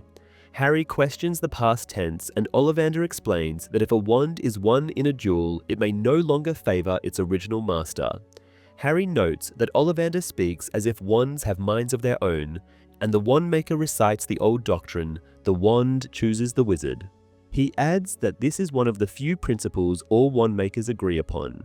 Harry remarks that a wizard can use any wand, and Ollivander acknowledges this, but he stresses that the best spellcasting results come from the mutual understanding and experience shared between wizard and wand.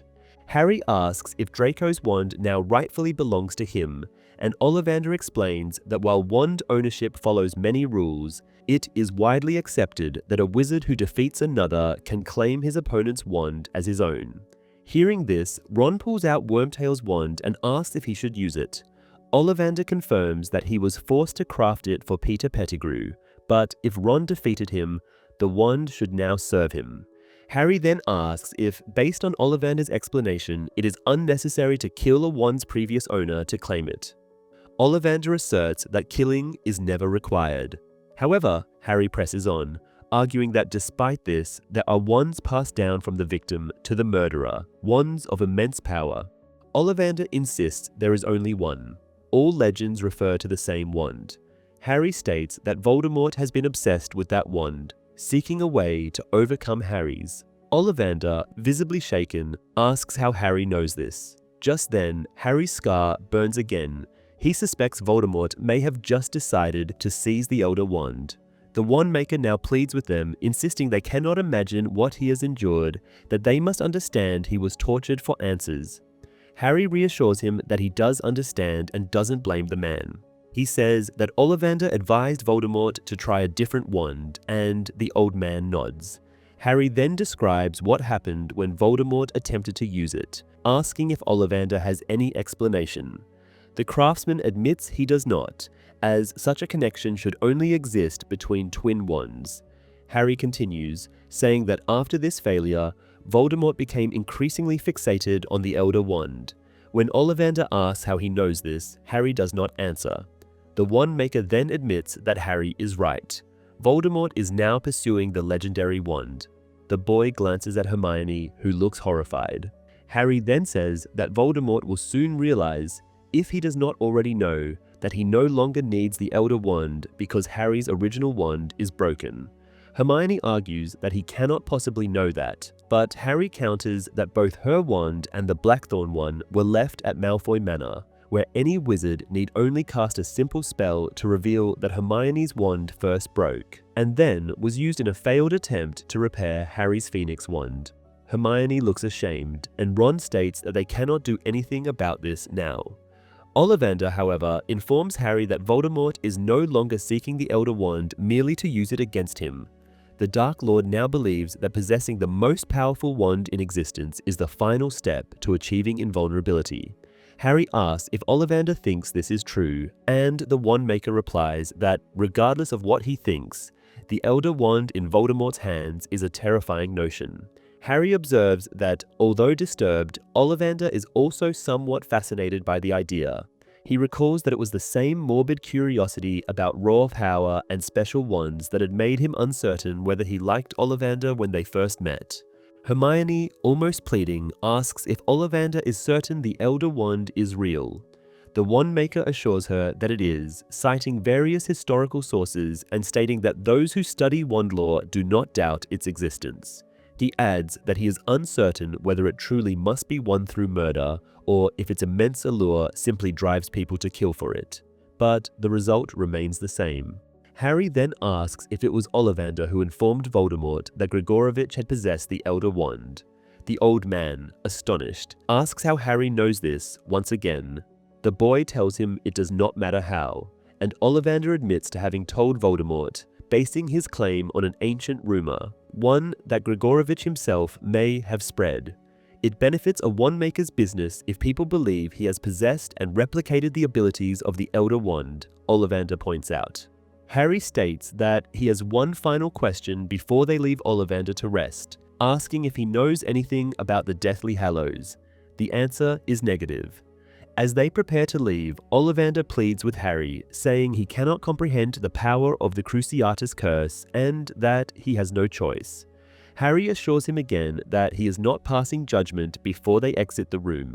Crossing the living room and merely nodding to the others, Harry hurries outside to Dobby's grave. The pain in his scar is now excruciating, but he knows he must resist it for a little longer. He explains to Ron and Hermione that long ago Gregorovitch had indeed come into possession of the Elder Wand, but Grindelwald had later stolen it.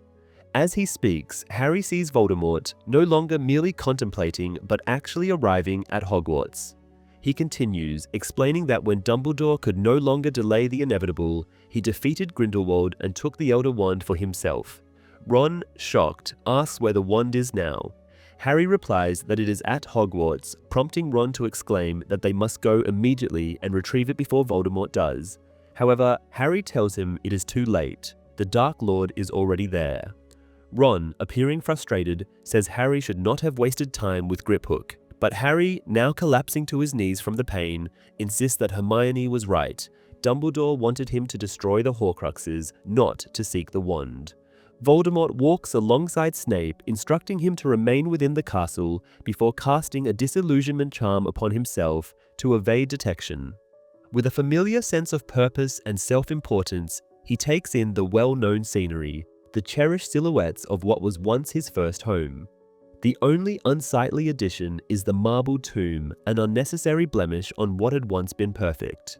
The Dark Lord approaches it, raising his old wand, finding it poetic that its final act is to break open Dumbledore's tomb and grant him access to the Elder Wand. The former headmaster's body, barely touched by decay, lies within, the wand clasped between his hands. Voldemort seizes it, and the Elder Wand celebrates its new master with a cascade of sparks over the lifeless body of an old adversary. There are minor differences throughout the scenes adapting this chapter, such as lines being spoken at different moments or addressed to different characters than in the book. One such instance is when Harry expresses his desire to bury Dobby without magic. In the film, he tells this to Ron and Hermione, whereas in the book, he says it to Bill. The most significant difference between the novel and the film at this stage is the complete absence of Dean Thomas. In the book, Dean and Griphook are captured together, and Dean remains with Harry and his friends throughout their time in Malfoy Manor and later at Shell Cottage. However, his character is entirely omitted from this part of the film. Additionally, in the book, Mr. Ollivander is entirely unaware of the Deathly Hallows. Although he knows of the Elder Wand, he never identifies it as one of them. In contrast, the film portrays him as well aware of their existence, although he initially denies believing in them until Harry confronts him, revealing that he knows Ollivander informed Voldemort about the Elder Wand. Chapter 25, Shell Cottage. In the following days, Harry finds Bill and Fleur's home a lonely yet beautiful place, with its whitewashed walls embedded with shells and a view of the sea. Whenever possible, he seeks to escape the crowded cottage, preferring the cold, salty wind outside. His doubts about letting Voldemort reach the Elder Wand first persist. He cannot recall a time when he had deliberately chosen inaction. Ron's own concerns, which he voices frequently, only reinforce Harry's unease. The boy questions what if Dumbledore had meant for them to get the wand, and now that Voldemort possesses the most powerful wand ever made, how will they defeat him? Harry has no satisfactory answers. In fact, as time passes and he reflects more on his reasons for abandoning the Hallows pursuit, they seem increasingly weak. Even Hermione's support does little to reassure him. Now that she is forced to accept the Hallows' existence, she finds the way Voldemort obtained the wand repulsive, insisting Harry would never have done such a thing. He could never have sunk so low as to desecrate Dumbledore's grave. However, Harry finds the prospect of misinterpreting Dumbledore's intentions far more frightening than seeing his lifeless body. At times, he even feels angry at Dumbledore for dying and for failing to leave clearer instructions behind. Ron, however, doubts that Dumbledore is truly dead. A few days after their arrival at Shell Cottage, he and Hermione find Harry in the garden, watching the sea. They are arguing. Ron cites the Silver Doe, the blue eye in the mirror, and their miraculous discovery of the Sword of Gryffindor as evidence that the headmaster might still be alive. Hermione, exasperated, counters that Harry himself admitted he could have imagined the eye, asking him to confirm. Though unwilling to be drawn into the argument, Harry concedes this much. Yet, when Ron points out that he does not truly believe he imagined it, Harry agrees with that as well. Ron then challenges Hermione to explain how Dobby could have known their whereabouts unless Dumbledore had told him. Hermione admits she does not know, but reminds them that they have undeniable proof of Dumbledore's body being in the marble tomb. Harry saw it in his vision. Ron speculates that it could have been his ghost, but Harry interjects, insisting that Dumbledore would not have left one behind. This is the one thing Harry remains certain about. Dumbledore would have moved on. Ron asks what Harry means by that, but before he can answer, Fleur interrupts, clearly displeased at being used as a messenger, informing them that Griphook wishes to speak with them. They find the Goblin in the smallest bedroom where Luna and Hermione sleep at night. Griphook has drawn to the curtains against the filtered sunlight, leaving the room half dark. Dispensing with pleasantries, he announces that, despite his fellow goblins at Gringotts viewing this as treason, he has decided to help them break into the Lestrange vault. However, before Harry can react, the Goblin continues, his assistance will not come without a price. Though Harry had not anticipated this, he recovers quickly, asking how much gold Griphook wants. The Goblin states that he has no need for gold. Instead, he demands the Sword of Gryffindor as his payment. Harry immediately refuses, and Griphook declares that they are at an impasse. Ron interjects, suggesting that the Lestrange's vault surely contains many valuable treasures, and Griphook could simply take something from there. This, however, proves a mistake, as the Goblin reacts angrily, insisting that he is no thief and does not seek treasure that does not rightfully belong to him. Ron counters that the sword does not belong to him either, but Griphook disagrees, claiming it is Goblin-made. Ron argues that it is called the Sword of Gryffindor and that they are Gryffindors, yet Griphook questioned who wielded the weapon before Gryffindor. Ron assumes it was made for him, but Griphook refutes this, asserting that it originally belonged to a goblin named Ragnuk before Gryffindor took it from him. The Goblin reiterates his demand, and Harry tells him they need time to consider. In the empty sitting room, Harry turns to Hermione and asks if Griphook's claim about the sword being stolen is true. She admits she has never heard of such a thing, but reminds them that wizarding history books are written by wizards, meaning certain details that cast them in a negative light may have been omitted. Ron, however, dismisses this as just another tale painting wizards as villains and goblins as noble victims. Hermione acknowledges that some of those accounts are true, but Ron argues that goblins have committed massacres against wizards throughout history as well. Hermione reminds him that debating Griphook about which race has been more violent will not help their cause. Through the window, Harry watches Luna placing flowers on Dobby's grave, while Ron hastily devises a plan. They will swap Gryffindor's sword with the fake one and hand that to Griphook. Hermione points out that not only is the plan deceitful, but it may also fail, as Griphook would immediately recognize the real sword. Hermione proposes the idea of giving the goblin something equally valuable, and Ron sarcastically remarks that he will just go and grab one of their collection of ancient goblin-made swords. Silence falls upon them, during which Harry wrestles with the idea of Godric Gryffindor being a thief. He has always felt pride in being a Gryffindor and thought that the house's founder was a great man, the champion of Muggleborns, who stood against Slytherin's pure blood mania. Now he says that Griphook could be lying or mistaken, as there is no way to tell which version of history is accurate. Hermione asks if it makes any difference, and Harry answers that it does to him. He then tells his friends the plan. They will promise Griphook the sword, but won't specify when he can have it. Harry adds that he will ensure Griphook gets the sword once all the Horcruxes are destroyed, but Hermione points out that it could take years. Harry says he's aware of that, but Griphook doesn't have to be. Hermione is visibly unconvinced by this plan, but Ron approves. Harry isn't certain himself that it is the right thing to do, but reflects that they don't have many choices. Back in the smallest bedroom, Harry tells Griphook what they have decided, carefully choosing his words. Hermione barely conceals her misgivings, which annoys Harry, worrying she might give them away.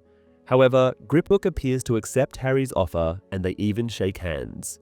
Planning this heist is not much different from the one they devised for the Ministry of Magic. Griphook tells them that the Lestrange Vault is one of the oldest and therefore best protected, far underground. Problem emerges after problem as days stretch into weeks, which the three friends and the goblin spend mostly in the small bedroom. The other inhabitants of Shell Cottage cannot fail to notice this odd behavior, though nobody asks any questions. Harry, however, thinks that Bill is watching him closely and perhaps even suspects what they are planning. The more time he spends with Griphook, the less Harry likes the goblin. Griphook turns out to be bloodthirsty, relishing the possibility of harming others and taking pleasure in the suffering of those he deems lesser creatures. Harry isn't the only one who finds the goblin distasteful. Even after his legs mend perfectly, Griphook expects to be waited on, until Bill eventually tells him this must stop. From then on, the goblin eats with the others, though grudgingly. Harry feels responsible for all this, and for the Weasley family having to hide.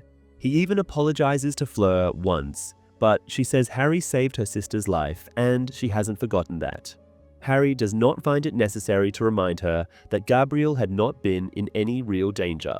Fleur adds that with Ollivander moving to Aunt Muriel's that night, they will have more space anyway, explaining her plan to move Harry, Ron, and Dean into a room while having Griphook sleep in the living room.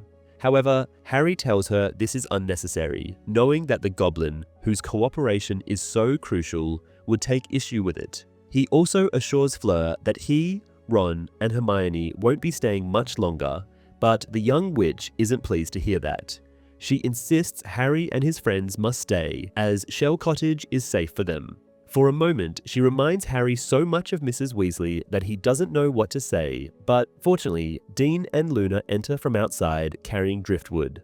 Luna is telling Dean about one of the unlikely creatures she and her father believe in, while the boy looks painfully at Harry. Taking advantage of the distraction, Harry picks up 2 jugs of pumpkin juice and escapes to the dining room, where Ron and Hermione are setting the table for dinner. As he enters the dining room, Luna is telling Dean that if he ever visits her house, she can show him the horn. Hermione reminds her that she already told her it had been an erumpent horn, not one from a crumple-horned snorkack, and it had exploded. Luna calmly insists it is from a snorkack, and by now must have reassembled itself, as such things are capable of mending. Just then, Bill and Mr. Ollivander appear on the stairs. The old man is still exceptionally frail and uses Bill's arm for support. Luna tells him she will miss him, and Ollivander says the same, adding that she had been a great comfort to him during his long months as a prisoner. Fleur asks Ollivander if he would act as a courier, showing him the tiara she hasn't yet had the chance to return to Aunt Muriel. Ollivander says this is the least he can do. Griphook, looking at the tiara, asserts that it was made by goblins, and Bill pointedly tells him that it was also paid for by wizards.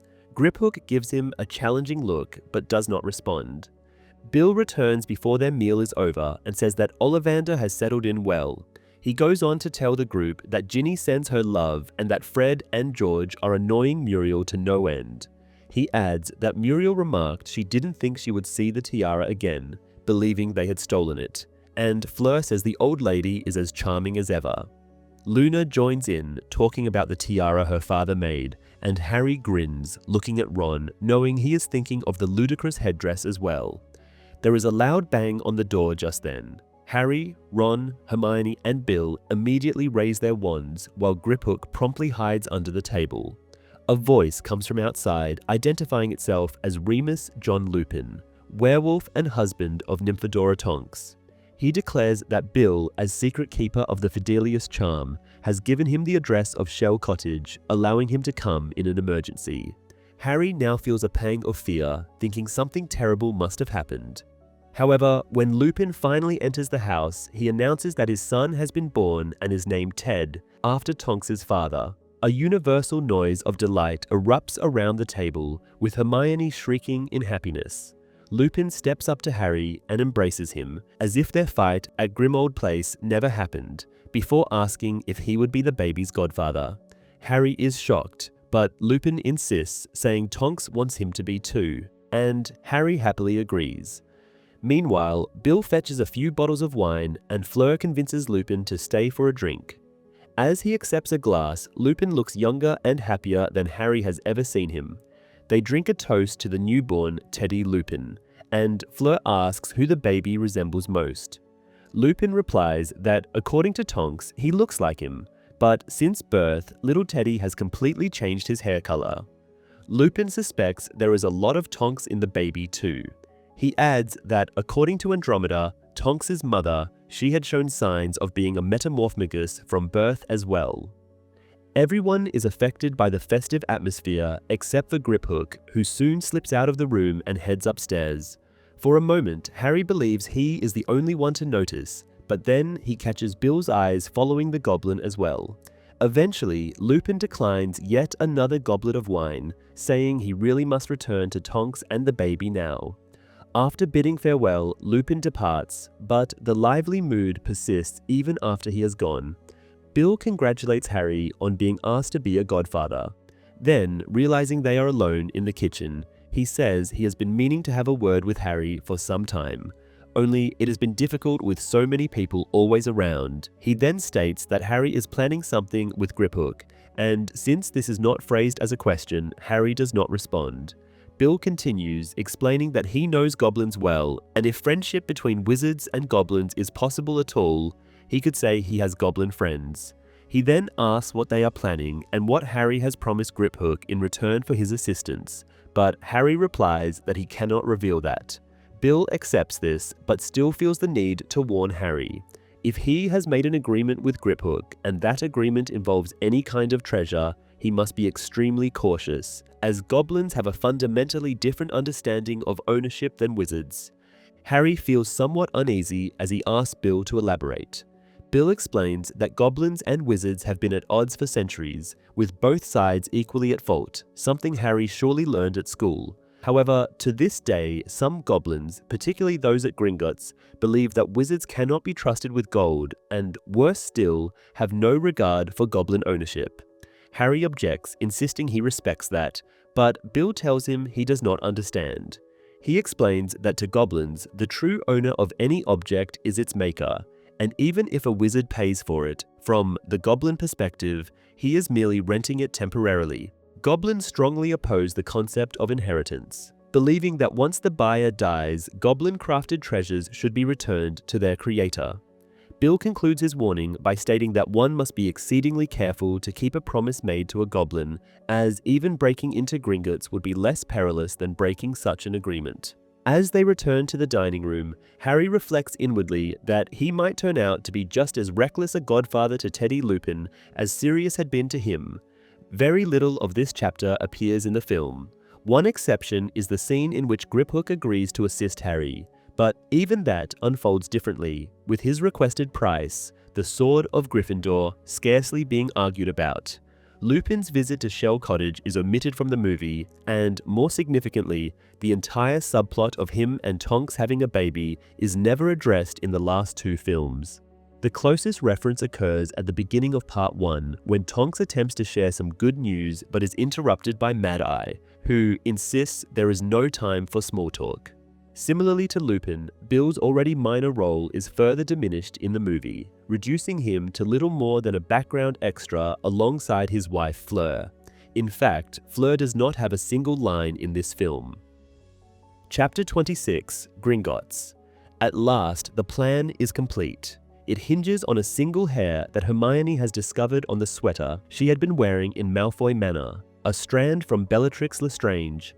Harry points out that she will also be using Bellatrix's real wand, which will make her impersonation even more convincing. Hermione eyes the walnut wand with disdain, expressing her hatred for it. She tells Harry that it does not feel right in her hand and does not even function properly. She adds that holding it feels like grasping a piece of Bellatrix herself. Harry recalls how dismissive Hermione had been when he voiced similar complaints about the Blackthorn wand, but he decides against mentioning it, particularly since they are set to raid Gringotts the following day, and maintaining harmony within their group is crucial. Ron remarks that the wand will likely help Hermione embody Bellatrix's character, to which she retorts that this is precisely the problem. The wand has been used to commit heinous acts, with the torture of Neville Longbottom's parents into insanity, and the murder of Sirius Black being only a fraction of its dark history. Harry, who has not considered this until now, feels a sudden impulse to grab Gryffindor's sword and slice the wand in half. Hermione voices her wish that Ollivander had made a wand for her as well. The wand maker had sent a new one to Luna just that morning. Luna has spent the entire day practicing in the garden, observed by a rather dejected Dean, who has also lost his wand to the Snatchers. Harry, however, is relieved to find that Draco's Hawthorn wand works almost as well for him as his old Phoenix Feather one once did. Griphook enters the room and Harry, reacting instinctively, pulls the sword closer to himself. He instantly regrets it, realizing that the Goblin has noticed. To move past the awkward moment, he informs Griphook that they are reviewing the plan one final time and mentions that they have told Bill and Fleur they are leaving the next day. Since Hermione must transform into Bellatrix before they reach Diagon Alley, Harry has instructed the others not to get up to see them off. The less they know, the better. He has also informed their host that they will not be returning. Bill has lent them a new tent, which is now stored in the beaded bag. Impressively, in Harry's opinion, Hermione had concealed the bag from the Snatchers by tucking it into her sock. Harry feels conflicted about leaving Shell Cottage. He knows he will miss its inhabitants as well as the comforts of a home, yet at the same time he is relieved. He is eager to escape the crowded house, the small bedroom where they have spent weeks planning, and, most of all, Griphook, whose presence he has grown to resent. This, however, presents another issue. They have yet to determine how and when they will relinquish the sword to the Goblin, or rather, how they will manage to leave him with nothing but a promise that he will receive it eventually. After Bill's warning, Harry now suspects that Griphook is wary of deception, as he never allows the trio enough time alone to discuss the matter. Ron compares the Goblin's constant presence to Mrs. Weasley, while Hermione, still opposed to this as part of the plan, refuses to assist Harry in devising a way to outmaneuver Griphook. Ron has been equally unhelpful, albeit for a different reason. He assumes they will simply figure it out when the time comes. That night, Harry lies awake, unable to sleep. He recalls how determined, even excited, he had been the night before infiltrating the Ministry of Magic and contrasts it with the intense anxiety he now feels. He knows their plan is well structured, and Griphook is familiar with every possible obstacle, yet the nagging sense of unease lingers. He realizes Ron is experiencing the same restlessness, as he notices his friend lying awake as well. However, since they are still sleeping in the living room with Dean, they cannot speak. Harry welcomes the arrival of morning and the need to get up. He and Ron dress quietly in the dim room and slip outside into the garden where they are set to meet Hermione and Griphook. It is a crisp, clear morning, cold but without wind. As Harry looks at Dobby's grave, where the mound now shows hints of flowers yet to bloom, he thinks they could not have chosen a more beautiful resting place for the elf. He wonders, not for the first time, how Dobby had managed to find them in Malfoy Manor. Absent-mindedly, he touches his drawstring pouch, feeling the mirror fragment inside in which he is certain he had seen Dumbledore's eye that night. Then, the door of Shell Cottage opens and Bellatrix Lestrange strides towards them, accompanied by Griphook. Though Harry knows it is Hermione, he cannot suppress the wave of contempt he feels at the sight of the detested woman. Taller than Harry, with long, black hair, she looks every bit the part, but when she speaks, Harry can hear Hermione in Bellatrix's voice. She complains that the Bellatrix-infused polyjuice potion tasted worse than Zenophilious Lovegood's Gertie root tea, before turning to Ron and instructing him to step closer so she can modify his appearance. Since the remaining polyjuice potion had been only enough for one person, they have decided that Ron will assume the identity of an entirely fictional wizard, trusting that Bellatrix's presence will divert attention from him. Once the transformation is complete, Ron looks markedly different. His hair and beard are now brown, his nose shorter, and his freckles have vanished. Harry still recognizes him, but only because he knows Ron so well. The four of them leave Shell Cottage, stepping beyond the boundaries of the Fidelius charm so they can disapparate. Once they reach the designated spot, Griphook informs them that it is time for him to climb onto Harry's back. As the Goblin does so, Harry notes that although he is not heavy, he is incredibly strong. He already dislikes the firm grip around his neck as Hermione throws the invisibility cloak over them and confirms that they are completely concealed. They disapparate, reappearing on Charing Cross Road, where early morning Muggle commuters pay no more attention to them than they do to the leaky cauldron itself. Inside, the pub is nearly deserted, save for Tom, the barman, and a few warlocks seated in a shadowed corner. Upon spotting Bellatrix Lestrange, they attempt to shrink further into the gloom. Tom greets the feared witch, and Hermione, out of habit, responds with a polite, "Good morning," as they cross the room towards the back door. Catching Tom's startled expression, Harry quickly catches up with Hermione, quietly reminding her that she is being far too courteous and that she must treat everyone as if they are beneath her. In the pub's backyard, Hermione raises Bellatrix's wand and taps a brick in the wall.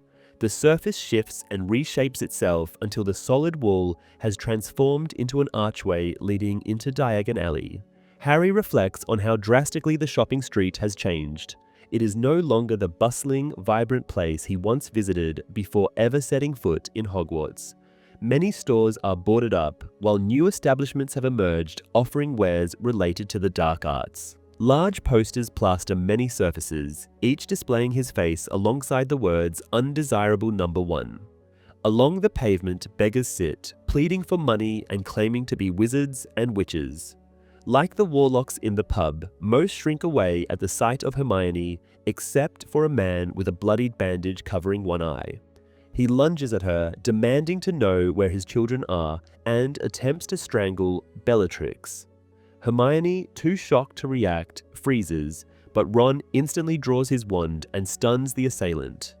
The commotion draws the attention of the few remaining witches and wizards in the alley. Some are beggars, while others, who have fared much better under the new regime, watch with keen interest. Harry thinks that, given their very loud entrance, they might be better off leaving and trying another day. However, before he can consult his friends about it, someone greets Hermione. Griphook informs Harry that it is Travers, though the boy does not recognize the name. Hermione responds to the greeting rather curtly, and the Goblin urgently whispers that Travers is a Death Eater, which Harry quietly relays to Hermione. It is too late, however, as Travers, whom Harry now recalls as one of the wizards present at the Lovegood house, is visibly taken aback by the cold reception. Realizing her mistake, Hermione swiftly amends her tone. Travers remarks that he is somewhat surprised to see her in Diagon Alley, considering that all those residing at Malfoy Manor had been sentenced to remain confined to the house. Harry, unable to intervene, can only hope Hermione keeps her composure. She does not disappoint. With a flawless imitation of Bellatrix's haughty arrogance, she informs Travers that the Dark Lord forgives his most devoted followers, pointedly adding that she doubts he could expect the same courtesy. This remark offends the Death Eater, yet at the same time it quells any suspicions he may have harbored. Looking at the now stunned man, Travers questions what his supposed crime had been, but Hermione dismissively states that it does not matter as he will not repeat it anyway. Travers comments that the wandless can be quite irritating. He states that he is unbothered when they merely beg for money, but some have even gone as far as requesting his advocacy at the ministry, insisting that they are magical and capable of proving it. As if, Travers scoffs, he would simply hand over his wand so they could demonstrate anything. He then inquires about the wand Bellatrix is using, mentioning that he has heard hers was stolen. Hermione, however, raises Bellatrix's wand and coldly retorts that wherever he gets his information, his sources are clearly unreliable. Travers then turns his attention to Ron, asking who he is. Hermione introduces him as Dragomir Despard, a wizard from Romania who, despite speaking little English, has come to offer his services to the Dark Lord, being sympathetic to the new regime. They shake hands, though Travers barely conceals his distaste at being touched by a foreigner. He proceeds to ask Hermione what brings her to Diagon Alley, to which she replies that she needs to visit Gringotts. Travers states that he too is heading to the bank, lamenting the necessity of dealing with filthy gold and expressing his disdain for the long-fingered staff. At this, Griphook's grip tightens on Harry's neck momentarily. Travers gestures for Hermione to proceed, and, seeing no immediate way to shake him off, she obliges, leading the group forward. Ron and the invisible Harry, carrying the goblin, follow closely behind. Harry acknowledges that this situation is far from ideal, as the nosy Death Eater's presence prevents them from communicating freely.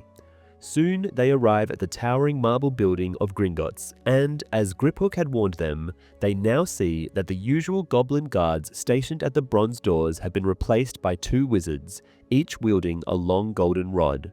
These, as Travers remarks, are probity probes, crude but highly effective tools for detecting concealed magical objects and enchantments. As Travers is being tested, Harry discreetly casts the Confundus charm twice, striking each guard in turn. They both start slightly as the spells take effect. Next, Hermione ascends the steps, Bellatrix's long black hair billowing behind her. She attempts to pass the wizards, but one of them halts her, stating that she must be checked. With an air of supreme arrogance, Hermione asserts that he has just performed the check, and the wizard, looking momentarily bewildered, lowers his probe. Travers, already inside, glances back as the second guard hesitates, before agreeing with his partner that he believes the newcomers have already been cleared. With that, they proceed, Harry and Griphook slipping inside unnoticed. The boy sees the guards still eyeing Hermione with lingering confusion. They soon stand before the inner doors, which bear the ominous poem warning against attempting to rob the bank. Harry recalls Hagrid saying very similar things on his first visit. Back then, Harry would never have imagined that one day he would return, intent on doing exactly that, robbing Gringotts. Inside the marble hall, goblins sit atop tall stools behind counters, attending to the few customers present at this early hour. They approach one goblin currently examining a thick gold coin. Hermione directs Travers to go first, using the excuse that she wants to show Dragomir around. Once the goblin deems the coin to be leprechaun-made, he turns his attention to Travers, who produces a small golden key. Another goblin approaches Hermione, requesting identification. Hermione, her voice indignant, retorts that she has never needed to identify herself before. Griphook quietly whispers to Harry that he suspects the bank staff have been alerted about a possible imposter. When the goblin demands Hermione's wand, Harry realizes Griphook must be right. They know Bellatrix's wand was stolen, and now Hermione presenting it would effectively confirm their guilt. Following Griphook's urgent advice, Harry surreptitiously points his wand at the goblin still waiting for Hermione's wand, and, for the first time, casts the Imperious Curse. An unusual sensation courses through him, as if an invisible connection has formed between his mind, his arm, and the goblin. The bewitched goblin behind the counter now states that Bellatrix appears to have acquired a new wand. Travers steps over, incredulous, questioning how that could be possible when Ollivander has escaped. Hermione, visibly caught off guard, seems unsure how to respond. Before the Death Eater can press the issue further, Harry swiftly places him under the Imperious Curse as well, causing him to drop the subject. Though clearly bewildered by the abrupt shift in events, Hermione chooses not to question it and remains silent as the older Goblin calls for one of his colleagues, stating that they will require the clankers, a leather pouch filled with clattering metal objects. Bogrod, the Goblin under Harry's control, hops down from his high chair and moves around the counter. Ron, no less confused than Hermione, stares at Travers, who now stands motionless with his mouth slightly open. Another Goblin rushes towards them, quietly reminding Bogrod that there are special instructions regarding the Lestrange Vault, even going so far as to whisper directly into his ear. However, still under the Imperious Curse, Bogrod dismisses the warning, asserting that the Lestranges are a venerable and loyal family, and if Madame Lestrange wishes to visit her vault, he himself will escort her there. Harry looks at Travers, who remains behind, standing in the same spot with a blank expression. Deciding to bring the Death Eater with them, Harry flicks his wand, making Travers follow. Once they leave the hall and enter a corridor carved from stone, Harry discards the invisibility cloak, and Griphook jumps down from his back. Seeing that neither Bogrod nor Travers shows any sign of acknowledging Harry, Ron and Hermione demand an explanation. Harry tells them that he has cursed them and reveals that the goblins of Gringotts know they are imposters. He also admits uncertainty about how strong his Imperious Curse was, recalling how the real Bellatrix once warned that unforgivable curses must be used with conviction. Ron suggests they should leave while they still have the chance, but Hermione points out that they cannot be certain of that, glancing at the door separating them from the main hall. Harry argues that it would be a waste not to seize the opportunity to get the Horcrux now that they have come this far. Griphook agrees and adds that Bogrod must summon a cart since he is no longer capable of operating one himself. However, the Goblin warns that it will not be large enough to accommodate all of them. Harry orders Travers to find a hiding place and the Death Eater obeys immediately. Then, following another instruction from Harry, Bogrod whistles and a cart soon appears on the tracks. The Goblin takes the driver's seat while the others climb into the back. As the cart speeds away, Harry notices Travers squeezing himself into a crack in the wall.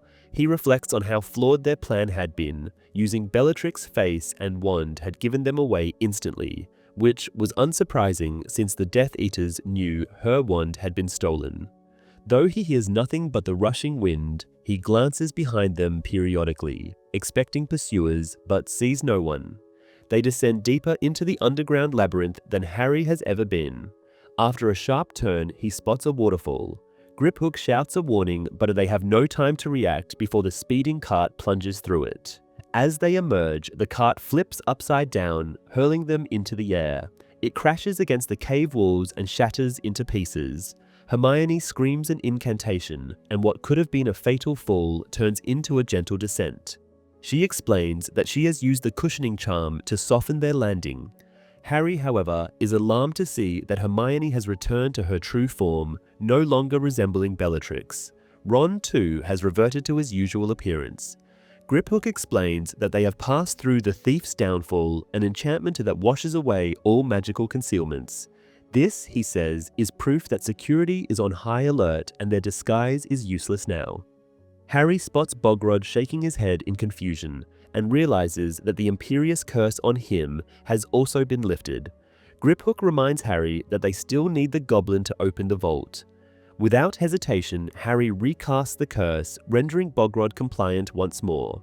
Harry follows Griphook as they press on toward the Lestrange vault. Listening carefully, he becomes certain that pursuers are not far behind.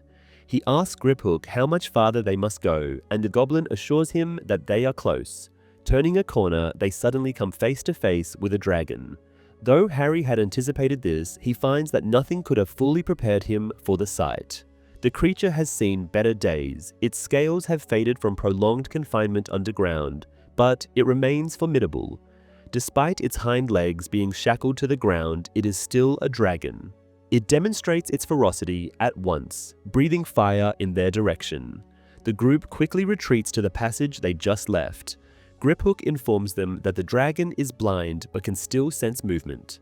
However, he says, they have a way to control it. He pulls out several peculiar instruments from his leather bag, tools that produce a harsh, clanking sound like metal striking an anvil. The dragon has been conditioned to fear this noise. When they step back into the cavern, the creature immediately recoils at the sound of the clankers. As they pass, Harry notices steep, painful-looking wounds on the beast's body and realizes that these injuries are what it dreads. The clanking noise reminds it of suffering. At last, they reach the Lestrange vault, just beyond the dragon. Griphook instructs Harry to make Bogrod touch the door. Harry complies, and the vault's entrance melts away, revealing a small cavern overflowing with treasures. Although Harry has described Hufflepuff's cup to Ron and Hermione, if another Horcrux is hidden among the hoard, finding it will be a challenge. They hurry inside, and the vault door immediately seals behind them. Griphook assures them that Bogrod can open it again and urges them to light their wands and search quickly as time is running out. They obey, and in the glow of the wand light, Harry spots the fake sword of Gryffindor resting on a shelf. Hermione suddenly calls out, holding up a cup.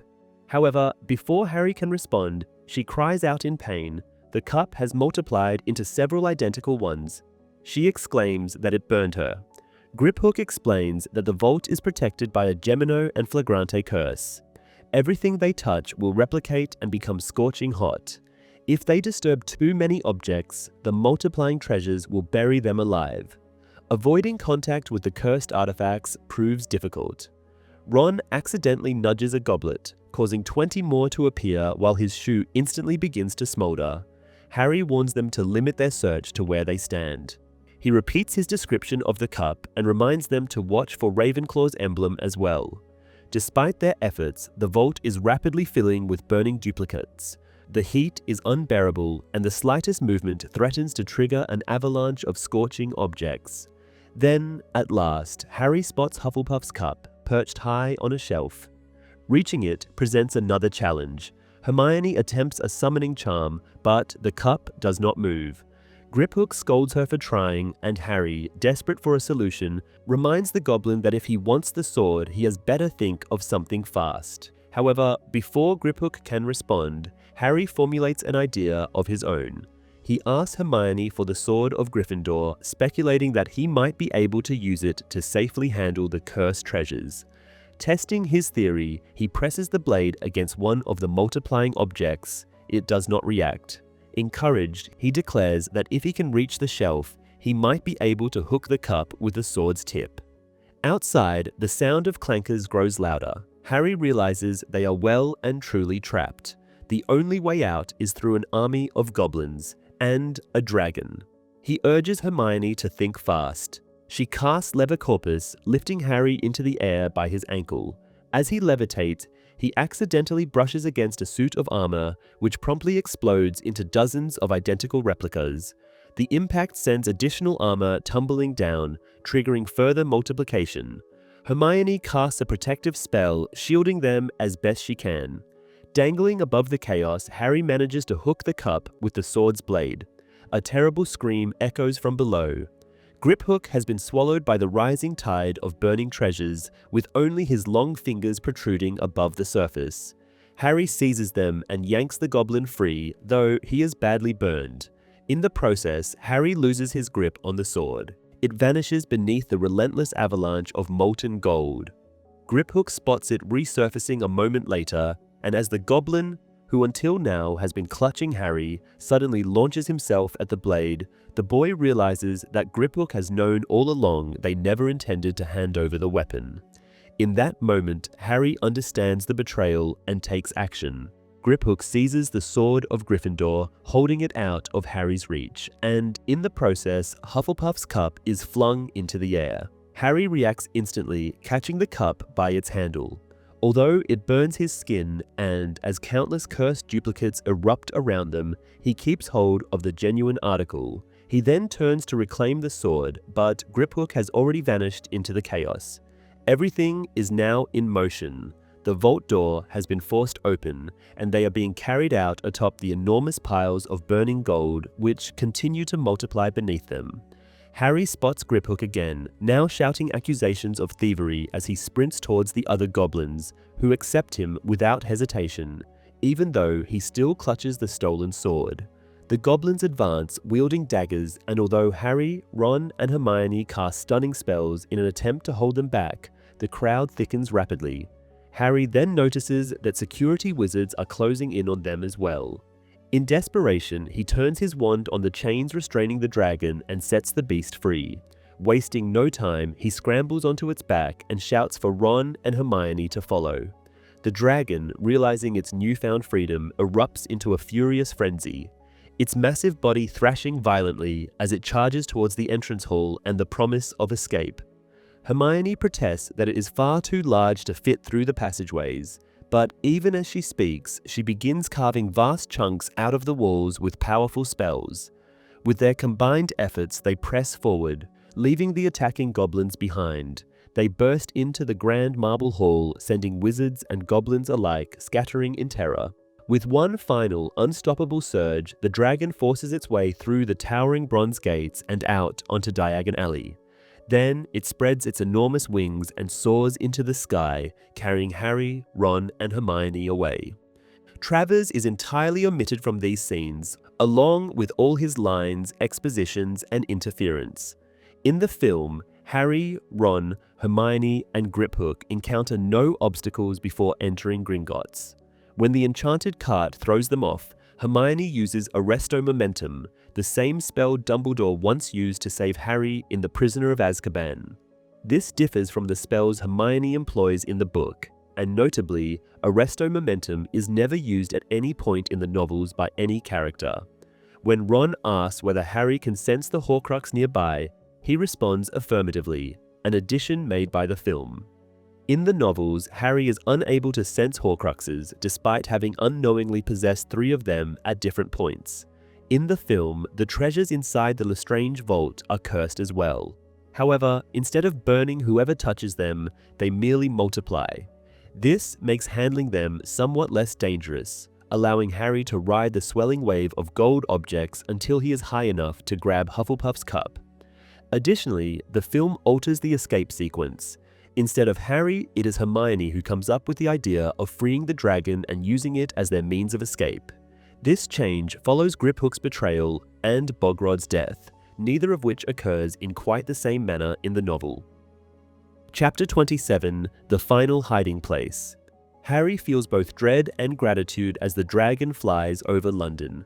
He can scarcely believe they have escaped, yet he is terrified that the dragon might roll in midair or throw them off in some other way. Moreover, there is no way to control the beast, which, although unable to see where it is going, seems determined to put as much distance as possible between itself and the bank. His friends are not much calmer. Hermione is sobbing, and Ron keeps swearing loudly as they fly. Once Harry realizes the dragon is not about to drop them, a new problem arises. At some point, they will have to dismount, and Harry cannot picture a safe way to do so, given that the dragon cannot see where it is trying to land. What is more, Harry looks around, imagining his scar prickling. He wonders how long it will take the goblins to alert Bellatrix Lestrange about the robbery, and, beyond that, how much time will pass before they determine what is missing.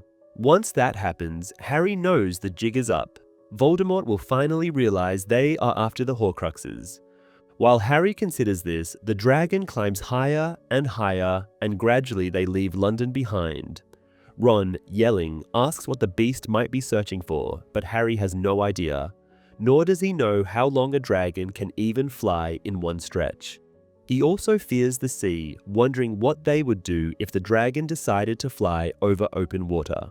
As time passes and they soar over town after town, Harry finds it increasingly difficult to hold on to the dragon's spikes, his hands freezing and his stomach empty. His own hunger raises another concern. When was the dragon last fed? He assumes it must be starving, and once it starts looking for food, the 3 humans on its back will likely be its first course. The sun is already setting when Ron asks the others if he is only imagining that they are descending. Harry quickly realizes his friend is right as the landscape below grows more detailed. A pond lies ahead, and Harry suspects the dragon might have sensed it. Perhaps it is not entirely blind and has seen the sunlight reflecting off the water.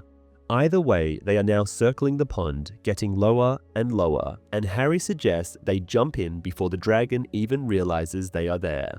Though Hermione does not appear fond of this idea, she agrees, as does Ron. Once Harry determines they are close enough, he tells them to jump, and they all do. They are still higher up than Harry had estimated, and he plunges into the icy water with force. Soon he surfaces, spotting the ripples that mark where his friends have entered the water. The dragon remains unaware, flying off to drink from the pond before eventually settling on the far side. Ron and Hermione emerge shortly after, and the three of them begin to swim. It does not take long to reach the other bank, where they collapse, exhausted. Though Harry wants nothing more than to remain where he is, he forces himself up, draws his wand, and begins casting the usual protective spells. Only once he has finished does he look at his friends. They are worse for wear, red burns covering them, their clothes singed. They first pass around the Dittany essence, treating their worst burns, before Hermione pulls pumpkin juice and dry clothes from her bag. After changing and drinking, Ron comments that at least their ordeal was worth it. They have retrieved the cup. Harry points out that while they have succeeded, they have also lost the sword, prompting Ron to mutter some less than polite words about Griphook. Harry fishes the cup out of the drenched and ruined jacket he had been wearing and sets it on the grass. Examining it, Ron remarks that at least they will not have to wear it the way they did the locket. Hermione, however, pays little attention and instead watches the dragon still resting on the far side of the lake. She asks what will happen to the creature, and Ron tells her she sounds like Hagrid, before assuring her that dragons can take care of themselves. He adds that it is the three of them Hermione should be worried about. When she asks why, Ron says he does not want to alarm her, but there is a small possibility that the Death Eaters have noticed their break-in. This makes them all laugh, and it takes a long time before they can be serious again. Once they are, Hermione asserts that Lord Voldemort either already knows or will soon realize that they are hunting Horcruxes.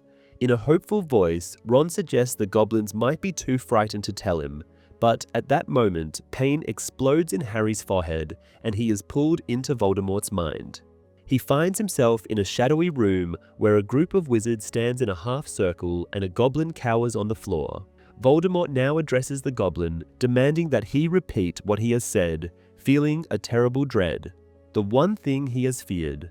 The only thing, but it cannot be. It is impossible. The goblin repeats himself, stating that there has been an infiltration at Gringotts. He explains that they attempted to stop the intruders but failed, and they managed to escape from the Lestrange vault. The Dark Lord now demands to know their identities, and the goblin responds that it had been Harry Potter and his companions. Voldemort then asks what they have taken, and the goblin answers, a small golden cup. Green light erupts from the Elder Wand, killing the goblin instantly and sending the Death Eaters fleeing for their lives. Bellatrix and Lucius are the first to leave the room, but others are less fortunate, succumbing one by one to Voldemort's wrath. Then, once alone with the dead, Voldemort questions how this is even possible, how the boy could have uncovered his greatest secret. Does he know there are more? Has he already found and destroyed them? Dumbledore must be behind this, Voldemort concludes. The old headmaster who had always suspected him, who is now dead by his order, whose wand he wields. Yet, even in death, Dumbledore reaches for him through Harry Potter. But no, Lord Voldemort, the most powerful wizard alive, who defeated even Dumbledore and countless others, the most important man in existence. He would surely sense if a Horcrux had been destroyed. He had not felt the diary's destruction, but that was only because he had no body at the time. Now, with his immense power fully restored, they cannot harm him. But he must be certain. He needs to confirm that the Horcruxes remain safe. The shack, the lake, and, most importantly, Hogwarts. They must still be hidden. No one has ever connected them to the Gaunts, and how could anyone locate the cave? As for Hogwarts, he reasons, it is the safest of all, for he alone has uncovered all of the school's secrets. And Nagini, she will remain by his side, no more tasks alone. Dumbledore had known his middle name, Marvolo, Voldemort muses. The old man might have pieced it together. Yes, the shack will be the first place he checks. Then the cave. Though how could anyone have discovered it? Unless Dumbledore had learned of it at the orphanage. Then Hogwarts. Although Potter cannot set foot in Hogsmeade or the castle without being noticed, it is best to send word to Snape, to warn him that the boy may attempt to enter. He will not tell Snape why. Placing trust in Lucius and Bellatrix has proven that he must never lower his guard with his followers. They always disappoint. Voldemort strides out of the room and into the garden, calling for Nagini. The snake slithers to him at once. Harry wakes with a start, still beside the lake, still wet, with his friends looking down at him. He pulls himself to his feet and tells them that Voldemort knows, and he is not only furious, but also terrified. Harry continues, explaining that the Dark Lord is now going to check on the Horcruxes, starting with the ring, and that the final hiding place is Hogwarts, just as he had been saying all along. Ron asks if Harry knows where in Hogwarts the last Horcrux is, but Harry answers that Voldemort had not been thinking about the precise location. Pulling out the invisibility cloak, he watches as Ron picks up the cup of Hufflepuff, but Hermione protests, saying they cannot just go rushing in without a plan. Harry reminds her that they only have a few hours before Voldemort arrives at Hogwarts. If they delay, he may move the Horcrux before they can reach it. He insists that they will go to Hogsmeade first to assess the school's defenses. Hermione points out that they no longer fit properly under the cloak. They have grown too much, but Harry reassures her that it will be dark and no one will see their feet. They glance up at the dragon, now soaring away into the distance, then turn on the spot and disapparate. One major difference is that in the film, Harry's vision provides far more insight. Not only does it reveal that the final Horcrux is hidden in Hogwarts, but also that it is connected to Ravenclaw. Harry tells his friends that something is wrong with Voldemort. His thoughts have been fragmented and difficult to follow, unlike before, when Harry could easily read the Dark Lord's mind. Ron speculates that Voldemort might be dying or at least weakened by the locket's destruction. While Harry experiences something similar in the book, it occurs much earlier and he attributes it to his broken wand, which has weakened their connection. The novel never specifies Griphook's fate after the heist. However, in the movie, his dead body is seen still clutching the sword of Gryffindor, one of many victims massacred by Voldemort upon learning of the break-in. Chapter 28: The Missing Mirror. As they land, Harry sees the familiar High Street of Hogsmeade with its now darkened shop fronts and the mountains behind. The Three Broomsticks is nearby, casting a warm glow onto the dimly lit street. Harry recalls arriving here almost a year ago, supporting the weakened Dumbledore. Then, a terrible scream pierces the air, and Harry instantly recognizes it as an alarm set off by them. Their arrival has not gone unnoticed. The door of the inn swings open, and a dozen or so Death Eaters flood into the street, wands raised. Ron lifts him beneath the cloak, but Harry grabs his wrist. There are too many enemies to fight. One of the dark wizards raises his wand, and the ear-splitting scream ceases. Another casts a summoning charm on the invisibility cloak, but when Harry clutches the fabric around himself, nothing happens. The spell has no effect. The Death Eater assumes Harry is not wearing it and commands the others to search for him. Harry, Ron, and Hermione hastily retreat into a side street, narrowly evading the group of dark wizards moving towards them. Hermione suggests disapparating, and Ron agrees, but Harry points out that their enemies have been expecting them and have likely made escape impossible. As they speak, they overhear the Death Eaters conversing. One suggests that Dementors will find Harry quickly. Another objects, reminding them that the Dark Lord wants to kill him personally. The first counters that Dementors would not end the boy's life, merely leave him soulless, making him easier to capture. Fear grips Harry. They cannot escape Dementors without conjuring Patronuses, which would immediately expose their location. Hermione insists that they must leave, and already Harry feels the creeping cold that signals the presence of Azkaban's guards. Darkness engulfs everything, even the stars vanishing from the sky, as Hermione seizes the other two and turns on the spot. Nothing happens. The air solidifies around them. They cannot disapparate. Harry had been right. The Death Eaters have ensured they cannot flee. The trio sprints down a narrow street, hands brushing against the walls in the oppressive blackness.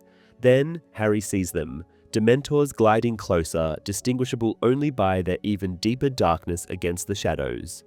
Blind though they are, they sense fear and despair drawing them towards their prey. The creature's ragged breaths fill the air, draining the world of hope itself. Harry raises his wand. Thinking of his friends, he mutters the incantation, determined that whatever happens next, he will not endure the dreaded Dementor's kiss. A silver stag bursts forth, galloping towards the Dementors, driving them away. Warmth and light return to the night just as a Death Eater shouts. He has seen the Patronus. Panic seizes Harry. He hesitates, unsure of what to do. At that moment, a door swings open and a voice calls out to him. Without hesitation, Harry obeys. A tall figure, poised to leave, instructs them to go upstairs and stay hidden beneath the invisibility cloak. Glancing around, Harry realizes they are in the Hog's Head Inn. They ascend the wooden staircase, arriving in a modest sitting room with a small fireplace, a simple carpet, and an oil painting of a blonde girl smiling sweetly, yet somewhat vacantly. Pressing close to the window, they listen to the commotion outside. The man who rescued them, Harry now realizes, is the innkeeper. He tells the Death Eaters he will send a Patronus every time they summon Dementors to his street. He will not tolerate their presence nearby. One of the Dark Wizards insists that it was Potter's stag Patronus he saw. The old man calls him a fool and demonstrates his own Patronus. Something four-legged with horns emerges from his wand. The Death Eater remains unconvinced but sounds less certain. Another points out that the alarm was triggered. Someone must have broken curfew. The innkeeper claims it was him, letting his cat out, and insists he will continue to do so regardless of the rules.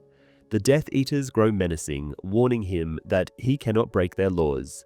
Unfazed, the barman retorts that they can drag him to Azkaban if they wish, but if they do, they will need a new venue for their illicit trade in potions and poisons, as his inn will no longer be available for their dealings. The Death Eater still maintains he saw a stag, but the barkeep insists it was his goat. Another Dark Wizard concedes they may have been mistaken, but warns the innkeeper not to break curfew again. With that, the Death Eaters retreat. Hermione exhales in relief as Harry draws the curtains. Below, they hear the barman closing the door. Harry's gaze drifts to the mantelpiece where he notices something he has not seen before, a small, rectangular mirror. Soon, the innkeeper enters the room and calls them fools for coming to Hogsmeade. Harry thanks him for saving their lives, but the man offers no reply. Studying him closely, Harry notes his piercing blue eyes and deduces that he is the one who sent Dobby to help them.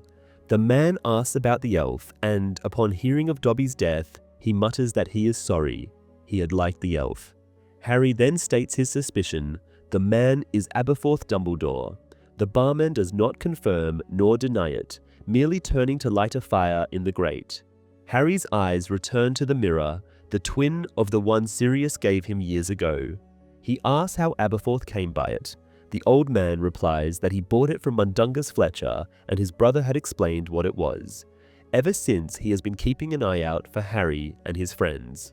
Ron, now joining the discussion, excitedly asks if Aberforth was the one who sent the Doe Patronus. The barman scoffs, remarking that with reasoning like that, Ron could be a Death Eater himself. After all, he proved just moments ago that his Patronus is a goat. Ron, embarrassed, grumbles that he is too hungry to think clearly. Aberforth leaves the room, returning soon with a tray laden with bread, cheese, and mead. The three of them eat ravenously. Once they have had their fill, Aberforth proposes a plan. They must remain in the inn until morning. If they set foot outside before dawn, the caterwauling charm will trigger again, and he cannot convince the Death Eaters a second time that Harry's stag was his goat. At first light, when the curfew lifts, they will don the invisibility cloak and walk out of the village towards the mountains, where they can disapparate. He mentions that Hagrid is hiding in a cave with Grawp nearby. They could even pay him a visit on their way out. Harry, however, states that they are not planning on escaping, but need to get into Hogwarts. Aberforth, hearing this, calls Harry foolish, but the boy persists. The man insists they should get as far away from the school as possible. Harry tells Aberforth he does not understand. Dumbledore has left them an important task, and they must complete it, which means gaining entry to Hogwarts. Aberforth remarks that Albus has always been delegating grand tasks and that people have suffered for them.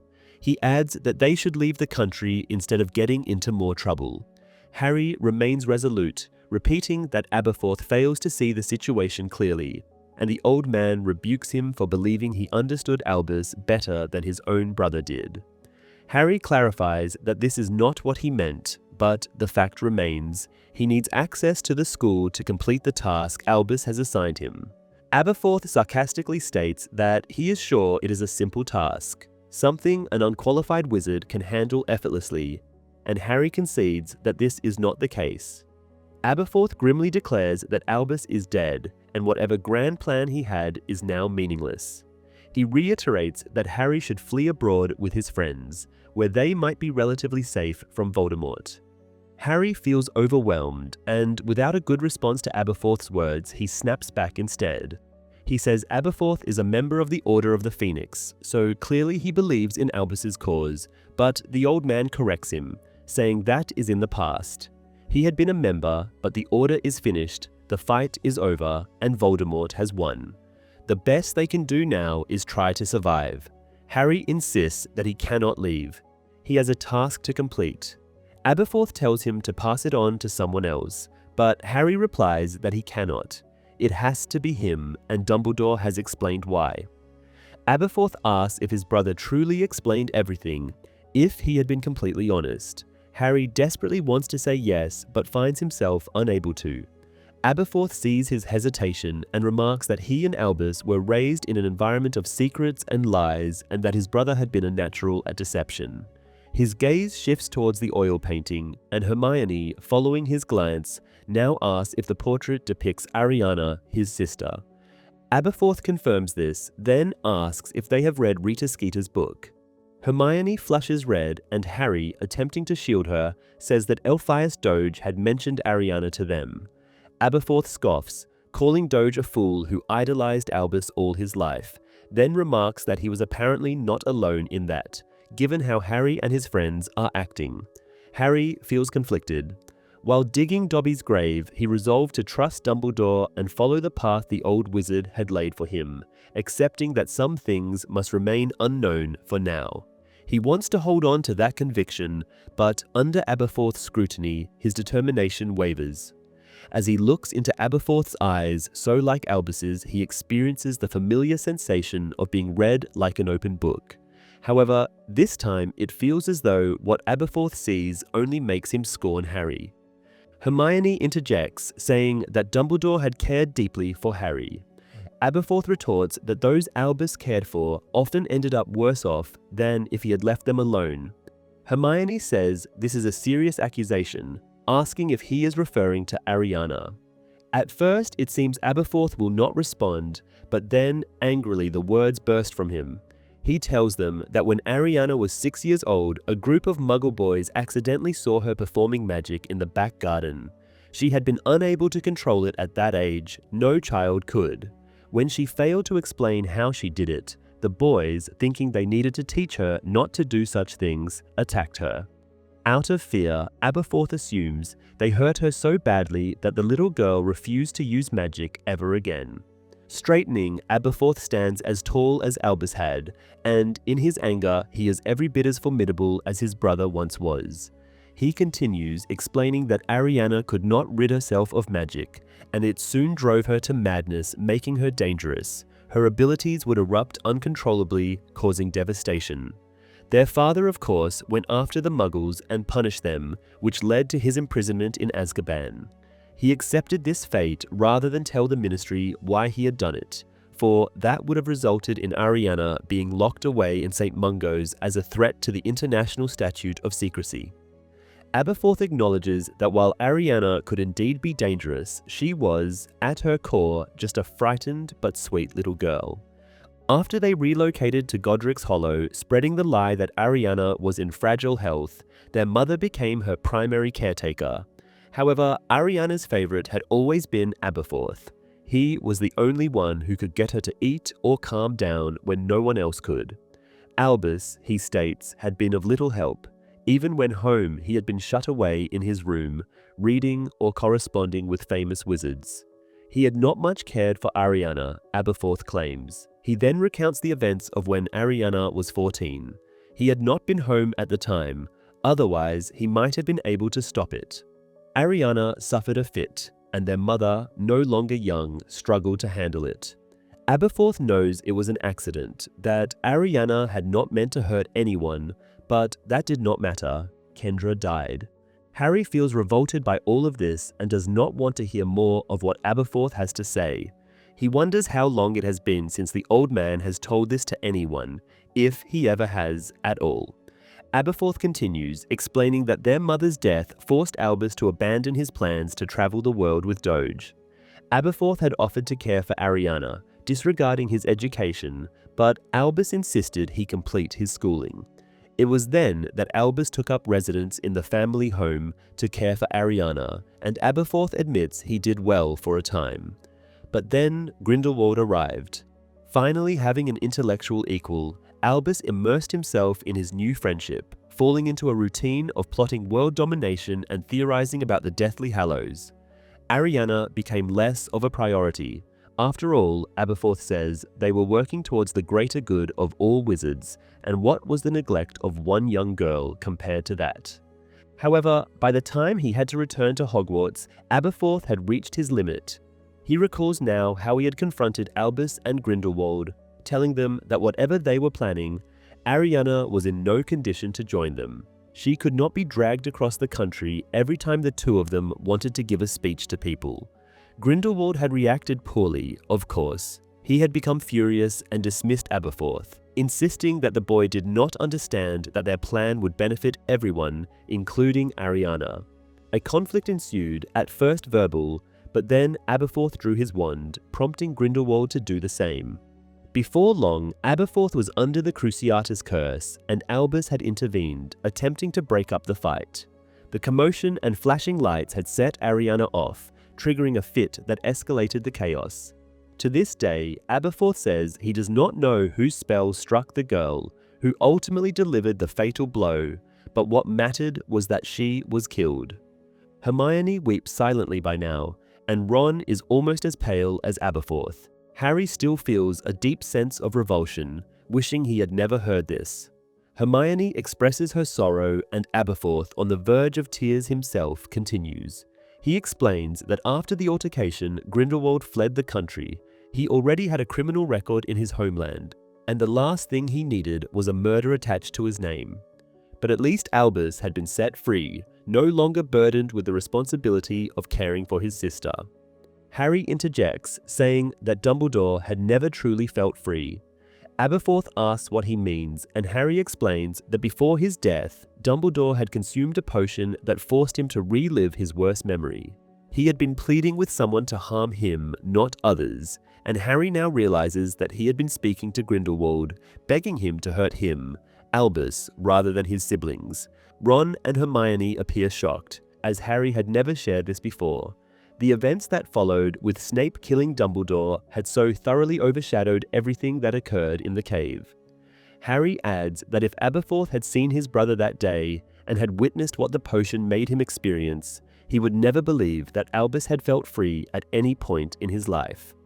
Aberforth contemplates this for a while, and when he looks up at Harry, he asks how the boy can be certain that Dumbledore truly cared for him, that he had not simply been prepared to sacrifice him for the greater good.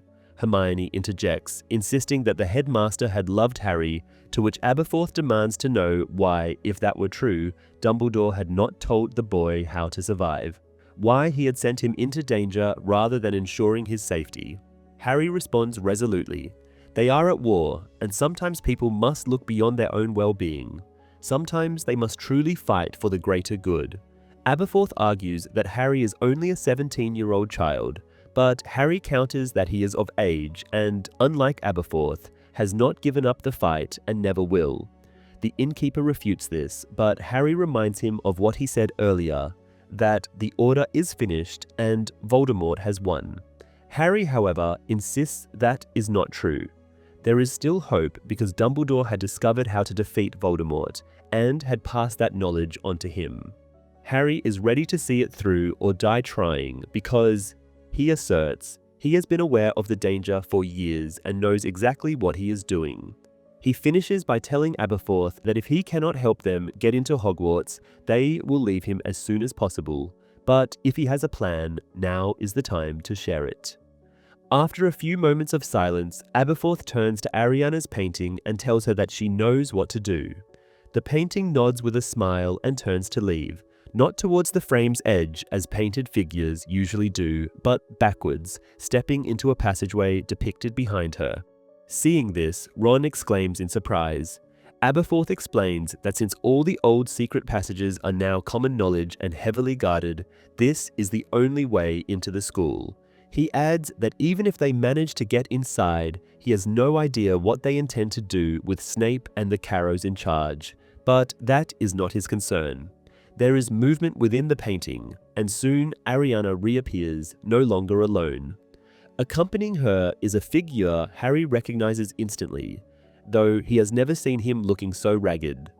As the two figures step fully into the painting, it swings forward, revealing an actual tunnel behind it. From within emerges Neville Longbottom, who jumps into the room and greets them enthusiastically, saying that he had always known Harry would return. The entire discussion about the Patronus is omitted from the film. The Death Eaters never summoned Dementors, so Harry does not need to conjure his Patronus. Instead, they simply hide in the village, evading the dark wizards until Aberforth eventually invites them inside. There is a brief exchange between Ron and Hermione in which they remark that for a moment they thought Aberforth was Albus. This does not occur in the book, where the character is described as bearing some resemblance to his brother, but being easily distinguishable. Throughout the novel, Harry is careful to keep his mission a secret. This remains true during his conversation with Aberforth.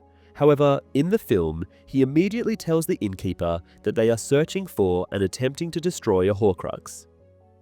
Chapter 29, The Lost Diadem. Harry observes his friend, noting how dreadful he looks.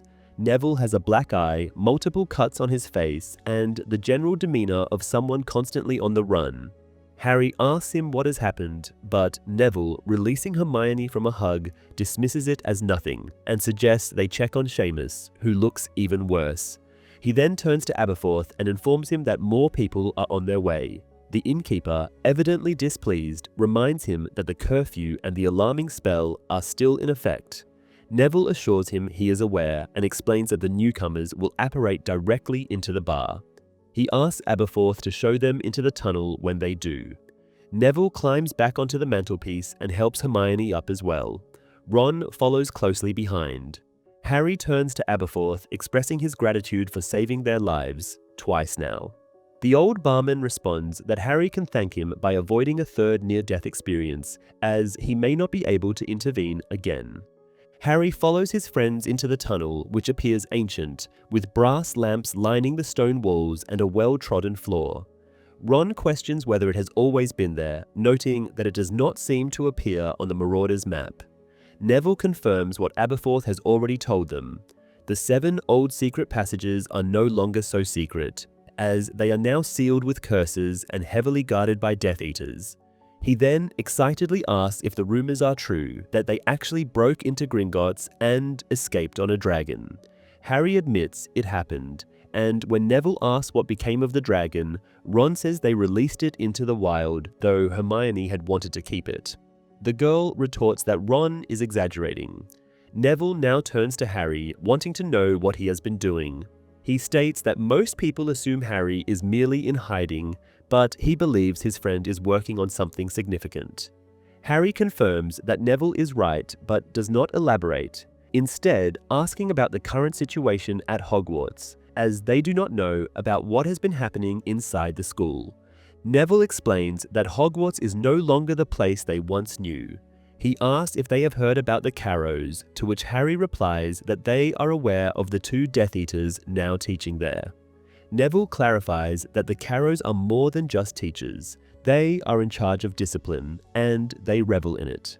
When asked if they are similar to Umbridge, Neville states that the former High Inquisitor was nothing compared to them. He elaborates. Amicus, the brother, teaches defense against the dark arts, though they have abandoned the pretext entirely, and the subject is now simply called the dark arts. As coursework, students are forced to cast the Cruciatus Curse on those unfortunate enough to receive detention. This revelation prompts an outcry from Harry, Ron, and Hermione. Neville points to a particularly deep cut on his face, explaining that he received it for refusing to use the Cruciatus Curse. However, not everyone is as resistant. Crabbe and Goyle, for instance, take great pleasure in it and have become disturbingly skilled. Neville continues, explaining that Electo Caro teaches Muggle studies, which is now a mandatory subject. The curriculum consists mostly of Electo preaching that Muggles are like animals and that wizards are meant to rule over them. He then reveals another nasty cut on his face, saying he received it for asking Electo how much Muggle blood she has in her veins. Ron tells Neville there is a time and place to be clever, but Neville insists that Ron would not have tolerated it either. He adds that it does not matter what they do to him as long as his defiance gives others hope. He tells Harry that this is something he has learned by watching him. Neville then explains that, despite everything, he has never been in any real danger. The Death Eaters hesitate to spill too much pure blood, so their punishments are limited to physical pain. The real threats target those with family members outside the school, like Luna. Since Zenophilius refused to stop writing in support of Harry, the Death Eaters kidnapped her. The trio hastens to assure Neville that Luna is safe. He nods, pulling out one of the old fake galleons they once used to coordinate Dumbledore's army meetings.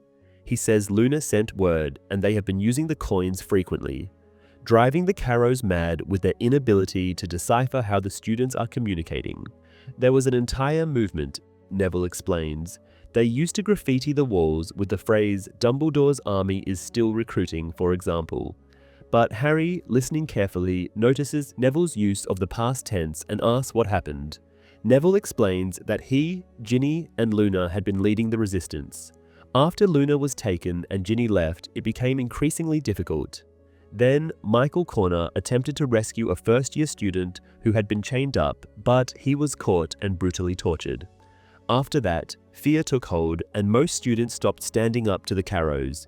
Neville understands their reluctance. He would never ask anyone to risk what happened to Michael. Still, he refused to stop resisting. However, a few weeks ago, the Death Eaters realized that their usual tactic of forcing obedience by threatening students could work in reverse. They went after his grandmother, old Mrs. Longbottom. This revelation stuns Harry, Ron, and Hermione, but then they notice Neville is smiling. He explains that the Death Eaters underestimated his grandmother, assuming she would be easy to subdue.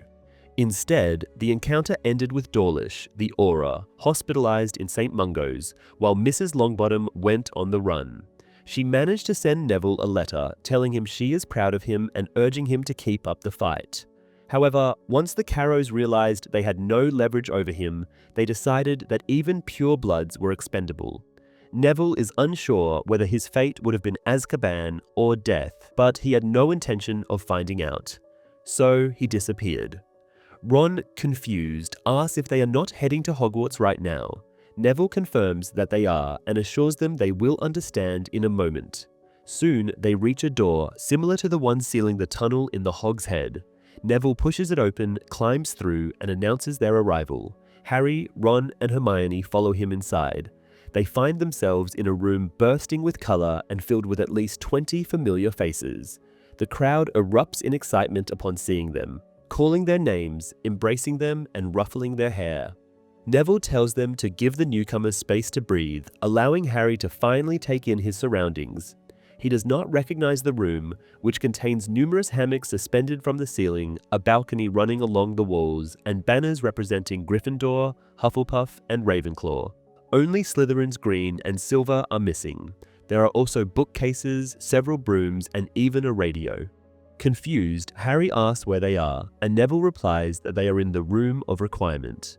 He remarks that the room has outdone itself this time, explaining that it first provided him with a hiding place when he desperately needed one. Harry asks if the Carrows truly cannot enter, and Seamus, whose face is so battered that Harry only recognizes him by his voice, explains that as long as even one of them remains inside, they are safe from the Death Eaters. He credits Neville for this, stating that he has a knack for closing loopholes and asking the room for exactly what they need.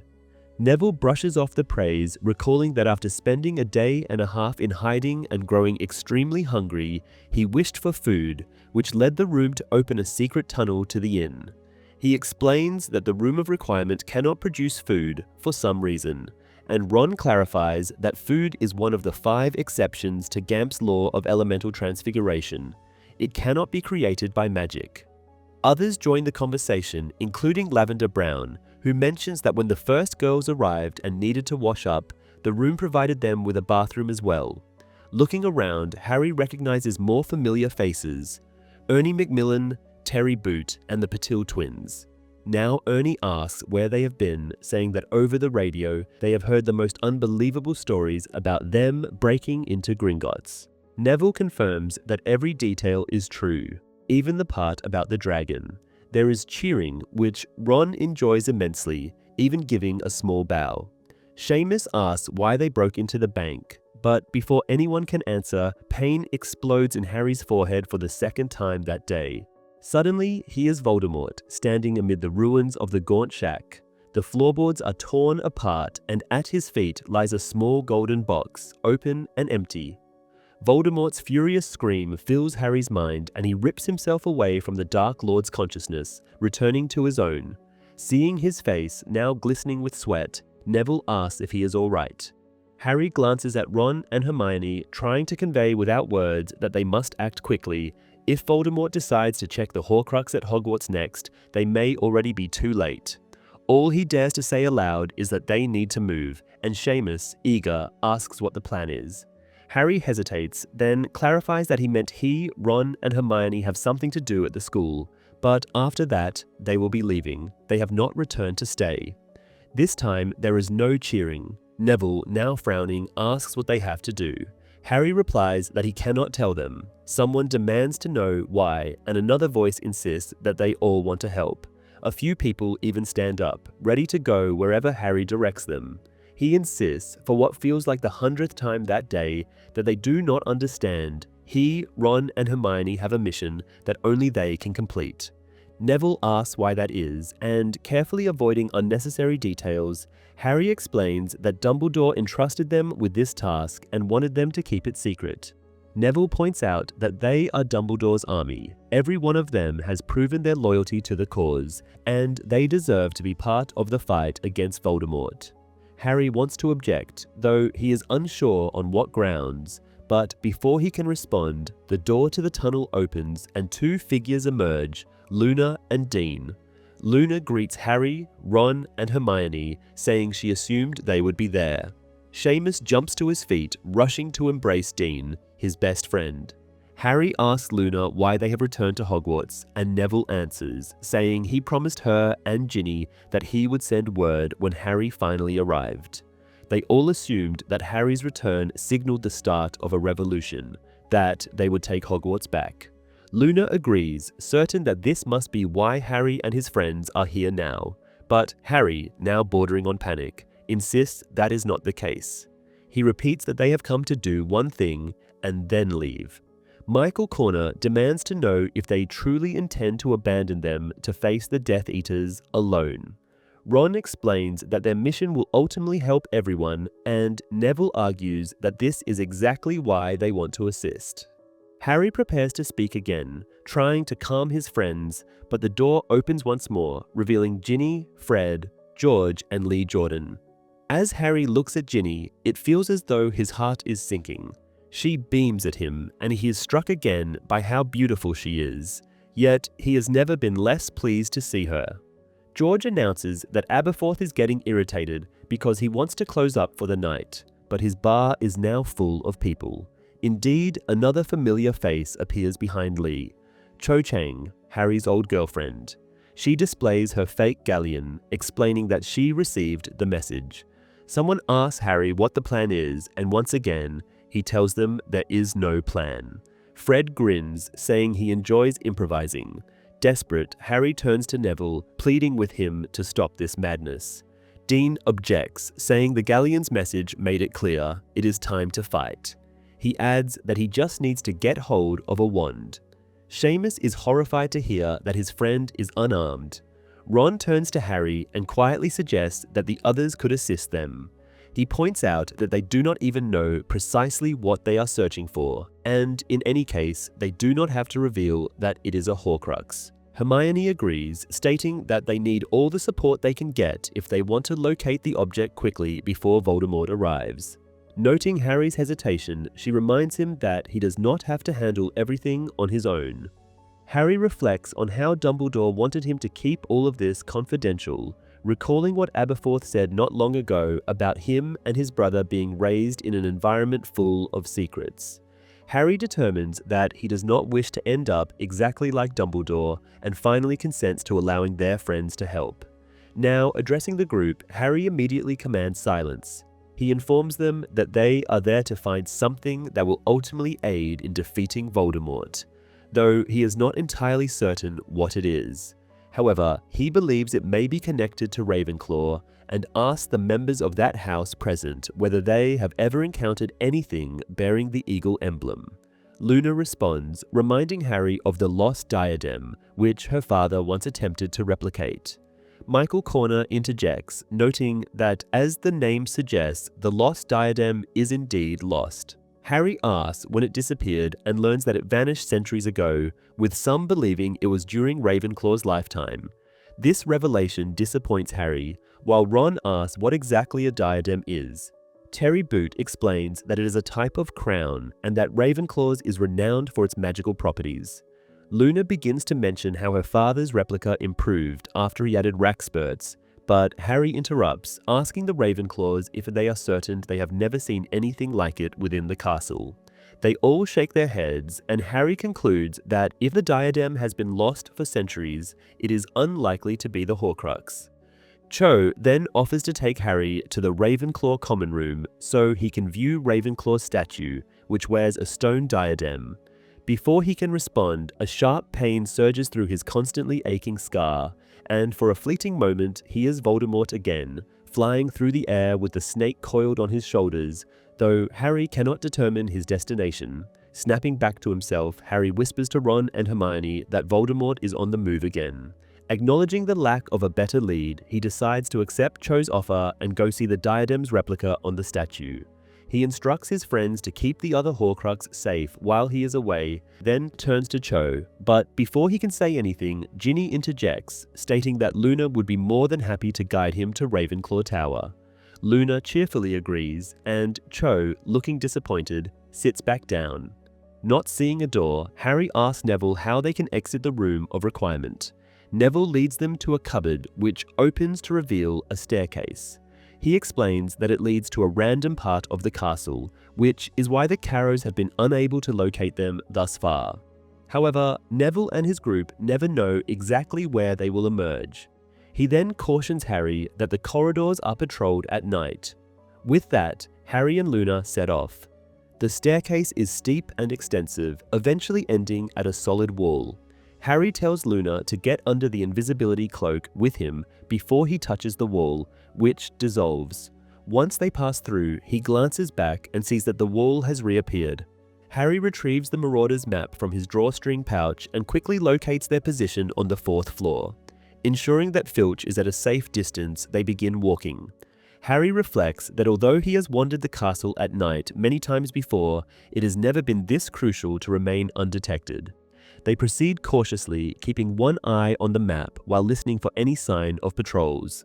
His biggest concern at the moment is Peeves, the poltergeist, whose sudden appearance could easily expose them. Eventually, Luna guides Harry towards a spiral staircase. Upon ascending, they arrive at a door with no handle, and Luna reaches out to use the knocker shaped like an eagle. The eagle opens its beak, but instead of emitting a cry, it speaks in a low, melodious voice, posing a riddle: which came first, the phoenix or the flame? Luna asks for Harry's opinion, surprising him, as he had expected a password to be required. She explains that entrance to Ravenclaw Tower depends on answering the eagle's question. Harry asks what happens if they fail to answer correctly, and Luna informs him that they will have to wait for someone who can. Harry points out that they do not have the time for that. Luna agrees and turns back to the eagle, answering that a circle has no beginning. The eagle praises her well-reasoned response, and the door swings open. The Ravenclaw common room is dominated by shades of blue, a deep blue carpet, a ceiling painted with stars, and tall windows that, Harry assumes, must offer a stunning view of the surrounding mountains during the day. Across the entrance, they spot the statue they have come to see. It depicts a striking, yet somewhat intimidating woman, her lips curved in a faint smile, wearing a delicate circlet on her head. Harry steps out from beneath the cloak and moves closer to examine the engraving on the diadem. The words read, "Wit beyond measure is man's greatest treasure." As he reads the phrase aloud, a voice responds, remarking that if the statement is true, Harry must be quite poor indeed.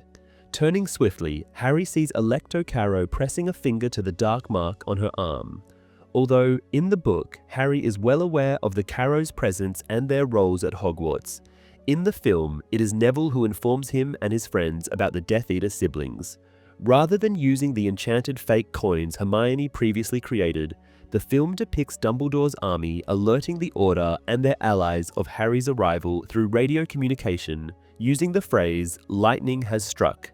Even though Luna is supposed to be at Shell Cottage, where she has been staying since Harry and his friends rescued her from Malfoy Manor, she is already at Hogwarts when they arrive. Likewise, Cho Chang is also present, even though, in the book, she returns later. Chapter 30, The Sacking of Severus Snape. As Alecto's finger touches the dark mark, pain flares in Harry's scar, and he finds himself inside Voldemort's mind. The Dark Lord stands on a massive rock beneath a towering cliff, surrounded by water, exuding triumph, believing his servants have finally captured Harry Potter. A loud banging noise wakes Harry, and he instinctively raises his wand, but there is no need. Luna has already stunned the Death Eater. She remarks that she has never done that outside of DA classes, and it was louder than expected. As she speaks, footsteps echo from above, indicating that students are approaching, eager to find out what is happening in their common room. As the sound of footsteps grows louder behind the door leading to the dormitories, Harry urgently asks Luna where she is. She nudges her leg out from under the invisibility cloak, and he swiftly hides beneath it just in time. The first Ravenclaws enter the common room, cautiously surrounding the unconscious Alecto Carrow. Eventually, the bravest among them pokes her with his big toe, speculating hopefully that she might be dead. Luna finds their fellow Ravenclaw's enthusiasm amusing as Harry deliberately slips back into Voldemort's mind to monitor his progress. The Dark Lord is nearing the first of two caves on his path to check on Slytherin's locket. Harry realizes that Voldemort is still far away, though it will not take long before he discovers that this Horcrux too is gone and turns his attention to Hogwarts. Just then, a knock sounds at the door, and the Eagle Knocker's melodious voice poses a riddle. Where do things that vanish go? A gruff voice responds that he doesn't know and rattles the door in frustration. Some Ravenclaws, now frightened, retreat to their dormitories as Amicus Carrow calls out to his sister, reminding her that if Voldemort arrives and they fail to present Harry Potter, their fate will be no better than the Malfoys. When there is no response, Amicus attempts to blast his way through the door, to no avail, only causing more students to flee. Then, a very familiar voice joins the exchange, asking Amicus what he is doing. Amicus replies that he is trying to get in, and Professor McGonagall questions him about his sister, noting that she had understood Amicus requested Professor Flitwick to admit Alecto earlier that evening. Amicus confirms that Alecto is inside but unresponsive, then demands that McGonagall summon Flitwick to open the door. However, changing his mind, he rudely orders her to do it herself. Unfazed, McGonagall simply uses the knocker, prompting the eagle to repeat its question. She answers promptly, explaining that vanished objects disappear into nothingness, which is also everything. The eagle compliments her phrasing before granting entry. At this, the few remaining Ravenclaws hurriedly exit the scene. Upon seeing his sister on the ground, Amicus declares that he will use the Cruciatus Curse on every last Ravenclaw student until they reveal who killed her. McGonagall, having taken a moment to examine Alecto, calmly informs him that his sister is merely stunned and will recover. Amicus refutes this, explaining angrily that the Dark Lord believes they have captured Harry Potter, which is evidently untrue. He grimly adds that Alecto will not be recovering anytime soon, not once Voldemort has dealt with them. McGonagall, perplexed, inquires why Amicus assumes Harry is at Hogwarts. The Death Eater explains that they were warned earlier that day that the boy might attempt to enter Ravenclaw Tower. McGonagall finds this strange and, with some pride, asserts that Harry Potter belongs to her house, Gryffindor. Hearing this, Harry experiences a moment of appreciation for his professor. Amicus reiterates that he was told Harry might come here, though he does not understand why. McGonagall, perhaps suspecting that Harry is present under his cloak, surveys the room pointedly. Meanwhile, Amicus devises a plan. When Voldemort arrives, they will claim that the Ravenclaws ambushed Alecto and forced her to touch her mark. That way, the Dark Lord will punish the students instead of them. He reasons that a few dead students, should Voldemort decide to kill some, would make little difference. McGonagall, now pale with fury, responds icily that such thinking only applies to cowards and liars, which explains why Amicus sees it that way. She then declares firmly that she will not allow him to sacrifice innocent students for his failure. Enraged, Amicus steps uncomfortably close to her, asserting that her time is over and that he and his fellow Death Eaters now control Hogwarts.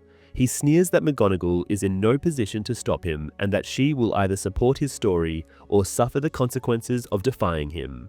Then, to Harry's outrage, Amicus spits in McGonagall's face. Without hesitation, Harry steps out from beneath the invisibility cloak and tells Amicus he should not have done that. As the Death Eater turns and raises his wand, Harry casts the Cruciatus Curse.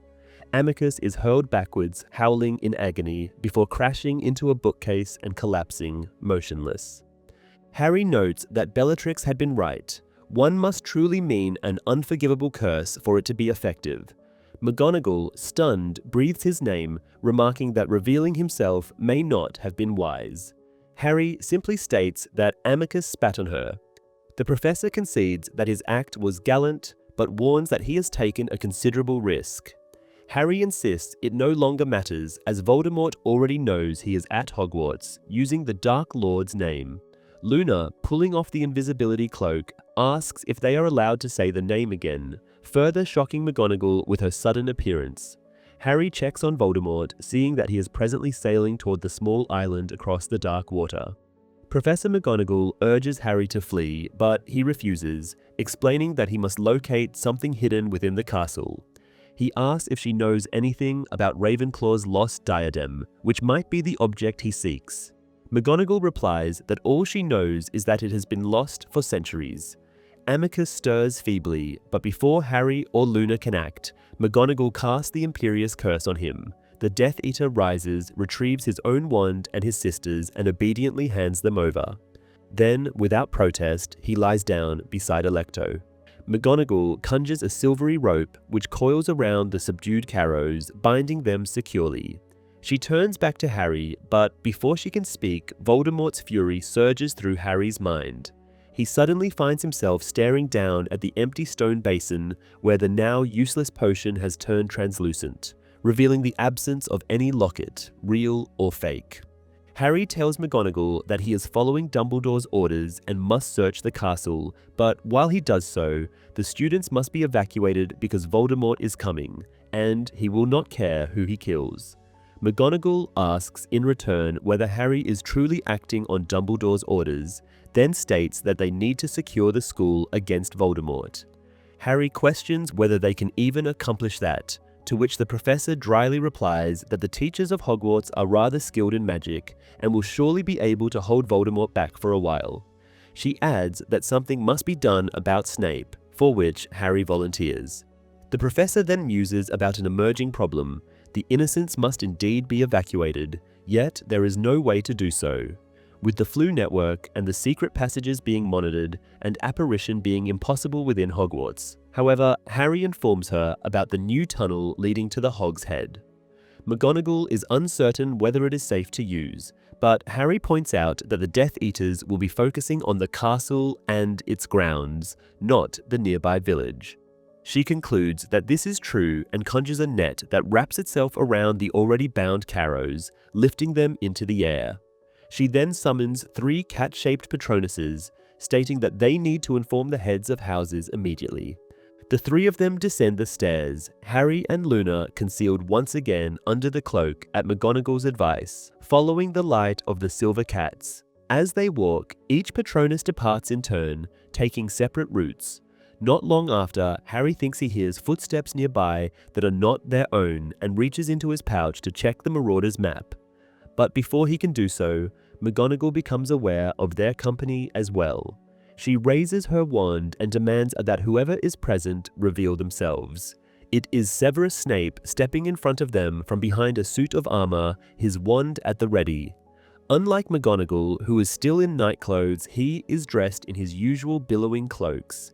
Hatred flares in Harry upon seeing the dark wizard. Snape addresses McGonagall, asking where the Carrows are. The professor calmly replies that they must be wherever Snape has sent them.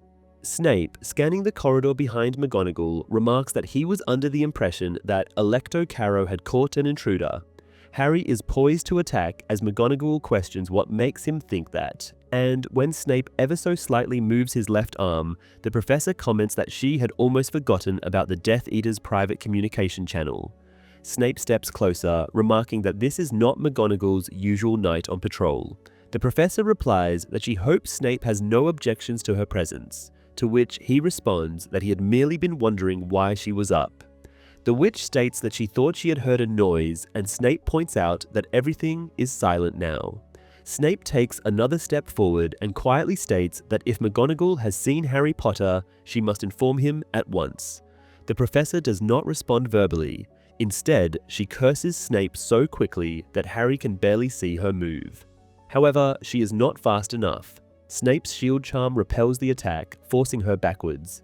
McGonagall swiftly directs her wand at a torch on the wall, causing it to leap from its bracket and form a lasso of fire. Harry, about to curse Snape himself, has to pull Luna out of harm's way. Then, Snape's spell transforms the fire into a large black snake, which in turn becomes flying daggers after McGonagall's counterattack. These daggers embed themselves into a suit of armor that Snape forces in front of himself as a shield. Someone calls McGonagall's name. Looking behind them, Harry sees 3 figures rushing up the corridor, Professors Flitwick, Sprout, and Slughorn. Flitwick shouts that Snape will not kill anyone else at Hogwarts and casts a spell that animates the suit of armor, directing it to apprehend the Dark Wizard. However, the enchantment does not last, and Snape, after hurling the heavy suit towards the others, takes off at a sprint, with the professors, Harry, and Luna in pursuit. The man enters a classroom and the sound of breaking glass follows. Then, Harry hears McGonagall shouting the word coward repeatedly. Finally catching up with the others, Luna asks what has happened. McGonagall informs them that Snape has jumped out of the window.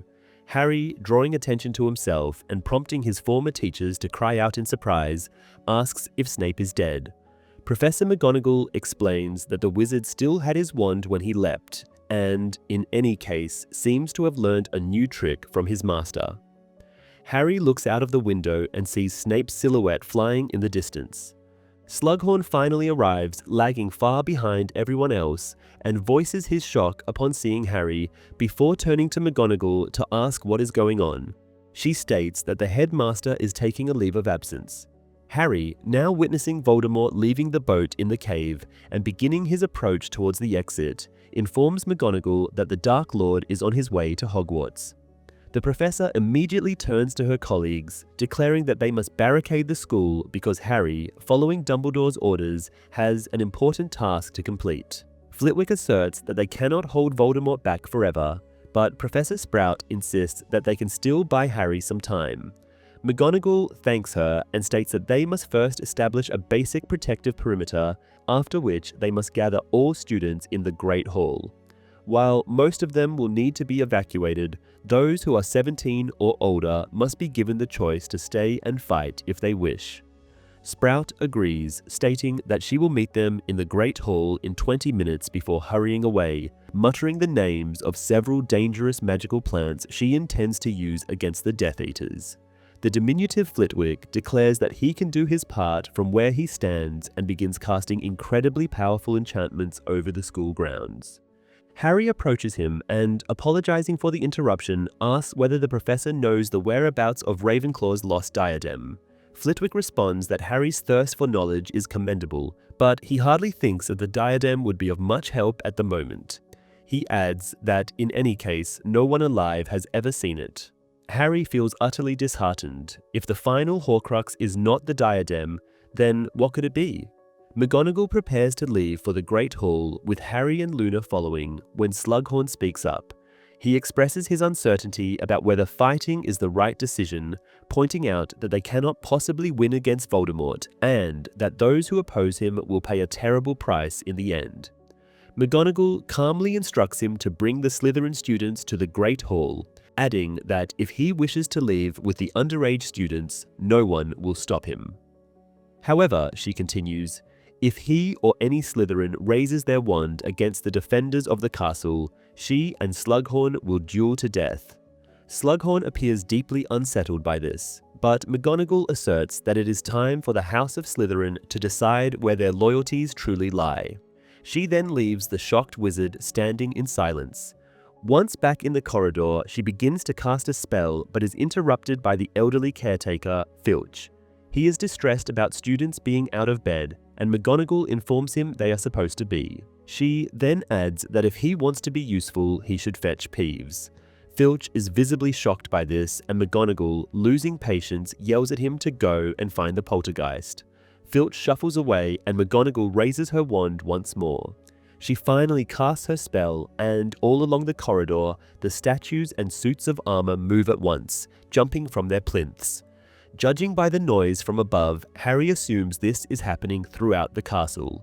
McGonagall declares loudly that Hogwarts is in danger and instructs the statues to fulfill their duty to protect the school. They charge past, creating an incredible rumble, some brandishing weapons. McGonagall then turns to Harry and Luna, instructing them to bring their friends from the Room of Requirement down to the Great Hall while she wakes the Gryffindor students. They part ways, with Harry and Luna hurrying back to the hidden entrance of the Room of Requirement. As they go, students wearing pajamas beneath traveling cloaks pass them, many noticing Harry, but he does not stop or acknowledge them. Soon they reach the steep steps leading to the room, and upon arrival, Harry is surprised to see that the crowd has doubled since he left.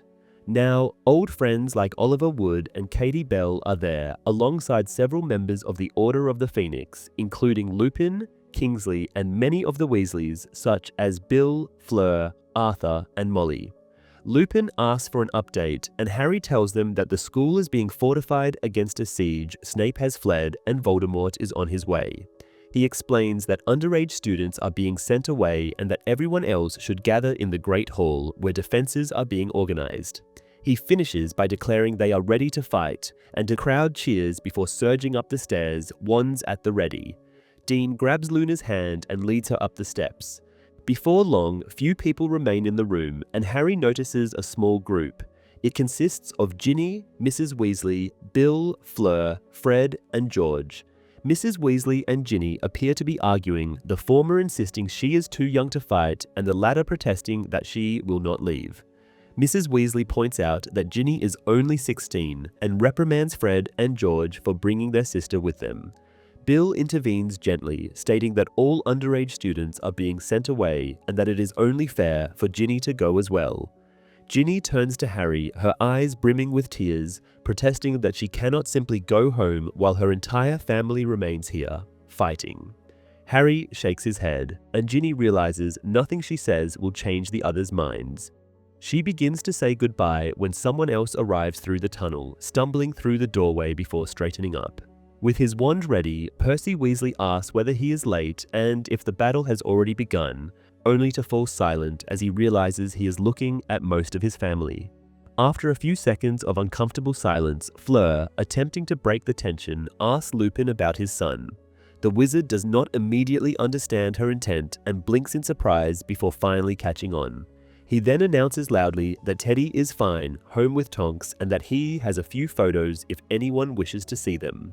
At that moment, Percy exclaims that he has been a fool, blinded by ambition. He struggles to find words strong enough to describe his past behavior, and Fred is only too happy to assist.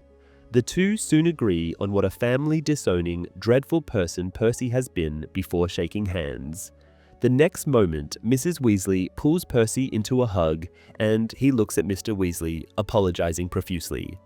Mr. Weasley blinks before joining the embrace. George then asks what prompted Percy to see sense, and Percy explains that it has been a gradual process. He states that he could not simply switch sides as traitors are being imprisoned, but he managed to contact Aberforth, who informed him about the impending battle. George, mimicking Percy's pompous manner, remarks that Hogwarts expects its prefects to stand up in difficult times. Percy then briefly greets Fleur, acknowledging her as a new family member, before joining the twins, Bill and Fleur, as they hurry towards the stairs. Ginny makes to follow them, but Mrs. Weasley's voice stops her. Lupin suggests an alternative. Ginny could remain in the room of requirement.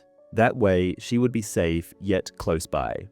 Mrs. Weasley hesitates, but her husband agrees with Lupin, and, unusually stern, instructs Ginny not to leave the room. Ginny sees there is no point in arguing. Harry then asks after Ron and Hermione. Mr. Weasley, now leaving the room with the others, suggests they must have already gone to the Great Hall. Harry is certain he would have seen them pass him if that were the case. Ginny interjects, saying she heard them discussing a toilet not long after Harry had left with Luna. Harry goes to check the bathroom but finds it empty. He turns to ask Ginny whether she is sure she heard them correctly, but before he can do so, pain explodes in his forehead. Through Voldemort's eyes, he sees the castle of Hogwarts. The Dark Lord has arrived. The events of this chapter unfold significantly differently in the film. Instead of McGonagall taking charge, it is Snape who summons all students to the Great Hall, demanding that anyone with information regarding Harry Potter's whereabouts step forward. This ends with Harry revealing himself among the crowd and confronting Snape over Dumbledore's murder. The Carrows are not taken down by Luna and Harry respectively as they are in the novel. Instead, Snape incapacitates them with spells intended for him by McGonagall, which he deflects towards the Death Eaters. This moment subtly foreshadows his true allegiance. Although Percy is seen fighting alongside his family during the Battle of Hogwarts, his scene of arrival and reconciliation with his parents and siblings is omitted. His redemption arc is entirely cut. Similarly, Ginny's argument over participating in the battle is also left out. Chapter 31, The Battle of Hogwarts. Everyone, students, teachers, staff, ghosts, and outsiders alike, gathers in the Great Hall beneath the starry enchanted ceiling, listening as Professor McGonagall details the evacuation plan, which will be carried out by Filch and the school healer, Madame Pomfrey, with assistance from the prefects. As Harry scans the Gryffindor table in search of Ron and Hermione, he notices that many students appear terrified. Not all, however. At that moment, Ernie Macmillan stands and asks what happens if someone wishes to stay and fight, earning a round of applause. McGonagall informs him that anyone of age may remain if they choose to. A girl from the Ravenclaw table then asks about their possessions and owls, to which McGonagall replies that there is no time for such concerns, as the evacuation itself is the priority. Another girl, this time from the Slytherin table, demands to know where Snape is, and the professor reiterates that the headmaster has done a bunk. This statement is met with loud cheers from 3 of the 4 tables, Gryffindor, Hufflepuff, and Ravenclaw. As Harry continues searching for his friends, prompting whispers and following gazes wherever he moves, McGonagall resumes speaking, stating that protective charms have already been placed around the school grounds. However, these are only basic spells which must be reinforced soon, so she urges everyone to leave in a calm and orderly manner. Before she can continue, another voice, loud, high, and clear, cuts her off. It seems to emanate from the very walls, declaring that Voldemort is aware of their preparations for battle and advising against resistance, as no one can defeat Lord Voldemort. The Dark Lord, however, claims he does not wish to spill magical blood and urges them to hand over Harry Potter, in which case there will be no battle and everyone will survive the night. He gives them until midnight to comply. A dreadful silence follows Voldemort's words, with every pair of eyes turning to Harry, pinning him to the spot.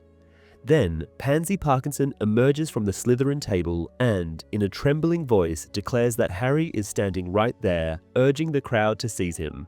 At that, almost everyone in the hall rises to their feet, forming a wall, first the Gryffindors, then the Ravenclaws and Hufflepuffs, wands at the ready. However, they are not facing Harry, but the Slytherins. Every one of them is prepared to defend him. Overwhelmed, Harry watches as McGonagall announces that Pansy and her house have earned the right to leave the castle first. They do so, and she instructs the Ravenclaws to follow, then the Hufflepuffs. While the Slytherin table empties entirely, some Ravenclaw students remain behind, and even more Hufflepuffs. Half of the Gryffindors intend to stay, and McGonagall must personally root out underage students from their midst. Meanwhile, Kingsley takes over the teacher's podium, announcing that a battle plan has been agreed upon. The three heads of houses will each lead a group of defenders to the three tallest towers to cast additional protective spells and oversee the grounds. Kingsley himself, alongside Mr. Weasley and Lupin, will lead three groups stationed across the school grounds. The Auror then asks for volunteers to guard the secret passages, and the twins step forward to take on the task. McGonagall approaches Harry, reminding him that he is supposed to be looking for something, the very reason for the battle. Harry, who has almost forgotten amid the excitement and Ron and Hermione's strange disappearance, now rushes out of the Great Hall, allowing the departing crowd to carry him up the marble staircase. Once at the top, he hurries off, trying to focus, but his thoughts race uncontrollably without his friend's help. He pulls out the Marauders' map in an attempt to locate their dots, but to no avail. Even if they are somewhere in the castle, they may be lost in the crowd now marching towards the Room of Requirement. Harry buries his face in his hands, trying to concentrate, grasping for any clue that might help him find the last Horcrux. Then it comes to him. Voldemort had sent Electo Carrow to Ravenclaw Tower. He had expected Harry to go there. This must mean the Horcrux is connected to Ravenclaw House. But how? The only known Ravenclaw artifact is the diadem, and it has been lost for centuries. How could Voldemort, the heir of Salazar Slytherin, have discovered something that generations of Ravenclaws couldn't? Harry recalls Professor Flitwick saying that no one alive has ever seen the diadem. Then it hits him. No one alive. Harry sprints back towards the marble staircase, now searching for something else. He sees hundreds of students streaming towards the Room of Requirement and spots Zacharias Smith shoving first years aside in his haste to leave the castle. Everyone is frightened, calling out for lost friends or siblings in the panicked crowd. Finally, Harry finds what he is looking for, the pearly white shimmer of a ghost. Shouting Nearly Headless Nick's name, he pushes through the throng of students. The ghost attempts to shake his hand enthusiastically, sending an icy chill through Harry's fingers. Harry urgently asks Nick who the ghost of Ravenclaw House is, and Nick, looking slightly put out, replies that it is the Grey Lady, adding that if Harry needs a ghost assistance, he himself is more than happy to oblige. Harry insists that he must speak with her specifically and asks if Nick knows her whereabouts.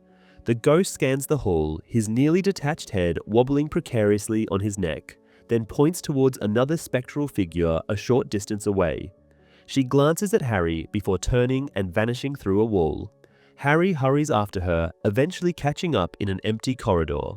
Up close, he sees that she is a striking, though rather proud-looking woman.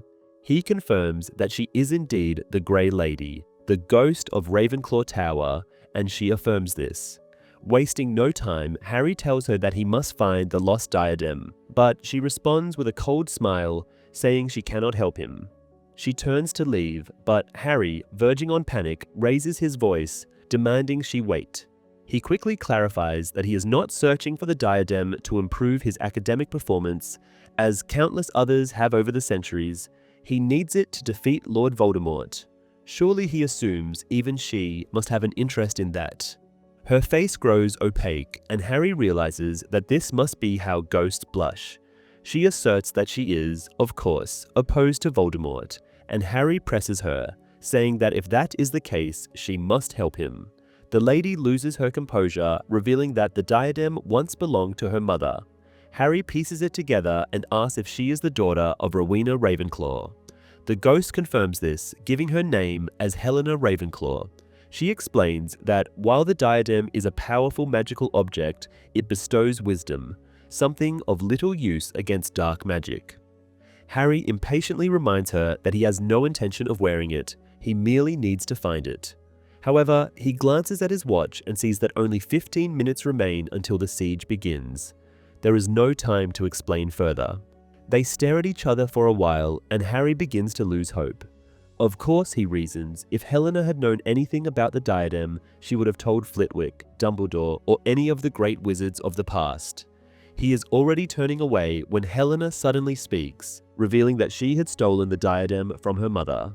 Harry, shocked, asks if he heard her correctly. Helena continues, explaining that she took it because she wanted to become even wiser and more significant than her mother. Rowena never admitted this to anyone, not even to the other Hogwarts founders. Instead, she pretended to still possess the diadem until her death. When she fell ill, Helena says her mother sent for her, because despite the betrayal, Rowena wished to see her one last time. The messenger, a man who had been in love with Helena but whom she had rejected, eventually found her. However, she refused to return.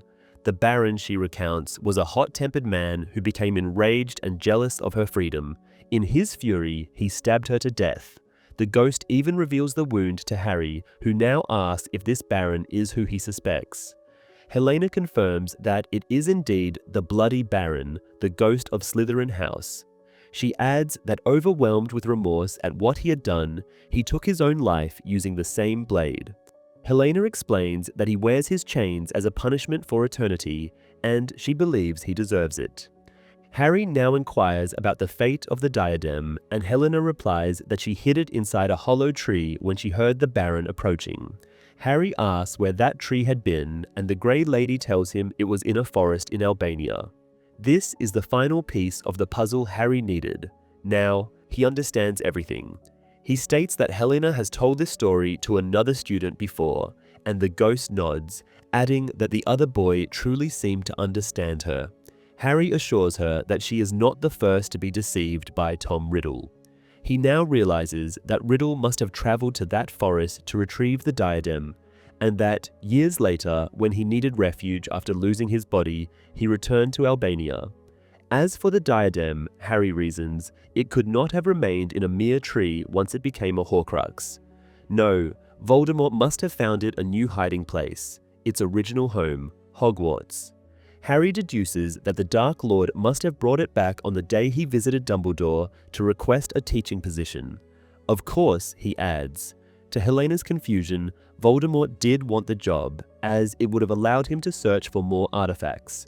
However, his primary goal that night had been to conceal the diadem. Harry thanks Helena Ravenclaw and dashes away, now frantically considering potential hiding spots within the castle. He glances at his watch. Only 5 minutes remain until midnight. The battle is about to commence. He continues his speculation. Ravenclaws have searched for the diadem for centuries without success, so it cannot be in their tower. So, what location would Voldemort have deemed sufficiently secure? As he passes a window, it suddenly bursts open, and something enormous crashes through it. Hagrid and his dog, Fang. They hit the opposite wall, and Fang recovers first, leaping on Harry and licking his face. Hagrid, pulling himself up, embraces Harry briefly before striding to the shattered window, calling to his half-brother, Grop, and telling him he has done well and they will speak shortly. Harry asks where they came from, and Hagrid explains that even in the mountains they could hear Voldemort's voice. Realizing the battle was imminent, they made their way to the castle to help. Though Hagrid had instructed Grop to drop him at the entrance, the giant had instead hurled them through a window. Not quite what he intended, but effective enough. At that moment, screams and bursts of colored light filled the night. Midnight has arrived, and the Battle of Hogwarts has begun. Hagrid acknowledges this grimly before asking about Ron and Hermione, though Harry still has no idea where they are. Regardless, they move forward, hoping to run into his friends along the way. The battle rages on the grounds, and Harry spots the first casualty. One of the stone gargoyles that usually guard the staff room now lies shattered on the floor. The sight reminds him of the bust he saw at the Lovegood house, which in turn recalls another bust of a wizard, the one on which he placed a wig and a diadem to mark the hiding place of the Half-Blood Prince's old potions book. In that instant, Harry realizes where the last Horcrux is. No wonder Dumbledore or Professor Flitwick never discovered it. They were model students, head boys, figures of integrity who never needed to hide anything illicit.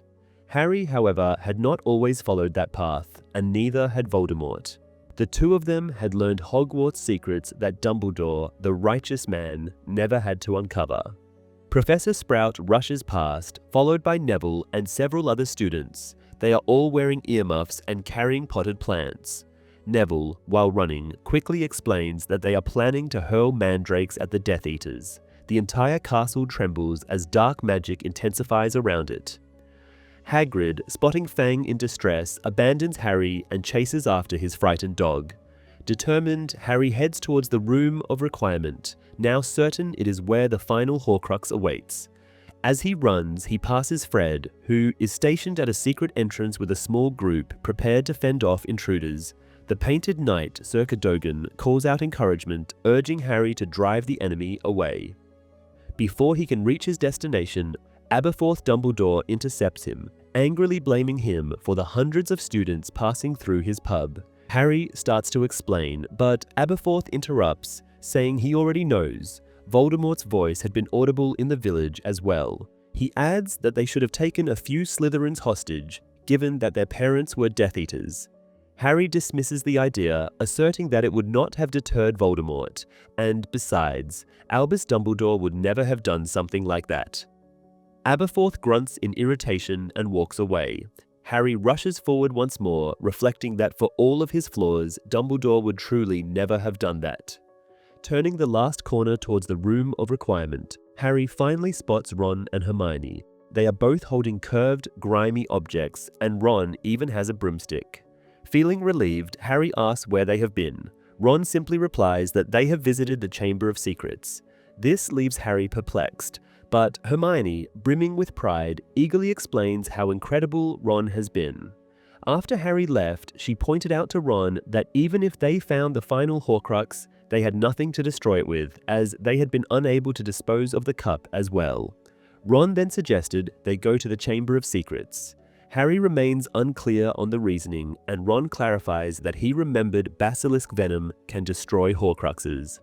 Now he understands what the objects are. Basilisk fangs torn from the skull of the giant serpent Harry had slain years ago. He then asks how they even access the chamber, as entry requires speaking Parseltongue. Hermione proudly reveals that Ron managed to do just that. At her prompting, Ron demonstrates, explaining that he remembered how Harry had opened the locket. Ron then produces the remains of the destroyed cup and shows them to Harry. He remarks that Hermione was the lucky one this time, as she had not yet had the opportunity to destroy a Horcrux. He then asks what news Harry has, and that the boy informs them that not only does he now know what the last Horcrux is, but he has also determined its location. Voldemort, Harry explains, had used the same hiding place countless others had used, the Room of Requirement. As they head towards the room, an explosion shakes the entire castle. Inside, they find three witches, Ginny, Tonks, and the elderly Mrs. Longbottom, Neville's grandmother. The old woman asks Harry what is happening, while Tonks and Ginny anxiously inquire whether everyone is okay. Harry reassures them that, as far as he knows, they are. Mrs. Longbottom then asks about Neville, and Harry tells her that he is fighting. The witch merely responds that it is only natural. Harry then asks if anyone is still in the passageway, knowing that the room will not transform until it is empty. Mrs. Longbottom replies that she was the last to come through and that she sealed the tunnel behind her, deeming it unwise to leave it open now that Aberforth has left the building unguarded. She then departs, declaring that her place is with her grandson on the front line. Tonks asks about Lupin, and Harry tells her that the last he saw of him was when he was leading a group of defenders onto the grounds. Without hesitation, Tonks rushes after Mrs. Longbottom. Harry turns to Ginny and tells her that she needs to leave the room for a few minutes. Delighted, the girl is already running up the stairs before Harry even finishes speaking. He shouts after her, reminding her to return to safety once they finished. But Ginny is already gone. Ron now says that they have forgotten about the house elves in the kitchen. Harry assumes his friend wants to call them to arms, but Ron clarifies that he wants to evacuate them, stating that Dobby was already one elf too many who had died for them. Upon hearing this, Hermione drops everything she is holding and embraces Ron, kissing him on the mouth. Ron reciprocates so fervently that he lifts her off her feet. Weakly, Harry asks if this is really the appropriate moment, but when they continue undeterred, he raises his voice, reminding them that there is a war going on. Ron, now facing Harry but still holding on to Hermione, argues that this is precisely why now is the right moment, as there might not be another. Harry pleads with them to control themselves at least until they retrieve and destroy the diadem. Soon they return to the castle proper. In the short time they spent in the Room of Requirement, the battle has clearly escalated for the worse. The walls are now shaking constantly, and red and green lights flash right against them, signaling that Death Eaters could breach the building at any moment. Grawp, wielding a stone gargoyle, is fighting with all his might, and Ron hopefully remarks that he will step on a Death Eater or two. Ginny and Tonks are positioned beside a window, hurling jinxes at the dark wizards below. Suddenly, Aberforth appears, now leading a group of students. Tonks immediately asks if he has seen Lupin, and the innkeeper replies that he has not since the man was dueling Dolohov. Without hesitation, Tonks rushes off to find her husband. Ginny turns to Harry, her expression filled with concern. He assures her that their friends will be fine and instructs her to return to the room in a few minutes. Until then, she should find a secure hiding place. Then, accompanied by Ron and Hermione, he sets off, willing the version of the room they require into existence. On their third pass along the corridor, the door materializes. They enter the enormous space, lined with towering walls of discarded junk and abandoned objects. As the door shuts behind them, the sounds of battle are abruptly cut off. Taking in their surroundings, Ron questions whether Voldemort truly believed that no one else could access this place. Harry responds that he suspects the Dark Lord assumes he alone uncovered this final secret of the castle. Since he is unsure of the exact location where he hid his old book, marked with the very diadem they seek, Harry instructs them on what to look for, and they split up to cover more ground. Soon, his friend's footsteps fade from earshot. It is Harry who finds the small cupboard adorned with the bust of the ugly wizard, wearing a wig and the diadem. However, before he can seize the Horcrux, a voice halts Harry. Turning, he sees Malfoy, Crabbe, and Goyle. Malfoy declares that Harry is holding his wand, despite the fact that the Slytherin boy is already pointing one at him. Harry asks whose wand Draco is using now and laughs when the boy admits that his mother lent him hers. He strains to hear Ron or Hermione nearby, hoping they are close, but there is no sign of them. They must have wandered too far in their search. Harry then questions why the three of them are not with Voldemort.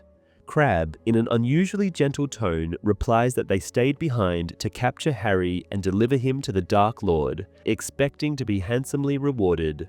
Frustrated that it is these three who are obstructing him when he is so close to success, Harry cautiously edges towards the Horcrux, hoping to grab it before a fight erupts.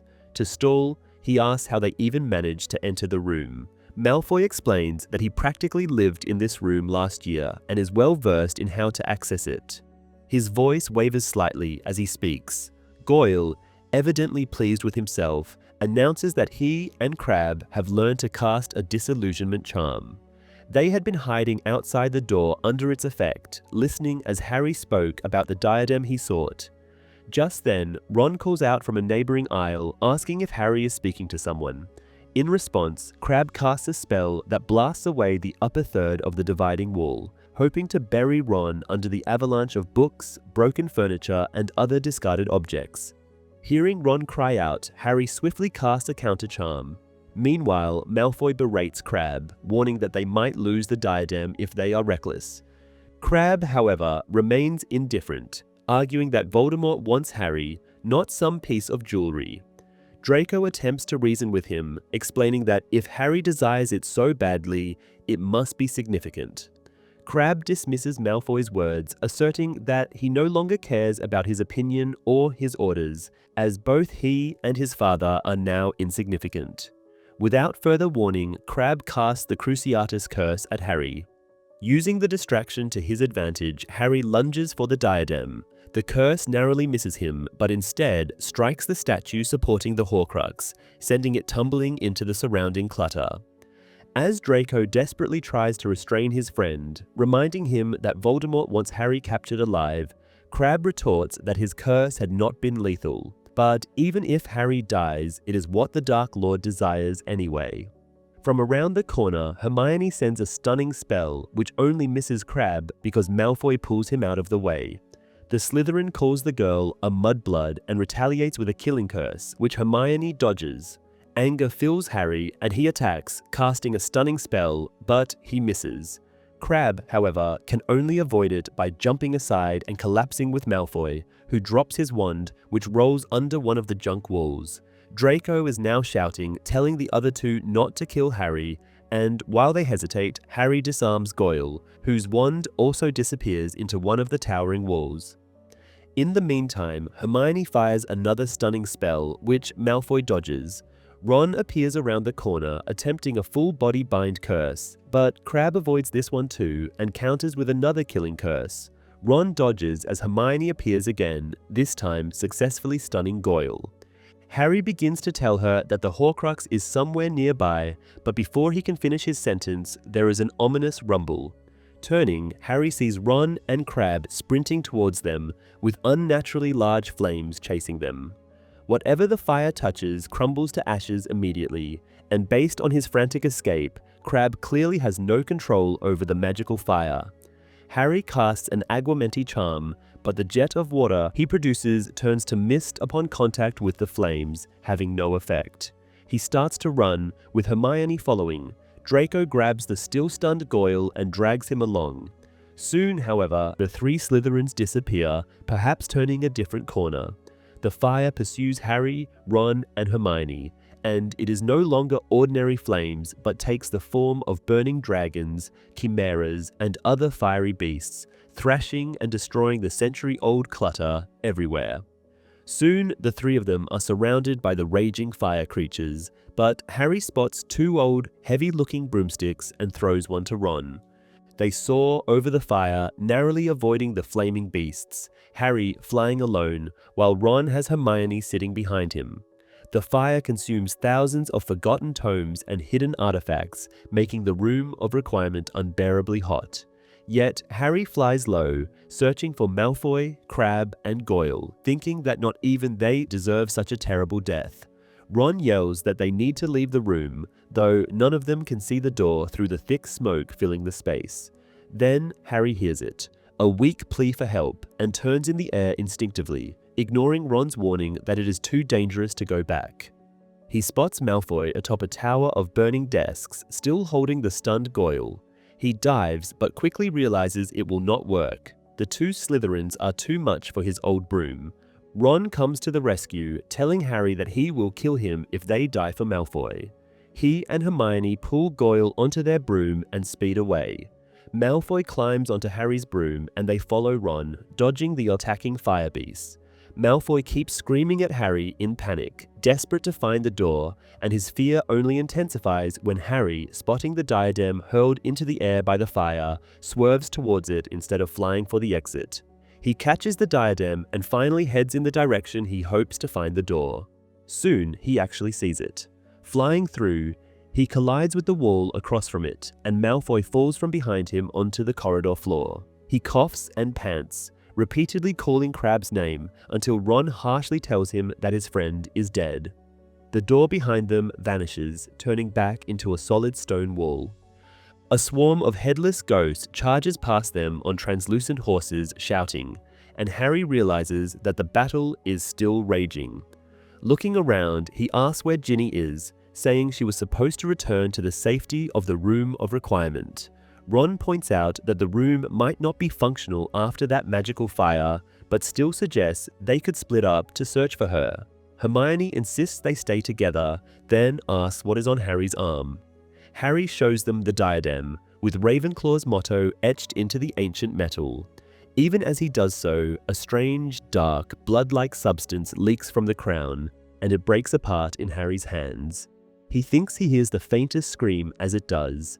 Terrified, Hermione says the fire must have been fiend fire.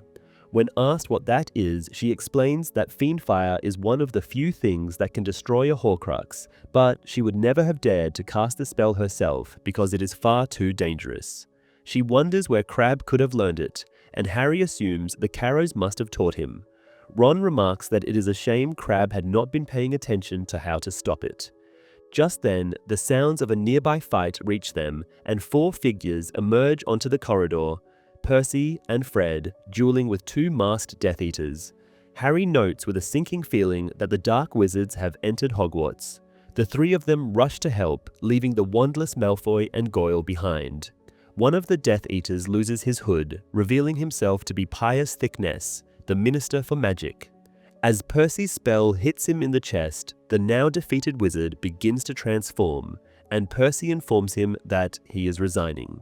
Fred, whose opponent collapses under the combined spells of Harry, Ron, and Hermione, delightedly notes that Percy has actually cracked a joke. There is a moment of calm, with the attackers temporarily defeated at their feet, and Fred looks at Percy, starting to say how long it has been since he heard his brother joke. Just then, an explosion erupts, and Harry is thrown backwards, clutching his wand, unable to shield himself. He crashes into a wall and collapses.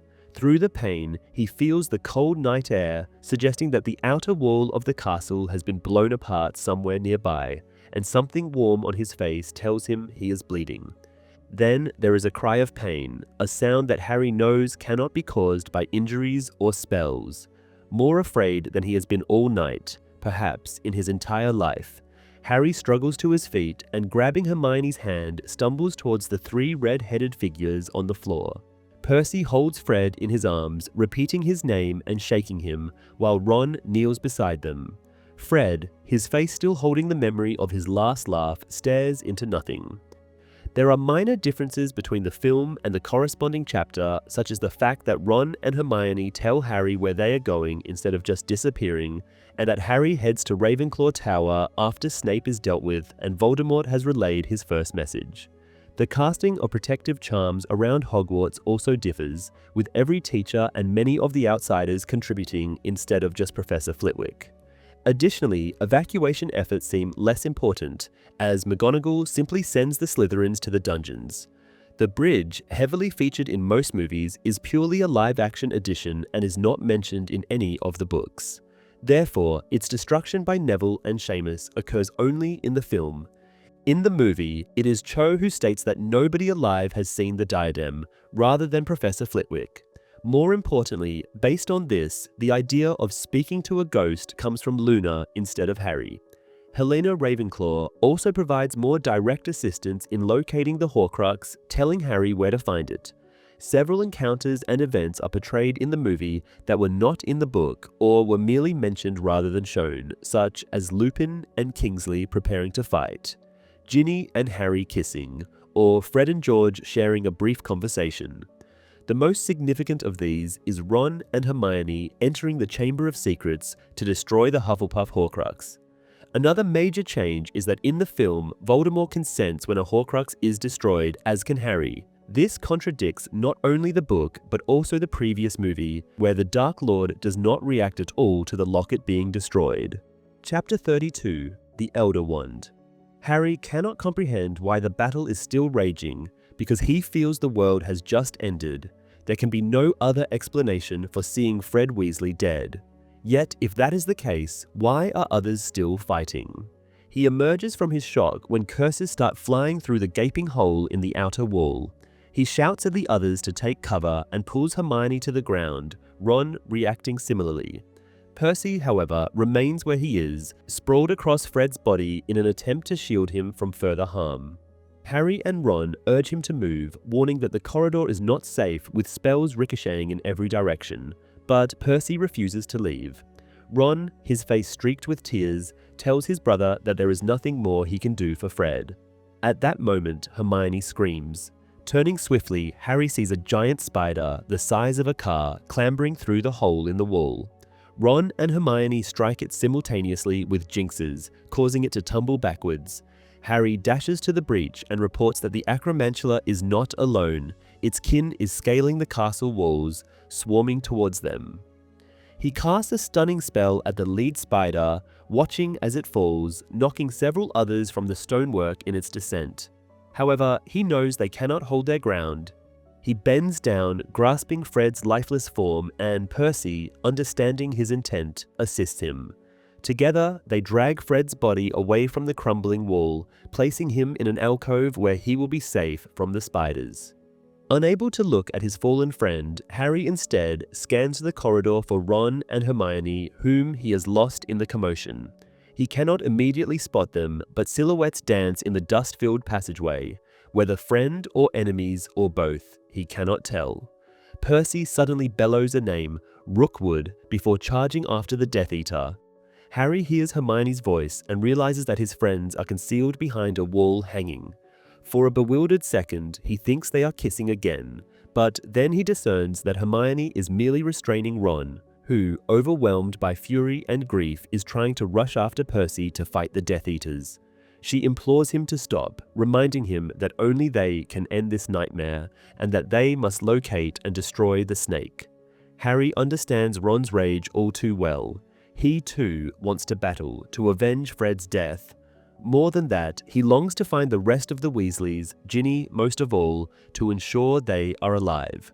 Hermione assures Ron that they will have to fight in order to reach Nagini, but she insists they must not lose sight of their mission.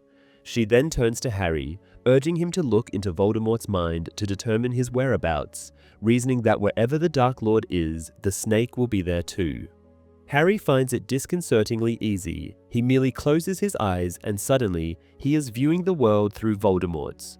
The Dark Lord stands in a decrepit room with peeling wallpaper, its only unblocked window admitting faint flashes of the battle. His thoughts dwell on a secret chamber within the castle, a hidden room that only he had been clever and persistent enough to uncover. Surely the boy will never find it. Yet, Voldemort concedes, Potter has already come much further than he ever anticipated. Another figure is present, Lucius Malfoy, still bearing the marks of Voldemort's wrath from when Harry escaped Malfoy Manor. Lucius hesitantly inquires whether the Dark Lord fears Potters may perish in the chaos of battle. Voldemort, seeing through his insincerity, retorts that he knows Lucius merely wishes for the fighting to cease so he can discover his son's fate. Lucius persists, suggesting that it might be wiser to end the battle and seek out Potter personally, but Voldemort dismisses the idea. He states with certainty that before the night is over, Harry Potter will come to him willingly. Instead, Voldemort orders Lucius to fetch Snape, stating that there is one last task the potions master must perform for him, one final problem to solve. As Malfoy departs, Voldemort murmurs to Nagini, saying that there is no alternative. At the sight of the snake, Harry snaps back to himself, the noise of battle crashing in around him once more. He tells his friends that Voldemort is in the Shrieking Shack, awaiting Snape, and that he has encased Nagini in a shimmering, magical barrier for protection. Hermione is incensed upon learning that Voldemort is not even fighting, but Harry explains that he does not need to. He is certain Harry will come to him. He adds that Voldemort is right. Now that he knows Harry is after the Horcruxes, he understands the boy will attempt to kill Nagini. Ron argues that this is precisely why Harry should not go, suggesting that he himself should deal with the snake instead. Harry proposes another plan. He will go alone, hidden beneath the invisibility cloak. Hermione insists that she should be the one to wear the cloak and go instead, prompting Ron to snap that this is not happening. Hermione retorts, but before she can continue, the door above them swings open. Two Death Eaters rush onto the staircase where they stand. Hermione swiftly casts a spell that transforms the steps into a slide. As the Death Eaters skid downward after them, she hurls another incantation, turning the wall hanging solid and causing them to crash into it.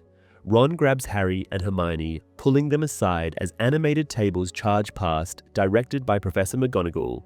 She does not seem to notice them, focused instead on ordering the enchanted furniture to attack Death Eaters further down the corridor. Hermione urges Harry to put on the cloak and go, but instead he throws it over all three of them.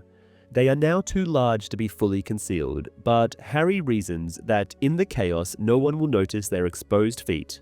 They descend a flight of stairs and enter a corridor teeming with combatants. Dean duels Dolohov while Parvati engages Travers. The trio raise their wands, ready to assist, but the combatants move too erratically for them to get a clear shot. Peeve swoops overhead, releasing Snargaluff pods onto the Death Eaters. The pods burst open, ensnaring their heads in rapidly growing vines. A handful land on Ron, momentarily revealing their presence. A Death Eater shouts that someone is standing there invisible, but before he can act, Dean stuns him. Dolohov attempts to hex Dean while he is distracted, but Parvati intercepts with a full-body bind curse. Harry, Ron, and Hermione take off towards the marble staircase. Upon reaching it, they find Draco Malfoy pleading with a masked Death Eater, repeating his name and insisting that he is on Voldemort's side. As they pass, Harry stuns the Dark Wizard, and Ron, seizing the opportunity, punches Malfoy in the mouth, reminding him that this is the second time they have saved his life that night. The battle rages in the entrance hall. Professor Flitwick duels Yaxley, while Kingsley fights a hooded opponent. Harry fires a stunning spell but narrowly misses, nearly striking Neville, who is hurling an armful of venomous tentacula at the Death Eater. The carnivorous plant coils around its victim, taking him out of the fight within moments. Two bodies plummet from the balcony, and a grey, animal-like figure lunges at them. Hermione screams, "No!" and blasts Fenrir Greyback away with a curse, sending him crashing into a marble banister. As he struggles to rise, a crystal ball collides with his head, hurled by Professor Trelawney, who now stands on the balcony, flinging crystal balls at the Death Eaters with remarkable precision. At that moment, the oaken doors fly open, and acromantulas pour into the hall, throwing both defenders and attackers into confusion. Ron exclaims that they will never get out of the castle with the spiders blocking the way, but before anyone can answer, Hagrid appears, bellowing at everyone not to hurt the beasts. Harry throws off the cloak and sprints after him, but the acromantulas swarm Hagrid, engulfing him as he vanishes among them. The creatures retreat into the night, dragging him along. Harry races after them, ignoring the voice calling his name. He runs blindly, but an enormous foot crashes down in front of him, forcing him to skid to a stop. Looking up, he sees a towering giant, at least 20 feet tall. Harry instinctively steps back beneath the doorway as the creature's enormous hand smashes through a window, sending glass shards raining down as it gropes inside. Hermione catches up, raising her wand, but Ron stops her, warning that stunning the giant would make it topple and take half the castle with it. Grawp suddenly rounds the corner, bellowing Hagrid's name. Seeing him, Harry realizes Hagrid was right. Grawp is indeed small for a giant. Nevertheless, he charges at the much larger one. Harry yells for Ron and Hermione to run, but cannot abandon Hagrid. He sprints towards the Forbidden Forest, only to halt abruptly as a familiar, chilling sensation washes over him. He stops dead, Ron and Hermione coming to a halt beside him. The Dementors are getting close now, emerging from the darkness. Hermione urges Harry to cast his Patronus, and he raises his wand, but as the Dementors draw closer, he cannot do it. Paralyzed, he hears the echo of screams in his mind and sees only death. With friends lying dead all around, he feels no reason to resist. Ron's Terrier Patronus flickers and vanishes, as does Hermione's otter. Harry cannot even whisper the spell. Giving in to the cold, to the darkness, almost seems like mercy. Then 3 silver shapes, a hare, a fox, and a boar, charge past them, forcing the Dementors back. Luna, Seamus, and Ernie arrive, wands raised. Luna softly tells Harry to think of something happy. He weakly asks how feeling nothing but despair. She tells him simply that they're still here, still fighting. This helps, and with all his strength, he casts his Patronus. Finally, they can overpower the Dementors, and the 4 glowing creatures drive them away, restoring warmth and sound to the world around him. Ron turns to Luna, Seamus, and Ernie to thank them, but before he can finish, another giant storms out of the darkness. The 6 of them scatter, Luna's group in one direction, Harry's in another. As they run, Harry tells Ron and Hermione to head for the Whomping Willow. He forces himself to shut out all thoughts of Hagrid, all grief for Fred and the others. There is no time. Hermione had been right. They are the only ones who can finish this. Harry reaches the tree first, keeping clear of its flailing branches. Ron arrives next, Hermione last, panting. They either knot on the bark, touching it will freeze the tree, but Ron points out that Crookshanks is not there to help them this time. Hermione reminds him, impatiently, that he is a wizard. Ron flicks his wand, levitating a twig into the knot. The willow freezes. Hermione praises his accuracy, but Harry hesitates. He realizes Voldemort expects them to come. This is almost certainly a trap.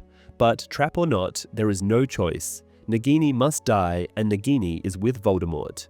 Ron shoves him forward, promising they are right behind him.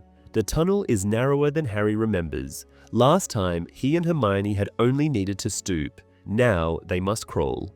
As they move forward, Harry expects to be discovered at any second, bracing for the green flash that will end it all. Eventually, the tunnel slopes upward, and Hermione whispers for Harry to put on the invisibility cloak. He obeys, and they continue their ascent. Reaching the tunnel's end, they find their exit blocked by a heavy chest of drawers. Even so, they can hear the conversation beyond. Through a gap, Harry glimpses Nagini, suspended in a shimmering sphere, drifting as if underwater. He sees Voldemort's pale hand, idly toying with the Elder Wand. Then, Snape's voice, so close that he must be standing just beyond the crate. Snape reports that the defenders are losing. Voldemort replies that their defeat is inevitable, adding that Snape's presence no longer matters. Snape asks permission to go after Harry, promising to deliver him, but Voldemort does not answer immediately. Silence stretches. Then he rises.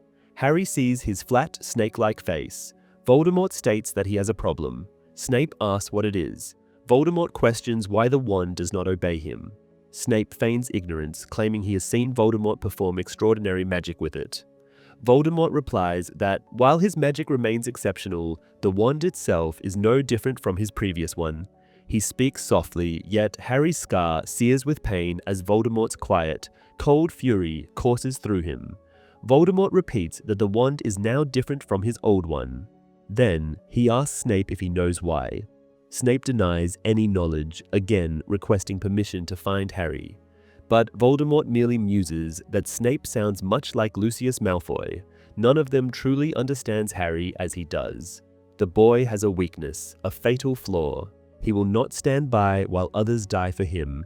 He will come, and when he does, the battle will be over. Snape points out that Harry could be killed accidentally before that happens, and Voldemort states that his orders have been clear. His Death Eaters know not to kill Harry Potter. He then says it is Snape whom he wishes to speak with anyway, and when the wizard asks again if he could just go and fetch the boy, Voldemort shows the first sign of impatience when he refuses. He then states that his main concern is not capturing Harry Potter. But what comes after? What happens when they finally face one another? Snape insists there is no question about the outcome, but Voldemort disagrees, reminding his servant that both wands he used against the boy had failed to kill him. First his own, then the one he borrowed from Lucius. He asks if Snape knows why, and the wizard admits he does not. He makes one last pathetic attempt to get permission to seek out Harry, but Voldemort does not even answer this time. Instead, he states that once the borrowed wand had failed, he sought a better one, the strongest wand there is, and he acquired it, stolen from the grave of its previous master, Albus Dumbledore. Snape finally takes his eyes off Nagini and looks at the Elder Wand. His face is white as marble. Voldemort continues, saying that all night, while his Death Eaters were winning the war for him, he had been in this dark room, wondering why the Elder Wand would not perform the miracles it should according to legend. And then, finally he says, he figured it out. He knows now. Snape remains silent. Voldemort asserts that his servant probably figured it out himself. After all, he is a smart man, and he had been a loyal servant too, and a useful one, which is why Voldemort regrets what must be done. But he needs to master the Elder Wand in order to defeat Harry Potter, and now he understands that the wand only serves the one who defeated its last master. And that, Voldemort states, is none other than Severus Snape, the killer of Dumbledore. Snape lifts his wand, ready to fight, even if somewhat disbelievingly. Voldemort brandishes his own, and for a moment, nothing happens. Harry, who has slid into Voldemort's mind, thinks that perhaps Snape assumes he might survive this, but just then, the transparent sphere of Nagini rolls in the air and envelops Snape's head. Voldemort gives an order in Parseltongue, but Harry understands it. Kill! Nagini's fangs pierce Snape's neck, and the wizard lets out a cry. He struggles to throw the sphere off, but is unable to. Voldemort assures him that he regrets things had to end this way, although Harry senses no remorse in him whatsoever. The Dark Lord turns his back on the dying man and leaves the room, the protective sphere floating behind him. He does not look back.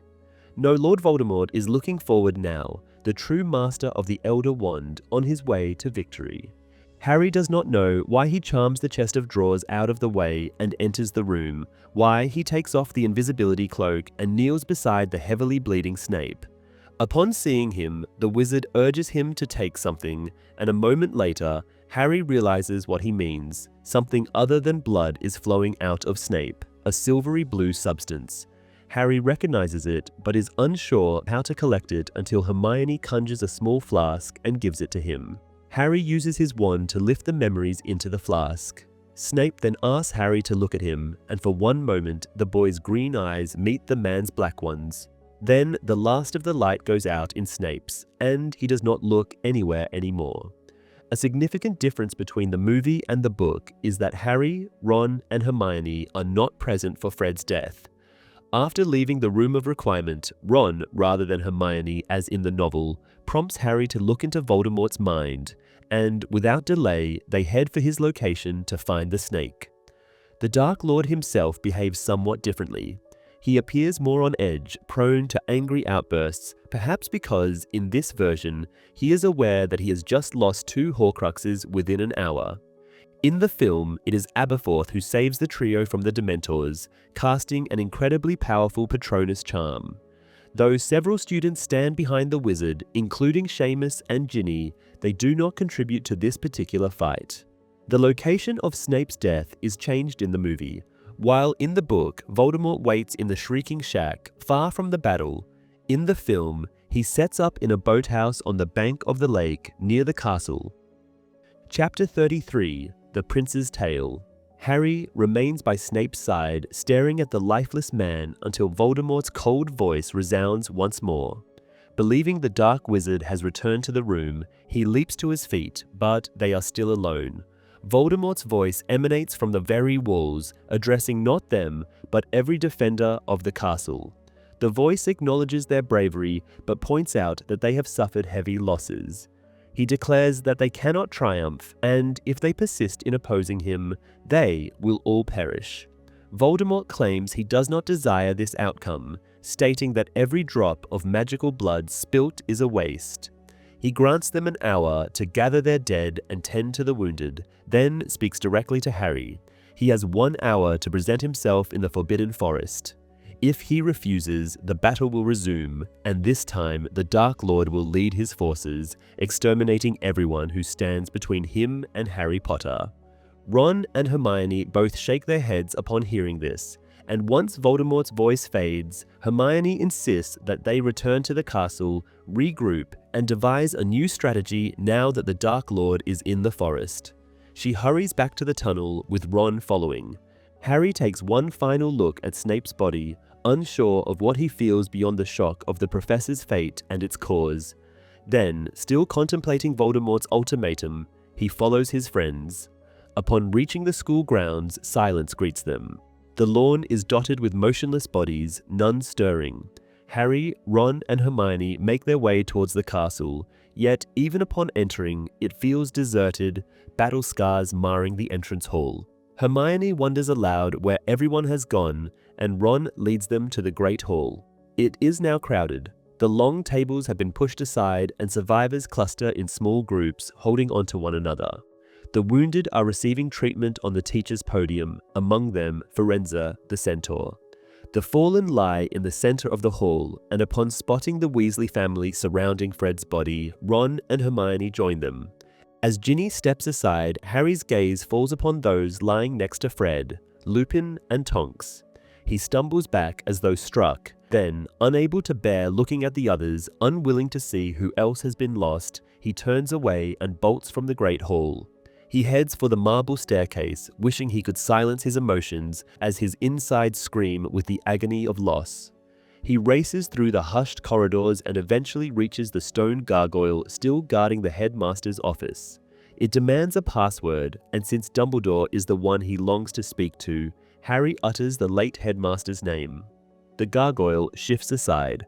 Harry ascends the spiral staircase at a run and bursts into the office, only to find his efforts futile. All the portraits, including Dumbledore's, are empty, their occupants no doubt observing events from frames closer to the battlefield. Turning away from the vacant canvases, Harry approaches the small cabinet housing the pensieve. He pours Snape's final memories into it, and, believing that whatever he is about to witness cannot possibly be worse than his present reality, he plunges into the pensieve. He arrives at a sunlit playground. 2 girls are on the swings, while a boy watches them from a distance.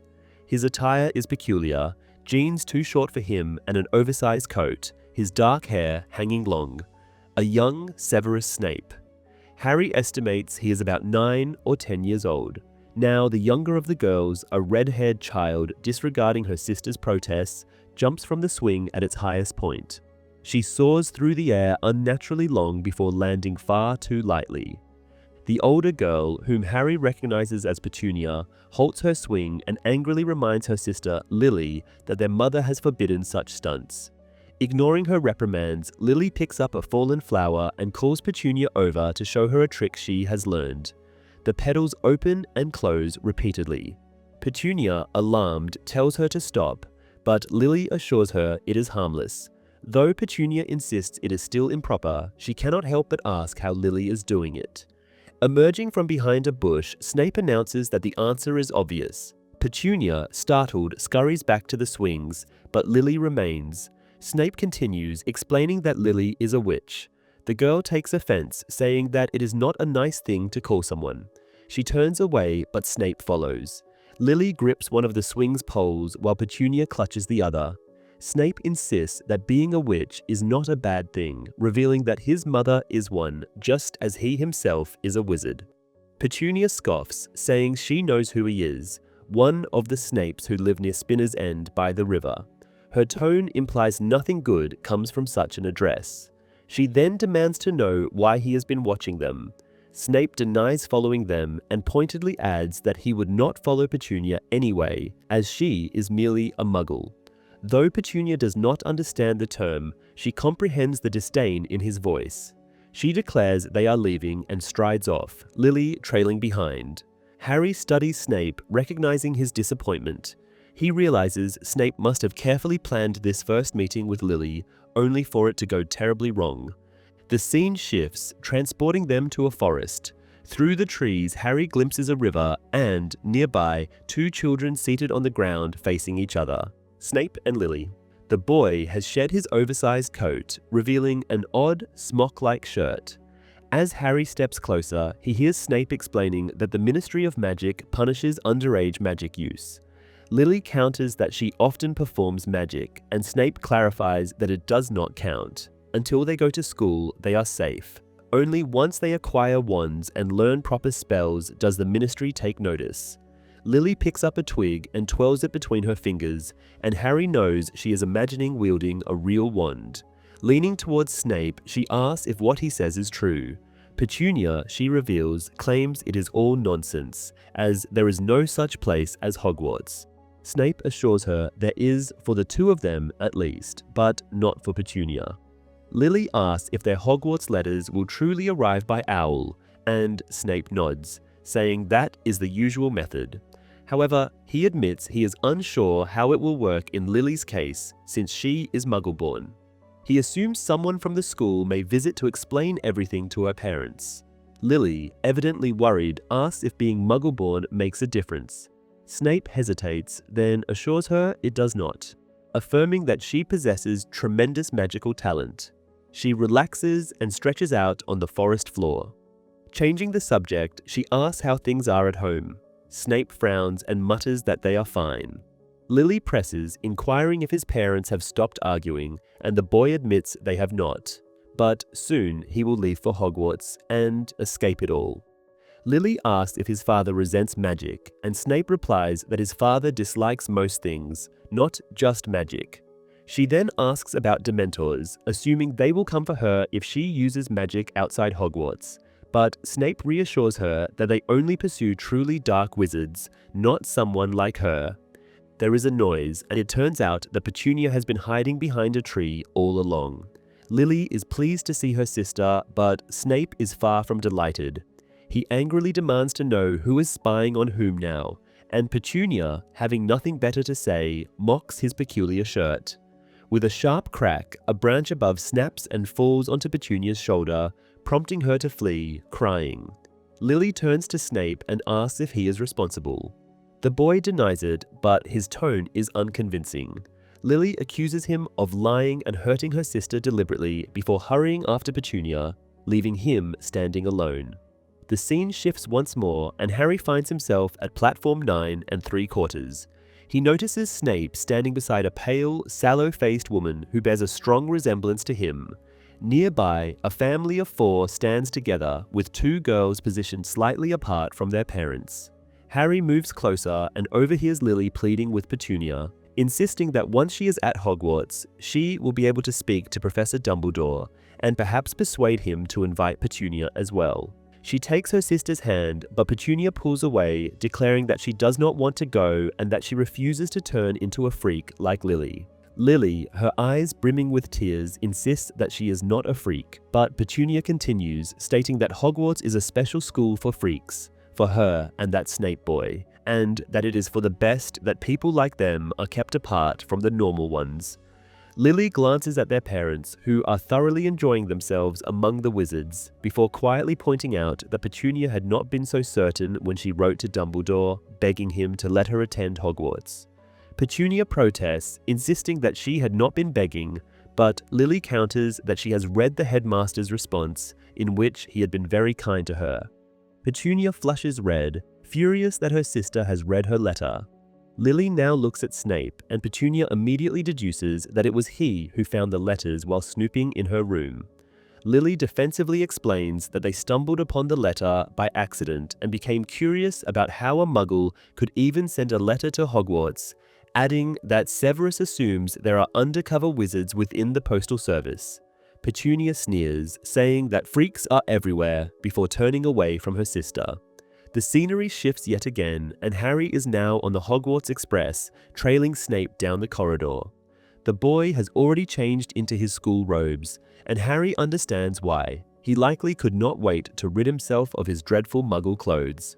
Snape soon reaches a compartment occupied by 2 boys, and Harry sees Lily sitting in the corner, her forehead pressed against the window, looking forlorn. Snape enters and sits across from her, but she immediately tells him that she does not want to talk to him. Snape asks why, and Lily reminds him that Petunia hates her now because they read the letter. Snape dismisses this, saying that it does not matter what Petunia thinks, implying that she is just a Muggle. He then eagerly points out that at last the day has arrived. They are truly going to Hogwarts. Lily smiles, and Snape expresses his hope that she will be in Slytherin. One of the boys in the compartment now turns to them, repeating Snape's words with interest. Harry recognizes him as his father, James. James remarks that he might as well go straight home if he is sorted into Slytherin, and the other boy, whom Harry identifies as Sirius, states that his entire family has been in Slytherin. James jokes that he liked Sirius until now, and the boy grins, saying that he might just break the tradition. He then asks James which house he would choose if he had the option. James, pretending to lift an imaginary sword, dramatically recites one of Gryffindor's mottos, mentioning that his father had been in that house as well. Snape scoffs. James asks if he has an issue with Gryffindor, and with a sarcastic smirk, Snape replies that he has no problem at all, if James prefers brawn over brains. Sirius retorts that Snape seems to have neither, and James laughs. Lily regards the boys with disdain and tells Snape, using his first name, that they should find another compartment. As they leave, James calls after Snape, mockingly dubbing him Snivellus. Another shift in the scenery. Harry is now in the Great Hall, standing beside Snape, who watches as Lily is called forward by Professor McGonagall to be sorted. The sorting hat barely touches her head before declaring Gryffindor. Lily gives Snape a sad smile before making her way to the Gryffindor table.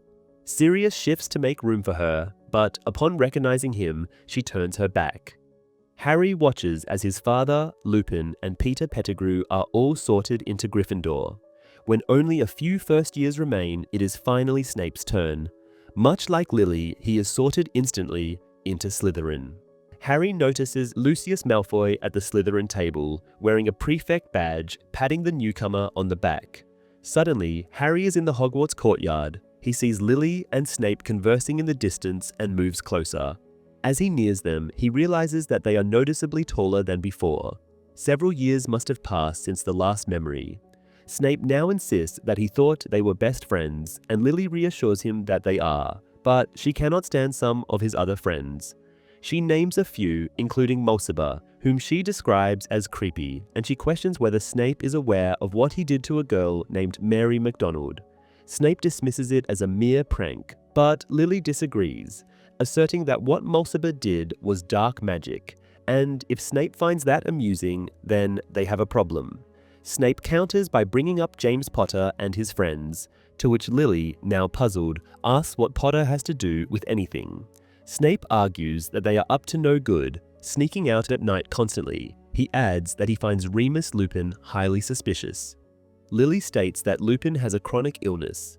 Snape then remarks on the odd coincidence that he always falls ill precisely at the full moon, and Lily, exasperated, acknowledges that she is aware of Snape's theory regarding Lupin, but she still cannot understand why he is so obsessed with those boys. Snape insists that he merely wants to prove to Lily that they are not as great as everyone thinks. Lily flushes but retorts that at least Potter and his friends do not practice dark magic. Furthermore, she continues, Snape is being ungrateful. She has heard how James Potter saved his life from whatever lurks in the Shrieking Shack. This provokes a strong reaction from Snape, his sallow face flushing as he insists that Potter was merely saving himself and Sirius Black from expulsion, adding that he will not allow Lily near them. Lily takes offense at his wording, and Snape quickly states that is not what he meant. Nevertheless, he continues, saying that James Potter likes Lily and that everyone considers him a great person, a celebrated Quidditch hero. Lily interrupts him, declaring that she is well aware of James's arrogance, but that does not change the fact that Snape's friends are engaging in black magic. Harry observes that Snape does not seem to acknowledge the criticism about Avery and Mulciber. As Snape walks away, he now appears pleased, with a small smile on his face and a new lightness in his step. The next memory is one Harry has seen before. His father and Sirius bullying Snape after their OWL exams, with Lily stepping in to defend him before Snape calls her a mudblood. This time, Harry does not feel the need to closely observe the shameful episode, choosing to keep his distance. The following memory shows Lily in a nightgown, standing before the portrait of the fat lady while Snape attempts to apologize. Lily, however, tells him that she does not care about his words and has only come out because Mary MacDonald mentioned that Snape was threatening to sleep in the corridor otherwise. Snape confirms that had been his intention, adding that he never meant to call Lily a mudblood. She coldly remarks that it must have simply slipped out, before stating that none of her friends understand why she even speaks to him. She calls Snape and his associates Death Eaters, then points out that he does not even attempt to deny it. She states that it is obvious he and his companions intend to join Voldemort after graduation. Snape is left speechless, and Lily declares that it is time for them to part ways. He finally speaks, once again insisting that he did not mean to call her a mudblood, and she retorts by asking why not, considering he calls every other Muggle-born the same. Rendered silent once more, Snape watches as Lily turns and walks away, leaving him alone in the corridor. The next memory takes longer to form. Harry finds himself moving through indistinct shapes and colors before finally arriving at a windswept hilltop. There, Snape, now an adult, stands with his wand drawn. A flash of white light forces him to his knees, making him drop his weapon. Pleading for his life, he looks up to see Albus Dumbledore standing before him. The headmaster assures Snape that he has no intention of harming him before asking what message the Dark Lord has sent through him. Snape, however, says that he has come of his own volition with a warning, though he immediately corrects himself, calling it more of a request. Harry notes that he appears deeply distressed. Dumbledore questions what a servant of Voldemort could possibly request of him, and Snape reveals that it concerns Trelawney's prophecy. When Dumbledore inquires about how much he has relayed to Voldemort, Snape admits that he has shared everything he knew, which is precisely the problem. The Dark Lord now believes the prophecy refers to Lily Evans. Dumbledore reminds Snape that the prophecy concerns a child, not a woman, but Snape explains that Voldemort believes it to mean her son and intends to eliminate the entire family. The headmaster remarks that if Lily is so important to Snape, he should ask his master to spare her.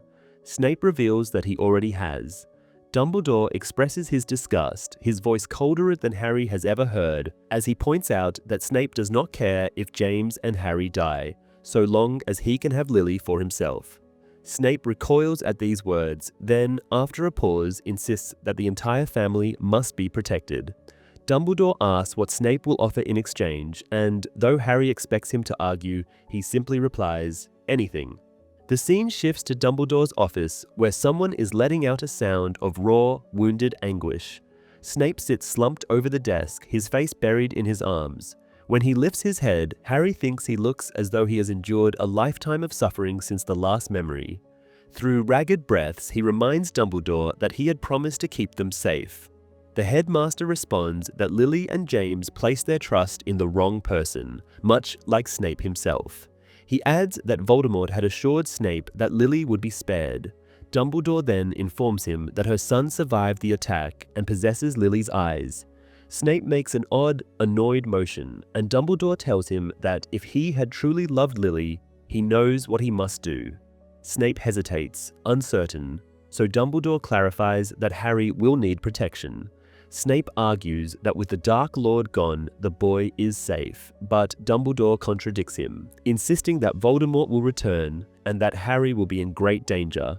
Eventually, Snape agrees, but only on the condition that Dumbledore never reveals the truth about his involvement. The headmaster promises, though, he comments on the strangeness of Snape wishing to keep his best deeds a secret. The next memory also unfolds in Dumbledore's office. Snape lists Harry's flaws, claiming he is just like his father, arrogant, attention-seeking, mediocre at magic, and dismissive of rules. However, Dumbledore counters that Snape only sees what he expects to find. Other professors describe Harry as polite, likable, and of moderate talent. The headmaster himself finds the boy agreeable. Then, returning to his reading, he asks Snape to keep an eye on Professor Quirrell. The setting shifts again, now to the entrance hall on the night of the Yule Ball. Snape and Dumbledore observe the last students leaving when the potions master comments that his dark mark is growing clearer each day. He adds that Karkaroff is experiencing the same and intends to flee if the Dark Lord returns, fearing retribution for betraying his fellow Death Eaters. Dumbledore, however, expresses no interest in Karkaroff's actions. Instead, he asks what Snape intends to do. Snape, offended, states that he will not flee, insisting that he is not a coward like Karkaroff. Dumbledore agrees, musing aloud that at times he wonders if they sort students into houses too hastily. Without further explanation, he departs, leaving Snape looking surprised. Another shift brings them back to Dumbledore's office. The headmaster slumps in his chair, barely conscious, his blackened hand hanging limply over the side. Snape stands nearby, simultaneously chanting incantations with his wand pointed at Dumbledore's wrist and pouring a thick, golden potion into his mouth. He demands to know why Dumbledore put on the ring, as it was clearly cursed. Harry notices Marvolo Gaunt's old ring resting on the desk, now cracked. with the sword of Gryffindor lying beside it. Dumbledore replies that he was tempted. When Snape asks by what exactly, the old wizard does not answer. Snape continues, pointing out that it is a miracle Dumbledore even made it back to Hogwarts. Though he has managed to contain the curse in his injured hand, it is only a temporary measure and the affliction will inevitably spread. Examining his blackened fingers, Dumbledore commends Snape's skill but inquires how long he has left. Snape hesitates before estimating that the curse will take him within a year. Dumbledore, appearing entirely unconcerned about the revelation of his imminent and inevitable death, remarks that he is fortunate to have Snape as a friend. The professor studies the ring and comments that if only Dumbledore had summoned him a little earlier, he could have bought him more time. He assumes that Dumbledore had believed destroying the ring would break the curse as well, and the old wizard admits as much, adding that he has undoubtedly not been thinking clearly. He then observes that these events have at least simplified one matter: Voldemort's plan to have Draco Malfoy kill him. Snape states that Voldemort does not anticipate Draco succeeding, as the entire scheme is merely a punishment for his parents. Dumbledore assumes that in the inevitable event of Draco's failure, it must be Snape who carries out the act, and the man confirms that these are Voldemort's intentions. The headmaster now inquires whether this means Voldemort believes he will no longer require a spy at Hogwarts, and Snape informs him that the Dark Lord expects the school to be under his control soon. Dumbledore then makes Snape promise that he will do everything in his power to protect the students when that time comes, and Snape simply nods. After this, Dumbledore states that they must keep a close watch on Draco, as a frightened teenager could pose a significant danger to those around him. He advises Snape to offer his assistance, noting that Draco has always held him in high regard. Dumbledore then asserts that ultimately there is only one way to shield Draco from Voldemort's wrath. In a sarcastic tone, Snape asks if the old wizard intends to allow Draco to kill him. However, Dumbledore clarifies that he was referring to Snape. It is he who must deliver the final blow. Upon hearing this, Snape does not respond immediately. Then, in the same sardonic tone, he inquires whether Dumbledore wishes to get it over with immediately. The headmaster replies that he is in no rush, though given the curse in his hand, they can be certain it will happen soon. Snape questions that if Dumbledore does not mind dying, why wouldn't he allow Draco to kill him? And the old wizard states that he wishes to protect the boy's soul from the horrors of committing murder. Snape demands to know if the same consideration applies to his own soul, and Dumbledore argues that surely Snape understands that granting an old man a painless final moment might not be such a terrible thing, particularly when the alternative could involve prolonged suffering and humiliation should Fenrir Greyback or Bellatrix Lestrange be present. After a pause, Snape nods and Dumbledore expresses his gratitude. The scene transitions once again. Snape and Dumbledore are now walking across the school grounds, with the former inquiring about what Dumbledore has been doing with Potter all those evenings locked away in his office. The headmaster responds with a question of his own, asking whether Snape intends to assign Harry even more detention, remarking that soon the boy will be spending more time being punished than otherwise. Snape comments that this is a clear indication of how much Harry takes after his father, but Dumbledore disagrees, asserting that while Harry may resemble James in appearance, his nature is far more akin to Lily's. He then explains that given his limited time left, he is attempting to provide Harry with all the knowledge necessary to accomplish what must be done. Snape asks why he himself cannot be privy to this information, and Dumbledore remarks that he would rather not reveal all his secrets to someone who spends so much time in the company of Lord Voldemort. Snape indignantly reminds him that he only does so on Dumbledore's orders. The headmaster acknowledges this, praising Snape's skill in keeping vital information from the Dark Lord while remaining useful to him, a task he would not entrust to anyone else. Snape bitterly remarks that a boy incapable of mastering occlumency, with a direct link to Voldemort's mind, still knows more than he does. Dumbledore explains that Voldemort fears that connection, having experienced its effects and the excruciating pain it causes him. He elaborates that a soul as damaged as Voldemort's cannot bear to touch someone like Harry. Snape interjects, stating that they were discussing minds, not souls. Dumbledore replies that in Harry and Voldemort's case, the two are one and the same. He then begins to discuss matters concerning the time after his death, but Snape angrily interrupts, exclaiming that Dumbledore refuses to tell him the truth, yet still expects him to grant this small favor. Dumbledore counters that Snape has already given his word and brings up another promise: Snape's duty to watch over Draco, which, in his view, Snape has failed to fulfill adequately. When the other man remains silent, merely glaring at him in anger, Dumbledore sighs and instructs Snape to visit him in his office later that night, so he will no longer complain about being kept in the dark. Inside Dumbledore's office, Harry sees the old wizard pacing while Snape watches him. Dumbledore states that a time will come when Voldemort ceases to send Nagini on missions and instead keeps her close under protection. When that moment arrives, Snape will finally be allowed to reveal the truth to Harry, but not before, because the boy could not possibly accomplish what is necessary if he knew in advance.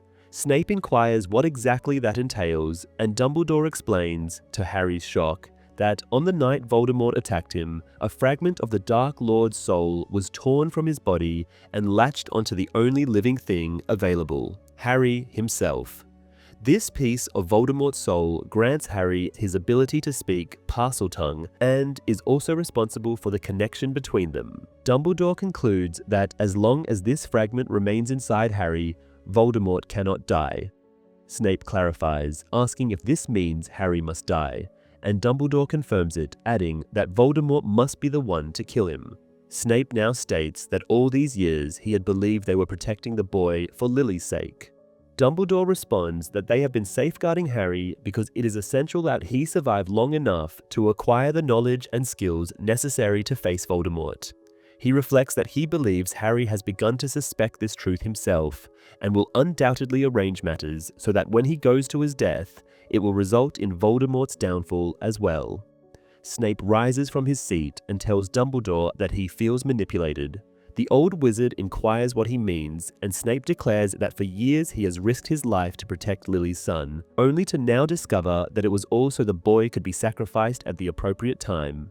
Dumbledore asks if he has come to care for Harry, and Snape responds by drawing his wand and casting the Patronus charm. The Silver Doe materializes and gracefully circles the office. With tears in his eyes, Dumbledore asks if Snape still feels the same after all this time, and the wizard responds that he always will. In the next memory, Snape is seen conversing with Dumbledore's portrait, discussing how best to ensure that Harry leaves Privet Drive with some measure of safety. Harry then witnesses Snape bewitching Mundungus Fletcher in a pub, implanting in his mind the idea of using decoy Potters. The scene shifts to the battle from the previous summer, where Snape is seen attempting to protect Lupin from a fellow Death Eater, only for his Sectum Sempra curse to miss and strike George instead. The following memory shows Snape standing in Sirius's room at Grimmauld Place reading Lily's letter. As Harry observes, he realizes that Bathilda had told Lily about Dumbledore and Grindelwald's friendship. Snape is then seen pocketing the portion of the letter where Lily signed it, along with half of the accompanying photograph featuring her. Back in the headmaster's office, Phineas Nigellus excitedly reports that he heard the Mudblood saying where they are, but Snape tells him never to use that word in front of him.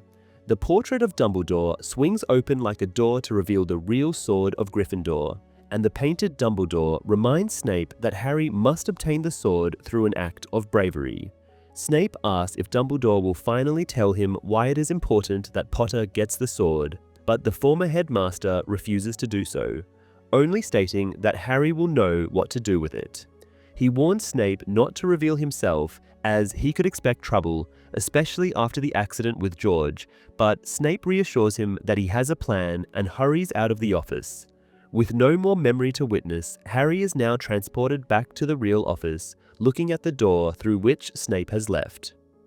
There is a blink and you miss it moment in the film when Professor McGonagall hesitantly steps towards Harry, intending to comfort him after seeing Fred, Lupin, and Tonks dead, but before she can, Harry turns away and leaves. This does not happen in the book and is purely an addition to the film. The film depicts Lily and James meeting for the first time during the sorting ceremony after she is sorted into Gryffindor, rather than on the train. They are also shown as friendly towards each other in this version. Several memories are missing in the film, making it appear as though Severus and Lily had stopped being friends after the sorting, which is not the case in the novel. Additionally, the movie portrays Snape as the first to arrive at Godric's Hollow, finding Lily and James dead. While this could fit within the novel's timeline, it is considered to be the movie's invention. Chapter 34, The Forest Again.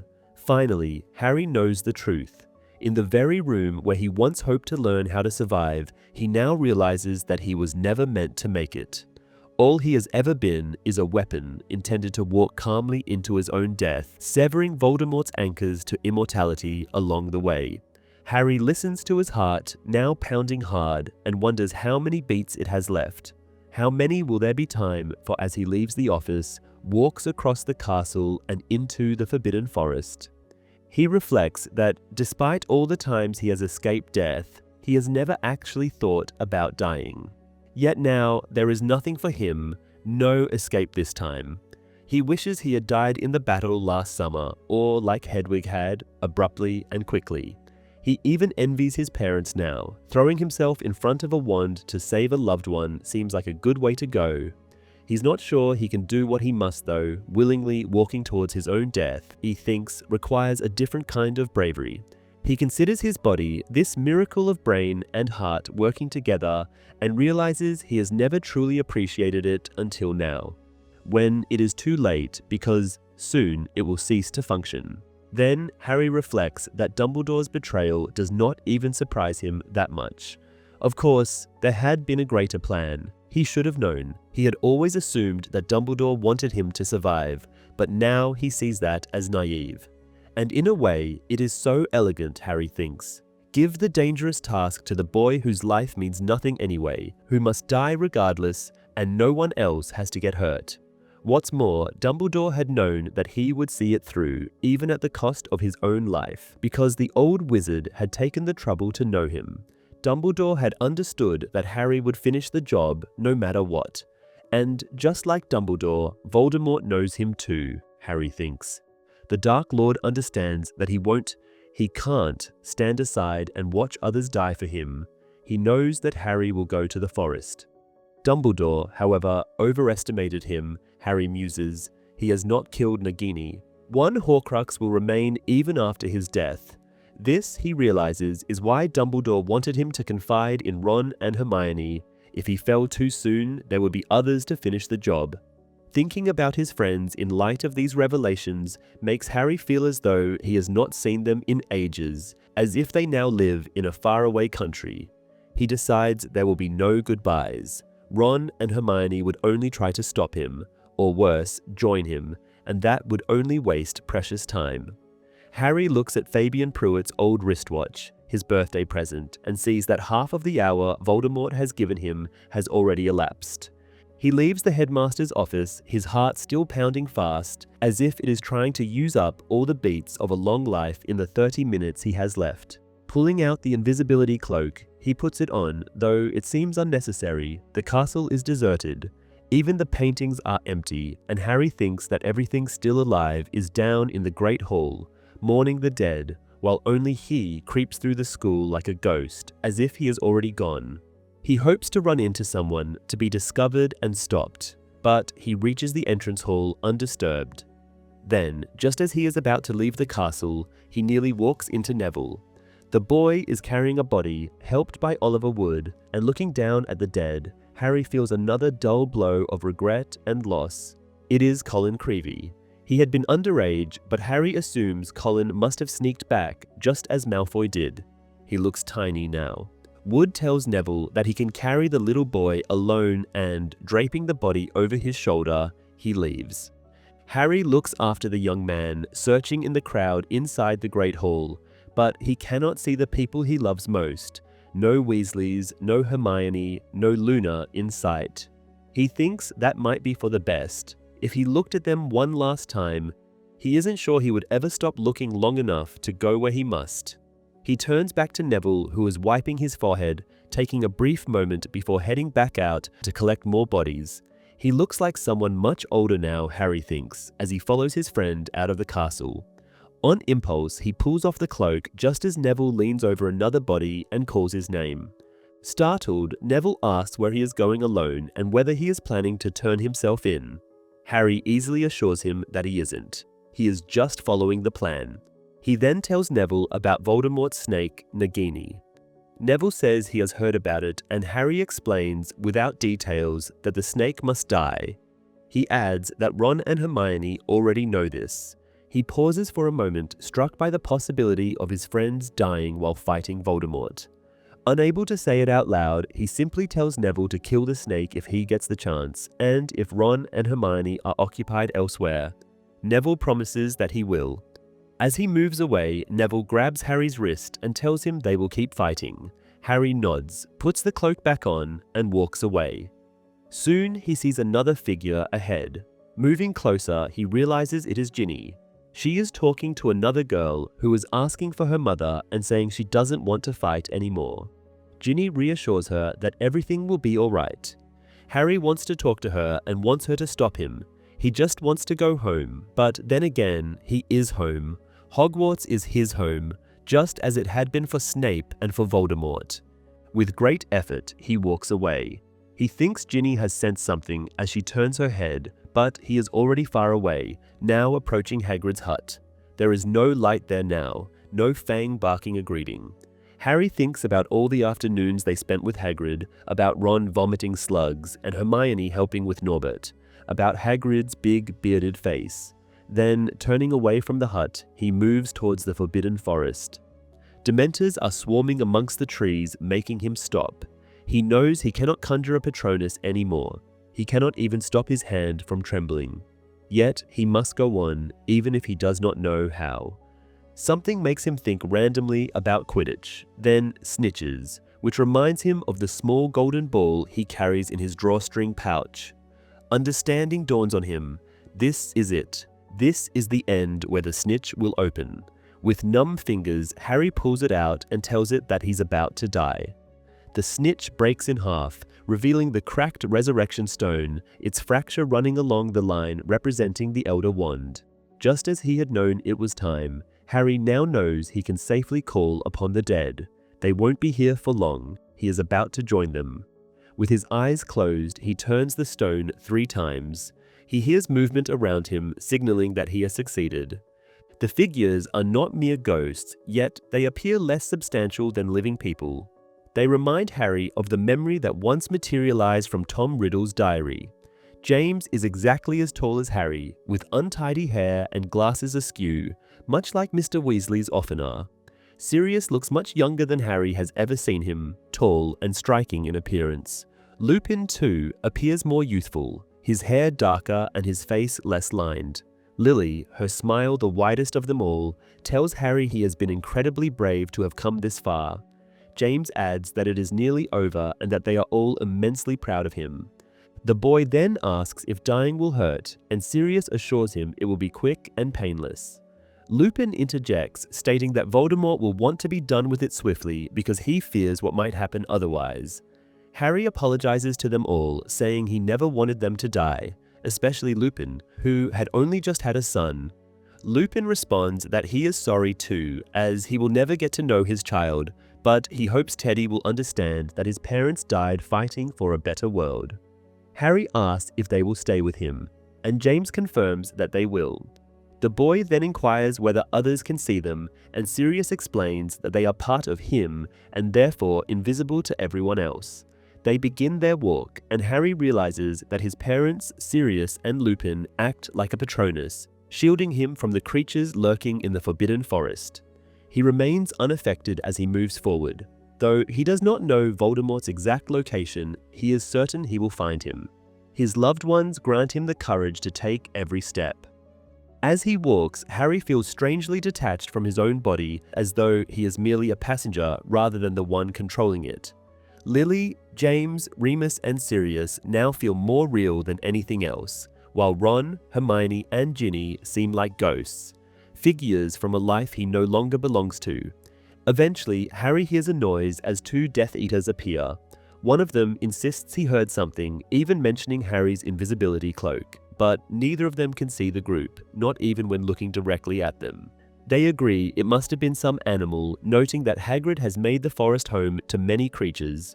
Concluding their search, they decide to return to the others to determine what Voldemort's plan is now that Harry has not shown up. Harry follows the Death Eaters and, within minutes, they lead him to Voldemort. The Dark Lord and his followers have occupied the clearing that once housed Aragog and his family. Though remnants of the massive webs remain, the giant spiders had been driven away and sent to attack the castle's defenders. A large fire now burns in the center, and around it, Death Eaters wait, some tending to minor injuries while others stand idly. Harry notices two giants sitting nearby and sees Voldemort himself, his head bowed as if in deep contemplation. Nagini remains confined in her magical sphere, coiling within it. As the last two Death Eaters return, Voldemort looks up. Bellatrix speaks his name, but the Dark Lord raises a hand to silence her, and she obeys instantly, gazing at him with reverence. Voldemort, staring into the flames, remarks that he truly believed Harry would come. Just beyond the fire's glow, Harry's heart pounds as he removes the invisibility cloak, concealing it beneath his robes alongside his wand to prevent himself from acting on impulse. Voldemort, still gazing into the fire, says he must have been mistaken about Harry. In response, the boy steps forward and quietly states that he is not. The resurrection stone slips from his numb fingers, and Lily, James, Sirius, and Remus vanish. For a moment, nothing exists beyond Harry and Voldemort, locked in a silent confrontation across the fire. Then, the world rushes back into motion. The Death Eaters leap to their feet, some laughing, others shouting, and even the giants let out resounding roars. Harry now notices Hagrid tied to a tree, his booming voice expressing devastation until a Death Eater silences him with a spell. Bellatrix glances between Voldemort and Harry with an eager expression, anticipation clear on her face. Voldemort softly speaks Harry's name, tilting his head slightly. Hagrid continues to struggle against his bindings to no avail. Bellatrix is practically trembling with excitement. All eyes are on the boy, and he stares back, taking in the looming form of Nagini, knowing he cannot act and that he would be powerless to harm the serpent even if he tried.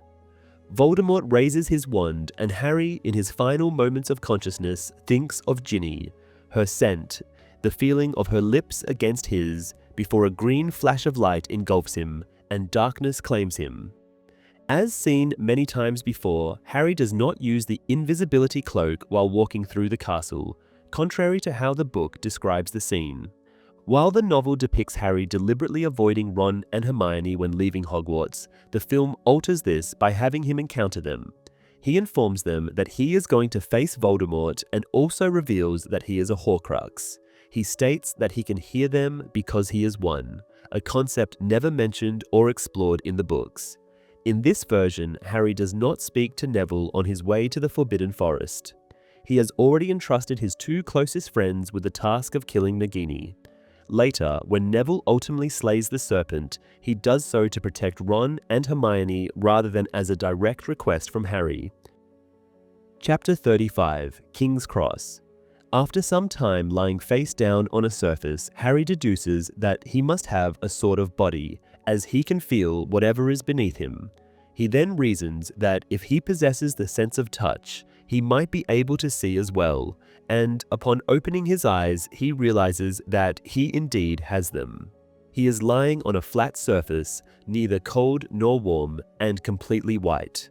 He notices that he is naked, but since he is entirely alone, he does not particularly care, merely filing the fact away as something mildly interesting.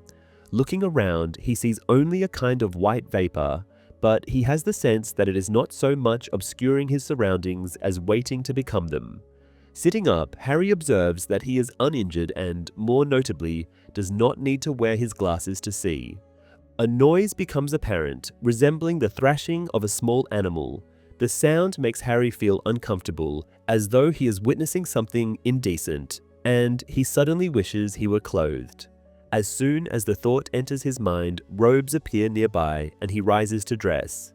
He wonders whether he might be in some kind of enormous room of requirement.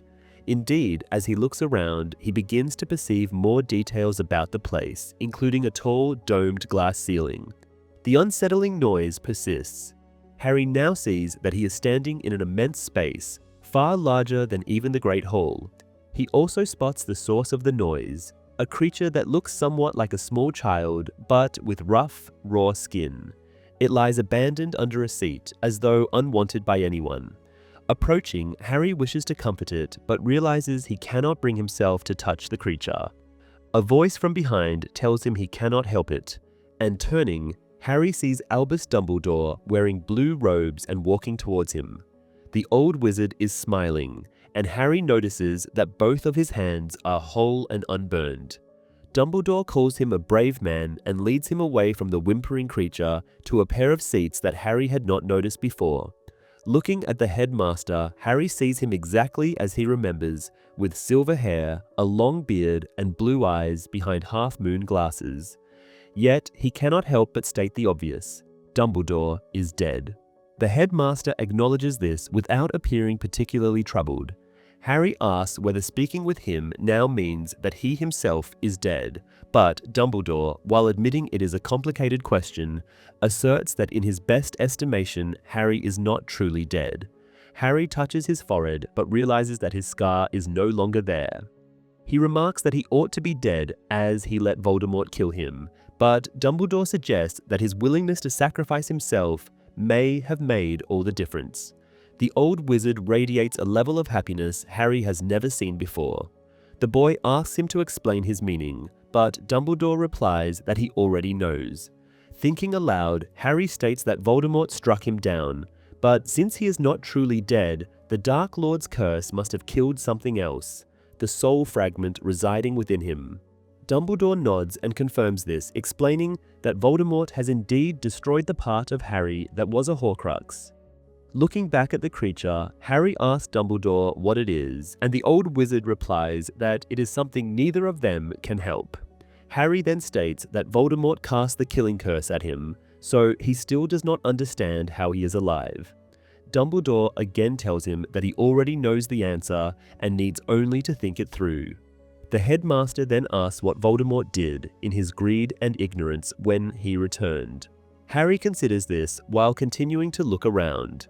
His initial impression that the place is a palace now seems uncertain, as he begins to notice seats and railings.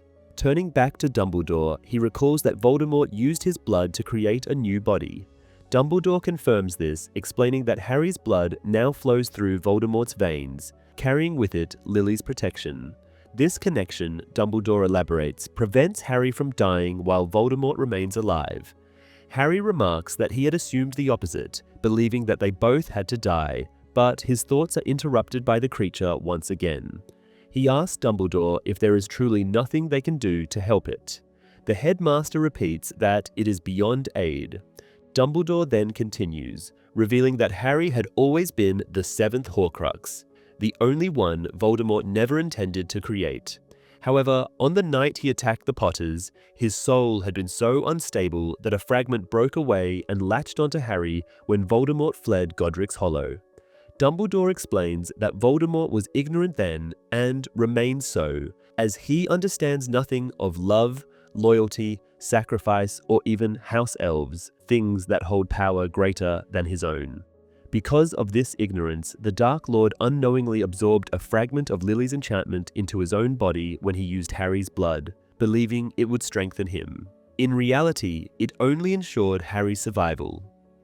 Once Dumbledore finishes speaking, he beams at Harry, who asks whether the headmaster has known all of this all along. The old wizard admits that he had.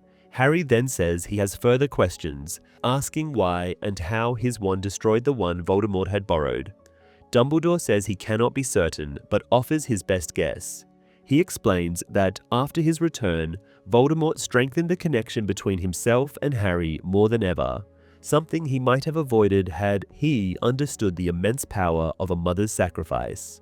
Of course, Dumbledore adds, if he were capable of understanding such things, he might never have become Voldemort in the first place. Regardless, after forging a connection stronger than any between two wizards before them, Voldemort attacked Harry with a wand bonded to his own, as both contained feathers from the same phoenix.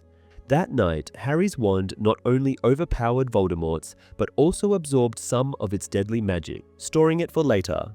Years afterwards, when the Dark Lord attempted to kill Harry again, the Phoenix Wand recognized him as both a relative and an enemy, using Voldemort's own magic against him with a power greater than anything Lucius Malfoy's wand had ever encountered.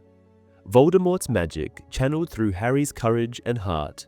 No wonder, Dumbledore remarks, that Lucius's wand stood no chance. Harry then asks how Hermione was able to break his wand if it had been so powerful, and Dumbledore clarifies that its strength was unique to its battle against Voldemort. Otherwise, it was just like any other wand. This reminds Harry of another matter, and he notes that Voldemort killed him using Dumbledore's old wand. The headmaster corrects him, stating that Voldemort used his wand in a failed attempt to kill him. Although he must have suffered, he is alive, Dumbledore assures him. Harry remarks that he feels wonderful, then, looking around again, asks where they are. Dumbledore replies that he was about to ask the same thing. At that moment, Harry realizes they are at King's Cross Station, albeit a much cleaner and emptier version without trains. He tells this to Dumbledore, who laughs. When Harry expresses his thoughts about the nature of the place, the headmaster simply says he has no idea, remarking that, as the saying goes, it is Harry's party. The boy becomes irritated with Dumbledore for speaking in riddles, but quickly reminds himself that there are more important matters to discuss. He then asks about the Deathly Hallows, a topic that visibly makes Dumbledore uncomfortable. For a moment, Dumbledore's guilty expression makes him resemble a young boy caught in the act of doing something wrong. He then profusely apologizes to Harry for not trusting him and for failing to tell him about the Hallows. He admits he had been afraid that Harry would be tempted as he himself had been, but he now realizes that Harry is a far better man than he ever was. The boy is uncertain what the headmaster is referring to, and Dumbledore clarifies that he is, of course, speaking about the Deathly Hallows, the desperate dream of a man seeking to master death. Harry points out that the Hallows are real, and Dumbledore acknowledges this, but warns that they are also extremely dangerous, admitting that he himself succumbed to their temptation. He confesses that he once desired to become the conqueror of death, much like Voldemort, and that, in his pursuit, he had been no better than the Dark Wizard. Harry immediately disagrees, arguing that there is a significant distinction. Dumbledore sought mastery over death by searching for the Hallows, whereas Voldemort did so by creating Horcruxes. As he speaks, he finds it strange that, after months of being furious with Dumbledore, he is now attempting to shield the old wizard from his own self-loathing. It appears to have some effect, as Dumbledore concedes that there might be a slight difference after all. Harry then asks if Grindelwald had been interested in the Deathly Hallows as well, and Dumbledore confirms that they had been the very foundation of their bond, two brilliant yet arrogant young men in pursuit of the Hallows. In fact, he continues, this was the reason Grindelwald had visited Godric's Hollow. He had wanted to see Ignotus Peveril's grave. Harry asks if it is true that the Peverils are the three brothers from the tale, and Dumbledore states that he is certain of it, although he assumes they never actually met death. Instead, he believes they were exceptionally skilled wizards who created the Hallows themselves. As is often the case with powerful objects, a legend formed around them. The old wizard continues, explaining that Ignotus passed down the cloak of invisibility to his son, and so on through generations until it finally came into the possession of Ignotus's last living descendant, Harry. He assumes the boy has already deduced why the cloak had been with him when James died. Only a few weeks earlier, James had shown it to Dumbledore, the explanation behind so much of his rule-breaking at school. The headmaster had asked to borrow it for further study, even though, by that time, he had already abandoned his quest to unite the Hallows. Hearing the bitterness in Dumbledore's voice, Harry reassures him that the invisibility cloak would not have saved his parents. It renders someone invisible but does not make them impervious to curses. He then asks if Dumbledore truly gave up on collecting all three of the Hallows, and the headmaster confirms that he did after Ariana's death. With a touch of bitterness, he remarks that Harry cannot resent him more than he resents himself. When Harry insists that he does not hold any resentment, Dumbledore replies that he should. He reveals that he had despised it all, the secrecy, the sacrifices, but most of all, he had hated that when his mother died, he had to assume responsibility. He had been a brilliant young man with a promising future, and although he loved his brother and sister, he felt trapped. He had thought it unfair that he had to become the head of the family when fame and glory had been within his grasp. Dumbledore admits that he had been a selfish man, more so than Harry, who was selfless by nature, could ever truly understand. Then Grindelwald arrived, bringing with him ideas that captivated Dumbledore. Together, they envisioned themselves as the leaders of a glorious revolution, one that would subjugate Muggles and secure the power that wizards rightfully deserved. Deep down, Dumbledore confesses he had always known what kind of man Gellert Grindelwald truly was, but he had chosen to ignore it. He had silenced his conscience with justifications such as for the greater good, convincing himself that whatever harm they might cause would ultimately serve the best interests of wizardkind. Their ambitions revolved around the Deathly Hallows, the unbeatable wand, and the Resurrection Stone. For Grindelwald, the stone likely represented an army of Inferi, while for Dumbledore, it meant the end of responsibility, the return of his parents. They had never truly discussed the cloak, Dumbledore adds. Both of them had been capable of turning invisible without it, and although he had considered using it to hide Ariana, their interest in the cloak had primarily been as part of the Trinity, since legend claimed that only the person who possessed all three Hallows could achieve invincibility. Then reality confronted them in the form of Aberforth, whom Dumbledore now believes to be a far better man than he himself ever was. The disagreement escalated into a fight, and Grindelwald revealed his true nature, the darkness that Dumbledore had willfully ignored. In the chaos, Ariana was killed, and Grindelwald fled, taking with him all their grand designs for domination.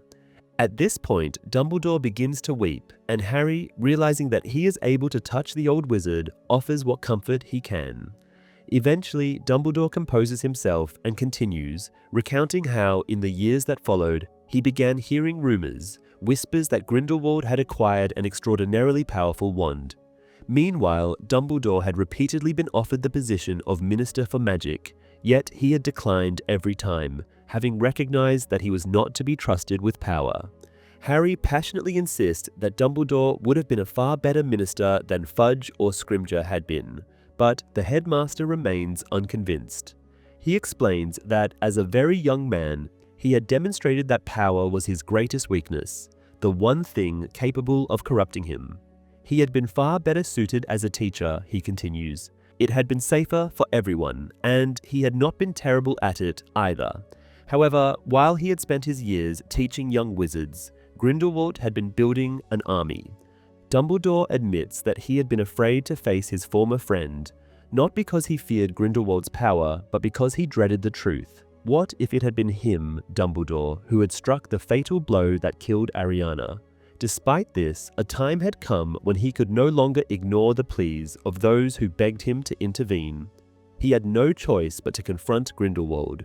He won the duel and claimed the Elder Wand. Harry does not ask whether Dumbledore ever discovered who had cast the spell that ended Ariana's life. He believes he now understands what the headmaster had seen in the Mirror of Erised and why he had been so sympathetic when Harry had become enthralled by the mirror. The creature behind them continues to whimper occasionally, but Harry no longer pays attention. After a stretch of silence, Harry states that Grindelwald tried to stop Voldemort from obtaining the wand. Dumbledore nods, saying he has heard that the wizard showed remorse in his later years and believes that his attempt to hide the Elder Wand from Voldemort might have been an effort to make amends. Harry then remarks that Dumbledore had tried to use the Resurrection Stone, and the old wizard admits this is true. When he realized what the stone in Marvolo Gaunt's old ring was, he could not resist. He had longed to use the stone just as much as when he was young, though for a different reason. Now he had wanted to apologize. He calls himself a fool for it, but Harry considers it only natural that he would wish to see his family again. Dumbledore explains that only a truly good person could unite the Hallows, and he has never been one. He had been able to wield the Elder Wand, the most dangerous of them all, because he never used it to harm others, but the other two, the cloak and the stone, did not work for him as they should have, for he had never been worthy of them. He then declares Harry the true master of the Deathly Hallows. Harry's anger has now vanished, and he even smiles at Dumbledore. He then asks why the old wizard made things so difficult for them. Dumbledore explains that he had been concerned about Harry acquiring the Hallows too soon, or for the wrong reasons. The boy then wonders if Voldemort has ever known about them, and Dumbledore assumes he did not, given that he turned one of them into a Horcrux. He then adds that even if Voldemort had known, who would he, a man incapable of love, wish to call back from the dead? No, the Dark Lord would only ever have been interested in the Elder Wand, disregarding the other two, Dumbledore says.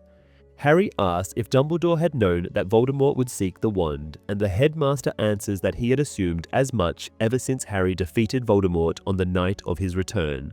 At first, the Dark Lord had believed Harry was simply more skilled and powerful than him. Then, after kidnapping Ollivander and learning about the twin cores, Voldemort concluded that Harry had survived by sheer luck. Yet, after the boy's wand destroyed the one Voldemort had borrowed, the Dark Lord did not question why this had happened. What quality of Harry made it possible? Instead, he set out to find a stronger wand, one that was said to be unbeatable. Harry now observes that if Snape and Dumbledore had planned the latter's death together, then Dumbledore must have intended the Elder Wand to pass to Snape. The old wizard confirms this, adding that part of the plan had not worked out. Harry agrees. Another long silence follows, which Harry eventually breaks by saying that he will have to go back. However, Dumbledore points out that they are at King's Cross. Harry could simply decide to board a train. The boy asks where it would take him, and Dumbledore replies with a single word, on. Harry then says that surely Dumbledore wants him to return, and the old wizard responds that he cannot promise anything, but he believes that if Harry does, he may be able to finish Voldemort for good. In any case, he has far less to fear from returning here than Voldemort does. Hearing this, Harry looks at the maimed creature. Dumbledore continues, telling Harry that if he chooses to go back, he may save others from suffering. Harry sighs, realizing he has little choice. Standing up, he has one final question. He wants to know if all of this is truly happening or if it is only in his head. Dumbledore replies that just because it is happening in his head does not mean it is not real. Then he fades away. In the book, the identity of the unsettling creature is never explicitly stated, as Harry understands what it is without needing an explanation. However, in the film, Dumbledore tells Harry that it is a piece of Voldemort's soul. Several important parts of the conversation, as depicted in the novel, are missing from the film. Dumbledore's past, including the tragic events of his youth involving Ariana and Grindelwald, is not mentioned at all. Additionally, the mystery surrounding Harry's wand and the Deathly Hallows is omitted. In the film, Harry remarks that the Doe Patronus had belonged to his mother and that it was the same as Snape's, finding this odd. Dumbledore, however, sees nothing unusual about it. This exchange does not occur in the book, nor does the film explain how Harry knows about his mother's Patronus. Chapter 36, The Flaw in the Plan. Harry wakes up on the cold ground of the Forbidden Forest. Every inch of his body aches, and the spot where the killing curse struck him feels like a massive bruise inflicted by an iron gauntlet. He does not move, despite his askew glasses pressing uncomfortably against his face, and one of his arms resting at an awkward angle. He does not even open his eyes, but instead attempts to take in his surroundings using his other senses. He expects the Death Eaters to cheer upon seeing him fall, yet there are only hushed whispers, one of which belongs to Bellatrix Lestrange. Her voice, full of unease, repeatedly addresses Voldemort, murmuring the words, "My lord," until the Dark Lord orders her to stop. Desperate to understand what is happening, Harry opens his eyes slightly and sees several Death Eaters retreating from Voldemort, who appears to be rising from the ground. Has he fallen as well? Harry suspects that something must have happened to the Dark Lord at the moment his killing curse struck him. Perhaps both of them lost consciousness briefly. By now, all of Voldemort's followers have stepped back except for one. Bellatrix. She moves to assist him in standing, but the Dark Lord dismisses her help. He then demands to know if Harry is dead, yet his question is met with silence. Frustrated, he orders someone to inspect the boy, and after the sound of a spell being cast and a brief scream of pain, footsteps approach. Harry can do nothing but wait, musing that while Voldemort seems reluctant to touch him, it is a small solace. Unexpectedly, the hands that reach him are gentle. He hears a barely audible whisper inquiring about Draco, asking if he is still alive. In the same hushed manner, Harry replies that he is, and Narcissa Malfoy promptly declares to the gathered Death Eaters that Harry Potter is dead. The cheering erupts then, accompanied by triumphant cries and bursts of celebratory magical light. Voldemort proclaims that Harry is finally dead by his hand, and that no one will ever again threaten his reign. Harry, laying motionless, now understands Narcissa's motive. She no longer cares who wins the battle. Her only concern is reaching the castle to find her son, a task she can accomplish only as part of the advancing army. To demonstrate his victory, Voldemort casts the Cruciatus Curse on Harry. The boy had expected they would not simply leave him lying on the forest floor, and as he is lifted into the air, it takes all his willpower to remain limp like a lifeless body. Yet the expected pain never comes. Though he is thrown up and allowed to fall 3 times, the curse has no effect beyond tossing him through the air.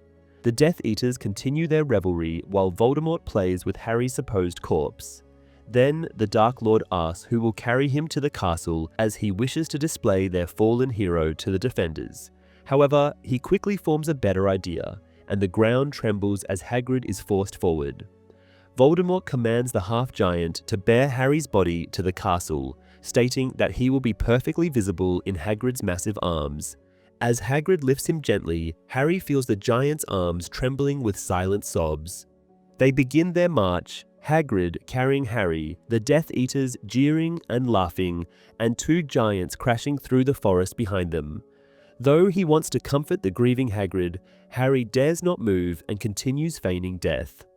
After some time, through his closed eyelids, he perceives a change in the quality of light, suggesting they are nearing the forest's edge and about to step onto the school grounds. Nearly startling Harry into opening his eyes, Hagrid suddenly bellows the name of Bane the Centaur.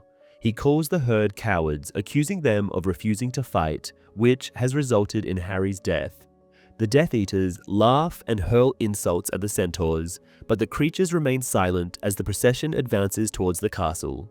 Soon they reach the Forbidden Forest boundary, and Voldemort orders Hagrid to halt. Harry suspects that a spell may have accompanied the command, judging by the abrupt way in which Hagrid stops walking. He hears footsteps approaching and knows it must be Voldemort. Moments later, the Dark Lord's magically amplified voice addresses the defenders of Hogwarts, announcing that Harry Potter is dead.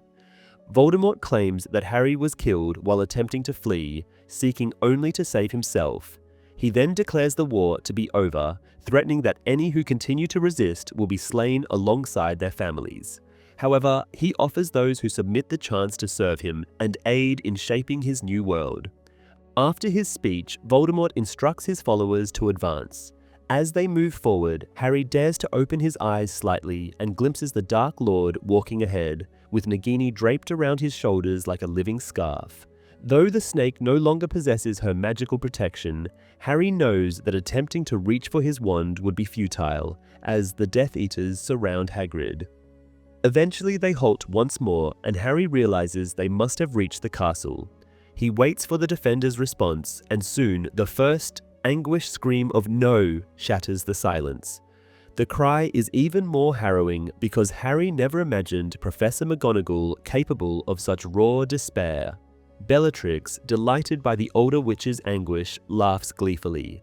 Harry risks opening his eyes again, just a sliver, and sees the defenders of Hogwarts approaching.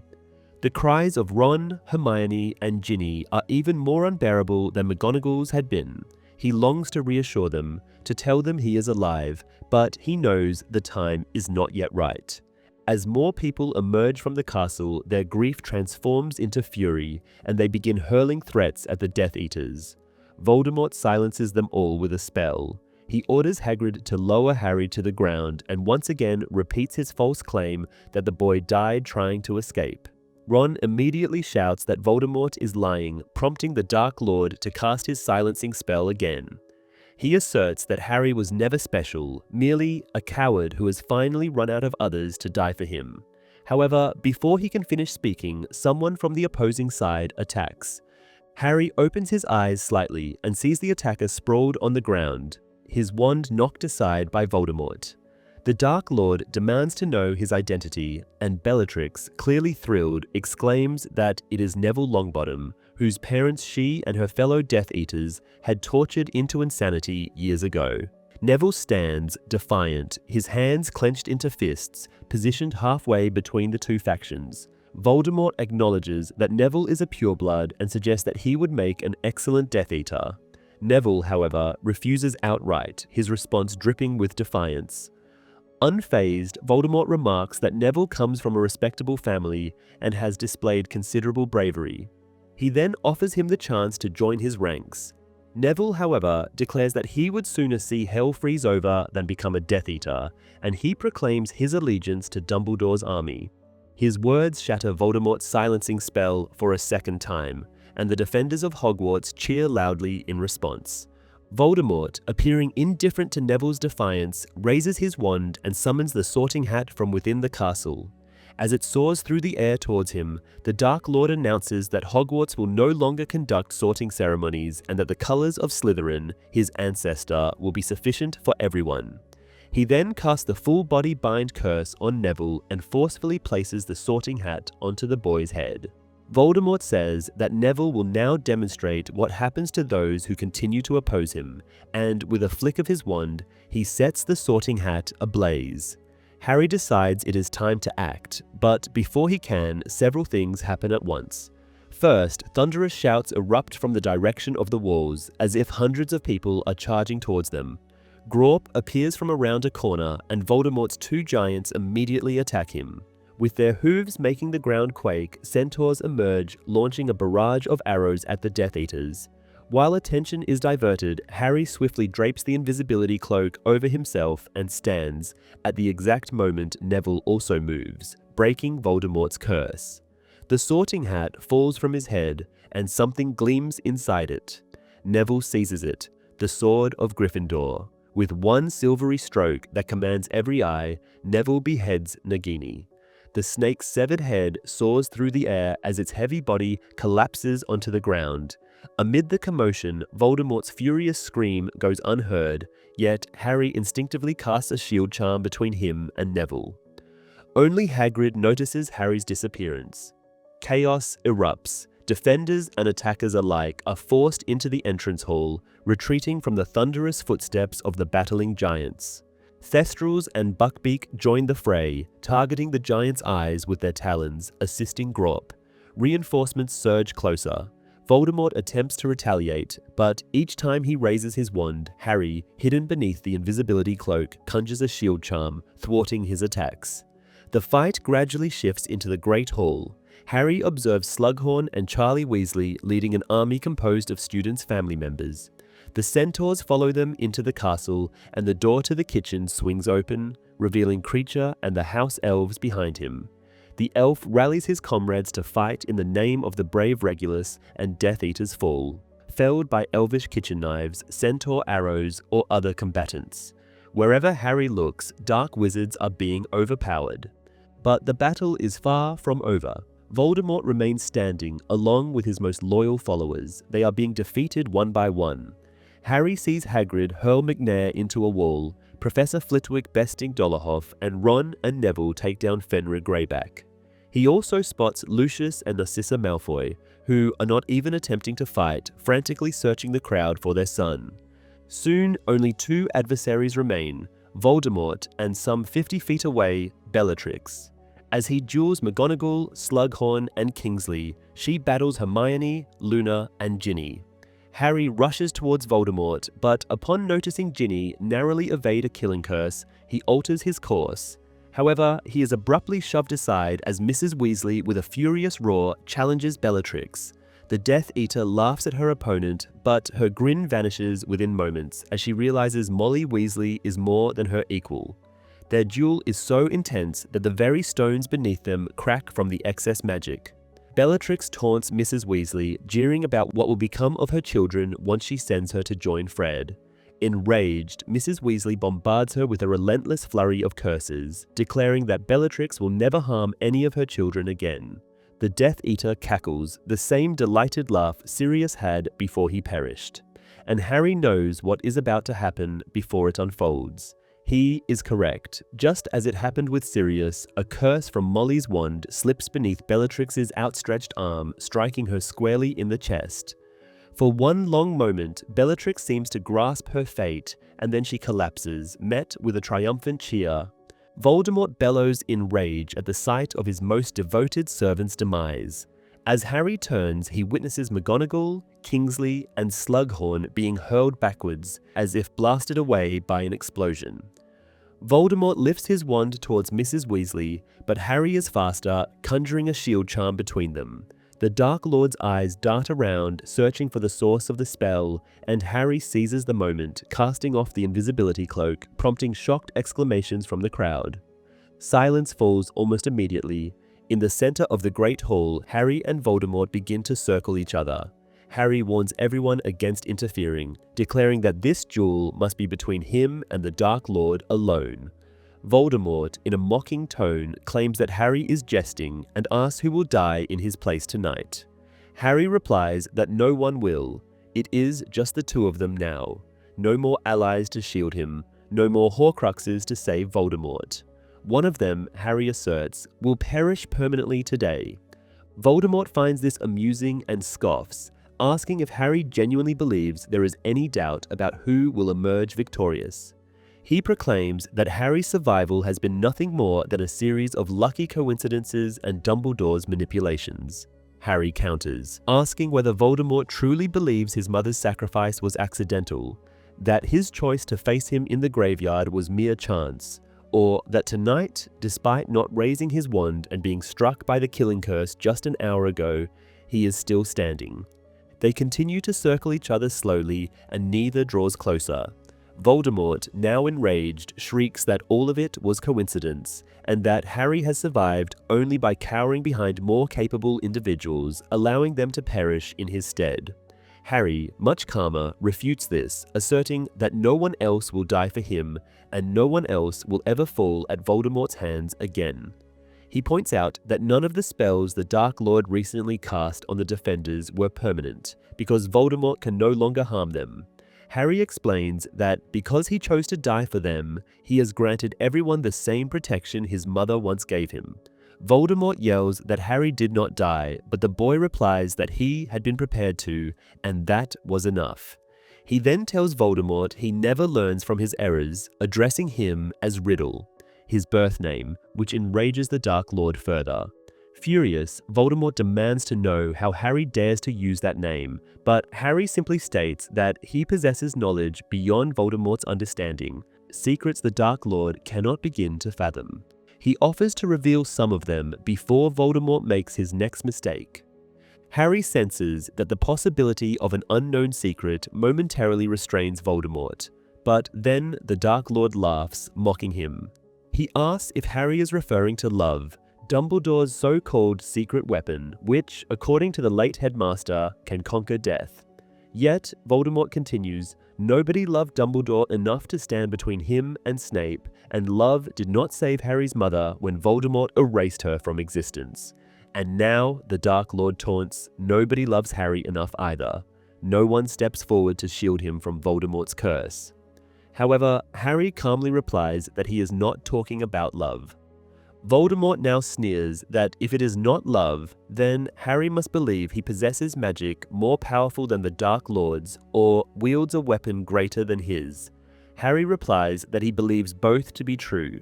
Voldemort laughs again, asserting that Harry cannot possibly have magic superior to his own, for he has cast spells of such magnitude that even Dumbledore could not dream of them. But Harry interrupts, stating that Dumbledore had indeed dreamed of them. He had simply been a wiser, better man than Voldemort, and had known never to perform such atrocities. Voldemort sees that restraint as weakness and declares that he will seize everything Dumbledore had refused to claim. Harry reiterates that the headmaster had been a greater man than Voldemort could ever aspire to be. Angered once more, the Dark Lord roars that Dumbledore died on his orders. Harry refutes this too, and the crowd gasps, the first sound they have made since Harry and Voldemort began circling each other.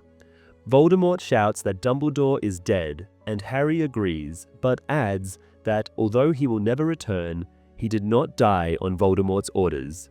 Dumbledore orchestrated his own death with Snape's assistance, because Snape had never truly been Voldemort's servant, not since the Dark Lord chose to hunt Lily Potter, whom Snape loved. Harry asks whether Voldemort has ever seen Snape's Patronus, a doe, just like Lily's. Snape loved her from childhood, and Voldemort, Harry says, should have realized this, especially since Snape begged him to spare her. Voldemort dismisses this, claiming that Snape only fancied Lily and later said he would find another woman, one of purer blood, more deserving. Harry counters that Snape had been protecting his cover, but from the moment Lily died, he was on Dumbledore's side. In the end, he merely fulfilled the headmaster's request, killing an already dying man. Now, the Dark Lord cackles, declaring that he finally understands and knows more than Harry. Dumbledore intended for Snape to possess the Elder Wand, but Voldemort insists that it is too late. He realized the truth first, acted faster, and killed Snape hours ago. Whatever plan Dumbledore had has failed spectacularly. Harry, however, remains composed. He advises Voldemort that before he attempts a spell, he should look within himself and feel remorse for his actions. The suggestion stuns Voldemort, perhaps more than anything Harry has said so far. The boy continues, explaining that he has seen what Voldemort will become otherwise, and his only remaining chance is remorse. He must acknowledge his actions, take responsibility, and make amends. Because Voldemort is wrong about one thing. Dumbledore's last plan did indeed go awry, but the failure now turns against Voldemort, not Harry. Harry raises his wand, Draco's wand, while Voldemort lifts the Elder Wand. The moment is close. Harry tells Voldemort that the Elder Wand is still not truly his because he killed the wrong man. Voldemort insists that Snape killed Dumbledore, but Harry explains that the act was prearranged, meaning Snape never actually defeated Dumbledore. The headmaster sought to die undefeated, which would have rendered the Elder Wand's power lost. Voldemort retorts that he took the wand against Dumbledore's will, making it his own, but Harry challenges him, saying that Voldemort should have paid closer attention to Ollivander. One does not need to kill to win a wand's loyalty, only to defeat its owner, and someone did defeat Dumbledore. Someone who had no idea what he had done and never laid a hand on the Elder Wand, Draco Malfoy, who disarmed Dumbledore before his death. Voldemort falters briefly, but dismisses the revelation as irrelevant. Even if he is not the true master of the Elder Wand, he claims, power and skill alone will decide the duel, and Harry stands no chance, especially with his Phoenix wand broken. And once Harry is dead, Voldemort adds, he will deal with Draco as well. But Harry tells him he is too late. He got to Draco first weeks ago, overpowered him, and took his wand. He now holds it in his hand, so the only remaining question is whether the Elder Wand recognizes that its master has already been defeated. If it does, then Harry is now its rightful owner. The first rays of dawn filter through the window, casting a red glow over their faces. Voldemort bellows the incantation for the killing curse, while Harry shouts his own spell, his best chance, the disarming charm. A deafening explosion echoes through the hall, golden flames bursting where the two spells collide. Then, the Elder Wand soars high into the sunlight, flying towards its true master, whom it cannot destroy, while Voldemort, struck by his own rebounding curse, falls backwards. Harry, always the seeker, snatches the wand from the air as Tom Riddle's lifeless body crashes to the floor. A stunned silence follows. Harry, clutching two wands, gazes down at the defeated Dark Lord. Then, a roar erupts, victorious cries from every corner as the crowd surges forward. They all want to reach him. Ron and Hermione embrace him first, followed by Ginny, Luna, and Neville. Then come the Weasleys, McGonagall, Kingsley, and countless others. Hands grasp him and voices thank him, but Harry cannot tell who is touching or speaking to him. Everyone wants a moment with the boy who lived. He remains among the mourners, accepting their gratitude, shaking hands, and murmuring condolences to those who have lost loved ones. Hour after hour, he does this, though no one seems to notice how exhausted he is, how desperately he longs for rest, and how he wishes to be with only a few select people. News soon begins to spread. Across the country, those once controlled by the Imperious Curse are regaining their freedom. Death Eaters are attempting to escape but are being captured. Azkaban releases the unjustly imprisoned, and Kingsley Shacklebolt is named Minister for Magic. The body of Voldemort had been removed from the Great Hall, away from Tonks, Fred, Remus, Colin, and the 50 others who had fallen fighting him. The long tables have been restored, but nobody sits according to their previous allegiances anymore. People are mingling throughout the hall, with elves and centaurs among the crowd, and Grawp watching from outside through a window. Eventually, Harry finds himself seated next to Luna, who quietly remarks that if she were in his position, she would want to get away and rest by now. Harry agrees, saying that is all he desires. Luna advises him to use his cloak while she creates a distraction. She suddenly shouts, pointing at an empty window, claiming that a blibbering humdinger has just appeared. As several people turn to look, Harry swiftly dons the invisibility cloak. Finally, he can move freely. He notices Ginny sitting at a table, resting her head on her mother's shoulder, but there will be time to speak with her later, perhaps even years, Harry thinks. He spots Neville nearby, the sword of Gryffindor laid before him on the table, surrounded by admirers. Not much further away, he sees the Malfoys, uncertain whether they belong in this place, though no one pays them much attention. At last, Harry finds Ron and Hermione and invites them to come with him. They exit the Great Hall together.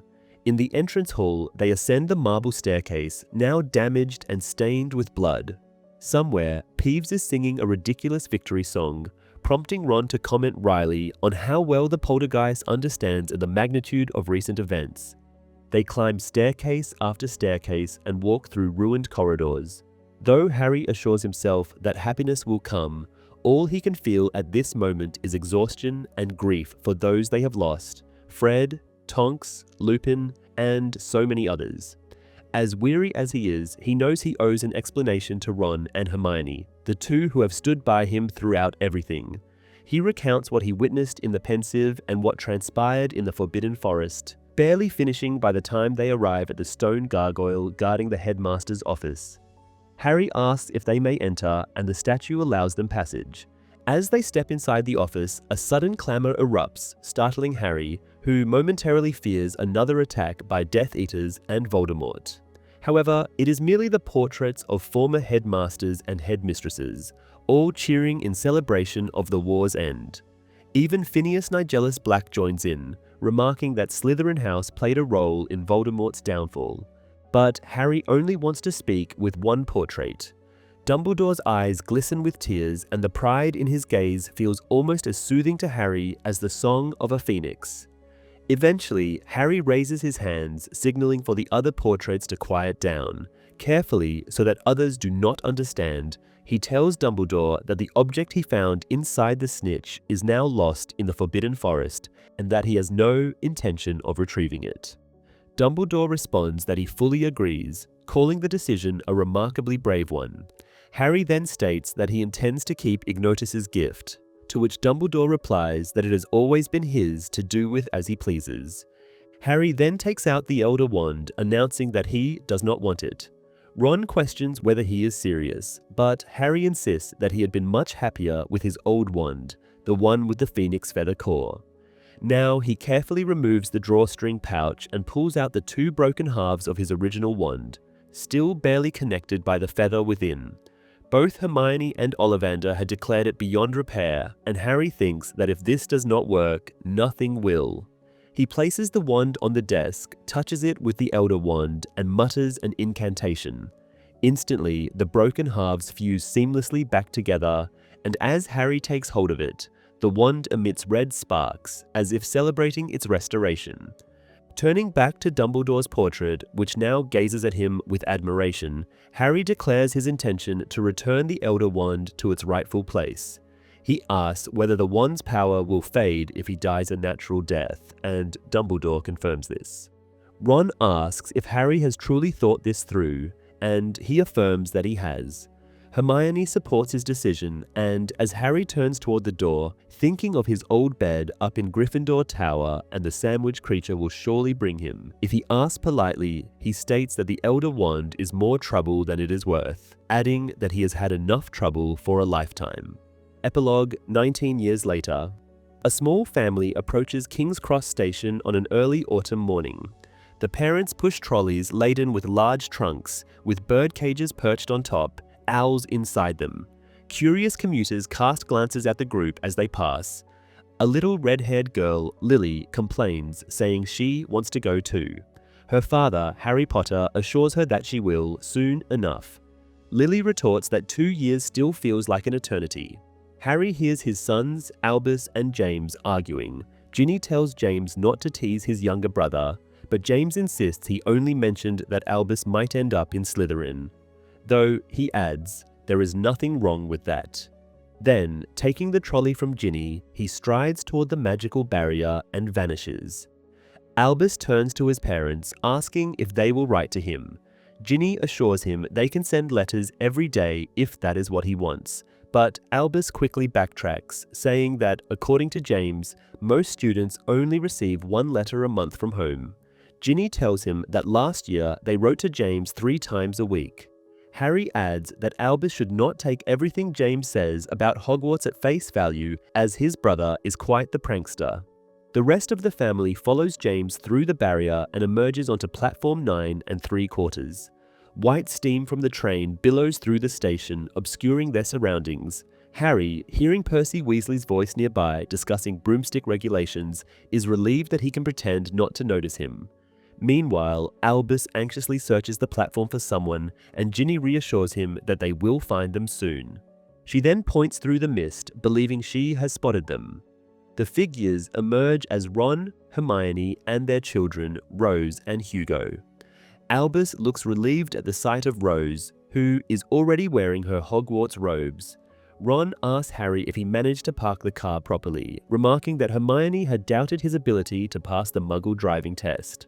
Hermione immediately contradicts this, insisting that she has full confidence in Ron. Later, when she is out of earshot, Ron admits to Harry that he had to confound the examiner. He had completely forgotten to check the mirrors before starting the car. Lily and Hugo, both still too young to attend Hogwarts, are discussing which house they would like to be sorted into. Ron jokingly tells his son that if he is not in Gryffindor, he will be disowned. Hugo and Lily laugh, but Rose and Albus remain serious. Ginny and Hermione both rebuke Ron, but his attention shifts elsewhere and, with a nod, he draws Harry's as well. Some distance away, 3 people are standing: Draco Malfoy, his wife, and his son. The boy looks like a younger version of Draco, just like Albus does of Harry. Draco notices them looking at him and nods, prompting Ron to remark that the boy must be Scorpius Malfoy. He tells Rose that she must surpass him in everything, adding that, fortunately, she has inherited Hermione's intelligence. Hermione, half annoyed and half amused, tells Ron off, saying he should not turn the children against one another. Ron concedes, but adds that Rose should not be too friendly with Scorpius anyway, as Grandpa Arthur would be very disappointed if his granddaughter were to marry a pureblood. James reappears, visibly excited, and announces to the group that he has just seen Teddy Lupin. More than that, Teddy had been kissing their cousin, Victoire. James says he asked Teddy what he was doing, and Ginny asks if he really interrupted them, remarking that he is just like Ron. James repeats, with emphasis, that Teddy and Victoire were kissing, as if unsure everyone has fully grasped the significance. Lily says she would be happy if Teddy married Victoire, as he would then truly become part of the family. Harry points out that his godson practically lives with them anyway. Checking Fabian Pruitt's old watch, he notes that it is nearly 11 o'clock and that the children should board the train. Ginny reminds her children not to forget to hug Neville, but James objects, saying they cannot simply walk into herbology class and embrace a professor. Ginny counters that they have known Neville all their lives, but James explains that while that is true, at Hogwarts, he is Professor Longbottom, and he will not be going around hugging teachers. He then allows Ginny to kiss him, briefly hugs Harry, and leaps onto the train. Before disappearing to find his friends, he teases Albus again, warning him to be careful with the Thestrals. Turning to Harry, Albus expresses his belief that Thestrals are invisible. Harry reassures him that they are not only invisible but also very gentle creatures, of which he has no reason to be afraid. He adds that first-year students do not use the carriages anyway, as they are transported to the castle by boat. Ginny kisses Albus as well and tells him they will see each other at Christmas. Harry embraces him, reminds him that Hagrid is expecting them for tea on Friday, and warns him against provoking Peeves. Albus then asks what will happen if he is sorted into Slytherin. Harry understands that his son is genuinely worried about the possibility. Using his first and middle name, he calls him Albus Severus and explains that he was named after 2 headmasters of Hogwarts. One of them, Harry says, was a Slytherin and the bravest man he has ever known. Albus remains unconvinced, so Harry assures him that if he is placed in Slytherin, the house will gain an excellent young wizard and that it truly does not matter to him or Ginny if Albus is not a Gryffindor. Harry then reveals that if he wishes, Albus can request the Sorting Hat to place him in Gryffindor. It worked for him. Now it is time to board the train, and Albus does so, after which Ginny closes the door behind him. Leaning out of the window, Albus asks why everyone is staring at them. Ron casually remarks that it is nothing, only that he, Ron, is incredibly famous. The children laugh as the train begins to move. Harry smiles and waves, though his heart is heavy, watching his son leave. Ginny reassures him that Albus will be fine, and Harry nods, saying he knows. He then touches his scar, which has not hurt for the past 19 years.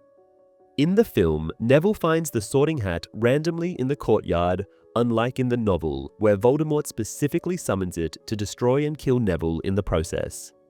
In the movie, Draco stands with the defenders when Voldemort arrives at the castle.